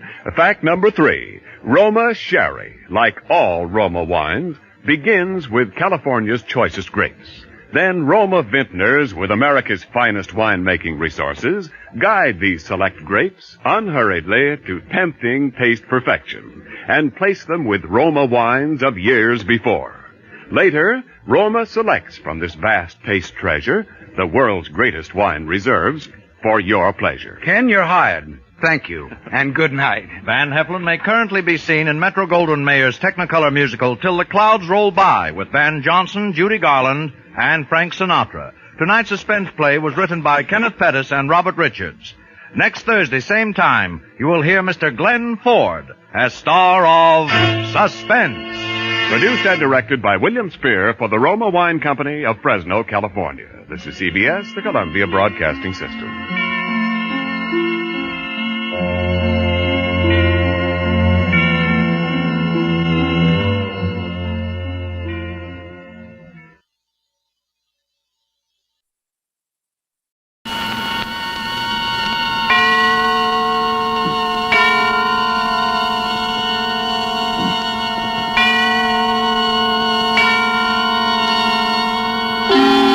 Suspense.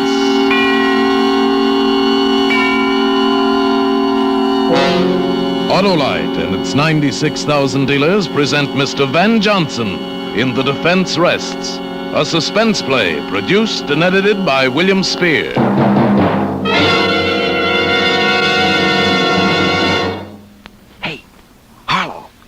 Much as I hate to mention this on radio, I was watching television the other night. Shh, Hap, we're on the air. Yeah, well, people gotta know this. I found out that cars, trucks, and buses equipped with ordinary spark plugs kick up a frightful fuss with TV pictures. Well, that's not true of Autolite resistor spark plugs. Wonder of wonders, these wide-gap whizzes cut down television cut-ups. They sure let your engine idle smoother, too, don't they? Yes, Autolite resistor spark plugs let your engine idle smoother, give better performance on leaner gas mixtures, actually save you gas, and they have 200% longer electrode life. Autolite resistor spark plugs are backed by the research and engineering know-how of Autolite, leader in resistor-type spark plugs. Get Autolite resistor spark plugs from your Autolite dealer tomorrow. You're always right with Autolite. Oh, a reminder, Suspense on television may be seen on many stations throughout the country every Tuesday night. And now, with The Defense Rests and with the performance of Van Johnson, Autolite hopes once again to keep you in suspense.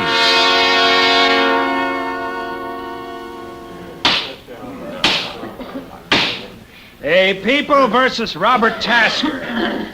The defendant charged under the indictment with murder in the first degree. Is counsel for the defense prepared to proceed? I am, Your Honor. Very well, Mr. Krieger. Your Honor, if the court please, I think it's fitting that for a moment I should speak openly to Your Honor and to the jury on a matter which has a substantial bearing on this case. I refer to the rather unique relationship existing between myself and the defendant, Robert Tasker. It is true that in my interest in him and in his fate is far greater than the normal interest of a lawyer in his client. This interest might reasonably be described as fatherly.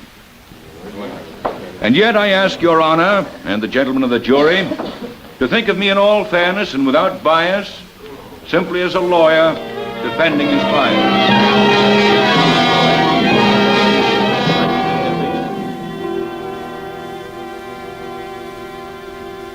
My name is Robert Tasker. I am sitting in a courtroom on trial for murder.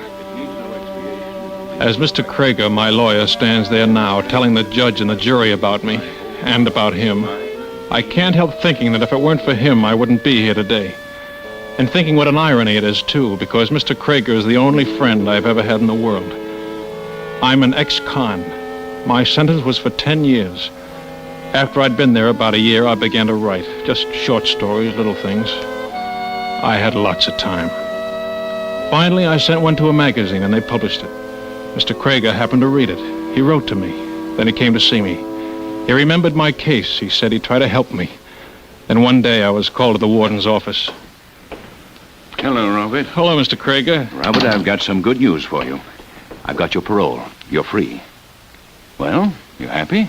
Sure, it's just that I still don't quite believe it. It's official, Tasker. Here are your papers. Papers? Oh, that'll make everything easy, won't it, Warden? Passport to a brilliant future. Ex-con. Robert, I know it's going to be a little hard to adjust at first, but there's a job in my office. Thanks, Mr. Krieger, but I don't want charity, even from you. Oh, it isn't charity, Robert. I need a clerk in my office, or I wouldn't have offered you the job. You don't have to stay if you don't want to, but you'll be doing me a great favor if you try it. Well, I guess I owe you at least one favor. Well, Tasker, goodbye and good luck. Just remember that what's happened up here is water over the dam. Don't hold any grudges. I don't hold any grudges, Warden. There's one man I hate, that's all. A man you hate, Robert? His name is Arthur Hines, and I hate him. It's simple as that. Forget it, son. Hines was DA, then he was just doing a job, that's all. He had nothing against you. He was doing a job, all right. Robert, you mustn't feel that way. You'll get along with Hines, all right? Get along with him? In the office. Well, didn't I tell you? Arthur Hines is my new partner. Well, it certainly threw me for a second to hear I was going to be working side by side with Hines.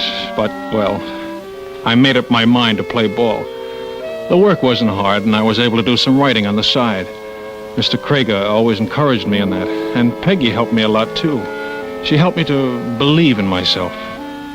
All that time, I never saw Mr. Hines. He was out of town or something. And then one day, he came back.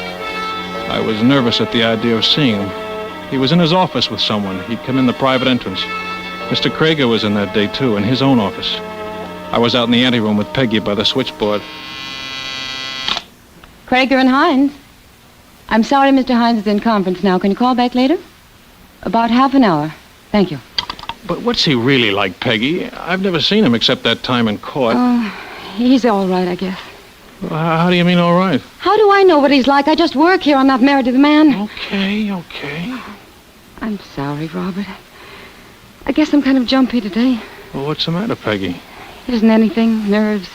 You've been that way ever since Hines came in. Mr. Hines, how could he have anything to do with it? I don't know. Understand the English language? No. Now get out. Don't give me that, Heinz. You've either got it or you know who has. I don't know anything about it, and I don't want to know. Don't you think I've got enough trouble nowadays keeping mugs like you out of the pen without being a fence for what you stole? Now get out of this office and stay out. Okay. But I'll be back. $50,000 is a lot of money.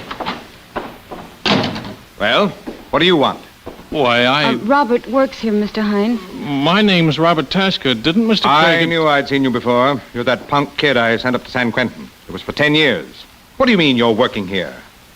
Mr. Krieger got me out. He gave me a job. A job of what? Snooping outside my office? I wasn't... Don't talk back to me, you dirty little jail rat. Why, you... Robert, don't. Let go. Don't. No. Leave me alone. No. Robert, let me go. Stop it, both of you. Calm down. What's the matter? What's the idea of bringing this ex-con into the office, Max? Isn't it bad enough to have to work with criminals all day? Robert is not a criminal. He's here because I want him to be here. Because I believe in him and trust him. Well, I don't like anyone hanging around outside my door when I'm having a private conference, that's all. Now, look. Robert Tasker's one of the finest, most gifted young persons I've ever known. I want him to get along here. And I want him to get along with you, too, Arthur. You understand? I can get along with anyone. Well, sure you can. Everything forgotten now, eh? Start right off with a clean slate, eh? Sure. Well, I'll see you later in the afternoon, Max. Well, Robert, come into my office for a minute, will you? Sure.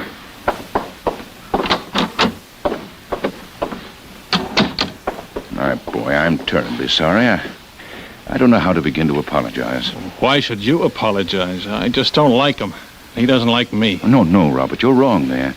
It's just that things have been happening lately to upset him. Like this fellow Marvin and his $50,000. Yeah, what's that all about? Well, there's a poor fellow who's been in prison for the last 5 years. He claims he had quite a lot of money when he went in. He thinks Hines hijacked it on him, huh? Well, he says he left it with a pal of his, and later the pal was killed in a gunfight. Gallucci, you remember the case? Yeah, I remember something about it. Well, anyway, just before he died, Gallucci told somebody he'd left the money with Hines. That's how the story goes, anyway. But you know how these things travel on the grapevine. It's all nonsense, of course. That guy meant business just the same. Well, that probably explains the whole thing. Hines was a little scared. But don't let it worry you, Robert. You will stay, won't you? Well... Believe me, it's for the best. Well, okay. That's the spirit. And any other little troubles, you just bring them to me, will you? Thanks. Well, I guess I'd better relieve Peggy on the board. Keep your chin up, son. Sure. I'm sorry I kept you waiting, Peggy. That's all right. Well, what's the matter? Shh, please don't say anything. Peggy, what is it? Robert, I'm scared. Scared of what? Hines? Don't be silly. No, it's not him. Well, what is it? Rob, I shouldn't, but I've got to tell someone. Sure you have, but take it easy now. What is it? I've never told anyone before. Neither Mr. Hines nor Mr. Krieger know. I'd die if they did. You wouldn't tell anyone, would you? Of course I won't. Come on, spill it. You saw that man who was in here, who was arguing with Mr. Hines about the $50,000? Yeah. Well, it's true. There is $50,000 somewhere. Yeah? Well, how do you know all this? I know. I'm scared. Robert, he's a killer. That guy? Well, I wouldn't be surprised, but how do you know? Because he's my brother.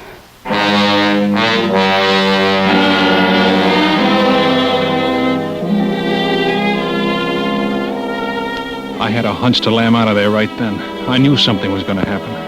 But I hated to run out on Peggy when she was in a jam and might need help. And I didn't want to let Mr. Krieger down either. I'd promised I'd stay until I could get sort of a start on my own. And he was the only man in all my life that ever treated me like a person instead of a thing. So I stayed. I didn't have any more trouble with Hines. We didn't speak to each other much. There wasn't any need to. And he was out of town most of the time anyway. He was out of town until that day. The day that he died.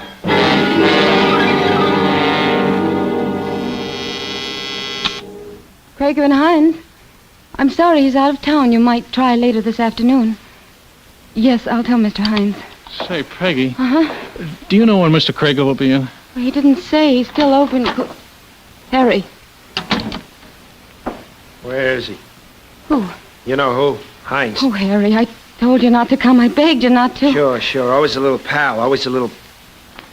Hey, wait a minute. What does this guy know? I told him that you were my brother, but nobody else. Yeah, sure. Okay, what do I care?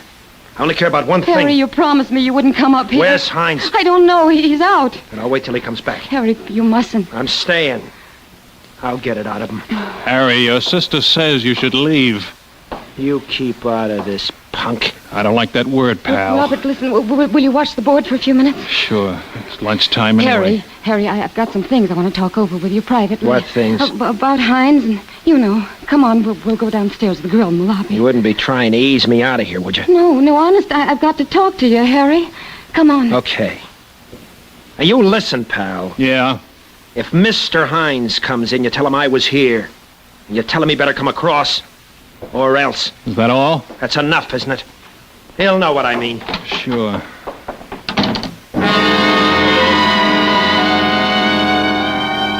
After they left, I just sat there, with this guy Harry feeling the way he did, even if he was a screwball with a jackpot like $50,000 kicking around somewhere, no matter who had it. I knew it was a cinch there was going to be a blow-off. And I knew I was going to be right in the middle of it. I didn't know how then, but I knew I was. A guy with a record always is. And there wasn't a thing I could do about it. So I just sat there waiting for trouble to happen.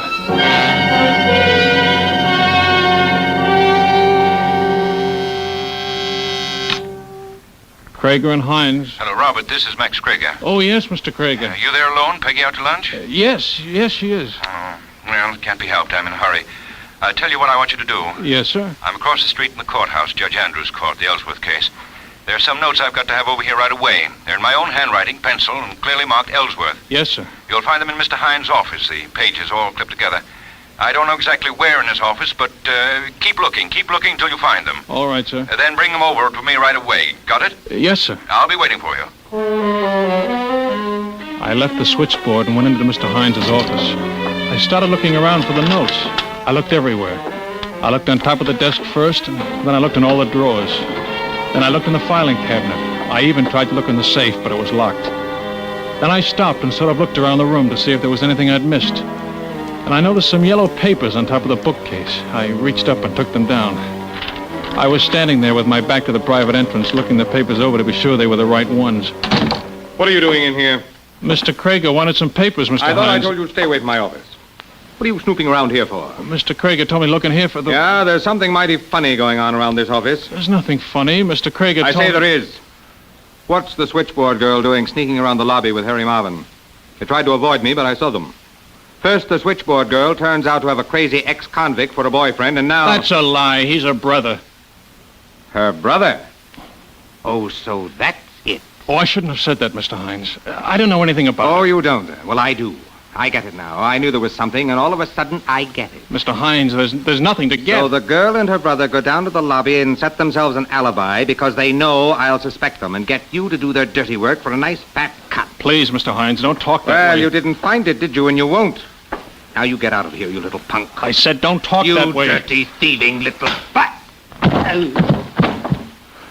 I told you not to talk that way.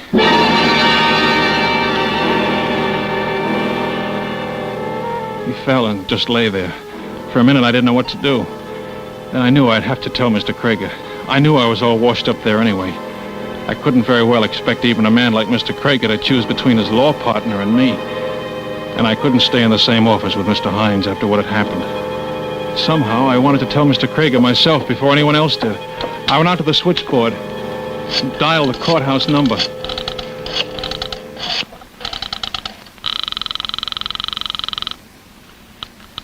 Judge Andrews, Court Johnson speaking. I want to speak to Mr. Max Krieger. This is his office calling. Well, I don't see him around here right now. The court's in recess. I know, but try to locate him, will you? It's important. Okay, hold the line.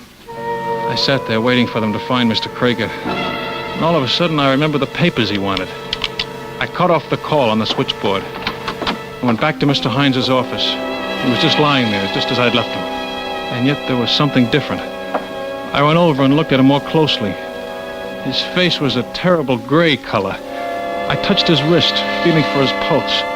And next thing I knew, I was down on my knees, tearing open his collar. But even then, I knew it wasn't any use. Mr. Hines was dead.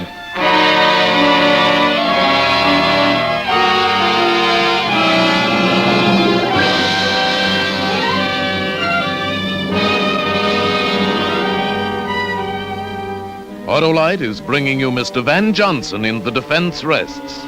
Tonight's production in radio's outstanding theater of thrills, Suspense.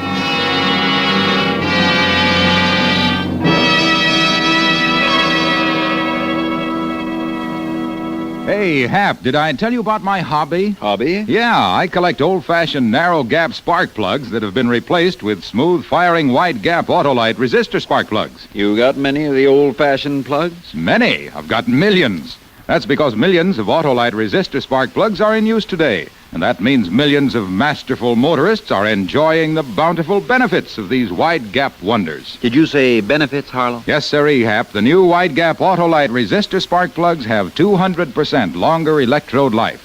And in addition, they give smoother idling and better performance on leaner gas mixtures, which means actual gas savings. Also, famous Autolite resistor spark plugs reduce spark plug interference with radio and television reception. Years of research and the engineering know-how of the leader in resistor-type spark plugs are behind the famous Autolite resistor spark plugs. Get a set today from your nearby Autolite dealer. Remember, you're always right with Autolite. And now, Autolite brings back to our Hollywood soundstage Van Johnson in The Defense Rests, a tale well calculated to keep you in suspense. I don't know how long I stood there in the room. It might have been hours. It might have been only a couple of minutes. I just stood there, my mind dazed, and yet at the same time racing through 1,000 half-formed plots and schemes of escape, of what I could say, of some way out. Then the switchboard began to buzz with an incoming call. It sort of brought me to my senses. More out of habit than anything else, I went out to answer it. Krieger and Hines. Robert, you still there? Mr. Krieger, Where are those notes? Haven't you found them yet? Yes, I found them all right. Well, bring them over here. I need them right away. Mr. Krieger, Robert, what's the matter with you? I just killed Mr. Hines.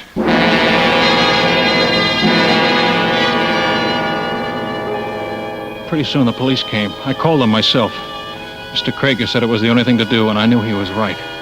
He said he'd be in touch with me as soon as he was through at court. I didn't know what he could do. I didn't think there was much he'd want to do. But it made me feel better to have him talk that way.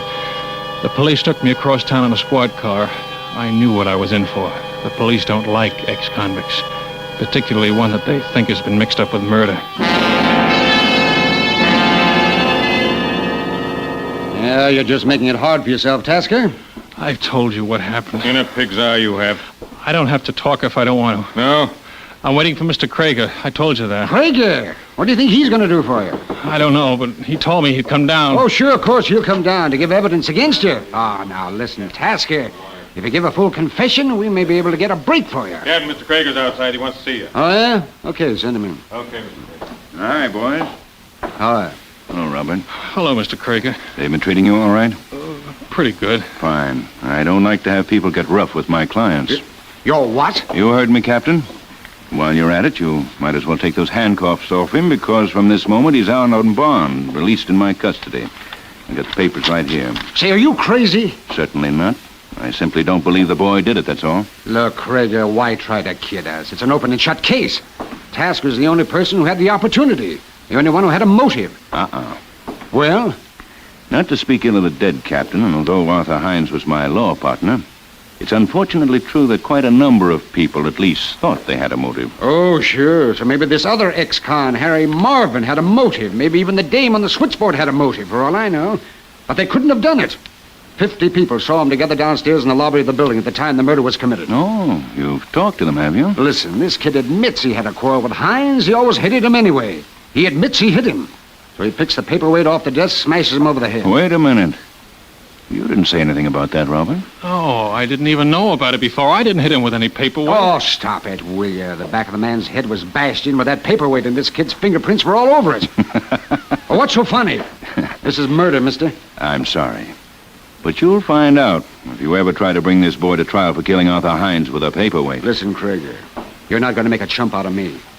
This boy is going to be indicted for murder, he's going to be convicted of murder, and he's going to burn for murder.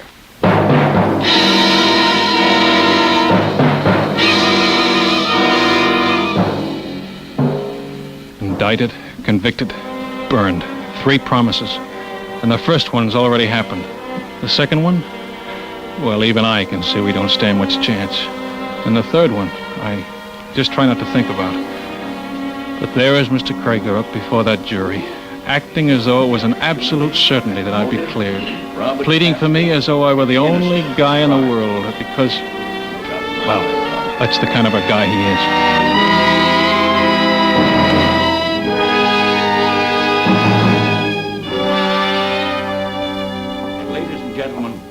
It is my firm conviction that when you have heard this boy's story from his own lips and gained an insight, as I have, into the depth and integrity of his character and spirit, you will also believe him innocent. He is innocent. Now, Robert, I'll ask you to take the stand, please. Raise your right hand, please. You swear to tell the truth, the whole truth, and nothing but the truth, so help you God? I do. Please be seated. Now, Robert, just for the record, will you tell the court your full name? Robert Loring Tasker. Your age? 24. Your mother and father are dead. You have no living relatives? No, no one. Now, before you begin your story, there are 1 or 2 extremely important points that I particularly wish to emphasize to the court. Now, tell me, Robert, how long was it between the time you quarreled with Mr. Hines and the time you went back into his office and found him dead? Not long. 6 or 7 minutes, perhaps. 6 or 7 minutes, eh? Long enough for someone to have entered Mr. Hines' office by the back entrance, struck him, and left again. Now, concerning this famous paperweight the prosecution has talked so much about, I have it here. Do you recognize it? Yes, it was always on Mr. Hines's desk. Now tell me, when you went in his office at my order to look for certain papers, you touched this paperweight, did you not? Yes, I touched just about everything on the desk. Exactly. In other words, your fingerprints would be found not only on this paperweight, but on practically everything else in the room. Yes, they would. In due course, Your Honor, we shall demonstrate that such is in fact precisely the case. Now, Robert, when Mr. Hines found you in his room, he was irate and highly suspicious, was he not? Yes, he was. In fact, he even suspected that there was some plot against him, involving Peggy, the switchboard girl, and a client of his named Harry Marvin. Yes, he did. You denied this, saying that in fact they were brother and sister. Yes. How is... Yes, that's right. You denied the charge of a plot, saying that Peggy and Harry Marvin were brother and sister. Then Mr. Hines went so far as to accuse you of stealing. Your Honor. Yes? Your Honor, there's something I've just thought about, some new evidence. I'd like a few minutes alone with my lawyer. Well, if counsel has no objection. Oh, Robert, what is it? It's just something that I think I ought to tell you in private. Oh, very well. If Your Honor, please, then... By all means. Perhaps you'd like to use my chambers. Thank you, Your Honor. Come along, Robert.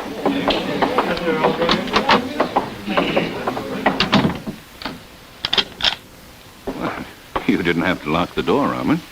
I want it to be private. All right. But, Robert, you mustn't worry like this. Let me do the worrying. They can't convict you if there's a reasonable doubt. That's the law. And there is a reasonable doubt. Someone did come in and hit Hines in those 6 or 7 minutes. It must have been that way. Yes, I know. Well, of course you do. We've been over the whole thing. Now let's go back into the courtroom. Mr. Krieger, there's something I haven't told you. Something you haven't told me? What? It's a little thing, but it's kind of important because it's something I never told anyone except a dead man. Well, what is it? I never told anyone that Peggy was Harry Marvin's sister except Mr. Hines. Now, Robert, don't you think that's a little trivial? No, because you know about it. You just said so in the courtroom. Well, and there's only one way you could have found out. You must have been in your office when I had the fight with Hines and heard me tell him. Oh, Robert, that's ridiculous. Oh, no, it isn't. Because you're right. Somebody did come in those 6 or 7 minutes and kill Hines. You did. You're crazy. It must have been for that $50,000. You hijacked the hijacker. And you knew they'd pin it on me with my record. I'm not going to stay here and listen to any such nonsense. Oh, yes, you are, because I'm going to get the truth out of you. You planned it that way, didn't you? You sent me into Hines's office that day, and you probably sent him. Robert, And you figured you were such a hot lawyer, you might even get me off for 20 years or so to ease your dirty conscience, didn't you? Talk, Craig. You won't get anywhere using violence with me. No? Talk! Now, wait a minute. Even if I did confess, it wouldn't hold up as evidence. Talk! Listen, we'll postpone the trial. I can get you out of the country. I'll give you money. That's all I wanted to know. Talk! You did it, didn't you? You killed him. Stop! Talk! Stop it! Stop it! That's where you were when I phoned you at court. They couldn't find you, weren't you? Robert! You were killing Hines, weren't you? Stop it! Stop it! Yes. Yes, I did it. Okay. I killed him. I guess we can unlock the door now. What's going on here? Grab him, Your Honor. He's crazy. He attacked me. So I gather. He even accused me of murder. Yes, we heard him. Tell me, Krieger, where were you when this boy phoned you here at court? When they couldn't find you? Why, Your Honor, as a matter of fact, I was right here. Right in this very courtroom. I had some work to do. I wanted privacy. Your court was in recess. You were out of town. Yes, I know. You say you were right here in this room. Yes, that's right. And then, Krieger, there's something you don't know. What? On the day of the murder, the floor of this room was being repainted. And the paint, Mr. Krieger, was quite wet. Your Honor, the defense rests.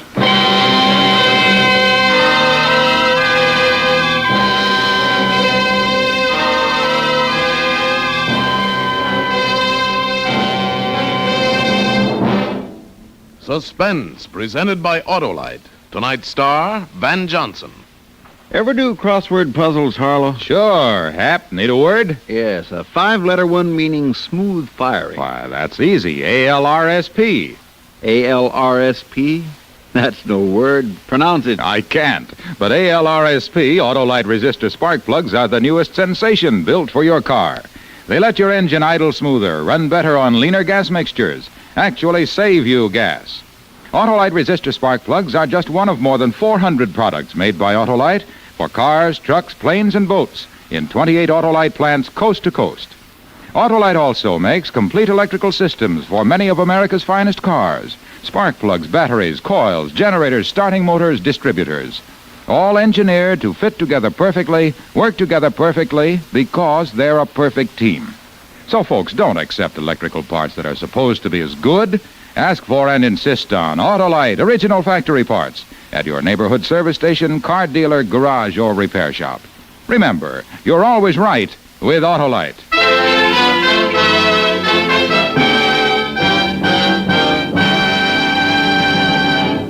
Next Thursday for Suspense, Edward Arnold will be our star. The play is called Account Payable, and it is, as we say, a tale well calculated to keep you in suspense.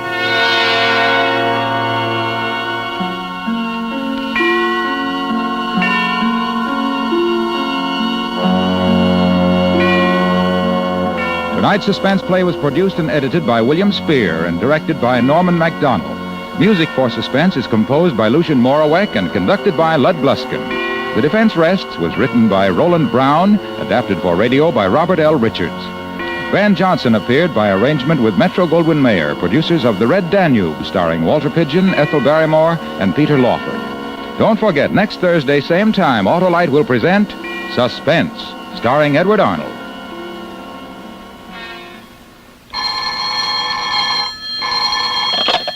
You can buy Autolite resistor spark plugs, Autolite stay-full batteries, Autolite electrical parts at your neighborhood Autolite dealers. Switch to Autolite. Good night. The new National Guard offers men an unequaled opportunity for part-time military training at home. Get the facts, then get in the Guard. This is CBS, the Columbia Broadcasting System.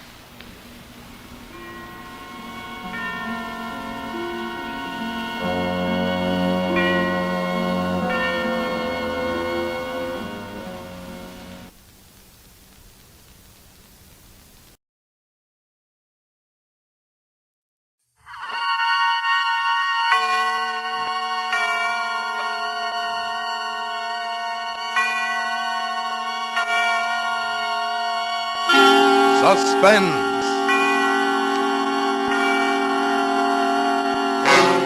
Autolite and its 96,000 dealers present Mr. Victor Mature in Momentum, a suspense play produced and edited by William Spear. Say, Hap. Yes, Harlow? This morning I was telling a cantankerous cartoon of a car it would run better with Autolite resistor spark plugs when it reared up on its differential and replied, "What do you think I'm waiting for?" A talking car. Well, every bright buggy knows that Autolite resistor spark plugs mean a smoother idle and better engine performance on leaner gas mixtures. Why, that's common knowledge among cars. Right, you are, Hap. Autolite resistor spark plugs have 200% longer electrode life. And they cut down on spark plug interference with radio and television, too. Why, millions are in use. Backed by the engineering know-how of Autolite, wide-gap Autolite resistor spark plugs assure top, all-round spark plug performance. Get Autolite resistor spark plugs. Remember, you're always right with Autolite. And now, with Momentum and with the performance of Victor Mature, Autolite hopes once again to keep you in suspense.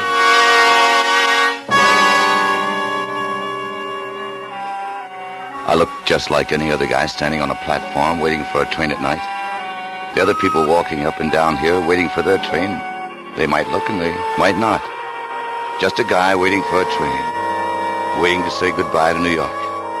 They don't know I'm different. It's starting to snow. They think the way I'm clutching my coat collar together is because I'm cold. They don't know I've got a bullet in my neck. Yeah. This is some of that bad trouble my wife always is telling me I'm going to get myself in. Bad trouble.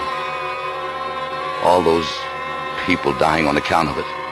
Like a snowball when it starts rolling itself up, gathering, what is it? Momentum. Well, in another 20 minutes, her train will be here, and I'll meet her, and we'll be on our way to San Francisco, and things will be different. Things will be a lot different. I never thought today was going to be like this. Since noon today, it's already lasted a couple million years. A couple of million years.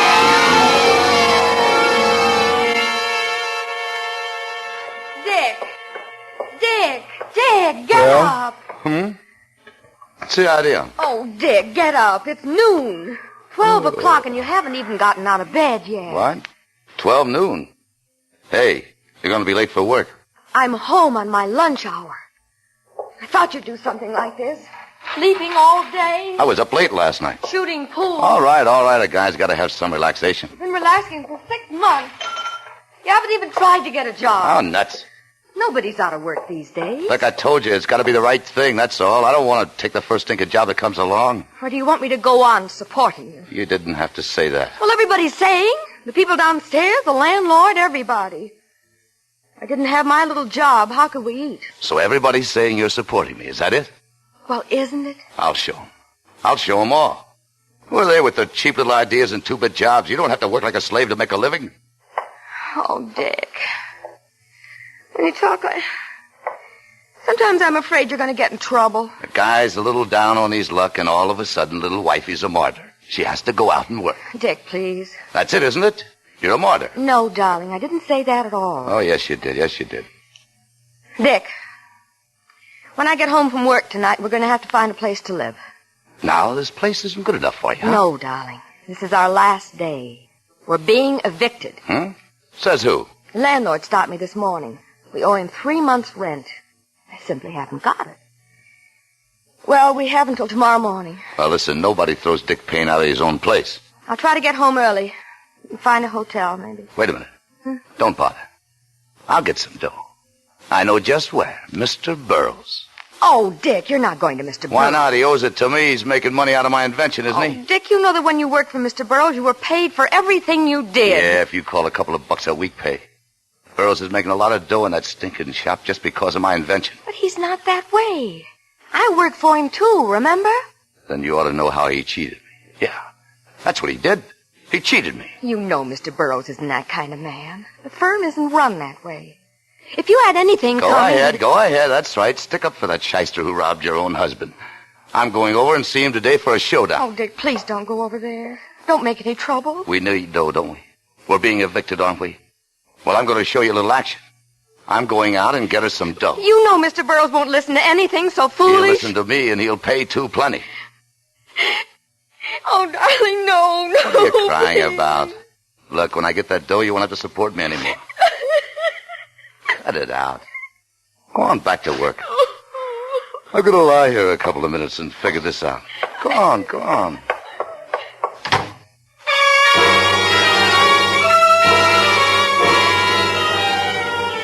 I guess I was pretty sore when I talked to her like that. But it made me mad. You know, like one of those things leads to another and the whole thing gets going like momentum. By the time I cooled off, I was up in the Bronx where Burroughs has his little office and machine shop and back. I phoned from a drugstore on 192nd Street. And the girl said there'd be a lot of people there all afternoon. So I killed time with a double feature. But I was back there at 6:30, just after dark. And I was mad again, thinking about the eviction and all. There was a light in his office, so I got around the side street. And I tried to see what was going on. The blinds were down over the window, but there was enough space for me to see the part of the room. Someone was in there with me. I couldn't see who it was. They were just shaking hands. Well, good night. Don't you worry about it anymore. Good night. I waited right there by the window until whoever it was had gone. Then I walked around and up to the door. But I didn't have to knock. Oh. Good evening, Mr. Burroughs. I was just leaving you. You want to see me about something? Yeah. Yes, sir, I do. Well, all right. Come in. It's chilly out tonight. Feels like snow, maybe. Well, sit down. Thanks. Now what? Well, I used to work here in the shop once. I quit 6 months ago. Remember me, Dick Payne? I most certainly do remember you, Payne. Married the best secretary I ever had. Yeah, Pauline, a wonderful girl. I think so. I'm sure you appreciate that. She's a very fine girl. Yeah, she's all right. How are things with you and Pauline? Good. Want to come back to work, Payne? No, that isn't what I came to see you about. It's about that lug wrench you're still using in the shops, the one with the long side screw. Yeah, what about it? I invented it, Mr. Burroughs. Oh, really? I thought Tim Riley worked that out. Well, Tim worked on it, but it was me who figured out how to set that thumb screw. Hasn't the thumb screw always been set that way? Not high on the wrench, no. Oh, and I see. Since I figured it out while I was here, and since you're using it, well, I think I ought to be paid for it. I worked on it a long time. Payne, I just don't believe this, frankly. Tim Riley's been my foreman for 12 years. I know him pretty well. He'd have been the first to tell me if you'd contributed anything to perfecting that wrench. Well, he wanted all the credit himself. No, Payne. It's not a matter of credit or money or anything else. Now, look here, Mr. Burroughs. Look here, Burroughs. I'm not going to be cheated out of anything. Stop it, Payne. I'm not obligated to you in any way. Look, you're still using the wrench, aren't you? I don't want to argue with you, and I don't want to be bothered with you. If it weren't for Pauline and the respect I have for her, I wouldn't even listen to you. I told her just the other... Let's leave her out of this, huh? She's my wife. Unfortunately for her. You know, Payne, I expected you to try something like this, and I'm ready for it. Yeah, well, where's my dough? Here. I want you to sign this. Here. What is it? A release. Although I don't owe you anything, for Mrs. Payne's sake, I'm giving you some money, because I know you both need it. This release will be my receipt. It'll insure me against you bothering me about this again. Yeah? Go ahead, sign it. Where's the dough? How much? $200? Well, why didn't you say so? Oh, no, you don't, wise guy. I want more than that. Look, if it's big enough to make me sign a release, it's big enough to bring in a lot more dough. Get out of here, Payne. Get out of here. And who's going to make me? I'm smaller than you, Payne, but so help me, I'll throw you out myself. You're a no-good, worthless... Cut that! How Pauline could ever have seen Look, anything... I told you to leave her out of this, did I? Now get out of here before Give me my I really dough. lose my... Get out of here! Oh, no, you don't. You don't like that, huh? Well, try this.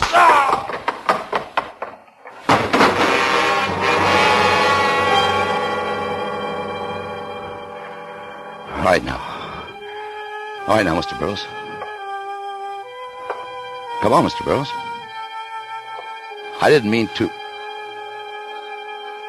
Mr. Burroughs. You see, it was just one of those days. He said something, and I said something, and it all piles up like a snowball. The first thing somebody gets, hurt. If he'd listened to reason and... Well, if he'd have just listened to reason, he'd be alive now. When I felt his pulse, there was nothing. I opened his coat to feel his heart. And that's when a black shiny billfold fell out. It was crammed with money. My money.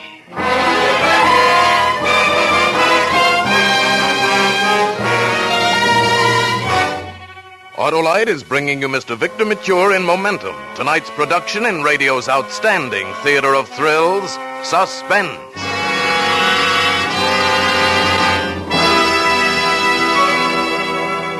Hey, Hap, what's the book you have there? Just a story I'm reading, Harlow. Ruggles of Red Gap. Really? Say, maybe you'd be interested in my life story, Wilcox of Wide Gap. Wilcox of Wide Gap? Mm-hmm. It's all about my sterling and sensational success selling Wide Gap Autolite resistor spark plugs. Sensational success? You? Certainly. Didn't you know that over 20 million Wide Gap Autolite resistor spark plugs have been sold? And small wonder. Who can resist having a set of Wide Gap Autolite resistor spark plugs installed in his car when I tell him these Wide Gap whizzes mean smoother engine idle, better performance on leaner gas mixtures, actual gas savings? Why, everybody goes for Autolite resistor spark plugs with the exclusive built-in 10,000 ohm Autolite resistor. You get smoother, faster, easier starts in cold temperatures, 200% longer electrode life, reduced spark plug interference with radio and television reception. So, friends, see your neighborhood Autolite spark plug dealer and have him install a set of the famous Wide Gap Autolite resistor spark plugs in your car. Remember, you're always right with Autolite. And now, Autolite brings back to our Hollywood soundstage Victor Mature in Momentum, a tale well calculated to keep you in suspense. 11:50. The train will just be pulling out of Grand Central now. It'll be here in 10 minutes, 12 o'clock. It won't be long now. Another 10 minutes, I'll be safe on that train with Paulie. And all of this will be over. I'll make it. Nothing's going to stop me. Nothing. Not even this bullet. He started it all, Mr. Burroughs. And then the whole thing got going. Momentum. I didn't mean to kill him. I just went there to get my money, the money he owed me for using my invention. But nobody saw me do it, and I got out of there.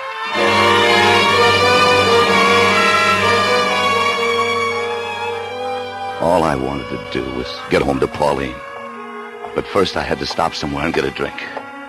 I needed it bad. I found a little place on 3rd Avenue, 60-something. It was empty except for the bartender. Hello. Hello. Business is kind of slow tonight, huh? Big television shows don't start until 8. What'll it be? I'd like some whiskey. Just whiskey. Just whiskey, and whiskey it is, mister. Yeah. Chaser? No. Give me another one. Sure.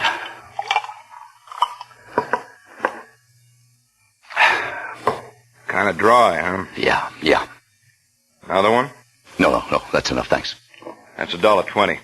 $1.20? Oh, that's no problem. Just take it out of... Oh. Something wrong, buddy? Oh, no. I've changed my mind. What about? I think I'll have another drink. Yeah, give me another one. Only make it a double this time. Sure. Want to pay me for the other 2 first? I'll pay you when I'm finished. House rule. Huh? Every 2 drinks we always collect in this place. That way, in case anybody tries to run out on a tab, which they don't generally do, 'cause I don't like things like that. We don't lose much if they make it. Just a minute. You don't think that Which I'm trying they don't generally do. Look, I'm not trying to beat you out of anything. I got money. Sure you have. But you know, there's some guys around this town you just can't tell about. What's the matter? I feel a little sick. Where's the washroom? Door right back there behind the cigarette machine. Want to pay me now? I'll be right back. Just my luck. The drinks were more than the change I had in my pocket. That meant I had to break one of those bills I took from Burroughs. They were all 50s and 100s. I couldn't take a chance on that bartender. He might think it was funny and remember and tell the police. I got panicky. It was another one of those snowballing things. I had to get out of that place. In the washroom, there was a window that led off to the alley.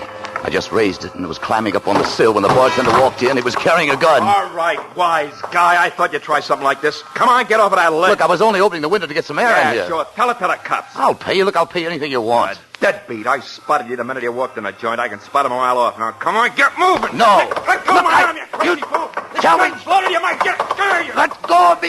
You. You're crazy.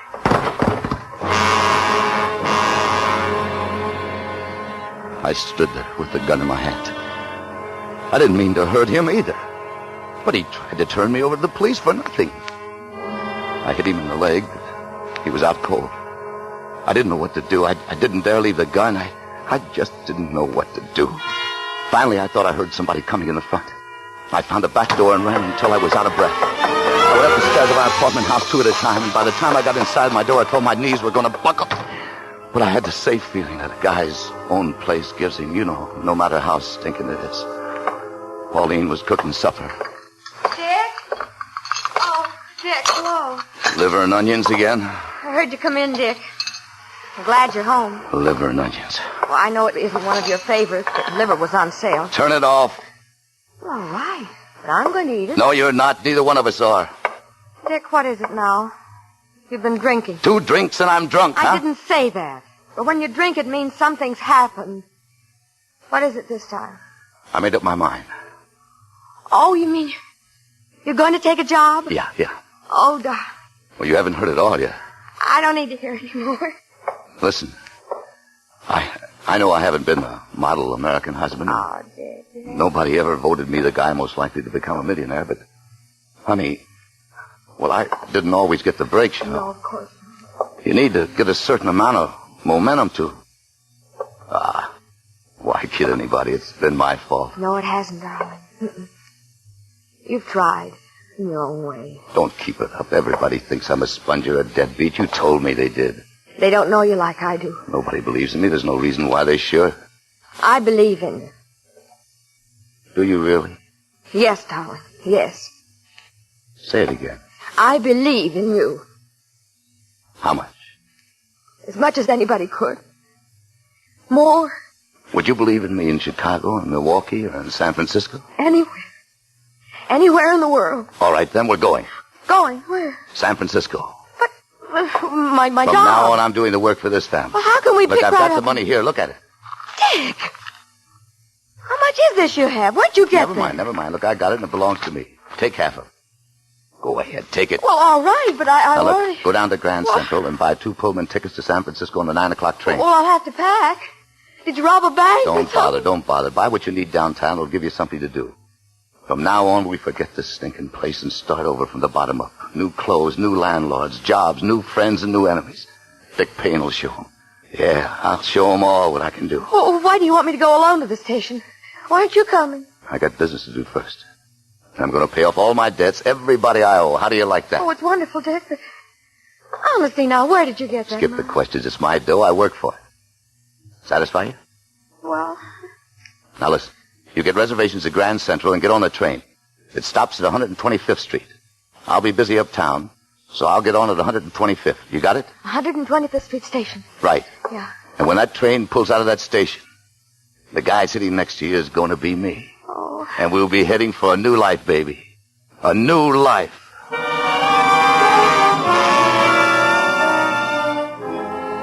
If she knew what was really on my mind, she'd never have left. I couldn't risk hanging around 42nd Street, showing up at Grand Central with all its bright lights and its cops. I had to hide in some uptown dive where nobody would find me and then sneak on the train to 125th Street, where it got only about 3 bulbs and no cops. I stood at the window and watched across the street. That's when I noticed this guy. A guy standing on the other side of the street looking up right at the apartment. Big, bulky, with policeman-type shoes. I jumped back from the window as he started across the street. I pulled my gun out to see if it was loaded. I heard him. I heard him coming up the stairs. There was nothing to do but wait for him.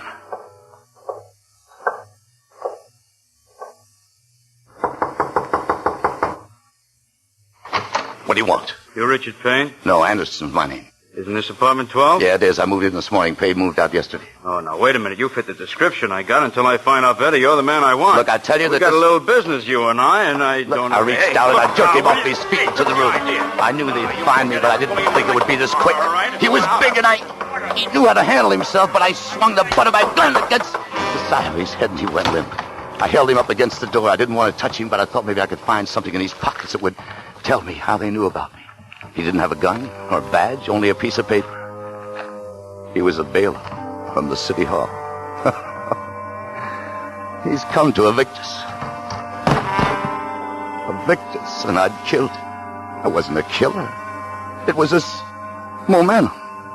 Everybody I met. 3 people in 3 hours. Hello, Mr. Payne. Out of my way. What are you doing with a gun in your Out of my way. It's gone crazy. This place is a regular fuck house. Why, Mr. Payne, what's the matter? Move that baby carriage. Get out of my way. Don't point that gun at me. Move it. No. I said move it.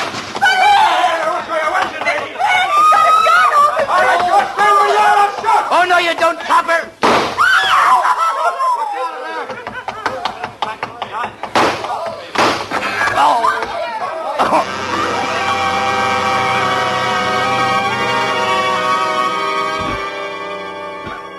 The second bullet hit me.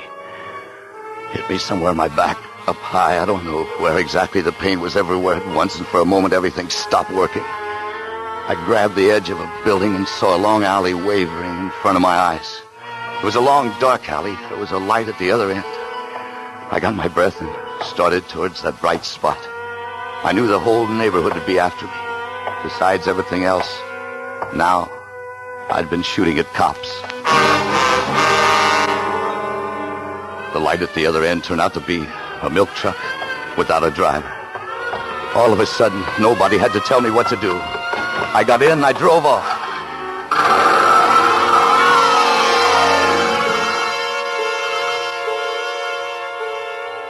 I left the truck somewhere on 127th Street or someplace, I don't know where, a block or 2 from here.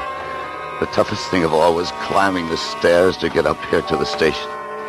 3 flights of stairs, a step at a time, and like my head would fall off from pain every time I took a step. The Broadway Limited, non-stop to Chicago, just arriving. Just a minute. Oh, hello. Hey, you sick, mister? Where did the Pullman stop? Oh, the Pullmans always stop up front by the second light. What time does the Chicago train come in? Oh, they just arrive. Leave a Grand Central 11:50 o'clock. Arrive here 12 midnight under the hat. 80 years I sweep up the platform, always on the time. You gonna catch? Yeah.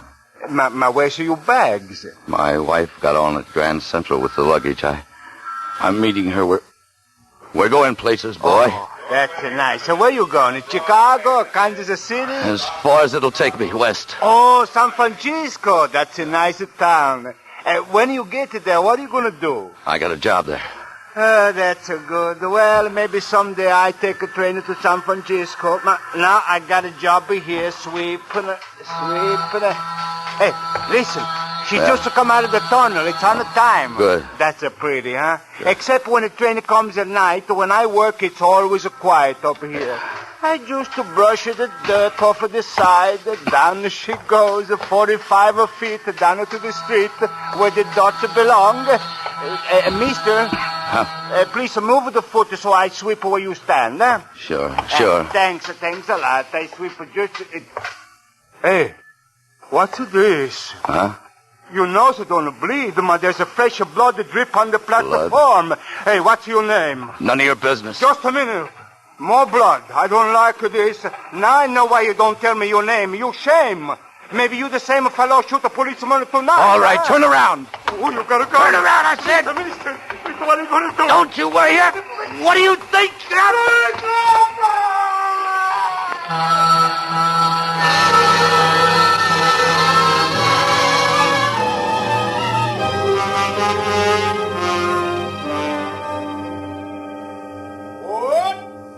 Broadway Limited? Help me up the steps, please. Thanks.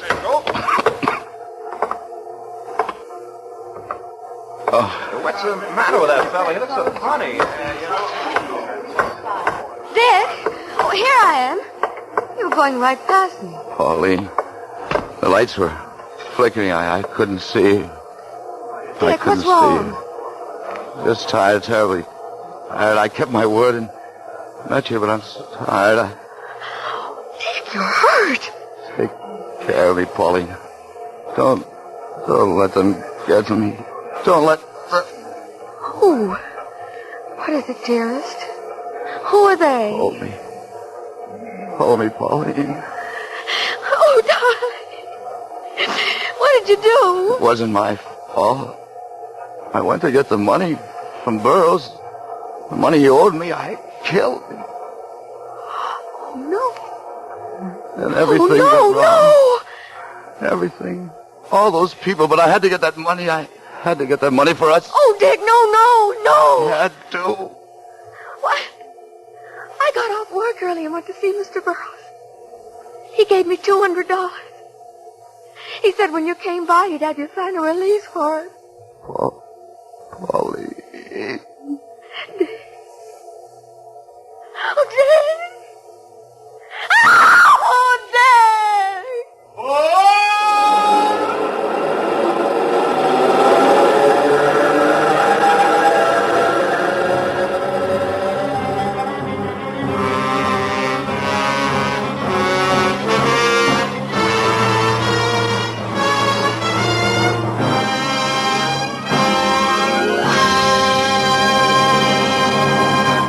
Suspense, presented by Autolite. Tonight's star, Victor Mature.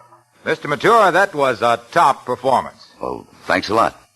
Do you know something else that gives a top performance? Well, you're probably going to say Autolite resistor spark plugs, huh? Vic, you're right with Autolite. Harlow, I would have been very much surprised if you'd said anything else. Why, sure. Autolite resistor spark plugs with the exclusive built-in 10,000 ohm Autolite resistor permit a wide gap setting, giving top spark plug performance. Top performers, too, are the more than 400 other products made by Autolite for cars, trucks, planes, and boats in 28 Autolite plants coast to coast. They include complete electrical systems for many of America's finest cars. Spark plugs, batteries, starting motors, generators, coils, distributors. All engineered by Autolite to fit together perfectly, work together perfectly, because they're a perfect team. So, friends, don't accept electrical parts that are supposed to be as good. Insist on and get Autolite, original factory parts at your service station, car dealer, garage, or repair shop. Remember, you're always right with Autolite.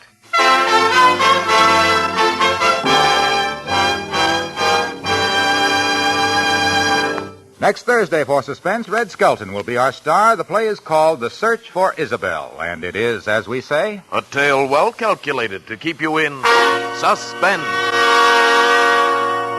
Tonight's Suspense play was produced and edited by William Spear and directed by Norman MacDonald. Music for Suspense is composed by Lucien Morawek and conducted by Lud Gluskin. Momentum is a Cornell Woolrich story adapted for radio by E. Jack Newman. Victor Mature appeared through the courtesy of 20th Century Fox, producers of the Technicolor production, Oh, You Beautiful Doll. In the coming weeks, you will hear such stars as Van Heflin, Lucille Ball, and Desi Arnaz. By the way, Lorene Tuttle tonight was Pauline. And now, don't forget, next Thursday, same time, Autolite will present Suspense, starring Red Skelton.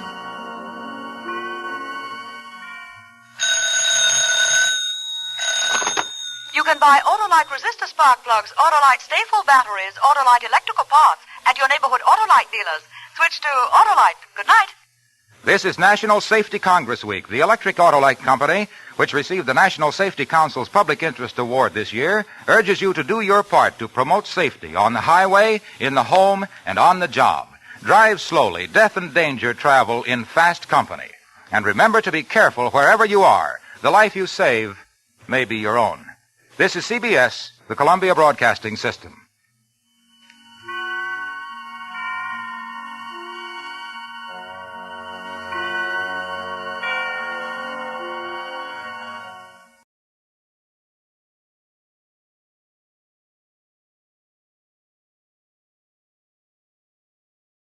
In just a moment, Autolite presents Suspense with Claude Rains and Vincent Price. More coffee, Harlow? I believe not, Hap. And I want to thank you and Mary for a marvelous meal. A delightful, delicious, lovely dinner. You're more than welcome, Harlow. Uh-oh, here comes Mary with that who's going to wash the dishes look in her eye. You better start talking about Autolite resistor spark plugs and fast. Yes, of course, Hap. Autolite resistor spark plugs. As I was saying, right now, by Cornelius, is the time when all good men who know good things will come to the aid of their cars with a set of brand new wide-gap Autolite resistor spark plugs. Why, with their wide spark gap, those Autolite resistor spark plugs do things for a car your old narrow-gap spark plugs just can't match. Why, they're marvelous. They're magnificent. By Cornelius, they're matchless. You're sparking, Harlow. But let's switch to Suspense.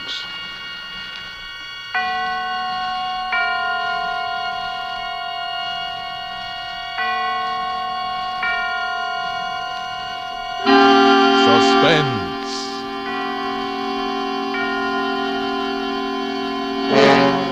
Autolite and its 60,000 dealers and service stations bring you radio's outstanding theater of thrills. Starring tonight, Mr. Claude Rains and Mr. Vincent Price in Anton Leader's production of The Hands of Mr. Ottermore. A tale well calculated to keep you in suspense. Tell me, Sergeant. Yes? Why do you think the Strangler killed the 5 times he did? 6 times, Mr. Newspaper Man. 6? Yes. Well, I suppose you do know as much about the Strangler as I do. How long have you been on the police force, Sergeant? This is my 15th year as a member of His Majesty's Metropolitan Police, Mr. Newspaper Man. For 10 years, I walked the beats of the Casper Street station, and for the past 5 years, I've been a sergeant at that station. In 15 years, you learn a lot about many things, including murder. Oh, yes, murder. It's a word and a deed which has fascinated more people than you and I could count. By all means, Sergeant, let's talk about murder.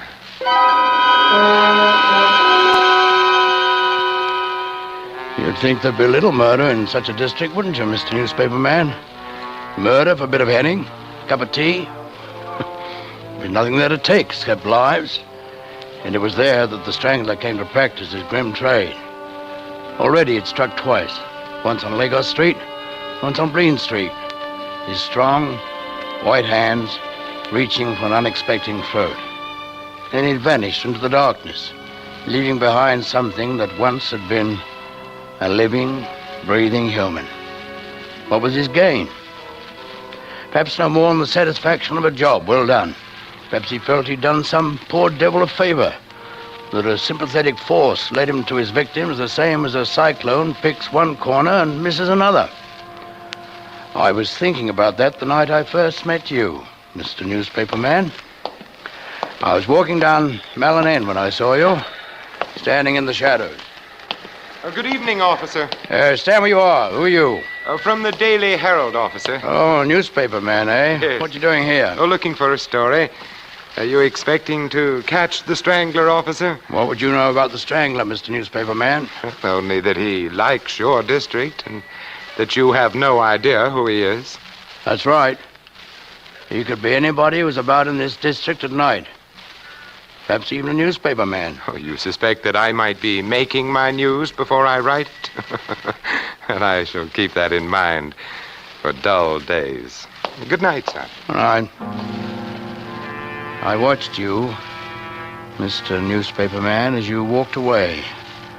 Watched and thought of the force that moved the Strangler. About the same time, that force, whatever it was, brought the Strangler to Mr. Wybrow, an honest worker whom I've seen so many times I can tell you nearly exactly how he spent his last few minutes on Earth. I know the very sound of his footsteps, almost his every thought. And I can hear the footsteps of the man who followed him. It was 6 o'clock of an evening, and Mr. Wybrow was going home from work. He stepped off the tram at High Street and Malin End and walked slowly, wondering if his missus would have herring or haddock for his tea. It was a wretched night, and he could taste the fog in his throat, feel the dampness through the soles of his shoes. He turned down Lagos Street, and the footsteps behind turned with him. And so, one behind the other, the two men walked through Lagos and turned into Loyal Lane. Any man other than Mr. Wybrow might have heard some warning in the footsteps that followed him, something that said, "Beware. Beware. Beware." No. The foot of a killer falls just as quietly as the foot of any other worker. But those footfalls were bearing a pair of hands to Mr. Wybrow, and there is something in hands. Behind him, even then, those hands were flexing themselves, feeling the strength run down through the strong fingers. Mr. Wybrow was almost home. He turned down Casper Street, plodding along through the dim light. Small dog barked at the figures.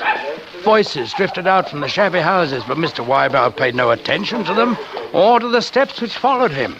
Ahead of Mr. Wybrow was his own house, and he walked a little faster. Maybe it looked like he was going to get away, but the man behind only smiled and followed at the same pace. Mr. Wybrow turned in at his own gate and opened the door. He stepped inside. Is that you, Harry? Yes. What's for tea, Flossie? Harry, you're lucky to be getting that. Who's that? How do I know before I've opened the door? If it's a collector, he can just nip off. Well, what?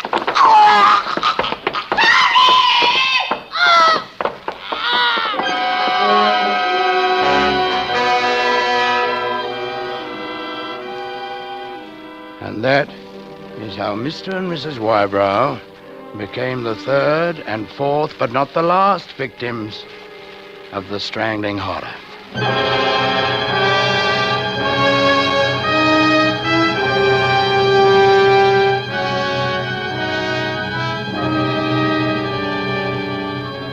For Suspense, Autolite is bringing you Mr. Claude Rains and Mr. Vincent Price in radio's outstanding theater of thrills, Suspense.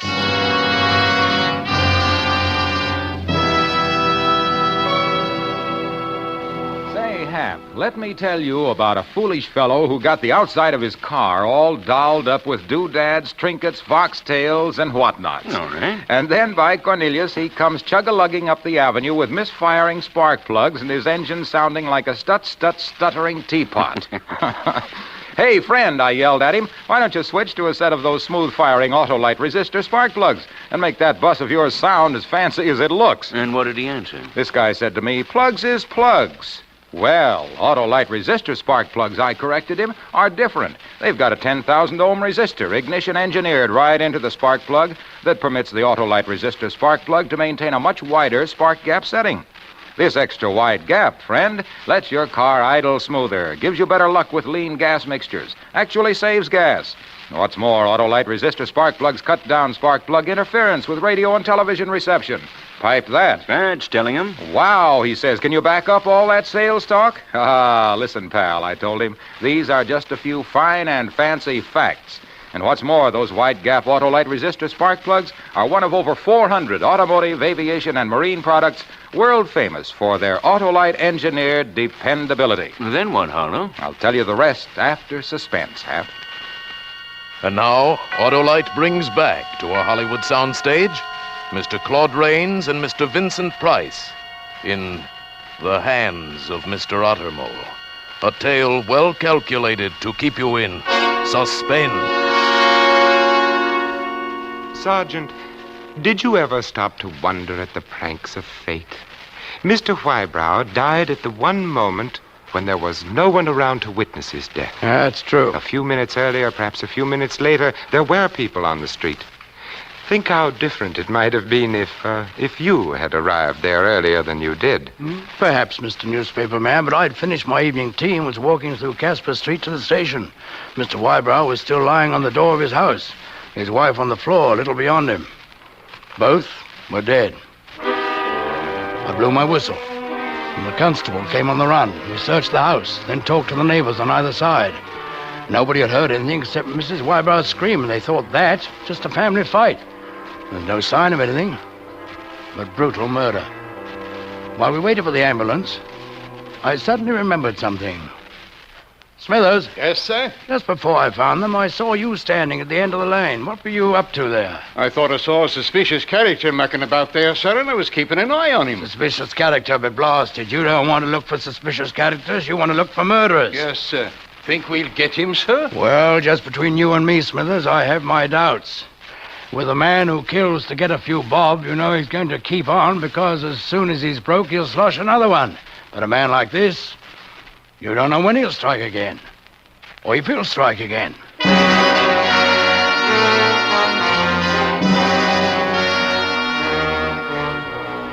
Back at the station, the newspaper men were waiting for the story, having scented it the way dogs will smell out the fresh track of a fox. There was one newspaper man, tall, with shoulders and arms that looked more like a coal heaver than a journalist, who kept asking about clues as though he wanted to solve the case himself. That was you, Mr. Newspaper Man, or maybe you just wanted to find out how much we knew. After the newspaper men left, I was in my office, finishing up my report, when there was a knock on the door. Who's there? Oh, do you mind if I come in, Sergeant? Oh, it's you. Yes, I thought of a few more questions I'd like to ask you. Well, it seems to me you are around all the time. So? Yes.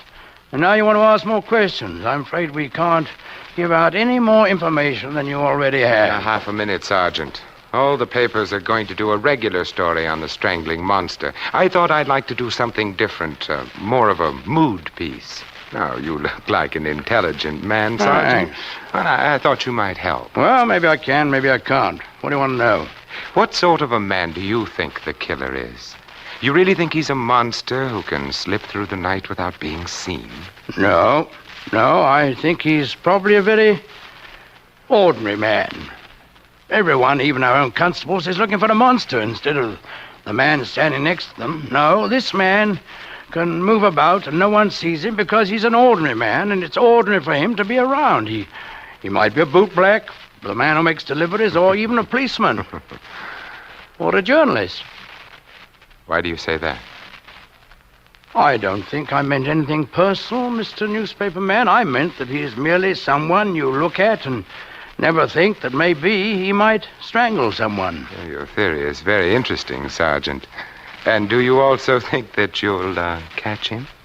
Well, if he's caught, short of actually catching him in the act, it'll be because of only one thing. Oh, and that is? Curiosity. Curiosity? Yes. He'll be nabbed if his curiosity is too great. If he wonders how near others are to him. If he has to ask questions and then returns to ask still more questions.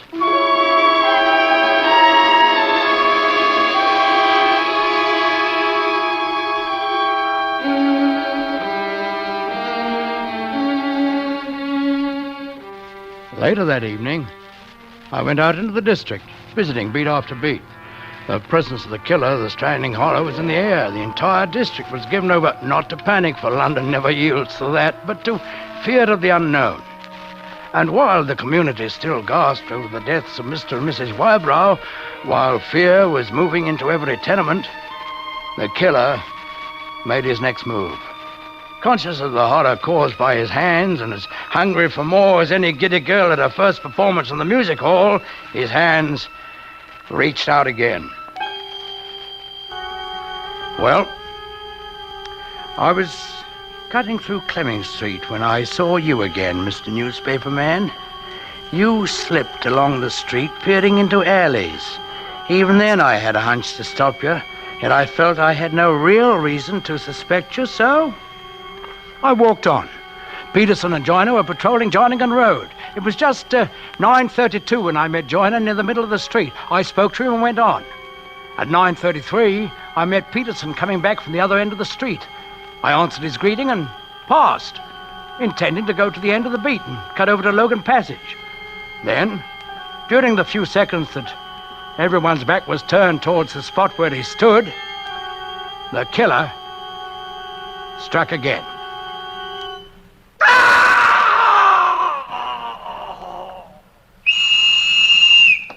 Joyner, here. What's that? Good heavens! It's Peterson! Yeah, it's Peterson, dead like the rest of them, strangled right under our noses. Where were you, Joyner? I just reached the end of my beat, Sergeant. Was already turning when I heard your whistle. No, I just passed him on my way to Logan. Then we were covering both ends of the street. He must have come from Minnow Street, or Clemming Street, and gone back the same way before we could see him. It is dimly lit around here, sir. Say, what's up, Constable? I heard... Stand where you are. Oh. It's you, Mr. Newspaper Man? Yes. So he struck again. What happened, Sergeant? I've been checking the beats. Huh. I came up here, passing Joyner, and then Peterson here. I was at this end of the street, Joyner at that, with Peterson in between us going towards Joyner. He cried out once, and then was like this. We saw no one. Where were you when you heard my whistle? On Clemming Street, perhaps half a square down, and no one passed that way. That means that he must have come from Minnow. Shall I ring in, sir? Yeah, go ahead, Joyner. Half a square down Clemming Street, were you? That's right. That's where you were more than 5 minutes ago when I passed and you were coming this way. Well, I thought I saw something in one of the alleys and stopped to look closer. Oh, now, come, Sergeant. Let's not start suspecting each other. The mutual suspicion of this district is catching. Yeah, I suppose it is. Yes, of course. Still, there's a murderer who must be caught, Mr. Newspaper Man.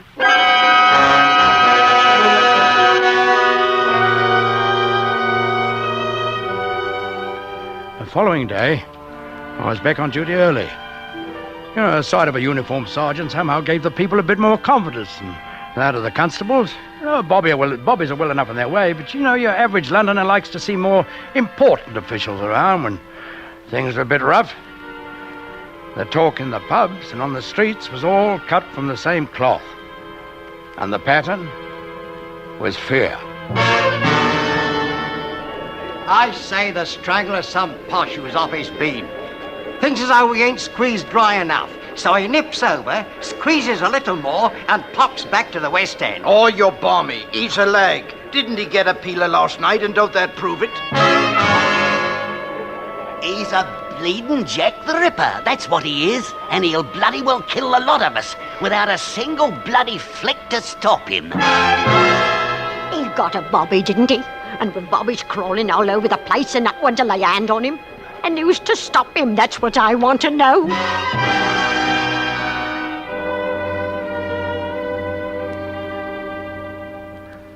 I walked the streets, dropping a bit of cheer here and there. 4 or 5 times I saw you again, Mr. Newspaper Man. Your dark face twisted with emotion as you listened to the talk. This, too, was queer, for you were the only newspaper man I saw in the whole district. By 9 o'clock, I was in Richards Lane, a narrow street, partly a stall market and partly cheap homes. On one side was the shattered wall of the railway yard. The wall of the railway yard put a shadow over the street so that even a garbage can looked like a man crouching. Farther down the street, the outline of the empty market stalls looked like a bunch of ghosts waiting for the man who would send them more ghosts. There was no one on the street, no one to witness that which was about to be.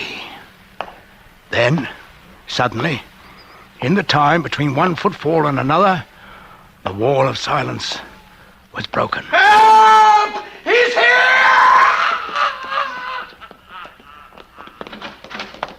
And then the lane came to life. It seemed like they were all released by that scream.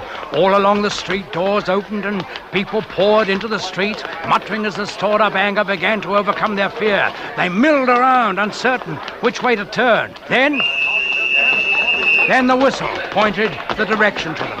Gathering like dark clouds, they moved down on the cottage where I stood with the constables. The sight of so many of us made them feel that he would now be caught, and that anger came up in answer to it. Well, go in and get him. What you waiting for? He's through killing now. Go on and get him, you bloody feelers. He ought to be strung up. That's what Break it up. Move back, all of you. Joyner, get around to the back and meet the constables there. Martin, Addison, take the house on the left. Jones, Edmonds, take the house on the right. Betts, you come with me. Save a piece of him for me, Sergeant. Inside the cottage, a whole family lay dead, fallen around the supper table. One look at their necks showed us the strangler's trademark again, but there was nothing in that cottage except death. One by one, the constables came back to report. Nothing. Once more, he had killed and slipped away. Again, I looked out at the crowd, now beginning to move back as they realized we were empty-handed. Suddenly I saw in the front ranks your face again, the newspaper man who seemed to be everywhere I turned. There was a light in your face, a light that was almost happiness. And looking at you in that brief second, I was aware that there were two of us who now knew the identity of the murderer. But the crowd shifted back, began to lose themselves in the shadows, and you were gone before I could move. The strangler had struck again, and again. We were empty-handed as we waited for the ambulance.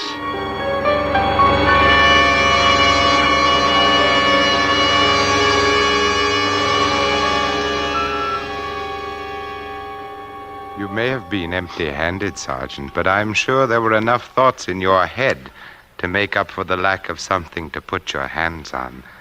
Dark thoughts, perhaps. Yes, I did think, Mr. Newspaper Man.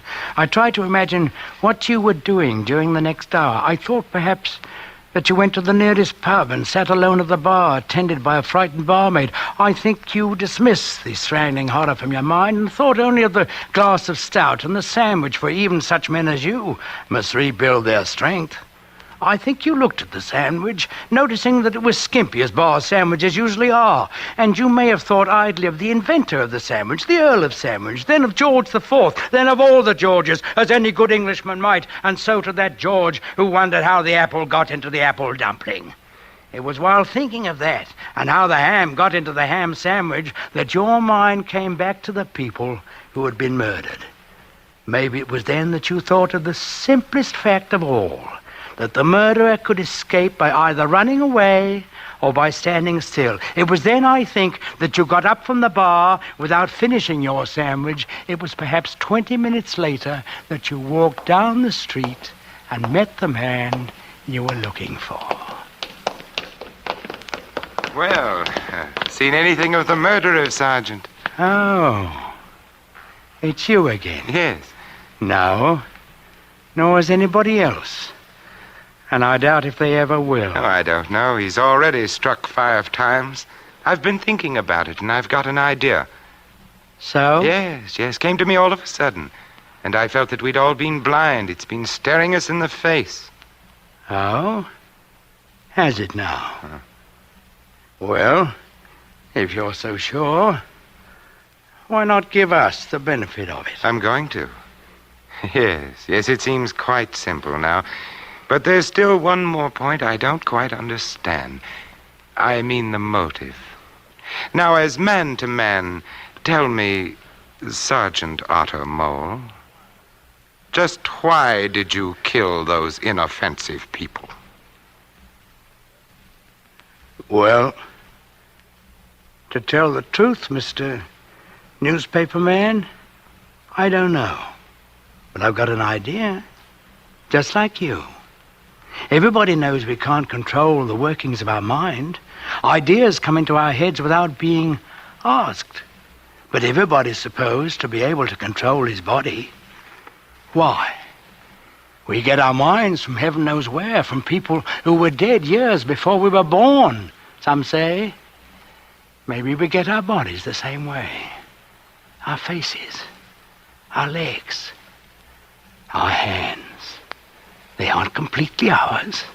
And couldn't ideas come into our bodies like ideas come into our minds? Couldn't ideas live in muscles as well as in a brain? Couldn't it be that parts of our bodies aren't really us? And couldn't ideas come into them all of a sudden like ideas come into my hand? You see, Mr. Newspaper Man? It was 6.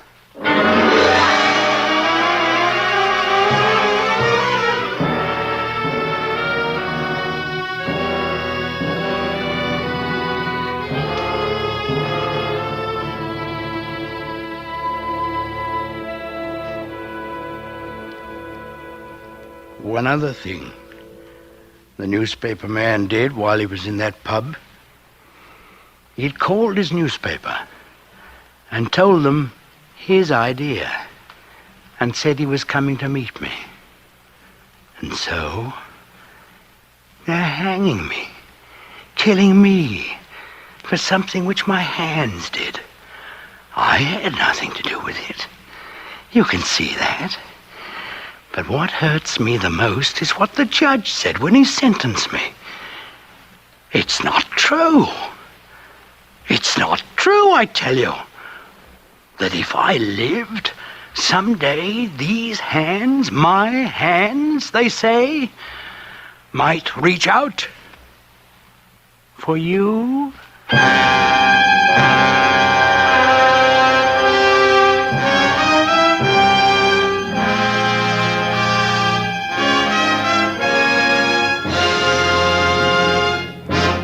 Thank you, Claude Rains and Vincent Price, for a splendid performance.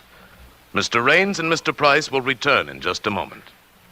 Harlow, you were telling me... Oh, yes. Well, Hap, the next time I saw this fancy fellow, his gadget-laden car was humming and purring up the street as smooth as the slippery glide of a slide trombone.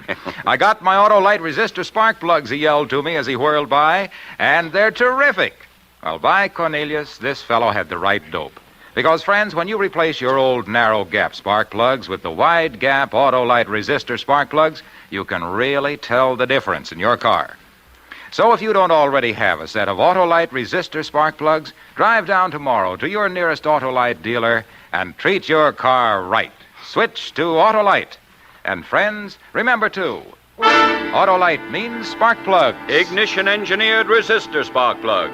Autolite means batteries. Stay full batteries. Autolite means ignition system. The lifeline of your car.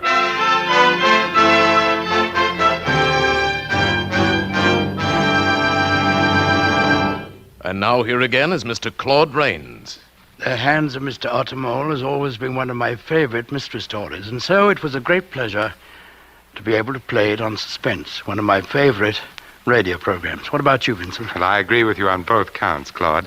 And in addition, I found it refreshing to play the murder victim for a change instead of the murderer. By the way, Claude, what will we be hearing on Suspense next week? A treat you won't want to miss. One of Hollywood's most glamorous stars, Miss Rosalind Russell, in a top story, The Sisters. Another gripping study in Suspense. Claude Rains will soon be seen in the Paramount picture The Sin of Abby Hunt. Vincent Price can currently be seen with Lana Turner, Gene Kelly, and June Allison in Metro-Goldwyn-Mayer's Technicolor production, The Three Musketeers. Tonight's suspense play was the famous story by Thomas Burke, adapted for radio by Ken Crossan, with music composed by Lucien Moraweck and conducted by Lud Gluskin. The entire production was under the direction of Anton M. Leader. In the coming weeks, Suspense will present such stars as James Cagney, Ronald Coleman, William Bendix, and others. Make it a point to listen each Thursday to Suspense, radio's outstanding theater of thrills. And next Thursday, same time, hear Rosalind Russell in The Sisters.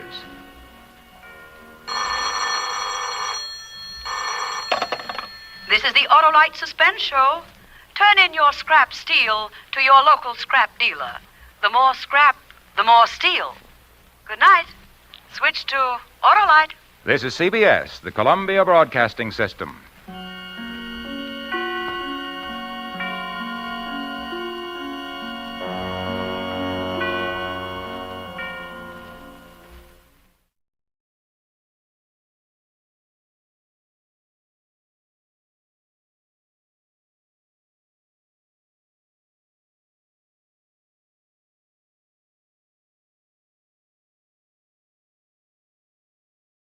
Now, Roma Wines, R-O-M-A, made in California for enjoyment throughout the world.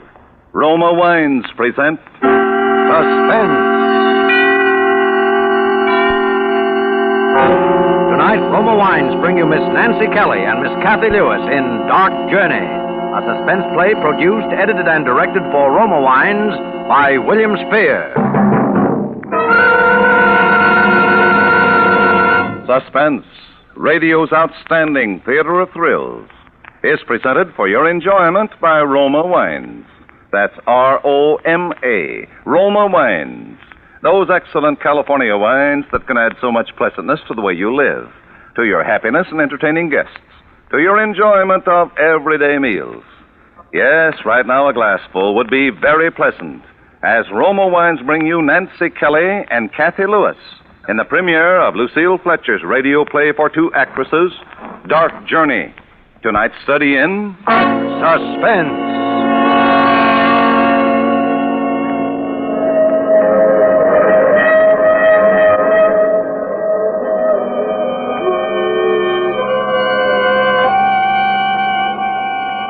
Today I am going on a journey.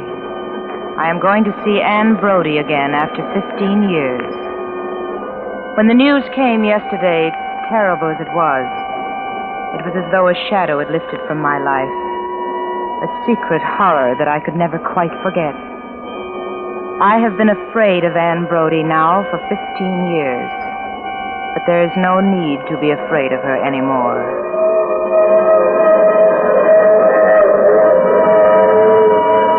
Anne's secret has been locked in my heart together with all shameful, horrible things. Yet I've never gone on a journey like this one but what it comes back. There have been times when I couldn't bear the whistle of a train flung out long and mournful over the lonely countryside. I couldn't bear the smell of a day coach, the feel of the plush seats, the rattle and bustle. Only because everything came back. Every detail of that long and terrible weekend we spent together 15 years ago. Oh,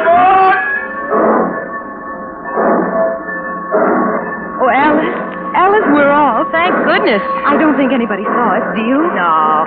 Only old Mr. Hodges, the station master, and he's no gossip. I wouldn't want anybody to know. Not that I care, but you know how the tongues wag in this town. Well, it's much better to be perfectly sure of your plans before you pass the word around. Then if you and Clyde don't settle things, well, nobody will be any the wiser. If we don't settle things, well, there's no if about it. But Clyde and I are practically engaged. Did you get his letter yet about us coming to New York? Uh-huh. Well, for goodness sake, why didn't you tell me? What'd he say? Oh, nothing much. He's no letter writer, just that he was glad and that he's been busy, and he's going to call us at the hotel. Oh? He can't meet us at the train? No. It seems it's his mother's birthday, and he'd promised to take her to lunch in town. We'll be getting in just around that time. He's terribly devoted to her, you know, has been ever since his father died. Oh, I see. You're very much in love with him, aren't you, Anne? Terribly. Yet you really see him so little. How long has it been now? 3 months? 3 months and 6 days. But it doesn't really matter. No. I know Clyde loves me and I love him. There's a bond between us, and nothing will ever break it. Well, as long as you feel that way, it's a wonderful way to feel. But I don't think you ought to let it drag on like this much longer, Anne. I really don't. Oh, don't worry. We'll settle it this time once and for all. You'll see. When we get on this train again, I'll be wearing his engagement ring on my finger.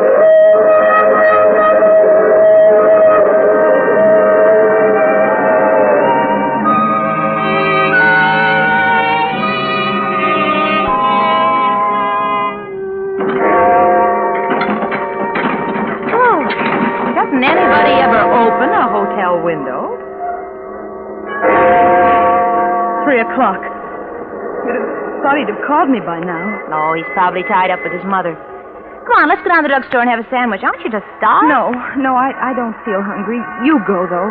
I'll wait. Oh, come on. The clerk will take the message for you. No, I want to be here myself. Well, why don't you call him? I can't if he's at a restaurant. Well, maybe he didn't go. Maybe he's home, sick, or at the office. No, it wouldn't look right. He's got to call me. I don't know why he doesn't. I don't know why either. In fact, why couldn't we all have had lunch together at that restaurant? I mean, he's not exactly poor, is he? Don't you want to take a bus ride or see the sights or anything? Later, Alice, after he's called. Hello? Yes? Oh, yes, this is Miss Ann Brody. What? He left a message. Oh. Thank you. What is it? He stopped by and left a message. He has a previous engagement. A previous engagement when he knew I was coming to New York this weekend only to see him. Well, maybe it was something he couldn't get out of. Maybe on account of his mother's But he already gave her today. And after all he knew I was coming, he knew I'd want to be with him every possible minute. Well, maybe that's the trouble, Anne. Maybe he doesn't want to be pinned down. Maybe you expect too much. That he was right here in the hotel and he didn't even... Oh, he's grown away from me. He's not mine anymore.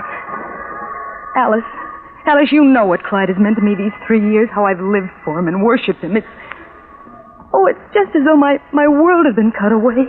It's like having a lump of ice for a heart. Alice, Clyde is my heart. Oh, I've got to see him. I've got to tell him. Oh, Anne, dear, wouldn't you like to lie down? No, I can't lie down. I'm going to sit here in this chair by the window. I wish you'd go, Alice. I want to be quiet and think about him. Anne, I wouldn't. Something's happened to him. There's some barrier. I've got to wish it away, to break it down. What are you talking about? I can do it, you know. Anne, please go. Please.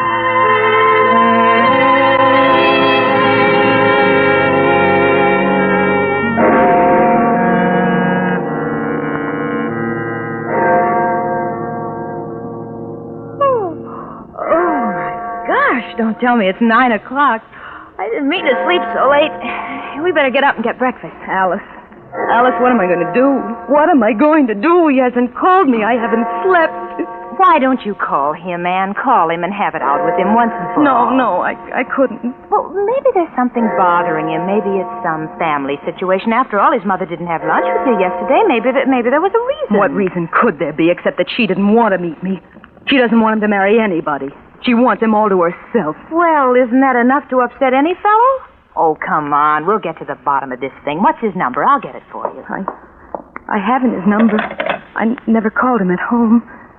But his address is 3254 Sunset Drive, Riverdale, New York. 3254 Sunset Drive, Riverdale, New York. Hello. Hello, operator. This is room 351. We want to put in a call to Riverdale, New York. 3254 Sunset Drive, Riverdale, New York. The name is Dexter. Mr. Clyde Dexter. Will you get it for us, please? What did she say? She's looking it up. There it is. She's ringing. Here, you better take it now. Oh, no. No, just 1 minute. 1 minute. Let me get my breath. Let me think of what I'm going to say. Hello? Is this the Dexter residence? This is Miss Ann Brody speaking. I wonder if I might speak to Mr. Clyde Dexter, please. Thank you. Clyde? Oh, Clyde, this is Anne. Oh, I'm fine, thank you. Oh, Clyde, I've been waiting here at the hotel for you to call, and Alice and I have to spend the morning out, and we thought we'd better let you know we wouldn't be in just in case you wanted... Oh, yes, Clyde, I know you said you had a previous engagement, but I thought... Well, you see, Clyde, I'm only going to be here today, and we get to see each other so little, I was wondering... What's that, Clyde? Yes? Yes? Well, no, I didn't. What did you say, Clyde? I didn't understand. You're what? You... Oh, Clyde. Oh, Clyde, it's not true. It can't be. But, Clyde, wait. But, Clyde, you can't do this to me. I've considered myself engaged to you.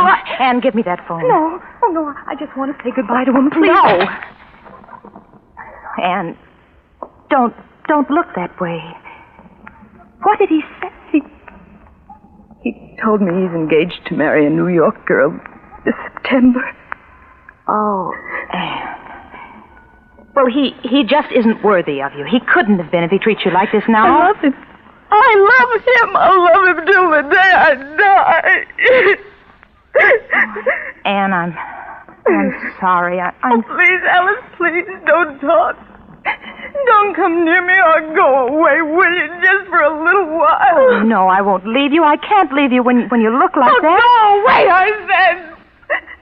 How do you hear me? Go away. I want to be alone.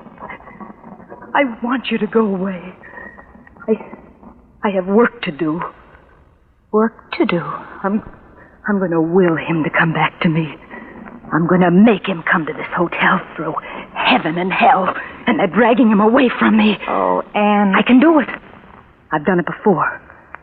I've made him write to me. I've made him call me up out of a clear sky after months and months. I willed him to speak to me the very first time I saw him when he was just a stranger. I willed him to give me his fraternity pin last year at the spring dance, and I can do it. I can do it. If only I try hard enough, and if you're absolutely quiet. Clyde.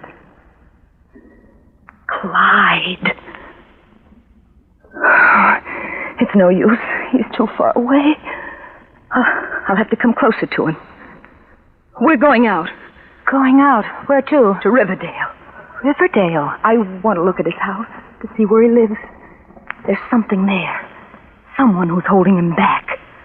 Anne, let's go back to Denford. Let's take a train tonight, any train, and get out of here for good. No, I can't go home. I told you that before. I can't until I have his engagement ring on my finger.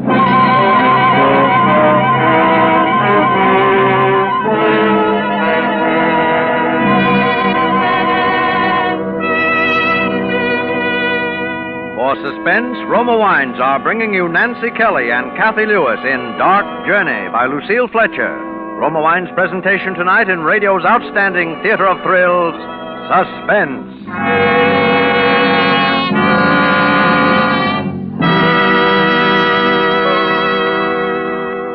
Between the acts, this is Truman Bradley for Roma Wines with a little domestic drama. It's happened to you before and will happen again. You're relaxed in your easy chair, coat off, contentedly reading your evening paper. Your wife is probably tidying up after dinner. The doorbell rings. Sure enough, it's guests who just dropped in. Now, famed hostess Elsa Maxwell tells us how she handles these surprise visits. She says, "I always keep Roma California Sherry on hand to welcome unexpected guests. Serving Roma Sherry is so simple, you just pour and hospitality reigns. And because Roma is America's favorite wine, you know your guests will enjoy it. Yes, there's no easier way to gain a reputation for gracious hospitality than by keeping Roma Sherry ready for guests. And Roma, America's taste favorite, the wine more Americans prefer, costs no more than ordinary wines. So make a note to get mellow, golden amber Roma Sherry tomorrow. Once you try the tempting fragrance and intriguing nut-like taste of Roma Sherry, you'll always ask for Roma. That's R-O-M-A, Roma Wines. Remember, more Americans enjoy Roma than any other wine." And now Roma Wines bring back to our Hollywood soundstage Kathy Lewis as Alice and Nancy Kelly as Anne in Dark Journey, a play well calculated to keep you in suspense.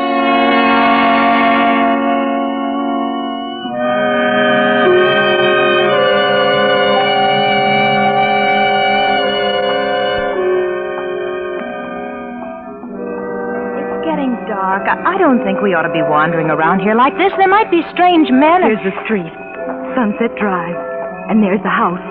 I've seen pictures of it. I'd I'd know it anywhere.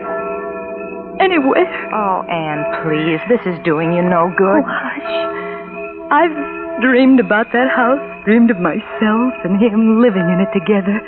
I've dreamed of our children playing on that lawn and the sound of music inside and our car standing outside. But it wouldn't mean a thing to you, Anne, if Clyde didn't love you. I've dreamed of the years we'd spend together. Why, I even named the children. Clyde Jr. and Peter and Charlotte. That's his mother's name. I never liked it, but I was going to call one child that just to please him. And now, what have I got? Nothing. Nothing is gone. Come on with me, Anne. Oh, there's a light going on upstairs. Do you suppose it's his room? I wonder if he's home. Clyde. Clyde. Think of me. Come back to me. Oh, love me, Clyde. Love me. Love me. Don't, Anne, don't. Somebody might hear you. There's a shadow at the window. Oh, it's Clyde. Oh, no. No, it's someone else. It's a woman. A gray-haired woman. Oh, it's his mother, Alice. Clyde's mother. I don't think he's home, Anne. Let's go back to the hotel. No, I want to see her. I've heard so much about her. She always turned her nose up at me. He never admitted it, but I knew. He was the only son, and she thought there wasn't anybody good enough, and he was always under her influence, just believed everything she said. I could tell the way he talked. It was always Mother says this and Mother says that. I bet it was she who turned him against me, who picked out that New York girl. Oh, Anne, please, come on. You're just tearing your heart out. She's up in his room now. She's straightening his things. She's happy up there. She doesn't care that she's made me miserable. Oh, I can feel it now, Alice.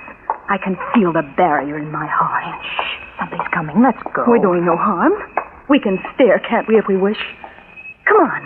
Come on, we'll walk past the house. We'll defy her. We'll go up and ring the bell, and then when she comes down to answer it, we'll ask, is Mrs. Clyde Dexter at home? And then when she asks us who we mean, we'll laugh at her face. Oh, Anne, you're just beside yourself. Yes, I am beside myself because I feel it, Alice. He's lost to me as long as she's up there. Oh, I can stand here, out here under the trees, trying to reach him with every bit of soul I possess, but as long as she's there, as long as she's alive, he'll never be mine again.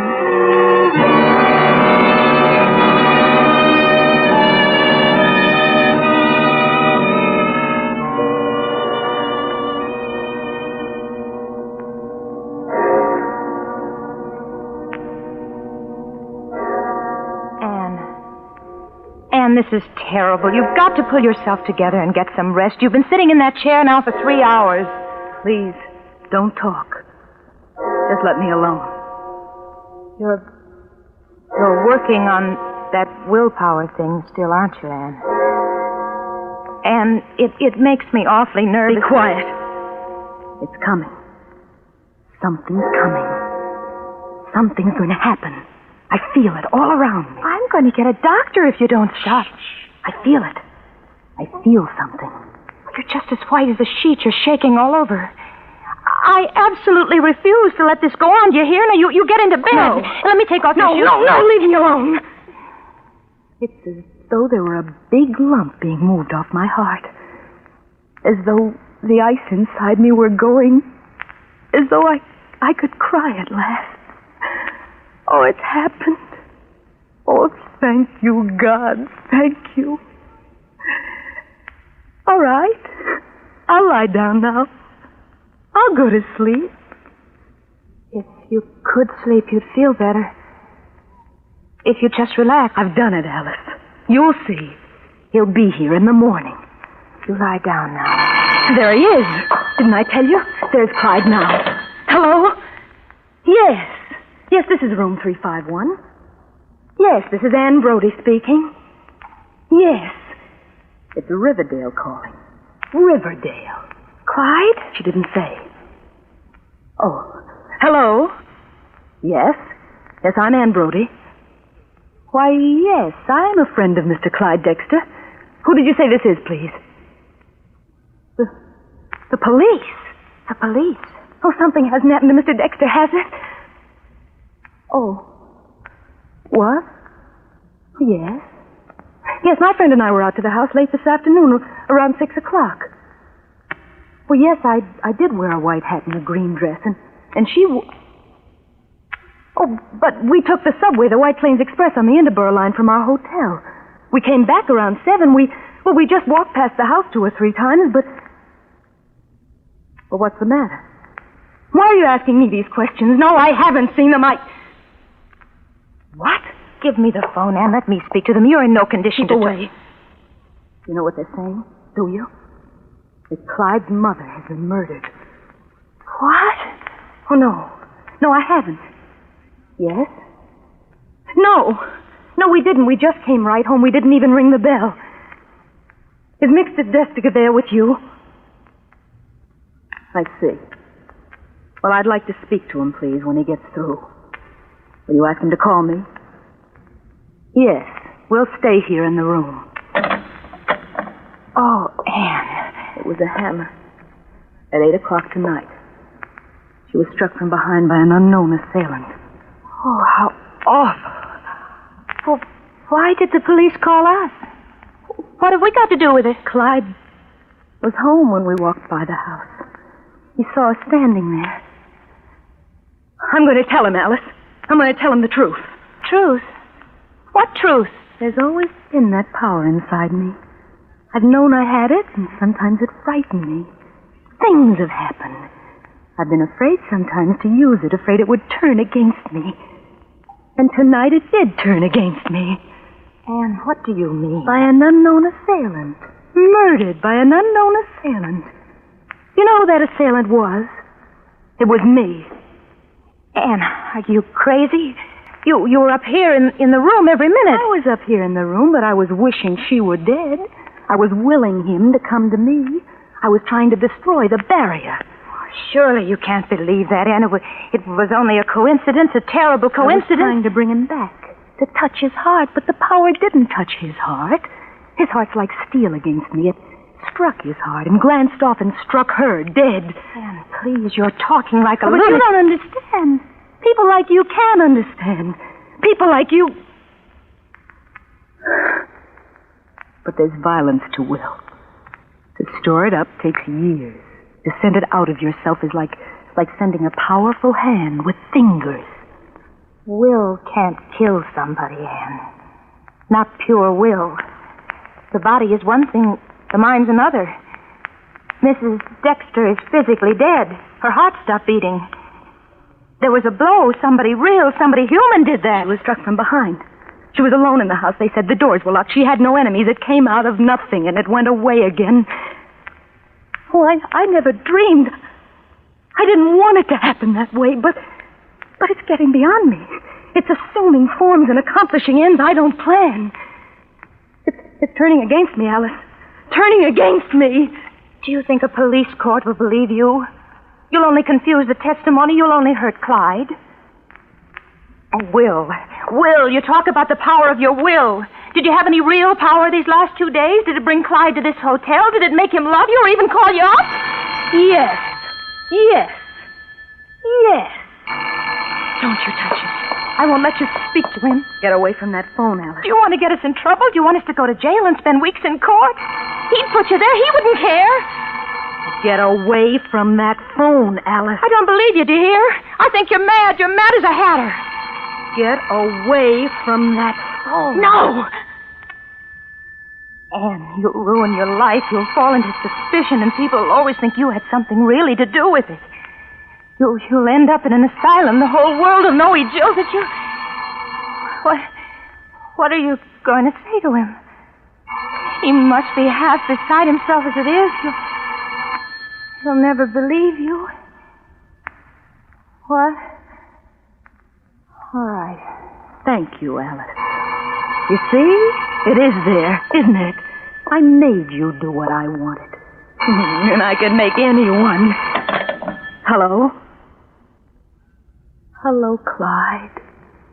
Oh, Clyde, darling, I just heard the terrible news. How terrible for you. I'm so sorry. Yes, Alice and I were out there this afternoon. We came by to say hello, but we got cold feet and came home. Oh, no, Clyde. No, we didn't. Not a soul. Oh, yes, my darling. I understand how terribly broken up, and my heart goes out to you. Oh, I will, Clyde, dearest. I will. I'll be right over. I'll help you in any way I know. Goodbye, Clyde. Anne, you didn't tell him. You're not going to tell him at all. No. Why should I? He's mine now.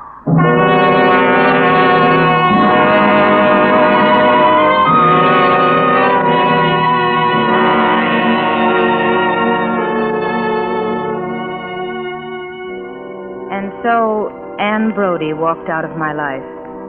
Walked from me wrapped in her new and terrible strangeness. Somehow I didn't want to play any part in her life again. I didn't go to her wedding when she and Clyde were married 1 year later. To me, there would have been something evil in hearing her voice repeat the sacred words. I am. Take thee, Clyde. There has been for me a nameless horror in the slow, steady way Anne Brody fulfilled her plans. The house in Riverdale, the car, the 3 children, Peter, Clyde Jr., and Charlotte. Her happiness, her triumphant motherhood have somehow been hideous to me. I've never heard a train whistle crying through the dawn but what I've thought of her and shuddered. I have been afraid of Anne Brody now for 15 years.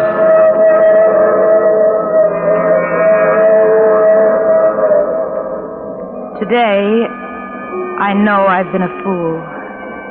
Today, I know that it was a real murderer who murdered Mrs. Dexter with a hammer from the service porch. Today, I'm going on a journey to Riverdale. I am going to see Anne Brody again, lying will-less and struck down in her coffin, lying innocent and pathetic, lying murdered. Not will, nor nameless monsters of the mind could save her from the truth at last. Yesterday afternoon, the weak, long, brooding creature who could not brook domination from mother or wife flung pent-up death against the mistress of his will. Yesterday afternoon, Clyde Dexter struck again.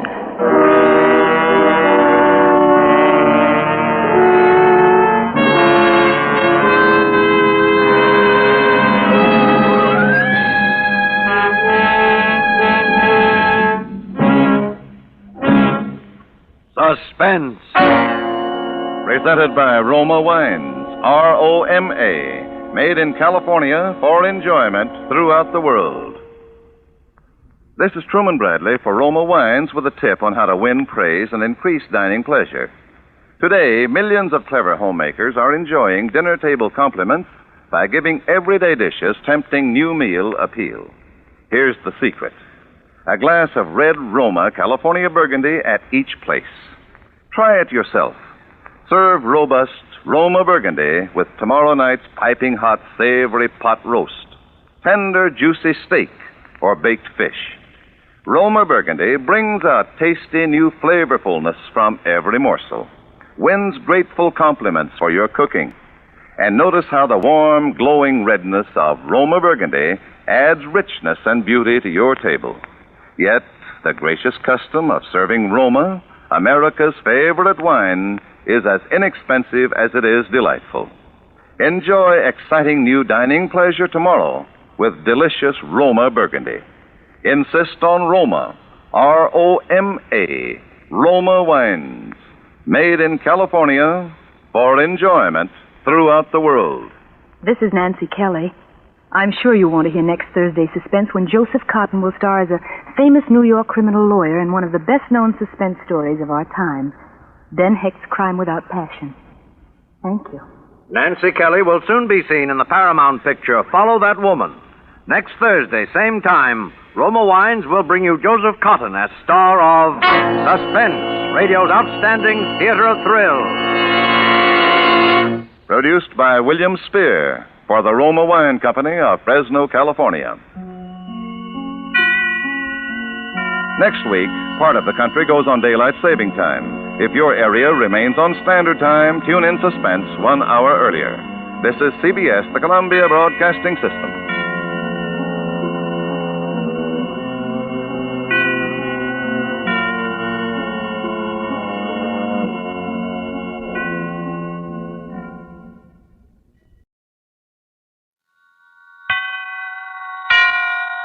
And now, tonight's presentation of radio's outstanding theater of thrills, Suspense.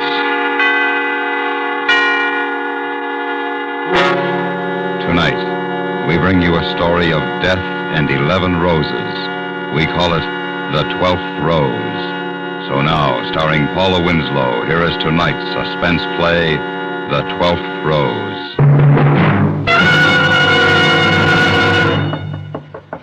Miss Robbins? It's the maid, Miss Robbins.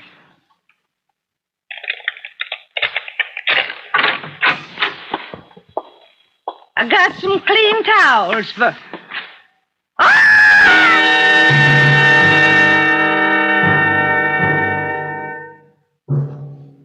The place, New York City. The time, 12:15 p.m. Dolores Robbins had been young and pretty. The details of her murder were not. The sprawled position of her body and the instrument of murder indicated that the act had not been premeditated.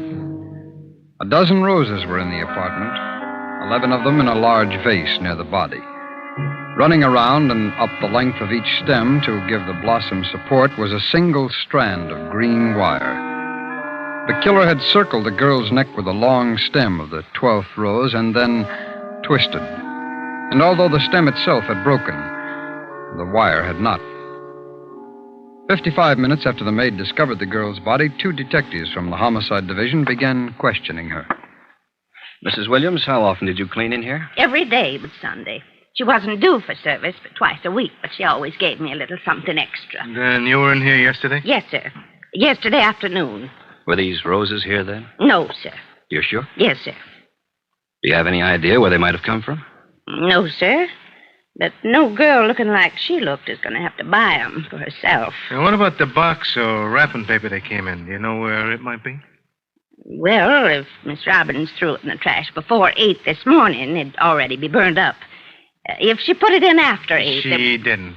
She was killed late last night. Oh. Mrs. Williams, did you ever see her boyfriend? Well, she didn't have a regular boyfriend. But she went out once in a while, didn't she? Yes, sir. I suppose she did. Was she here when you came in to clean yesterday? Yes, sir. Did she say anything about having a date last night? No, sir. Not to me, but... Yes? Go on. Well, I was just about through when she got this phone call. She'd been washing her hair, and I was finishing up dusting. And I heard her say she'd met a real nice man and thought she might see him that night. She mentioned his name? I don't think so. At least not while I was here. I finished up and left before she got off the phone. You know who she was talking to? Yes, sir. Miss Butler. She and Miss Robbins were real good friends. If you want to talk to her, she lives in the building next door.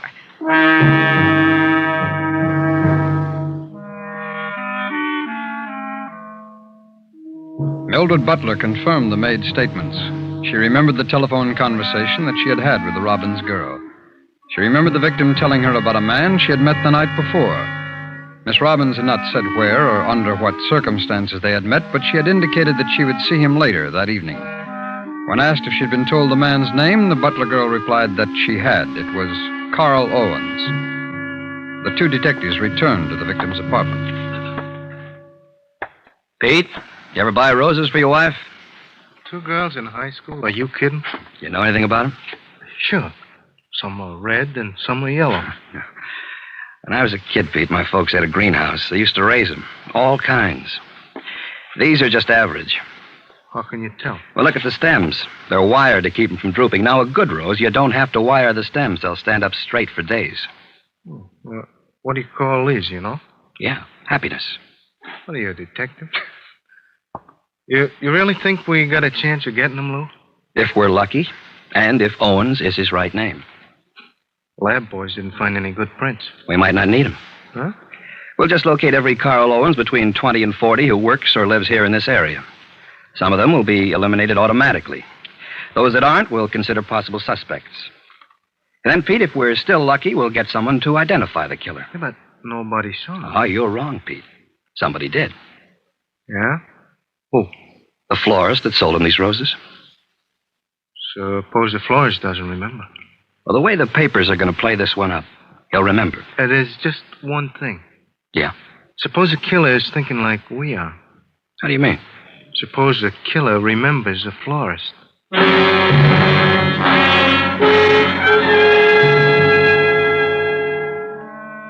At 9:33 that evening, Miss Helen Craig, the manager of a small flower shop on the east side, adjusted the thermostat on the refrigerated display case. A moment later, her employee, Nancy Wassel, crossed to the front windows and pulled the shades. The shop was closed for the night. Oh, thank goodness. I didn't think the day would ever end. Want me to bring some iced tea tomorrow? Well, if you like. We can keep it cool in the display case. Oh, and Nancy. Yes? Stop off at the wholesalers in the morning and pick up 3 dozen long-stemmed roses. Any particular kind? You'd better get, Happiness. I sold the last of them while you were out yesterday. Is that all we need? Until Monday. You can tell Mr. Leeds I'll see him then. Oh, that must be Joe. My seam straight? Well, let's see. Yes, fine. You don't mind if I leave? No, run along. I'll wait for Max to check in. Thanks, Miss Craig. Night. Good night.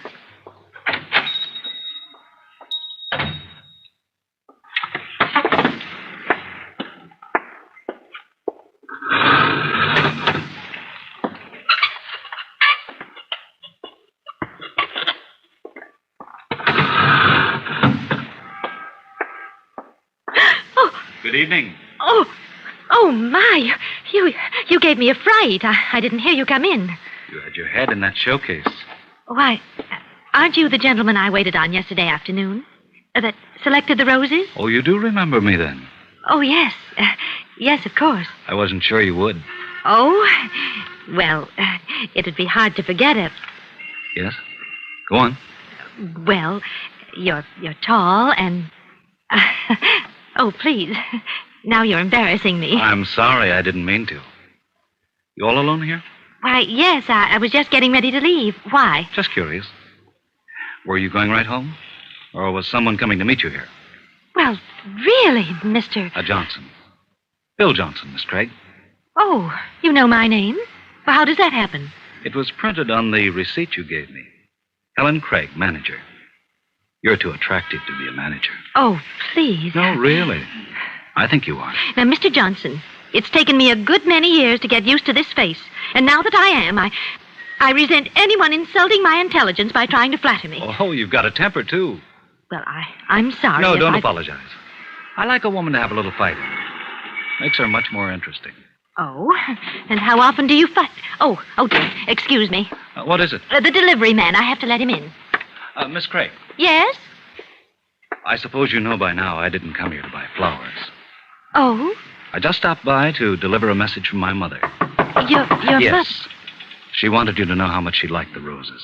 Oh, well, now I am flattered. But I thought... Yes? What did you think? Well, when a gentleman buys roses, they're usually for a young lady. The only girl I've got's my mother. She's in the hospital. That's where the roses went. Well, I've got to go. Oh, please stop in again, Mr. Johnson. That's a promise, Miss Craig. I'll see you real soon.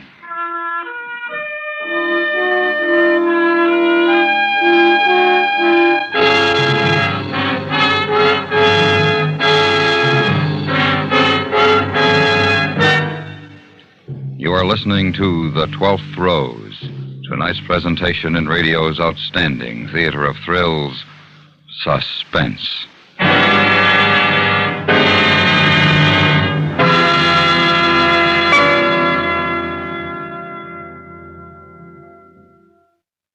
Tomorrow night, a self-styled tycoon sets himself up as an energetic but not exactly legal stockbroker.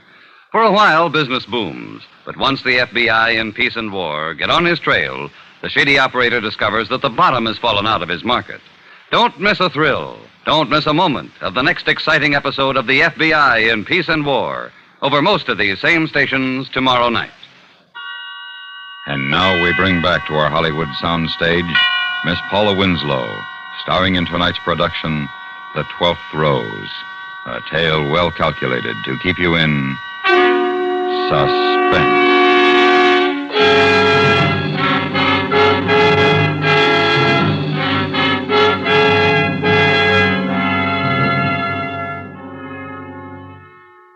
At 4 o'clock the next morning, a milkman left a quart bottle just outside the door of the apartment that Helen Craig shared with her younger sister Peggy.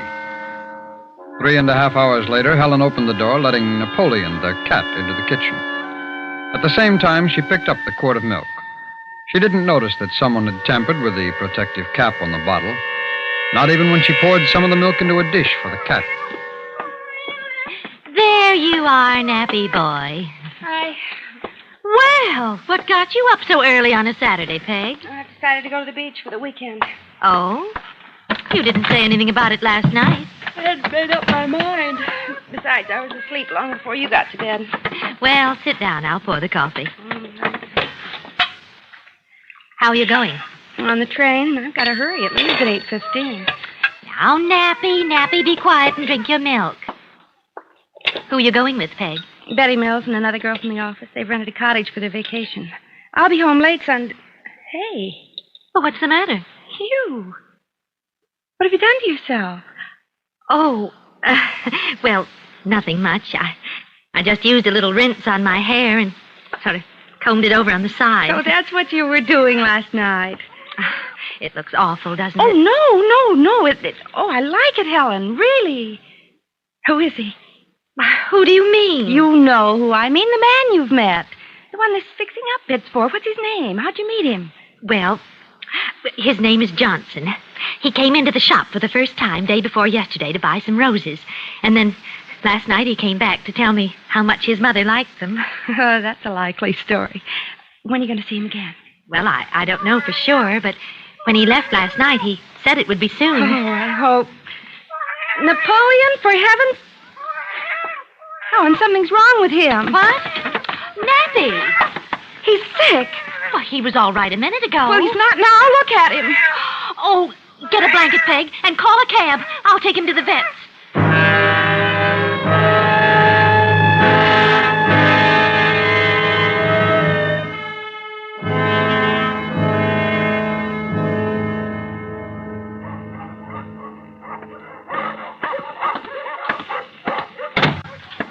Miss Craig? Oh, yes?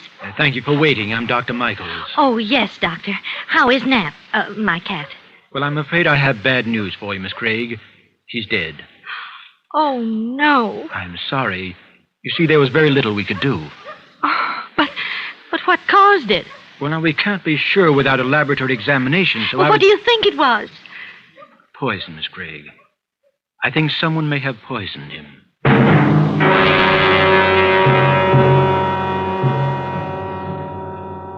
By checking through the Records Bureau, DMV, various credit bureaus, state employment agencies, and finally by referring to the Manhattan telephone directory, Detectives Clymore and Carver located over 40 men with the name of Carl Owens. Of this number, 9 could be classified as suspects in the murder of Dolores Robbins. They did not contact these men directly, but they did make some discreet inquiries. Their next step, locate the florist who had sold one of them the roses found in the dead girl's apartment. Time, 9:20. Helen Craig arrived at the flower shop. Miss Craig, have you seen the papers? Did you read about it? About what, Nancy? The rose murder. The what? Well, the girl that was choked to death with a happiness rose. The murderer bought some roses for this girl day before yesterday, and when she took him to her apartment, he choked her to death. Isn't it the most exciting thing you've heard? Oh, please, Nancy, I'm not in the mood. But he could have bought those roses here. I'm sure he didn't. Well, how do you know? Didn't you sell a dozen of those roses while I was out that afternoon? Yes. To a man? Yes, to a man. Well? Before you let your imagination run away with you, I happen to know he bought them for his mother. Oh.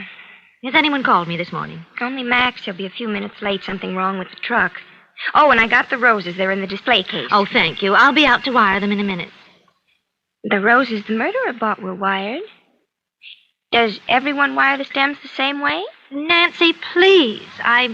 I'm depressed enough without having to listen to a second-hand account of a cheap murder. I'm sorry. I just thought you'd be interested. Well, I'm not. And if you haven't anything to do back here, I'd appreciate it if you'd leave me alone. Miss Craig, what is it? Well, Oh, dear, this is silly of me. You remember our cat, Napoleon? Yes. Well, he's dead. The vet thinks somebody poisoned him. Oh, no. Of course, he's not sure yet, but if he was poisoned, I'm going to find the person that gave it to him. He'll wish he hadn't. I'll get it. Madison Flower Shop. Yes, she is. Would you like to speak? Hello? Hello? That's funny. Wrong number? No. He asked if you were here, and I told him you were. He hung up. Carl Owens had arrived at his office in the chemical industries warehouse at 9:30 that morning. He was rather pleased with himself. He had encountered no difficulty in putting a certain tasteless poison in the Craig woman's milk bottle. He knew now, after making the phone call, that she had not touched the milk. But she would, in time. And he was sure he had plenty of time. Mr. Owens. Carl, what have you been up to? What? Who is this? Janet, honey, in personnel. Oh, Jan. Mr. Hall received a phone call from somebody a few minutes ago, and whoever it was sure asked a lot of questions about you. Oh? Like what? Well, I couldn't hear everything Mr. Hall said, but I did hear him give out your address.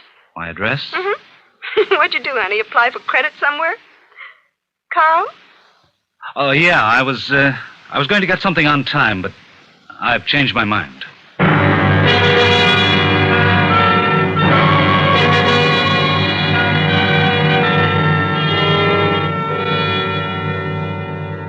Time, 2:20 p.m. Nancy Wassell returned from lunch. Relax, Miss Craig. It's just me. Anything happen? Oh, Mrs. Williams called. She wants a centerpiece of stock and carnations for tonight. Oh, I'll get it, Nancy. Oh, good afternoon. Good afternoon. Say, these roses here in the case, the ones with their stems wired, they're called happiness, aren't they? Yes, that's right. Very nice.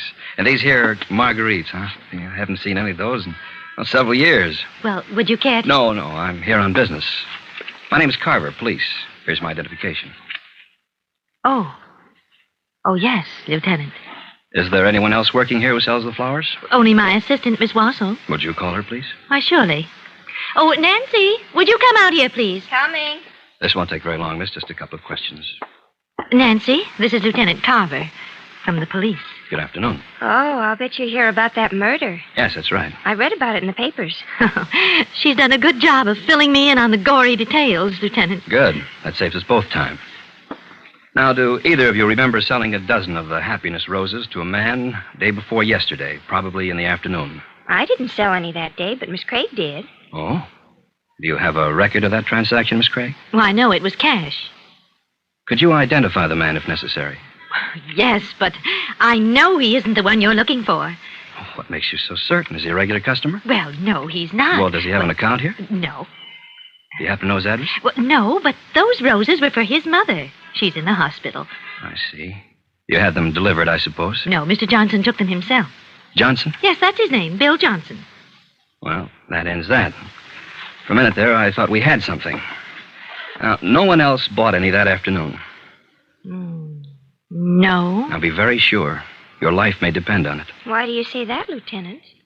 I don't want to frighten you, miss, but the florist that sold those roses is the only person that could identify the killer. Oh, and with the florist out of the way... Well, I won't take up any more of your time. Thank you for your cooperation. You're quite welcome. Miss Craig? Yes? May I buy one of those happiness roses? Oh, well, you can't buy it, Lieutenant. But I'd be very glad to let you have one. Thank you very much. When you have time, stop in again, Lieutenant. I'd like to. Good afternoon. Good afternoon. Well, what a charming gentleman. Oh, I'll get it. You didn't tell me you knew the man that bought those roses. I don't tell you everything, Nancy. Madison Flower Shop. Miss Craig, please. Speaking. Oh, Dr. Michaels, Miss Craig. I had the laboratory report on your cat. Oh, yes, Doctor. He was definitely poisoned. Oh, I see. Do you know how the poison was given to him? Yes, it was in milk. What? It was given to him in milk. Oh, but that's impossible. I gave him his milk this morning. Are you sure? I'm positive. It was a fresh bottle. I brought it in from the hall and poured some of it into his dish. Did you drink any of it yourself? Miss Craig? No. Well, if there is poison in that milk, I know, Doctor. If there is, it wasn't meant for Napoleon.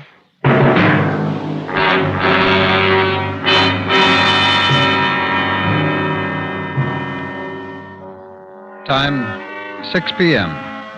Nancy Wassell crossed to the front windows and pulled the shades. The shop was closed for the night. 45 minutes later, Helen Craig was alone in the shop. She turned off the lights in the sales room and went into her small office where she began checking over accounts payable. Let's see, Williams, here it is. $42.20. Yes? Is someone out there? Who is it? Who is it? Good evening, Miss Craig. Oh, who is it? It's only me, Miss Craig. Bill Johnson. Oh, Mr. Johnson. Oh, you gave me such a fright. Oh, wait, I'll turn on the light. No. What? But why not? Well, I haven't been home all day. I'm dirty and tired, and I'd rather you didn't see me when I'm not looking my best. Oh, really, Mr. Johnson? But all right, I'll let you have your way this once. Are you alone here? Yes. You expecting anyone? No, not tonight. Nancy had a date with her boyfriend, and Max has gone home to his family. Well, what are you doing working here so late? Oh, trying to catch up on my paperwork. Mr. Johnson, are you hungry? What? Have you had anything to eat? Well, no, what? Because I'm starved. I had Miss Wassell go down to the delicatessen for a couple of sandwiches this afternoon, and I thought you might like to share them with me. I hate eating by myself. Would you like one? Sure. Oh, good. They're here in the display case. It makes a wonderful refrigerator, too. Now, let me see. There's a chicken and a ham. Which do you want? Oh, I don't know. Ham's okay. Well, here we are. And I think, let me see. Yes, this one's ham. Thanks. We can sit right down at this table. Okay. Go ahead. Thank you. Oh, I almost forgot something to drink. We've had iced tea in these glasses, but they're clean. Here, would you hold it while I pour the milk? Oh, sure. Thanks. It's perfectly fresh. Nancy brought it back with the sandwiches. Well, now then. Is it good? Mm-hmm. I'm so glad you could stop by. I do hate eating alone. Yeah, me too. That milk's nice and cold. You have any unusual visitors here today? Unusual visitors? No. You sure? Quite sure, Mr. Johnson. Why? Oh, I just wondered. A couple of funny things happened today. I didn't go home on account of...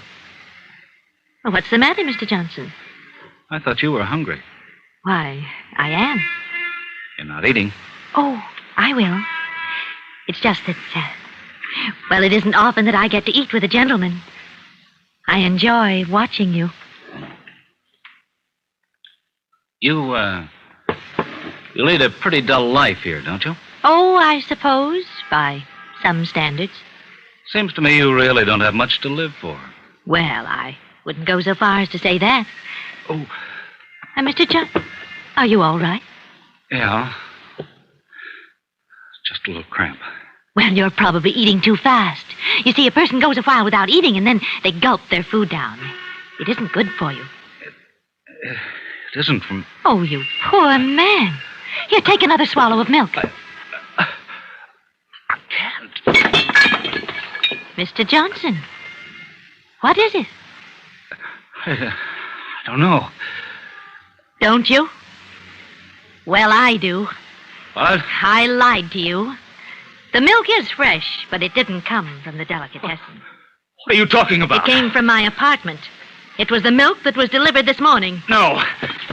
No, you're lying. Am I? Am I, Mr. Owen? I'll kill you.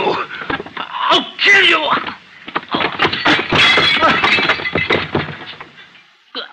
Help me. Please. Call an ambulance. Please call an ambulance. No. Please. You made a fool of me, Mr. Owens. You looked at me like you thought I was beautiful. And I believed it. Please. That was only one of the things you did. Please. This morning, did you help my cat? Would you have helped me or my sister? I'm sorry. Oh, of course you are. But you wouldn't be if the police hadn't compared the rose I gave one of their men with those found in that girl's apartment. They could tell from the wiring. I wire all of my roses identically. They told me to call them if you came back. Help me. Please help me.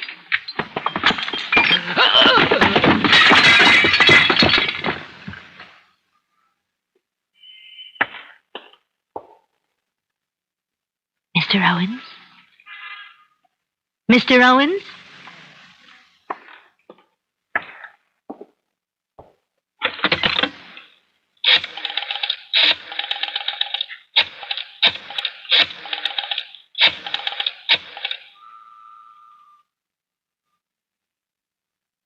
Lieutenant Carver?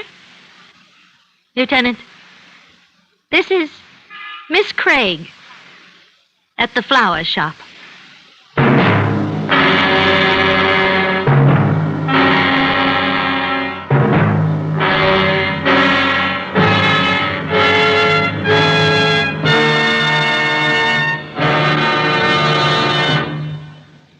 Suspense, in which Paula Winslow starred in tonight's presentation of The 12th Rose. Next week, the story of a hired killer who had a deadline to meet. We call it A Matter of Timing. That's next week on Suspense.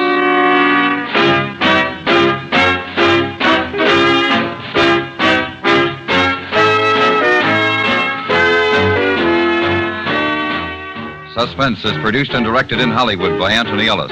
Tonight's story was written by Charles B. Smith. The music was composed by Lucian Morowek and conducted by Leith Stevens. Featured in the cast were Stacey Harris, Virginia Gregg, Don Diamond, Eleanor Tannen, Herbert Ellis, Miriam Wolfe, Jack Carroll, and Fred Mackay. A safari to the remotest corner of the earth could not provide more thrills than do the dramatic excursions into big city life that 21st Precinct takes you on each Thursday night over most of these same stations. 21st Precinct has a realistic, downright fascinating story to tell. And this Thursday night is no exception. Stay tuned for 5 minutes of CBS News, to be followed on most of these same stations by My Son Jeep.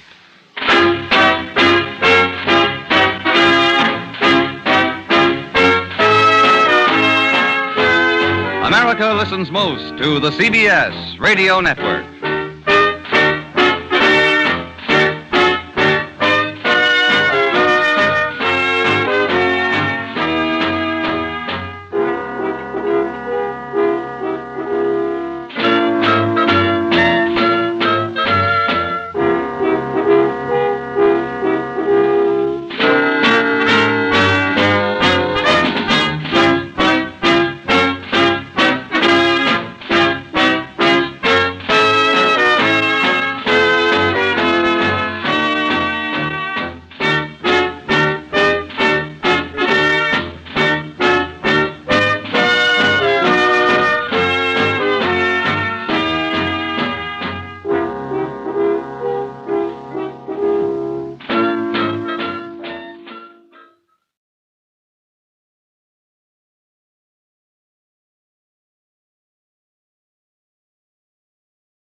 Now, Roma Wines, R-O-M-A, made in California for enjoyment throughout the world. Roma Wines present Suspense. Tonight, Roma Wines bring you Mr. J. Carroll Nash as star of Commuter's Ticket, a suspense play produced, edited, and directed for Roma Wines by William Spear. Suspense, radio's outstanding theater of thrills, is presented for your enjoyment by Roma Wines. That's R-O-M-A, Roma Wines. Those excellent California wines that can add so much pleasantness to the way you live, to your happiness in entertaining guests, to your enjoyment of everyday meals. Yes, right now, a glassful would be very pleasant as Roma Wines bring you J. Carroll Nash in a remarkable tale of suspense.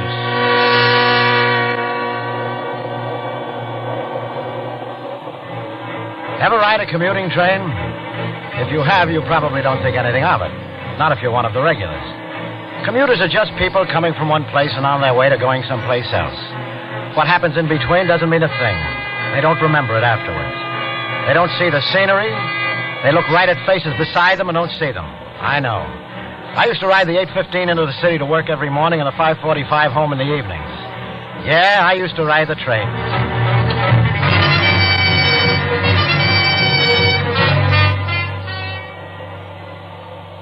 Oh, could I bother you for a match? What? Oh, man. Yeah, I left mine at the office. Where I work, Consolidated Press. The wire service, you know. Don't say. Oh, I'm not one of the reporters. Here's a book of matches, keep 'em. Thanks. Now, I repair teletype machines. You know, the machines that print the news when it comes in and relay it out to the newspapers all over the country. Don't say. Funny trades people get into. Now, me, I was a speed typist. The fellow on my shift was a telephone man. Both wind up in the same place, repairing teletype printers. It's a whole profession, you know. Most people don't know it exists. But there you are. They break down just like any other machine. Oh, what's your line? Look, I'm sorry. These rides are the only time I have to go over my report. Oh, sure. I didn't mean to butt in. I just thought maybe I'd seen you in the Laurel Creek station. No, not my station. I see a lot of people waiting for the train there, but I never get to know them. Oh, my name's Bert Gavin. It's all right. Keep the matches. I got another book. You ride right along beside the same people, or the same kind of people anyway, for weeks, months, years. Nobody knows you're there. The same conductors see you every day, and still they ask you what's your station. I got so I took it for granted like any other commuter. Then I got to thinking about it again, especially on the down peninsula runs, going home to that house that didn't have any love in it anymore.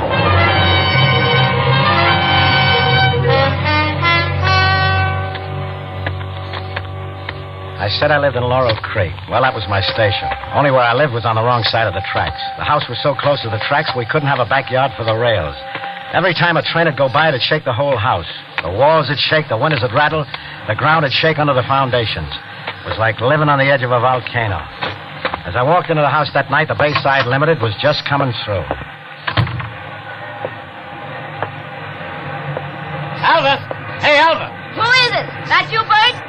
What are you doing home? Did you lose your job?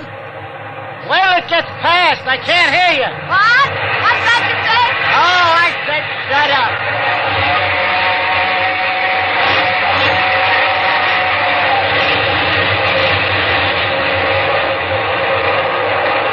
What's the big idea coming home like this? Why don't you let me know? I finished early. We're going to get overtime. You're losing overtime. Well, maybe I want to have dinner with my loving wife for a change. Well, you won't. There's nothing in the house. Well, couldn't we rustle up some scrambled eggs or something? I told you there's nothing in the house. What were you going to eat? I was going out, if you want to know. Who with? Well, it's none of your business. It's Alf Gorman, isn't it?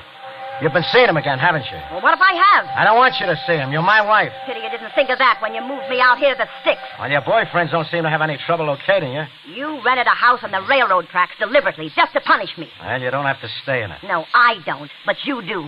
And every time that train goes by in the night, I like it. You don't sleep so good, do you, Bert? The trains get on your nerves, too, don't they? I guess that's something you didn't figure on. Hey, maybe I figured on more than you think. What do you say that for? And what are you simpering about? What's the matter, Alva? You sound like you're scared of me. Of you? Oh, don't make me laugh. And don't make a scene when Alf comes by to pick me up. You know what happened the last time. But it won't happen again. Laugh's on me, isn't it? I moved you to the country to keep you away from the juke joint, so he drives out here to see you. The country. You call this the country. A shack on the railroad tracks. You bring me here. You must be crazy to think anybody could turn over a new leaf in a place like this. Maybe I am crazy, but not the way you think. Well, there you go again, getting that silly look on your face. What time did you say Alf was coming to pick you up? 7 o'clock. That's fine. That's perfect. I'll just have time to catch the 7:15 back into town and earn that overtime. Well, what are you waiting for? about time for the 6:45 to pass by, isn't it? Yeah. Do stay and enjoy it, Bert, dear. Honey, you don't know how much I'm going to enjoy this. Ah, there it is. Here it comes. Well, it's a minute early this evening. Bert, what's the matter with you? What do you want with that poker? What do you think I came home early tonight for? Give you 3 guesses. Bert. Nobody saw me leave the office. The watchman was asleep. He'll still be asleep when I get back. As far as the police will know, I never left there. I was there all night fixing the printers. Earning my overtime. Bert, don't do it. You'll never get away with it. Everybody saw you coming out in the train. It'll be the same going back. You can't help being seeing so many people on those trains. What you don't know, honey. What you don't know. I'll scream. I'll scream so loud the neighbors will hear. Nobody's going to hear anything except this train. There's the big baby now. A nice long train. Long and loud. Go ahead. Scream your head off. Bert, put that down. You don't know what you're doing, Bert. Get away from me. Oh, Bert, please, listen. Down, Bert. Down, Bert.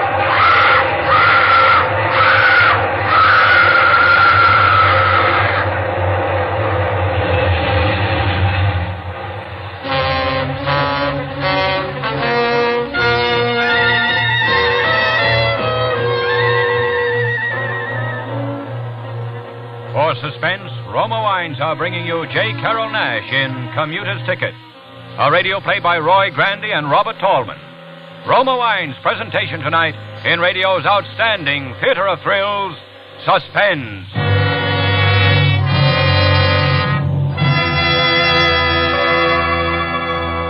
Between the acts of Suspense, this is Ken Niles with a friendly suggestion.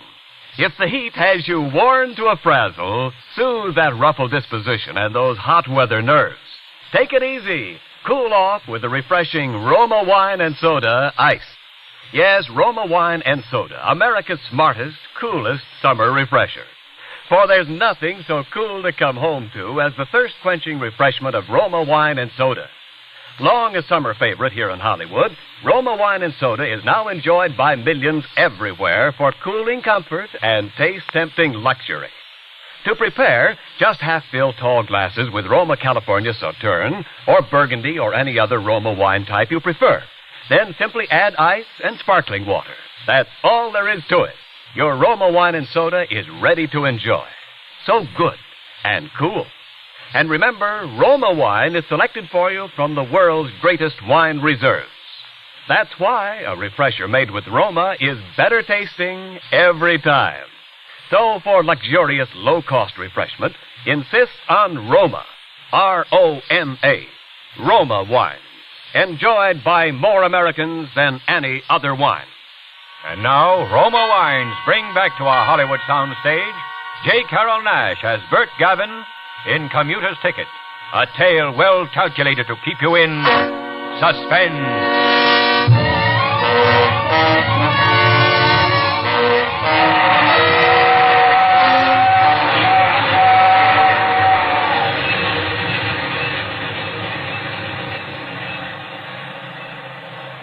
The train was gone, and so was that awful feeling inside. I just stood there looking down where I'd knocked her. In the quiet, there wasn't any reason for what I'd done. I was sorry, kind of. I didn't want her dead now. But I had to follow it through. Had to work fast. Alf was coming for it at 7. He'd find her body. Maybe they'd try to hang it on him. That was a laugh. It was just a small noise when I picked up the poker, but even that scared me. I had to wipe it off, though. Those small sounds a man makes when he's alone around a house. I heard every step I took. I'd have given anything for another train to break up the silence. But there wouldn't be another train till the one I had to get on. I had to work fast if I was going to catch it. I opened a broom closet and got out a stepladder. I set the ladder up and climbed to the top of it, feeling dizzy. What I wanted was in a pewter mug on top of the sideboard. I got it in a hurry and climbed down. It was over $2,000 in cash. I'd been saving it for a long time. I needed it now. I might not be coming back to this house. I meant to put a ladder away and streak out of there before Alf put in his appearance. The buzzer stopped me cold. It was him, all right. I could see his shadow on the frosted glass of the front door. In a minute, he tried the door. I didn't know whether it was locked or not. I didn't wait to see. I hid out the back way, The door that opened only a couple of feet from the railroad tracks. In 3 seconds flat, I was scrambling up over that great stake fence, out onto the tracks, lurching over the railroad ties. Where was the plan, that neat plan, so nobody'd see me? I had a way mapped out, but that way was out the front door. Now everybody in all the houses along the tracks could see me. Maybe not, though. People there don't look out through those dirty windows any oftener than they have to. At the station, I huddled back on a bench in the darkest corner and waited. I got on with the others, lost in the crowd. I walked through just like all the commuters. Took the first good empty seat I found. A whole seat to myself.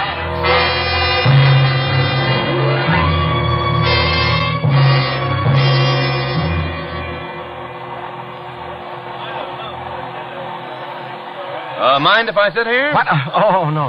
I just thought maybe your wife. Wife? Well, that may be that you were holding this seat for somebody. Oh, no, it's okay. Oh, thanks. Well, say, this suits me. You know, I don't like it when there isn't somebody to talk to. Yes, sir, my name's Elmer Russell. What's yours? You must not ride on the trains very much. You guessed it. From what I hear, people don't meet up with each other very much, not on these commuting trains.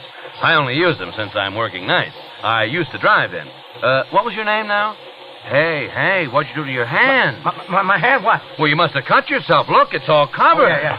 Well, excuse me. Just saw a friend of mine going to the car ahead. I wanted to see him on a matter of...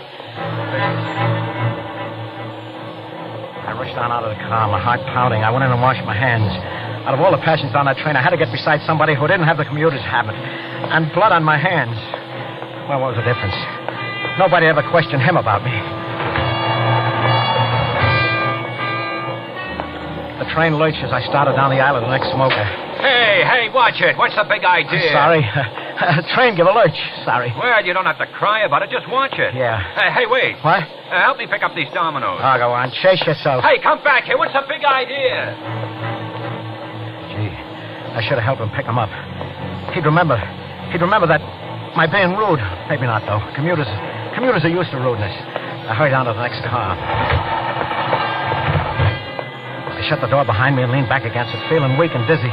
People near me looked up and stared at me. I must have looked pretty sick, judging from the way I felt. I grabbed the first vacant seat and fell into it. Wow, look what just dropped down from the sky. Hey, can't keep us from having that sport, can they? Well, what's your limit, friend? 10% a point? Now, don't tell us you don't play bridge. You'll be the first commuter I ever met on this run that didn't play bridge, huh? Oh, sure. I play a little. I'm not very good, though. But I'll be glad to play. Good. You keep score, Jack. Sure. Draw for the deal. Well, ace of spades. Looks like your lucky night, fella. Yeah. What's your name, by the way? A name? Yeah, for the score pad. Oh, yeah, for the score pad. Don't hold up the game, Jack. Just write down Mr. X. Oh, that's good. Easy to remember. My name's Sam Cartwright. Oh, okay, Sam. All right, let's see now. Who dealt? I played cards. What I picked up and laid down then, I can't remember. I could hardly see the spots on them. I was thinking of Alva's face, lying there in that miserable house by the tracks where I'd left her. Then it happened. The one they called Jack had just said... Your play, Sam. Then it happened.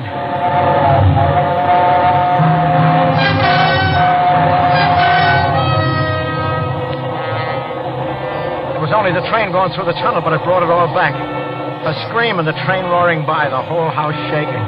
When I heard that squeal, my arms jerked up. What all I did, I don't know.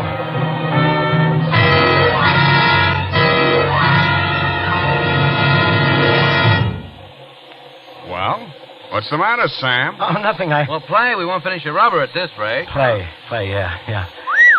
I'm sorry, darn it. I thought there was another trump out. Sorry? Your ace takes it, chum. Yeah, I thought you said you didn't play much, Sam. Never seen such luck. Your deal, Whitney. Excuse me, gents. Got all your tickets? Oh. Yeah. Guess my coat was over the seat check. That's all right. Hey, wait, conductor. Yeah? You didn't get Sam's ticket. Yeah, Sam's too lucky. Can't let him get away with a free ride. I was back in the other car. Where was that? Well, to tell the truth, I forget whether I paid or not. I'll buy a ticket, though, just to be sure. Sorry to bother you. Here, I'll just take some change out of my wallet. Hey, there's your regular monthly commuter's ticket, isn't it? Oh, yes, so it is. Yeah, I thought I left it home. That's all right, Mr. Gavin. Gavin? I thought you said your name was Cartwright. This is my brother-in-law's ticket. Oh, I see. Come on, you guys. Pick up your card. Yeah. I pass. No bid. Let's see. By me. Never seen a rottener hand. Me either. But Sam's gonna bid, though. Sam doesn't get rotten hands.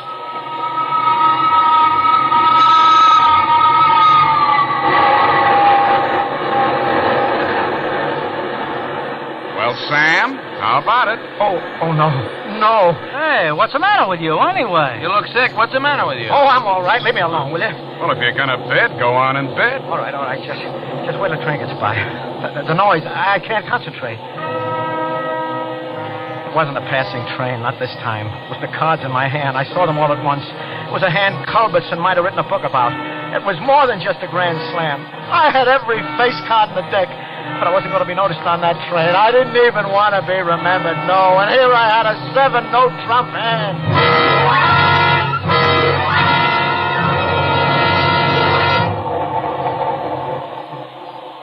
Well, come on, bid, man, bid. Yeah, all right, sure.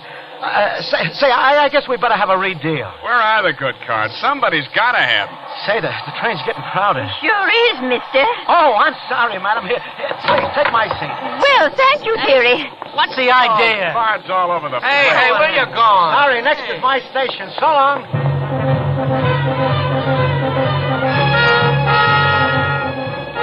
Well, I got out of showing that hand. But there was that abrupt departure to remember, and I'd given my seat to a woman. You don't see people giving seats to ladies very often these days.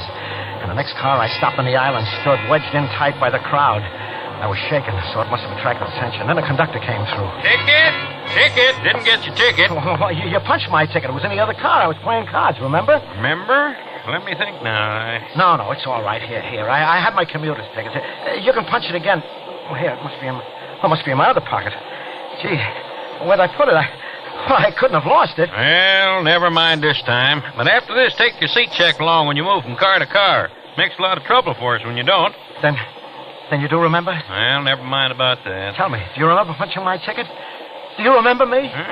Can't say as I do. One face gets to be just like another when you work the train so long. I'll just take your word for it.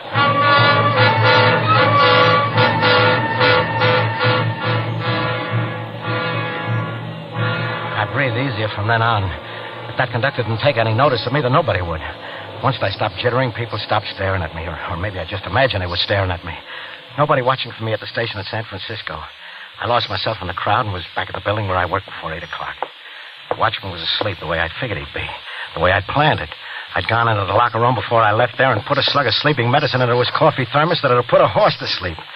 Now, there was no danger of his waking up, but I tiptoed past him just to make sure. I went into the big room where the printers were. They were running just like I left them. No paper snag, no carriages stuck. None of the operators had called in. If they had, I could just say I'd gone out for a sandwich. I guess I knew how to fix teletypes, all right.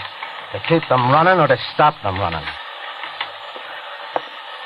I fixed a couple of those so nobody could say they hadn't broken down.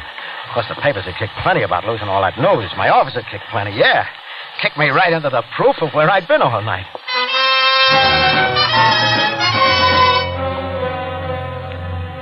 It was daylight before I left.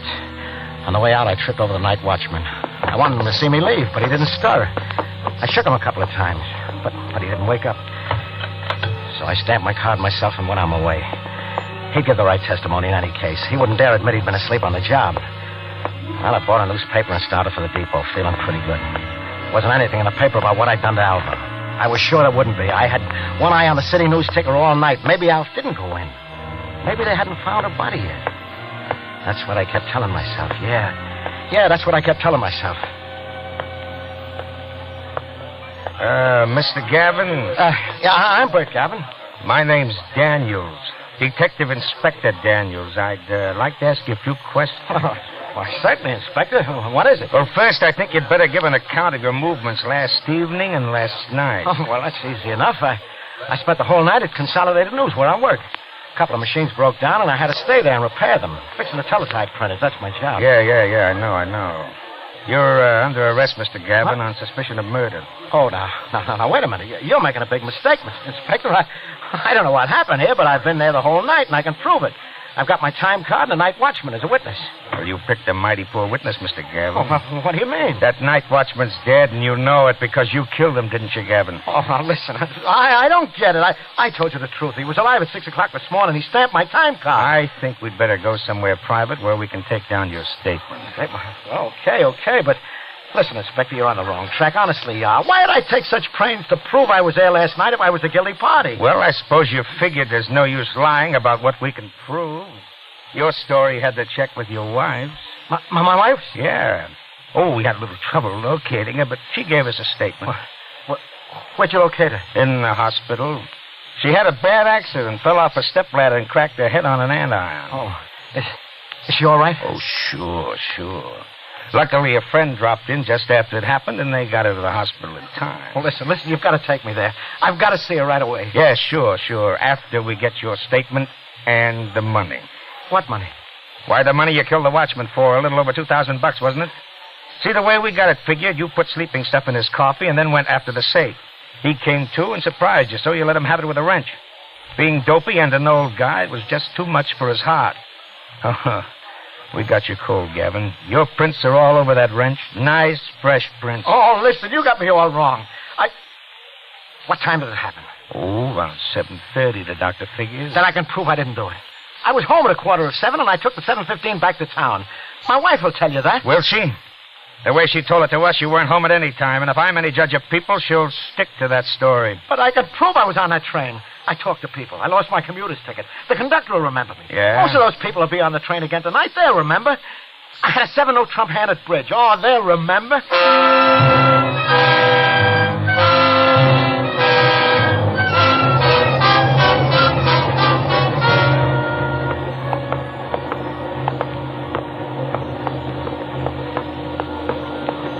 Well, there must be somebody who'll remember me. Oh, that's all right. We'll take enough trips to strike an average. Oh, here, this woman. Hello, do you remember me? I beg your pardon? 2 nights ago on this car. Remember I gave you a seat? Oh, how considerate. Do you remember me?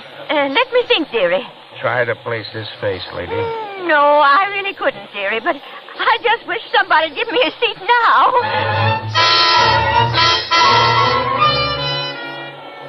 And I'd been afraid she'd remember me. While we walked through all the cars, I couldn't find any of the other witnesses, not even the conductor.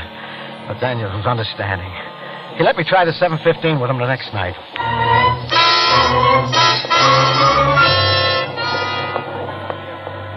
I played bridge with you. I gave you my name as Sam Cartwright. No, I'm afraid I don't place you. But I was winning all the time.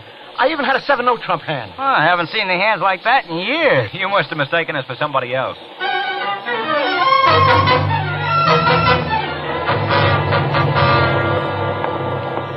Oh, here. At last. You remember me. Well, if you don't mind, I have this reading that I... Well, we met the other night. 5 nights ago it was. Is that so? Yeah, I remember. You said you weren't a regular commuter, so I knew you're the one person who wouldn't forget me. Remember I cut my hand? 5 nights ago. Well, I've been riding the trains all the time since then. I'm afraid one face is getting to be much like another.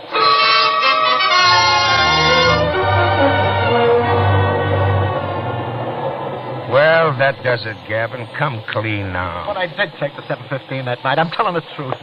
There, that's the conductor. What? Out on the platform. Look, I found the conductor. Why bother, Gavin? Conductor, do you remember seeing me on this one a week ago? Well, I'm afraid one face is pretty much I know, but I lost my commuter ticket. We talked about it. Lost a commuter ticket? What's the name? Bert Gavin. Can't you remember me? No, but I might have some tickets here. I find a few strays once in a while. Oh, that's it. That's my ticket. Let me see that. My ticket. There's my name on it, see? You found this on the 7:15? Well, mister, couldn't say what run it was. They shuttle the cars around, you know. That's what I thought. Mm-hmm. Anything else? No thanks, conductor. That's all I needed.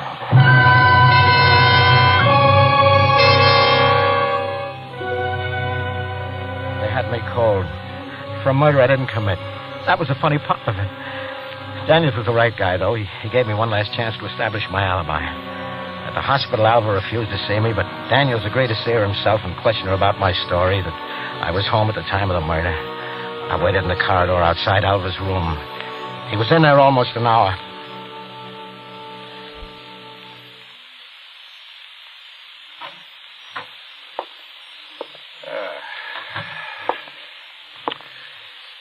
Well, Gavin? Did you get anywhere?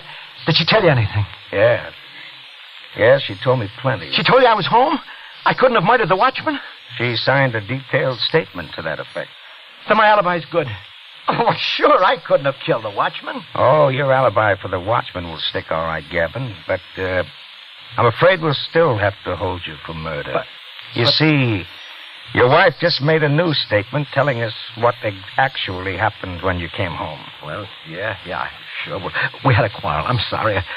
Matter of fact, I should have told... And just after she signed the statement, she passed away. What? Dead?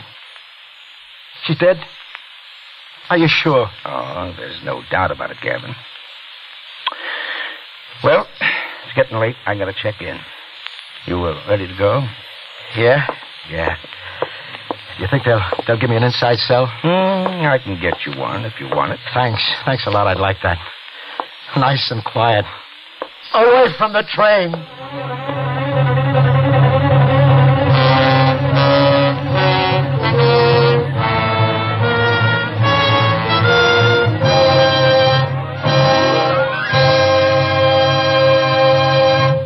Suspense. Presented by Roma Wines, R-O-M-A, made in California for enjoyment throughout the world. Before we hear again from J. Carroll Nash, the star of Commuter's Ticket, tonight's suspense play, this is Ken Niles with a Hollywood party idea for the ladies.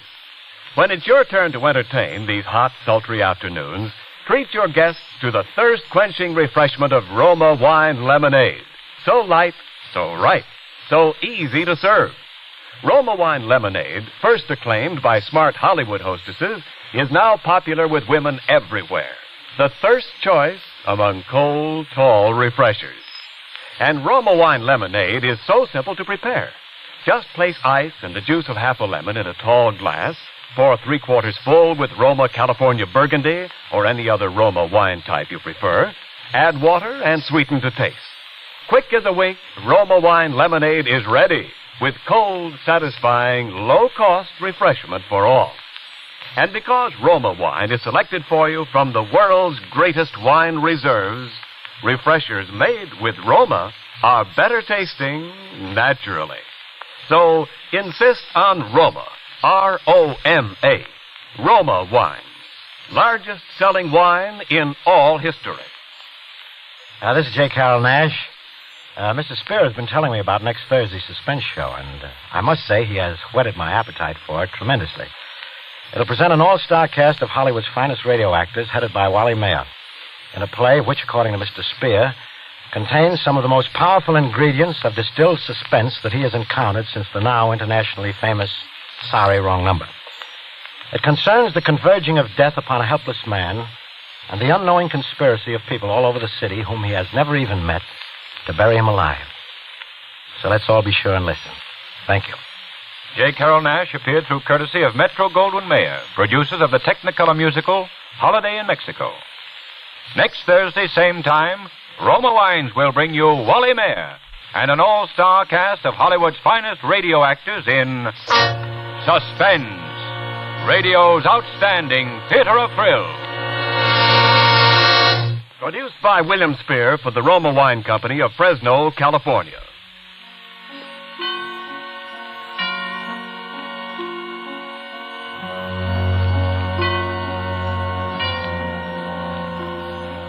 Suspense is broadcast from coast to coast and to our men and women overseas by shortwave and through the worldwide facilities of the Armed Forces Radio Service. This is CBS, the Columbia Broadcasting System.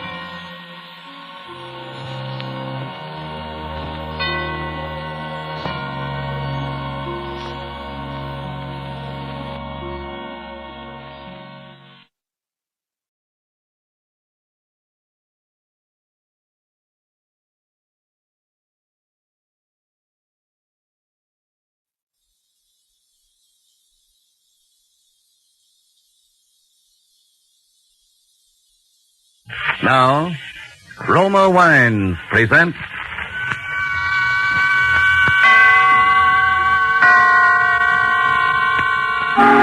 Suspense. Tonight, The Man Who Couldn't Lose, starring Gene Kelly. Suspense is presented for your enjoyment by Roma Wines. That's R-O-M-A, Roma Wines. Those excellent California wines that can add so much pleasantness to the way you live. to your happiness in entertaining guests, to your enjoyment of everyday meals. Yes, right now, a glassful would be very pleasant as Roma Wines bring you Suspense. This is the Man in Black. Tonight from Hollywood, we bring you as star Mr. Gene Kelly in a suspense play by Emil C. Tepperman called The Man Who Couldn't Lose. It is a tale of dawn till midnight in a man's life, a tale of murder and money and luck. Such luck as pursues a man once in 100 years. But first, here is a message from your host, the Roma Wine Company of Fresno, California. Roma wines made in California are of such uniformly superb quality that they are imported by many foreign countries as the choice of true connoisseurs of fine wines. Millions of Americans also enjoy the excellence of Roma wines daily, with meals and when entertaining. In fact, more Americans enjoy Roma than any other wine. They know that Roma wines are truly inexpensive for wines of such distinguished character. They know Roma wines are of unvarying superb taste and quality, the result of age-old winemaking skill combined with modern knowledge. All this for only pennies a glass. So, for maximum mealtime enjoyment or when entertaining, serve Roma wines, a cool glass of appetizing Roma California sherry before dinner, a cool bottle of rich Roma California Burgundy on the table with the meal. You'll appreciate the enthusiastic comments of the family and guests. You'll be pleasantly surprised at how much added zest Roma wine brings to your table. Tomorrow, ask your dealer for ROMA, Roma wines. If he is temporarily out of Roma, please try again soon. Remember, more Americans enjoy Roma than any other wine. And now with The Man Who Couldn't Lose, and with the performance of Gene Kelly as Leonard Snell, the lucky New Yorker, we again hope to keep you in suspense.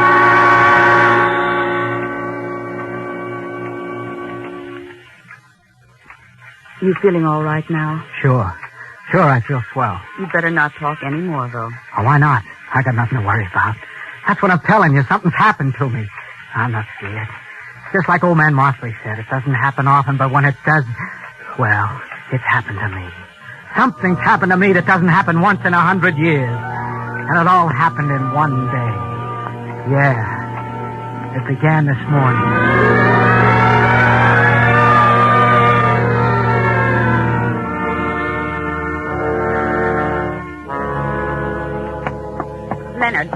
Leonard.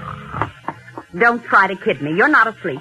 Get up. Sure, okay. I cook your breakfast. I come home and cook your dinner. In between, I work behind that counter all day until I'm so tired I can't hardly stand up. The least you can do is get up and drive me to work. Sure, I will. And what do? Nothing. Now listen, Steve. You don't call what you do work, I hope. When did you last sell an insurance policy? When? I'll bet you can't even remember. I'm sure I can. All right. And when you do get up enough energy to sell one once in a while, I never see the money. Horses, sweepstakes, tickets, and numbers, anything. Just so long as you can gamble it away. But do you ever bring $1 home? Not that I ever hear anything. Shut up. Don't you tell me to shut up, Leonard Snell. I pay the rent when it gets paid. I pay the grocery bill. I pay for everything. You'd think at least I'd get a little appreciation once in a while. I appreciate it. I hear about it enough. Well, why don't you do something about it then? Listen, Celia, I don't feel so good today. Sure. That's what you said yesterday and the day before. That's what you always say every time anybody talks about work. Well, I'm sick and tired of it. You promised you were going to get a job this week, and you're going to do it. Celia, there's something I got to tell you. Oh, I suppose you want to wheedle some money out of me again. Well, if you can't even keep a little lunch money in your pocket... No, Celia, listen, it's more than that. Oh, it is it? I suppose you got another hot tip on the races. Well, if you think I'm going to... Will you shut up? Well, listen, I'm not... Celia, I've sold quite a few insurance policies in the last 6 months. Oh, you have you? Well, where's the money? Oh, don't pull that on me. You're going to get a job. All right. I spent the money. On the races? Yeah, only it wasn't all my money. What do you mean? I mean I'm $1,800 short, and this is the last day to settle up my accounts with the company. You stole it. No, I thought I was going to get it back and make a killing. I had some tips that were supposed to be sure things. Oh, I get it. $1,800. Quite a coincidence, isn't it? Well, 1,703. What's the difference? And it just so happens that I have $1,800 in a safe deposit box that Aunt May left me this spring. Quite a coincidence. Celia, I gotta get that money back to them today. Well, I don't believe a word of it. And you're not going to get that money. If I don't, they can send me to jail. And if I did believe you wouldn't get it. Maybe a few months in jail would teach you a little consideration. You know I gotta have an operation sometime this fall. You think I want to go into a charity ward? Celia, they can give me 5 years. You've had your eye on that money ever since you heard I got it. But you're not going to get it. Why do you think I wear the key to that safe deposit box around my neck? Celia. I suppose you think I haven't noticed. Celia, I suppose you think I don't know all those times you tried to get that chain off my neck when you thought I was asleep. Celia, well, I wasn't quite as sleepy as you thought, mister. All right, Celia. And don't think you can wheel it out of me. All right, Celia. Len. Len, get away from me. Len.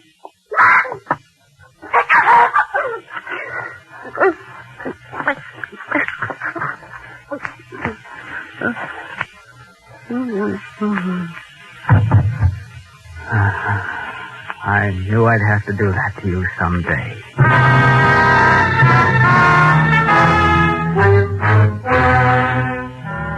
I bent over her. She was dead, all right. The key was on that little chain around her neck, just like it had always been. I yanked on the chain, and it snapped, and the key came away in my hand. I shaved and got dressed, and then I went through a purse. It was $9 and some change and the usual junk, and that Irish sweepstake ticket made out in the name of I'm a Winner.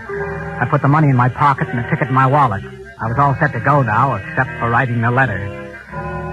All of a sudden, I realized that what I was doing didn't seem strange to me at all. It was like one of those dreams where you think it's all happened before sometime. I wrote, "To the police, I've killed my wife in a fit of anger. I can't go on living anymore after doing a thing like that to Celia. I'm short in my accounts, too, so there's only one thing for me to do. Don't bother looking for me. By the time you get this letter, you can find me in the city morgue. Yours truly, Leonard Snell."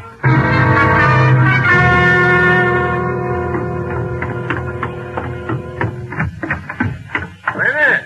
Oh, Leonard! Oh, good morning, Mr. Markley. Leonard, I just had some great news. I knew you'd want to hear about it right away. Well, I'm in sort of a hurry this morning, all Mr. right. Wait till you hear this. You know that picric acid dye formula I've been working on? Yeah. The government's just bought an option on it. They're going to try it out under factory conditions. And when they do, well, my boy, it'll be worth $1 million. Well, what do you know? That's really great. Well, I guess I have decided to take out that annuity you've been trying to sell me. Got an application with you? You... Oh, yeah, sure. Come on inside. Oh, hello there, Leonard. Good morning. Why, my land, you look as though you'd just seen a ghost or something. Just sold a policy. You don't sell them like that every day, do you, my boy?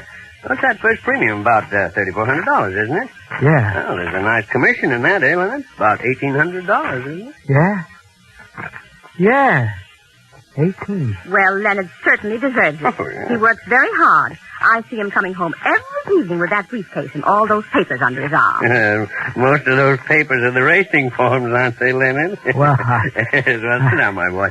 Watch out for those bottles. Picric acid. You know, I've been watching you, Leonard.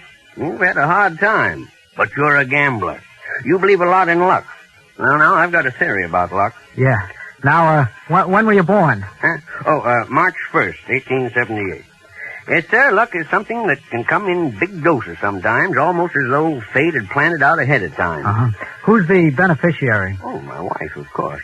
There's a perfectly good mathematical explanation for it. Of course, a number of unrelated events converge, and they all add up to the good fortune of a single man. Happens once in a century, perhaps, but it does happen. Uh-huh. You can make the check out. Of course. Oh, why don't I make it out to you personally? Then I can collect that 3 months' rent you owe me, huh? Well, sure. That'll be $3,255. Oh, fine. I'll make it right out. You know, Leonard, I was saying to Sam just this morning, I'm almost as glad for your sake as for ours. My, won't Celia be surprised? Huh? I said, won't Celia be surprised? Yeah. Hey, where is Celia?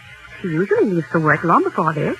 And I always hear her. Well, she's... Oh, Leonard, don't tell me there's anything wrong. I know she hasn't been feeling well lately. No. She's got a little headache, you know. Oh, poor thing. Why didn't you tell me? I'll go right upstairs Oh, and fix her some... no, you better not. She told me she wanted to sleep. She's asleep now. Oh, well, then I won't bother her.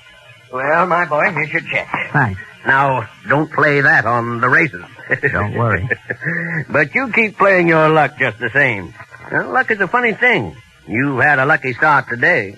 Maybe your luck has changed. Yeah. Yeah, maybe it has.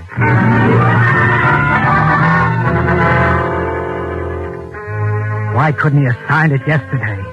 That's all I could think of for a couple of minutes. Why couldn't he sign it yesterday? That was done now. So I got in a car and drove downtown. First, I went to Celia's bank and got that $1,800 out of the deposit box. Nobody said a word. Then I went to Mosley's bank and cashed his check. I had over $5,000 now. I drove over towards the park. The clock in the jewelry store said 10:15. That was plenty of time. Park, I stopped and gave him once over to the bums sitting around on the benches in the sun. There's always a bunch of them there. Pretty soon I see a guy that looks about right. Hey, you! Me? Yeah, you want to make $5?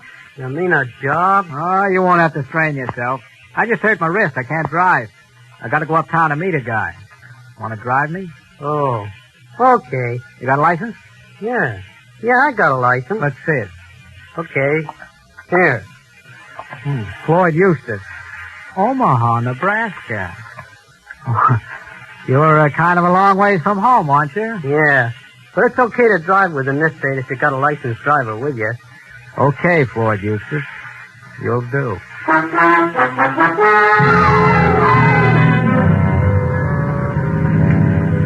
We get in the car and head uptown. My luck is holding all right. This guy couldn't have been better if I'd looked a week. I see another clock, and it's only a little past 10:30 now. I still got lots of time, so I decide to clean up the details now. How am I doing? Okay, but turn right at the next block, Floyd. I want to go by the 43rd Street Post Office and mail a letter. Sure. You could mail it at a letterbox, though. Yeah, but, I don't want to mail it at a letterbox. Oh, okay. I go into the post office and get a stamp and mail a letter. The letter I tell about killing Celia, and it's just addressed to the police commissioner, 21 Center Street. Somehow I just don't trust the letterbox because if the police don't get that letter right on time and start looking, it's not so good. I go out and get in the car and tell Floyd Eustace where to go. We head uptown, and after a while we get to Fort Tryon Park, right up above Riverside Drive, looking over the river. There's hardly ever anybody up there at this time of year, so I feel pretty safe. Sure enough, there wasn't. I got the monkey wrench out, and I had it in my hand. This right? Yeah. Just pull over there up against the rail.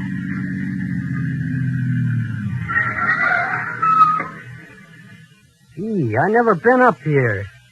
Must be quite a drop down there. A couple of 100 feet, huh? Uh-huh. This where you're supposed to meet the guy? Yeah. Right here.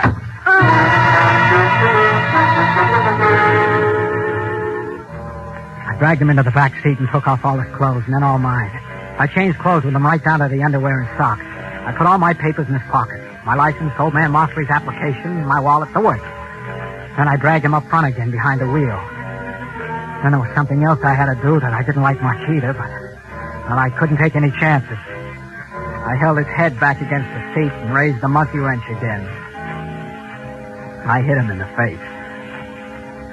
I hit him a lot.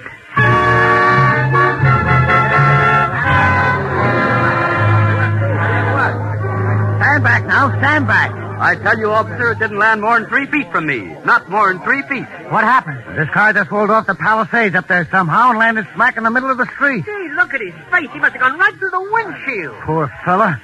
Guy named Snell. Leonard Snell. I was free. I was free of Celia and all her belly aching. I was free to do anything I wanted. I had $5,000 in my pocket, and the cops had Leonard Snell's body down in the morgue, just like I told them they would in the letter. Oh, my luck was holding, but good. I went over to the 181st Street bus station. There was a bus leaving for Boston in 20 minutes. I bought a ticket. Then I got a paper in the corner and went into the cafeteria there and sat down at the counter. I was pretty hungry. What's yours? Scrambled eggs with bacon, French fries, orange juice, and coffee. And, I gotta catch a bus. It won't take long, will it? No longer than it takes an egg to scramble. Oh, excuse me. Well, that's all right, Mac. I like to read a newspaper while I eat myself. Kind of aids the digestion, I find. Yeah. Here's your orange juice. Thanks. Oh, dear. Some guys have all the luck, don't they? Hmm? I said some guys have all the luck. I was just noticing in your paper there about those Irish sweepstake winners. Oh, yeah. Something. What's the matter? You feel bad? Have all the luck.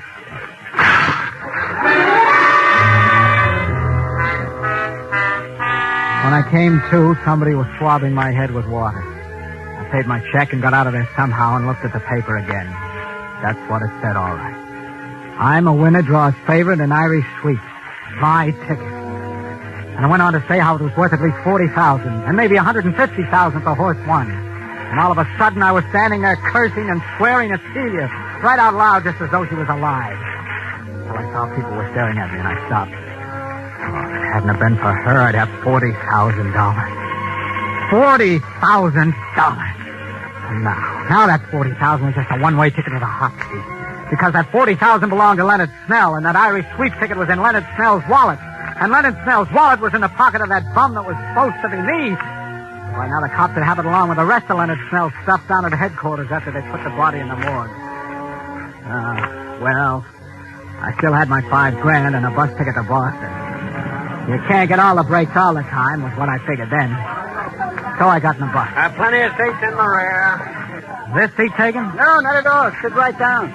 Thanks. Well, somebody must be feeling pretty good this afternoon. Huh? The guy that's got that there, I'm a winner, that ticket on the sweep. I see it says there they pay him $40,000 for it right now. $40,000. Yeah.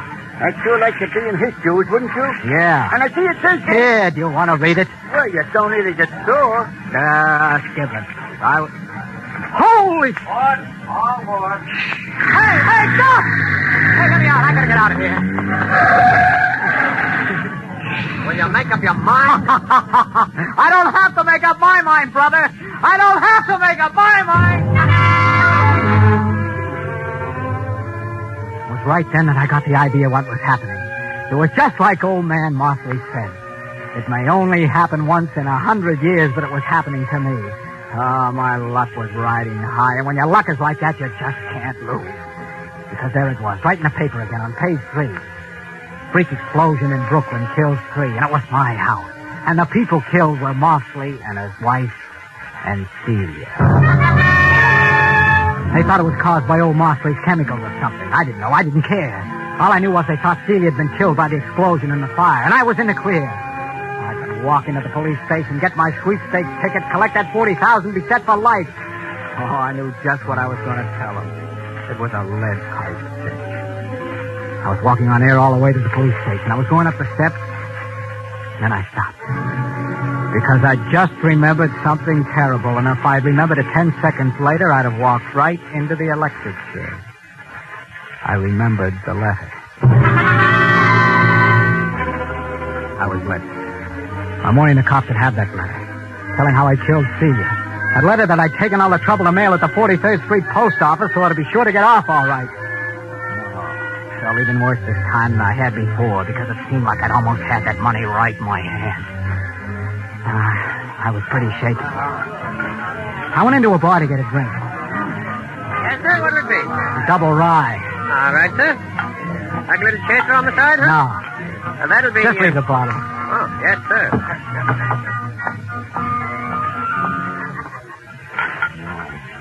Now we bring you 5 minutes of the latest news. Sign it up, will you? Yeah, sure. New York City. In one of the most daring holdups in the annals of New York crime, a gang of armed men this noon robbed a United States mail truck just as it was leaving the 43rd Street post office, removing 8 sacks of mail and the entire morning collection at the post office. Apparently, the gunmen were after a shipment of currency destined for the Federal Reserve Bank. But according to officials, the joke is on the gangsters. All they got was the regular mail. The holdup staged in broad daylight was witnessed by... Here. Oh, wait a minute. You got change coming. Keep the change! I knew it had happened now. I couldn't lose. I simply couldn't lose. Because those mugs that stuck up that mail truck had got my letter. Nothing in the world could stop me now.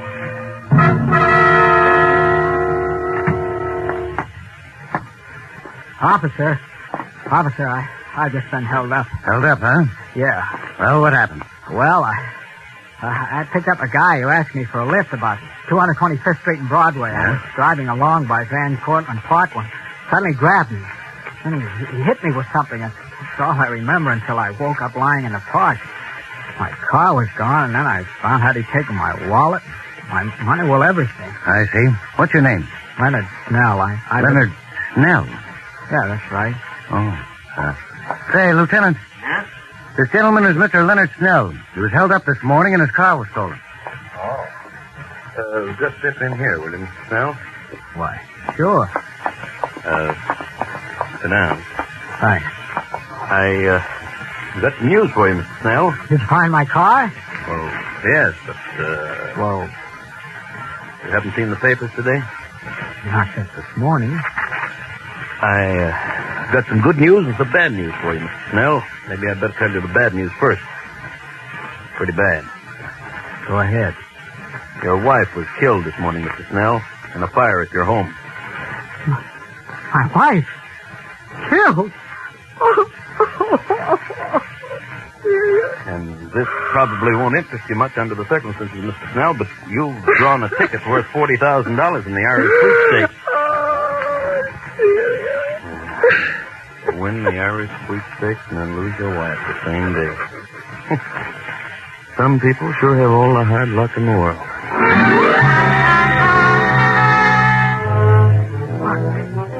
Luck. Within about 15 minutes, more things were happening to me than can happen to most guys in a dozen lifetimes. And then comes a jackpot I've been waiting for. Yeah, I wish you could hold that. hold it, Mr. Snell. Hold that pose right there. Just one more, will you, please? If you care to make a statement, Mr. Snell, would you mind telling the public how you feel? I know it's pretty tough, but if you could just make a statement. Please, fellas, please. Please give us a break, will you? Excuse me. I hate to trouble you at this time, Mr. Snell, but the banking syndicate I represent is prepared to offer you $40,000 in cash for your sweepstakes ticket. I have the money right here in cash. All right, but I don't care much about the money now.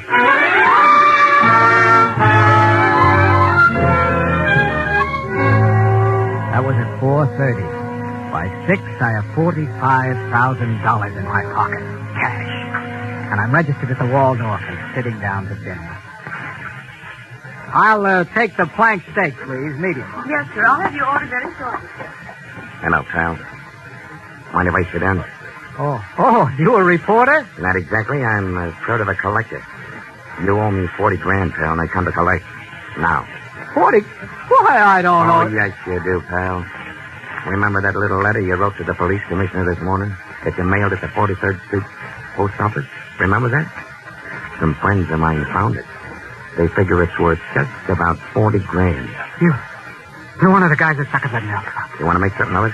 There's a big reward. There's a cop right outside the hotel. Kind of figured you'd play ball. Where's the letter? My friend's got it right outside in the car. You still got that dough in your cash, like the paper said? Yeah. Come on. All right. Yeah, you're a pretty lucky guy at that, pal. Suppose somebody else has got that letter. Don't worry, pal. Your secret is safe with me. Here. Here's the car. Got the car, Frankie? Yeah, and he's acting real reasonable, too. Get up the cash, pal. You recognize the letter, don't you? Yeah, here's your money. And here's your letter. Only don't try anything funny because we still know what that letter says. And the cops could always dig up the body and find out how your old lady really kicked off. Couldn't they? I think it gets the idea. So long, pal. Officer! Those are the gangsters. They have Come on, get down!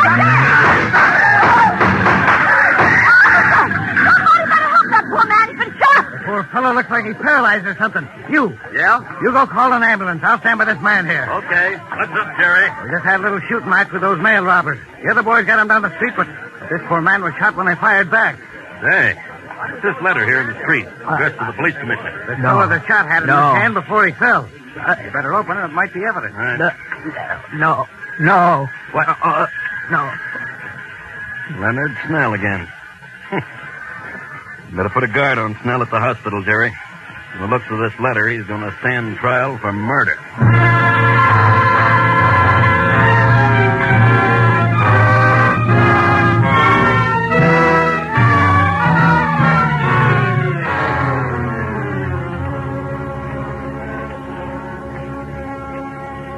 better not talk anymore, Mr. Snell. What's the difference? What's the difference how much I talk? That's what I wanted to tell him. Once they get the letter, I'll never go to trial. Because I got luck. Don't you see? It comes once in 100 years, and I got it. I got that kind of luck. And when you got that kind of luck, you can't lose. You can't lose. You can't lose.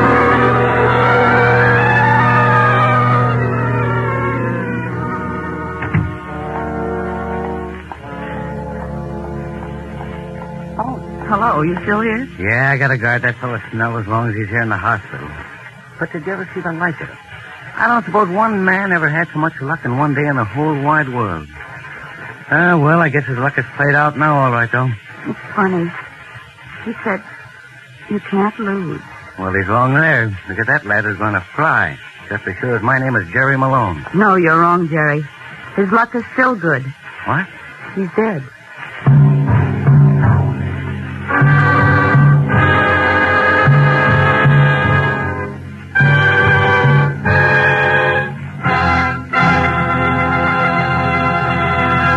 And so closes The Man Who Couldn't Lose, starring Gene Kelly. Tonight's study in Suspense.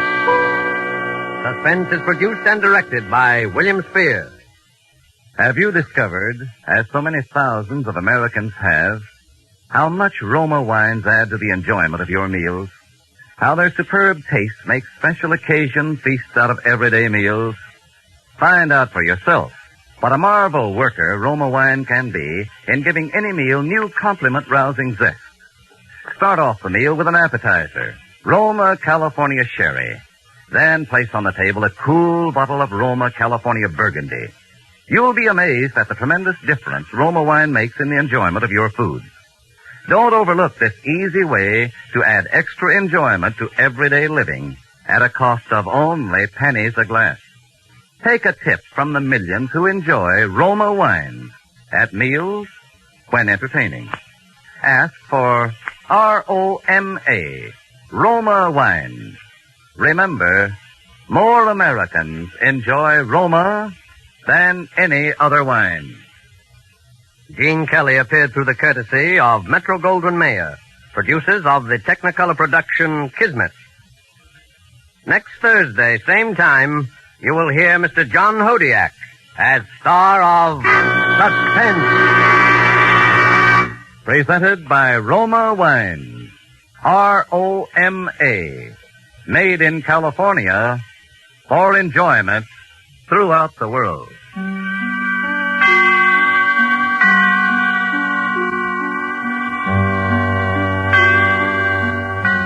This is CBS, the Columbia Broadcasting System.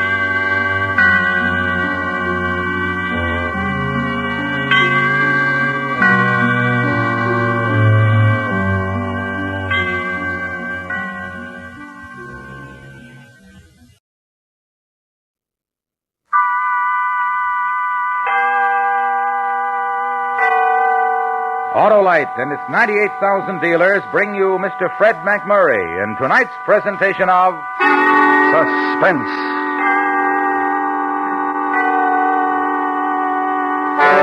Tonight, Autolite presents the story about a man who dreamed of someday having all the money he would ever need, and one day found a way to make his dream come true. The Great Train Robbery.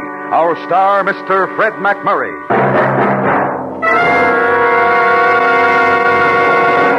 Well, Harlow, the team is all set for the season. Always have that great Autolite electrical system in your car is designed as a team and works as a team.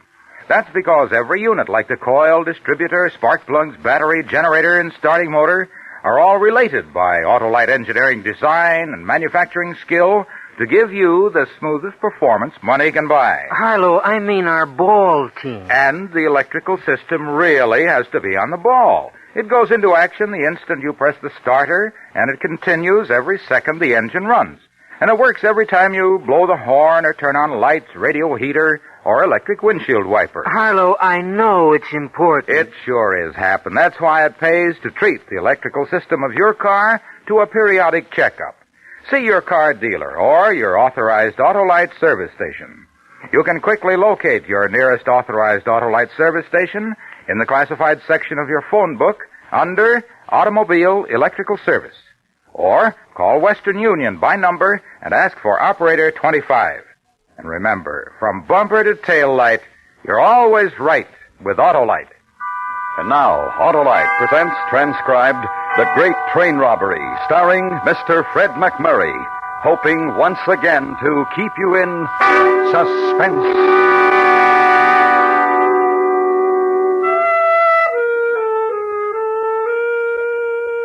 My name is Walter Beaumont.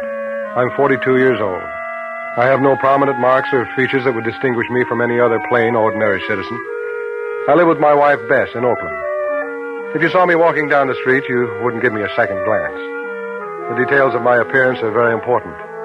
You see, they're what convinced me that I could execute a great train robbery.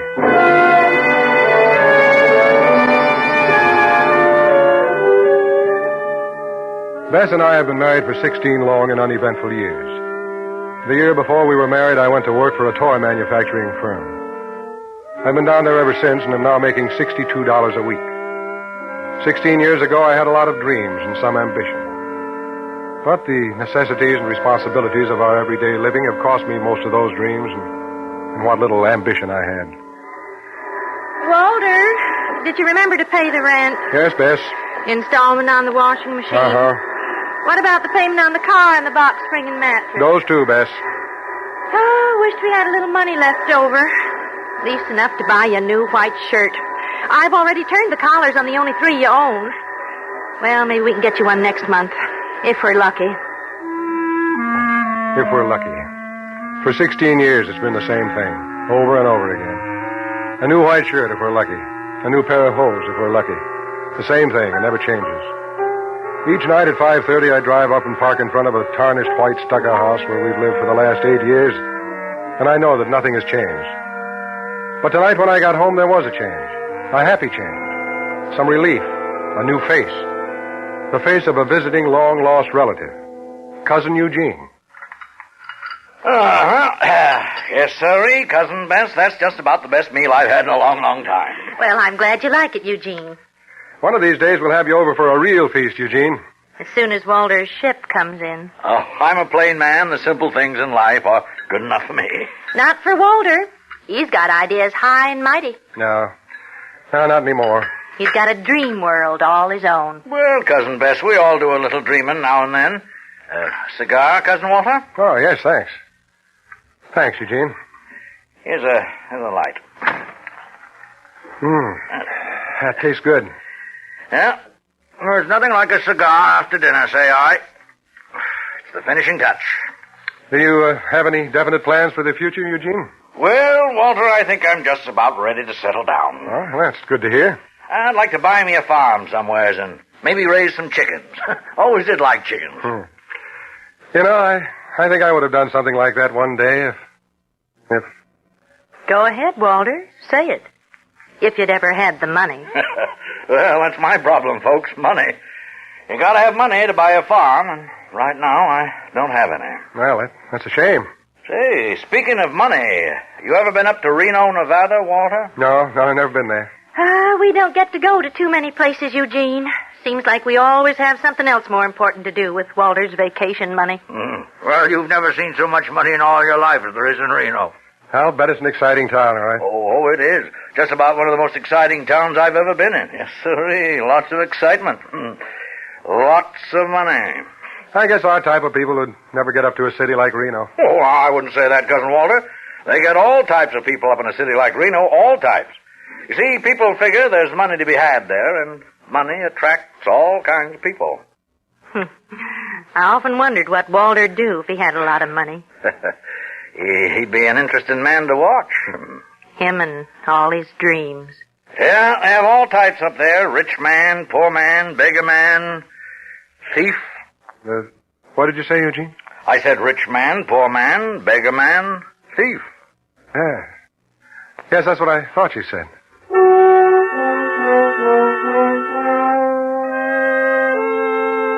And then Cousin Eugene gave me one of those long, lingering, meaningful looks. Then he leaned back in his chair, smiled, inhaled deeply on his cigar, blew the smoke out in a thin stream, and watched it as it fanned up toward the ceiling. Eugene had made some kind of a decision, and it concerned me. It concerned me very much.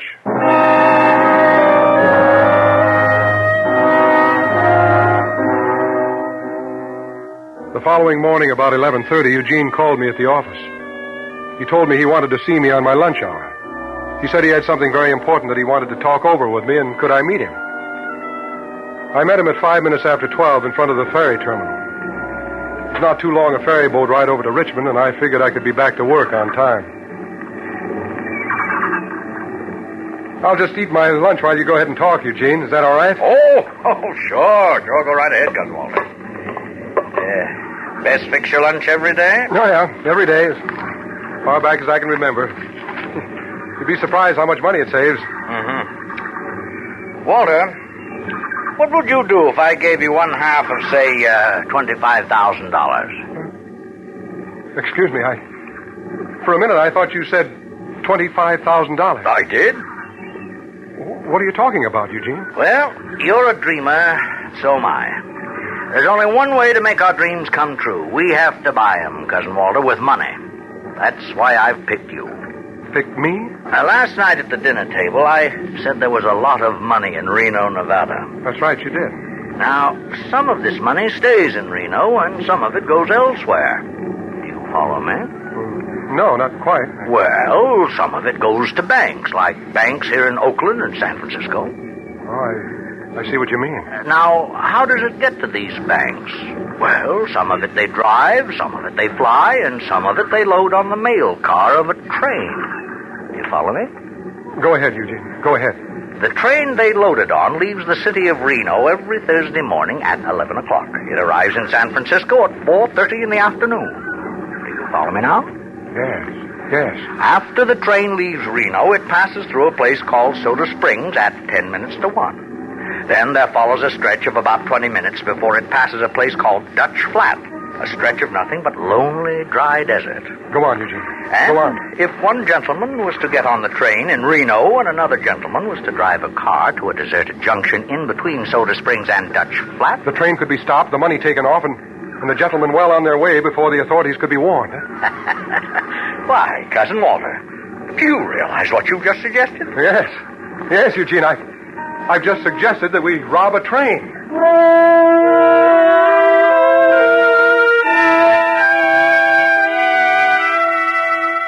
The ferry boat pulled into the Richmond landing and Eugene got off.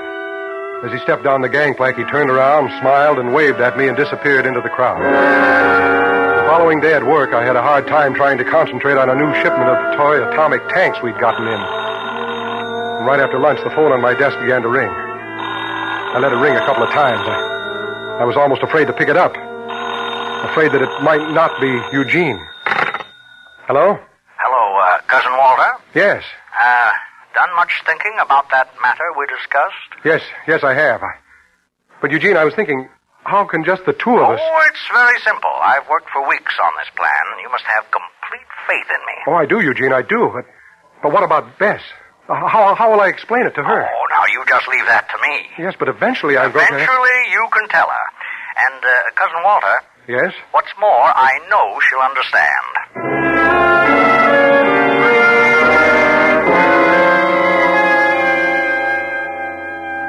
And so it begins. It's the kind of a thrill that comes once in a lifetime. When I was just a small boy, I had play-acted it out many times, but now it was a reality. I was going to rob a train of an estimated $25,000.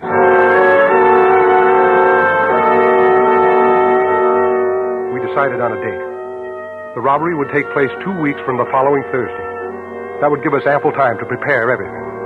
And every day on my lunch hour, we would go over our plans, step by step. Now, the baggage car is in between the regular car and the mail car. There are 2 guards in the mail car, 1 man in the baggage car. Now, once we get past the man in the baggage car, our problem is solved. But timing is the most important thing, Cousin Walter. Absolutely. I realize that, Eugene. It must be timed to the split second. Yes, you see, it takes 10 minutes to get to the junction where the man in the automobile should be waiting. 10 minutes, right. The emergency cord should be pulled about 30 seconds before the junction is reached. No sense to upset the passengers. Uh-huh. Now, What about your job, Cousin Walter? Will they let you take a week off? Oh, I'm sure they will. Sure, they'll let me off. But I'm still worried about Bess, Eugene. Oh, now don't you worry about her. I'll talk to Bess. You just leave it to me. I'll talk to her.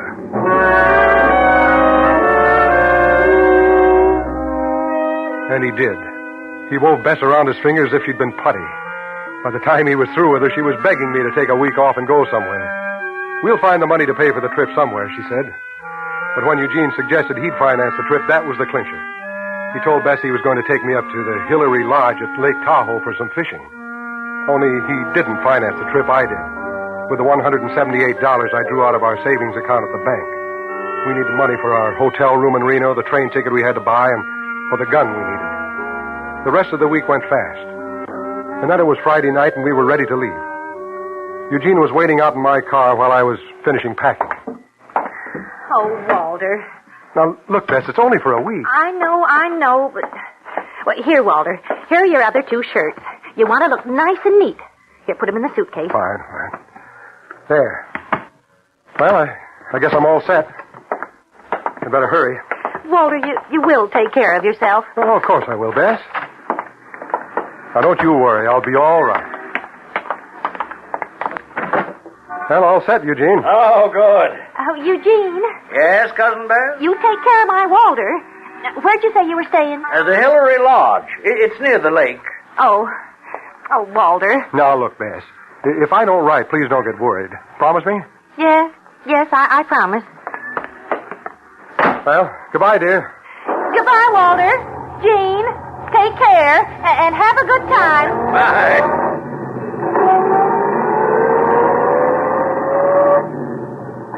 Well, we're on our way, Eugene.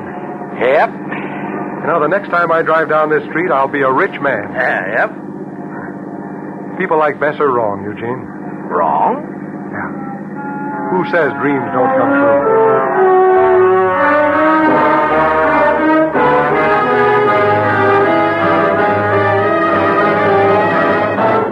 Autolite is bringing you Mr. Fred McMurray in The Great Train Robbery, tonight's presentation in radio's outstanding theater of thrills, Suspense.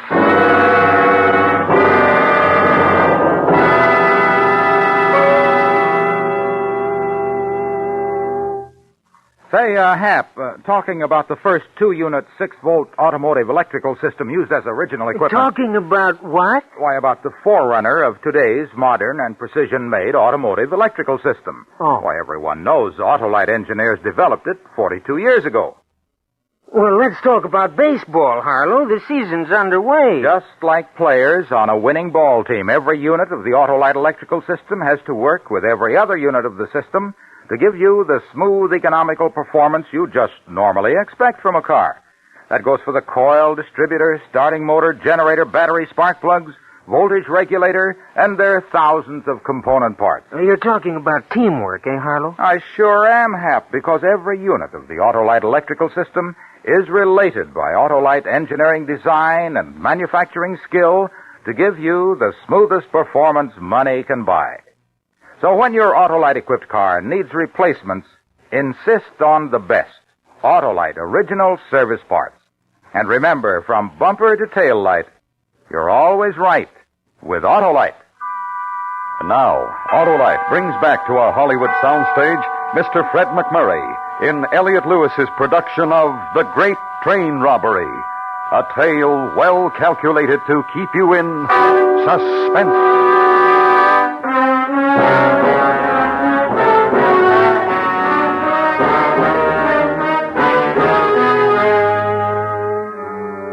Cousin Eugene and I arrived in Reno, Nevada late Friday night. When we got to Reno, we registered in one of the nicer hotels and stayed there for most of the following 3 days, just going out for our meals.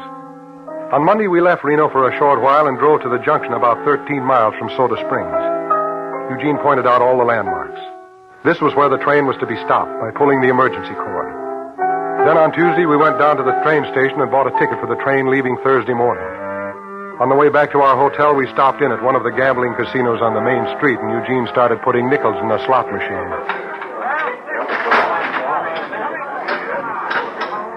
Hey, Eugene, I surely hope you don't throw away your share of the money on things like this. No need to worry about that, Cousin Walter. I'm for chickens. Well, day after tomorrow is the day. Yeah, day after tomorrow. How do you feel, Cousin Walter? Well, excited. I don't know how to thank you, Eugene. Oh, now there's no need for that. And you're to be commended, too.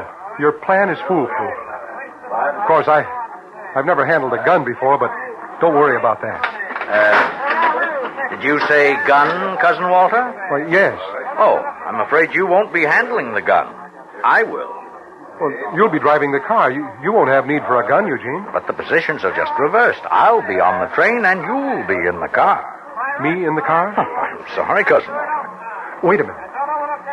Eugene, you've missed the most important part of our plan. Huh? This could very well cause it to fail. Well, what are you talking about? Identification. Our descriptions. Eugene, look at me. What? Look at me. All right, now describe me. Well, Go ahead, describe me. Look at me and describe me. Well? Go ahead. Well, you've got sandy hair. That's right. And so have 2 million other men. Go ahead. And? Well, you're just sort of plain looking. Exactly, Eugene. Exactly. Plain looking. Now, don't you see? When the guards on the train try to describe me to the authorities, they'll have a very difficult time. I certainly have no prominent marks or features to single me out from any other plain, sandy-haired man of 42 years, have I? You know, Cousin Walter, I believe you've brought up a very important point. Thank you, Eugene. So, I'll handle the gun and you'll drive the car. Well, you don't think for 1 minute that you're a coward? No, of course not. Wait a minute, Eugene. Let me pull the lever this time. Oh, all right.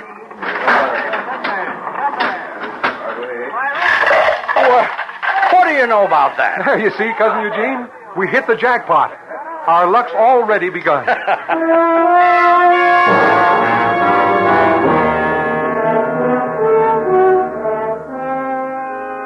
We had dinner before we went back to the hotel. When we got back, Cousin Eugene drew out a diagram and we went over the plans again.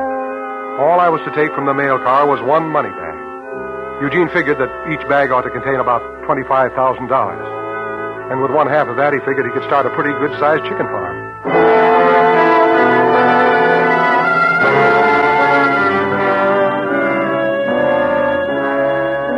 It was close to 9 o'clock when Eugene shook me awake. This was the day.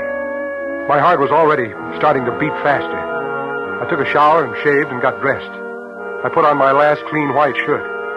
At breakfast, we went over our plan for the final time. Then we checked out of our hotel, put the bags in the car, and drove down to the station. Don't forget to put the money in your suitcase, Cousin Walter. Yes. Are you nervous? Yeah, a little. Don't fire the gun, whatever you do. We don't want anyone to get hurt. Yes, I understand. Good.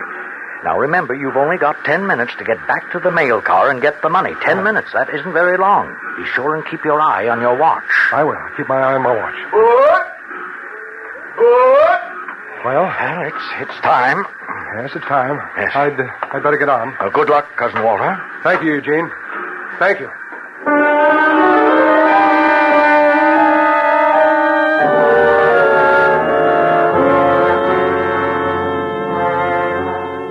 This was it. I found my seat and sat down. I was lucky. The seat was in the first car after the baggage car. I wouldn't have far to go. I could feel the perspiration running down my back. I was ruining my last clean white shirt. The 50 minutes before we got to Soda Springs seemed like 50 hours.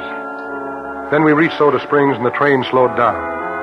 There were no passengers at the station, so the train didn't stop. It just slowed down. And then we were on our way again. My 10 minutes had begun. I made my way up to the baggage car, carrying the suitcase.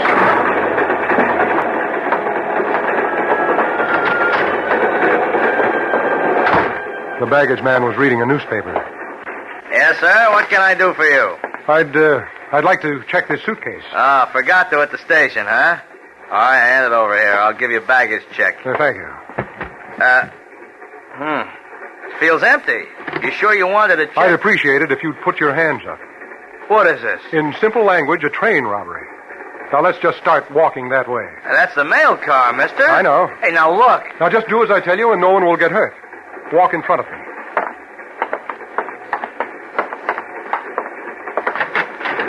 Now knock and yell for the guards to open the door to the mail car. They won't open it for me. Oh, yes, I think they will.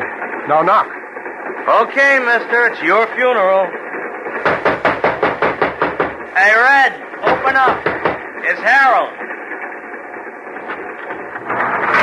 What do you want, Harold? There's nothing... Pardon me, but would you put up your hands? What are you talking about? You'll force me to shoot this man. I wouldn't want to do that. What is this? A train robbery. Now, I'd appreciate it very much if you gentlemen would back up against that wall. That's it. Thank you. I'll just remove these guns from your holsters.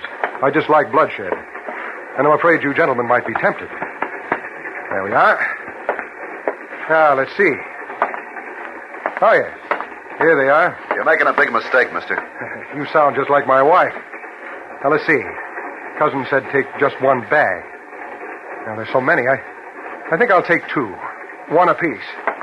I might as well. 1, 2. How do you expect to get off the train, mister? The emergency cord will take care of that. Now, I have one more favor to ask of you, sir. Kindly open this side door of the car. He's going to jump. He's crazy. No, not just yet. We have about 30 seconds to go. Now, the door, please. Open it.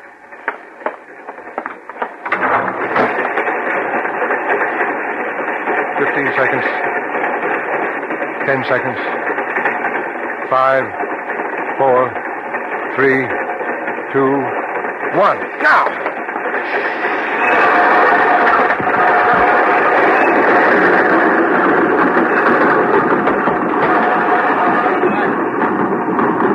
All right, now remain standing in that corner, both of you.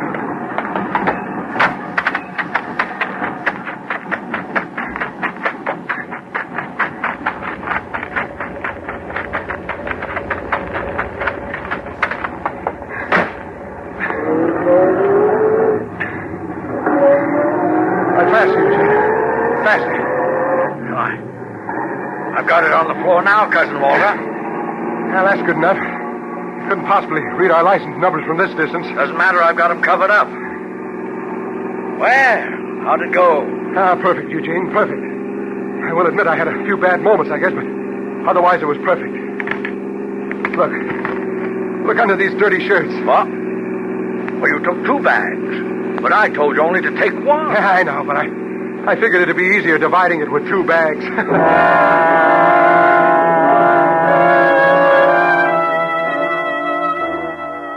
We didn't even bother to stop for any sort of refreshments. We drove straight through to Sacramento. When we got there, Eugene thought we ought to separate, and we did. I hated to see Eugene go. I'd grown very fond of him in the short time we'd been in business together. But it was a separation that you might call a necessity. When I got back to Oakland, it was almost 4:30. A good time, I thought to myself. I'll have the whole weekend to rest up before I have to go back to work. The house looked the same as I drove up. Maybe now I'll have it painted, I thought to myself. There was a car parked in front of the house. It was probably another salesman. I took the suitcase with my share of the money in it from the back seat and walked up to the front door. I had a wonderful feeling inside. Why, Walter, dear. Hello, Bess. Oh, Walter, where have you been? Where have I been? Why, Bess, you know very well You where look a mess, Walter, but I'm so glad to see you, dear. Bess, what's wrong? Oh, here, dear. Come on into the living room and sit down. But, Bess, I don't understand why you're acting so hysterical. I don't. Here, Walter, put down your suitcase. Well, Bess, who are these? Oh, these gentlemen are from the police station, Walter. The police station? Oh. Look, Bess, I think I'll go upstairs and get cleaned up a bit. Oh, there's plenty of time for that later. Well, Bess, Now, you just tell me where you've been. Yes, your wife has been worried about you. Oh, well, look, Bess, I couldn't... Yesterday I read in the paper where 2 men had been drowned at Lake Tahoe. They didn't know who they were. When I tried calling the Hillary Lodge, they told me you and Eugene weren't even registered there. Oh, I see. And I just got worried sick. So I called the police station. Oh, Walter, put down that suitcase and tell us what happened. Well, later, Bess, later. Oh, look at you, Walter. Your clothes all wrinkled, dirty shirt. Oh, you look a mess. Well, Bess, I'm sorry you're worried about me like you did. Well, I'm glad you're home. You won't be getting out of my sight again for a long time, I tell you that. Mrs. Beaumont, we're very happy that your husband arrived home safely. Oh, yes, I am too, officer. But look at the condition he's arrived in.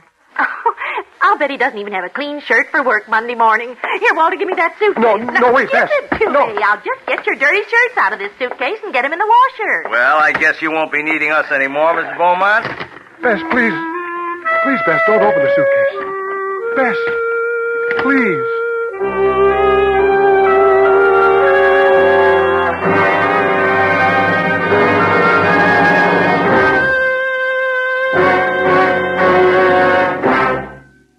Suspense. Presented by Autolite. Tonight's star, Mr. Fred McMurray. This is Harlow Wilcox speaking for Autolite, world's largest independent manufacturer of automotive electrical equipment. Autolite is proud to serve the greatest names in the industry. They are members of the Autolite family, as well as are the 98,000 Autolite distributors and dealers in the United States and thousands more in Canada and throughout the world. Our family also includes the nearly 30,000 men and women in 28 great Autolite plants from coast to coast and Autolite plants in many foreign countries, as well as the 18,000 people who have invested a portion of their savings in Autolite. Every Autolite product is backed by constant research and precision built to the highest standards of quality and performance. So remember, from bumper to tail light, you're always right with Autolite.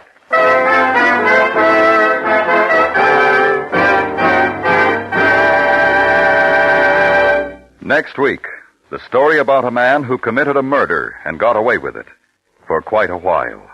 The story is called Public Defender. Our star, Mr. Robert Ryan. That's next week on Suspense. Suspense is produced by Elliot Lewis and was directed tonight by Norman MacDonald. Music was composed by Lucian Morwick and conducted by Lud Gluskin. Portions of the program were transcribed. The Great Train Robbery was written for Suspense by Richard George Pedicini. In tonight's story, Joseph Kearns was heard as Eugene. Featured in the cast were Paula Winslow, Jerry Hausner, and Hy Averback. Fred McMurray may soon be seen in the Republic picture Fair Wind to Java. And remember next week, Mr. Robert Ryan in Public Defender.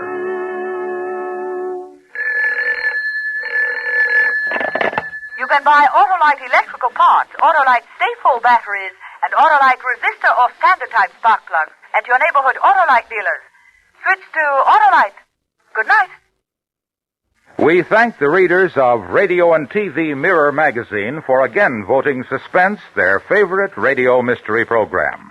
You may read about the award in Radio and TV Mirror, now on the newsstands. This is the CBS Radio Network.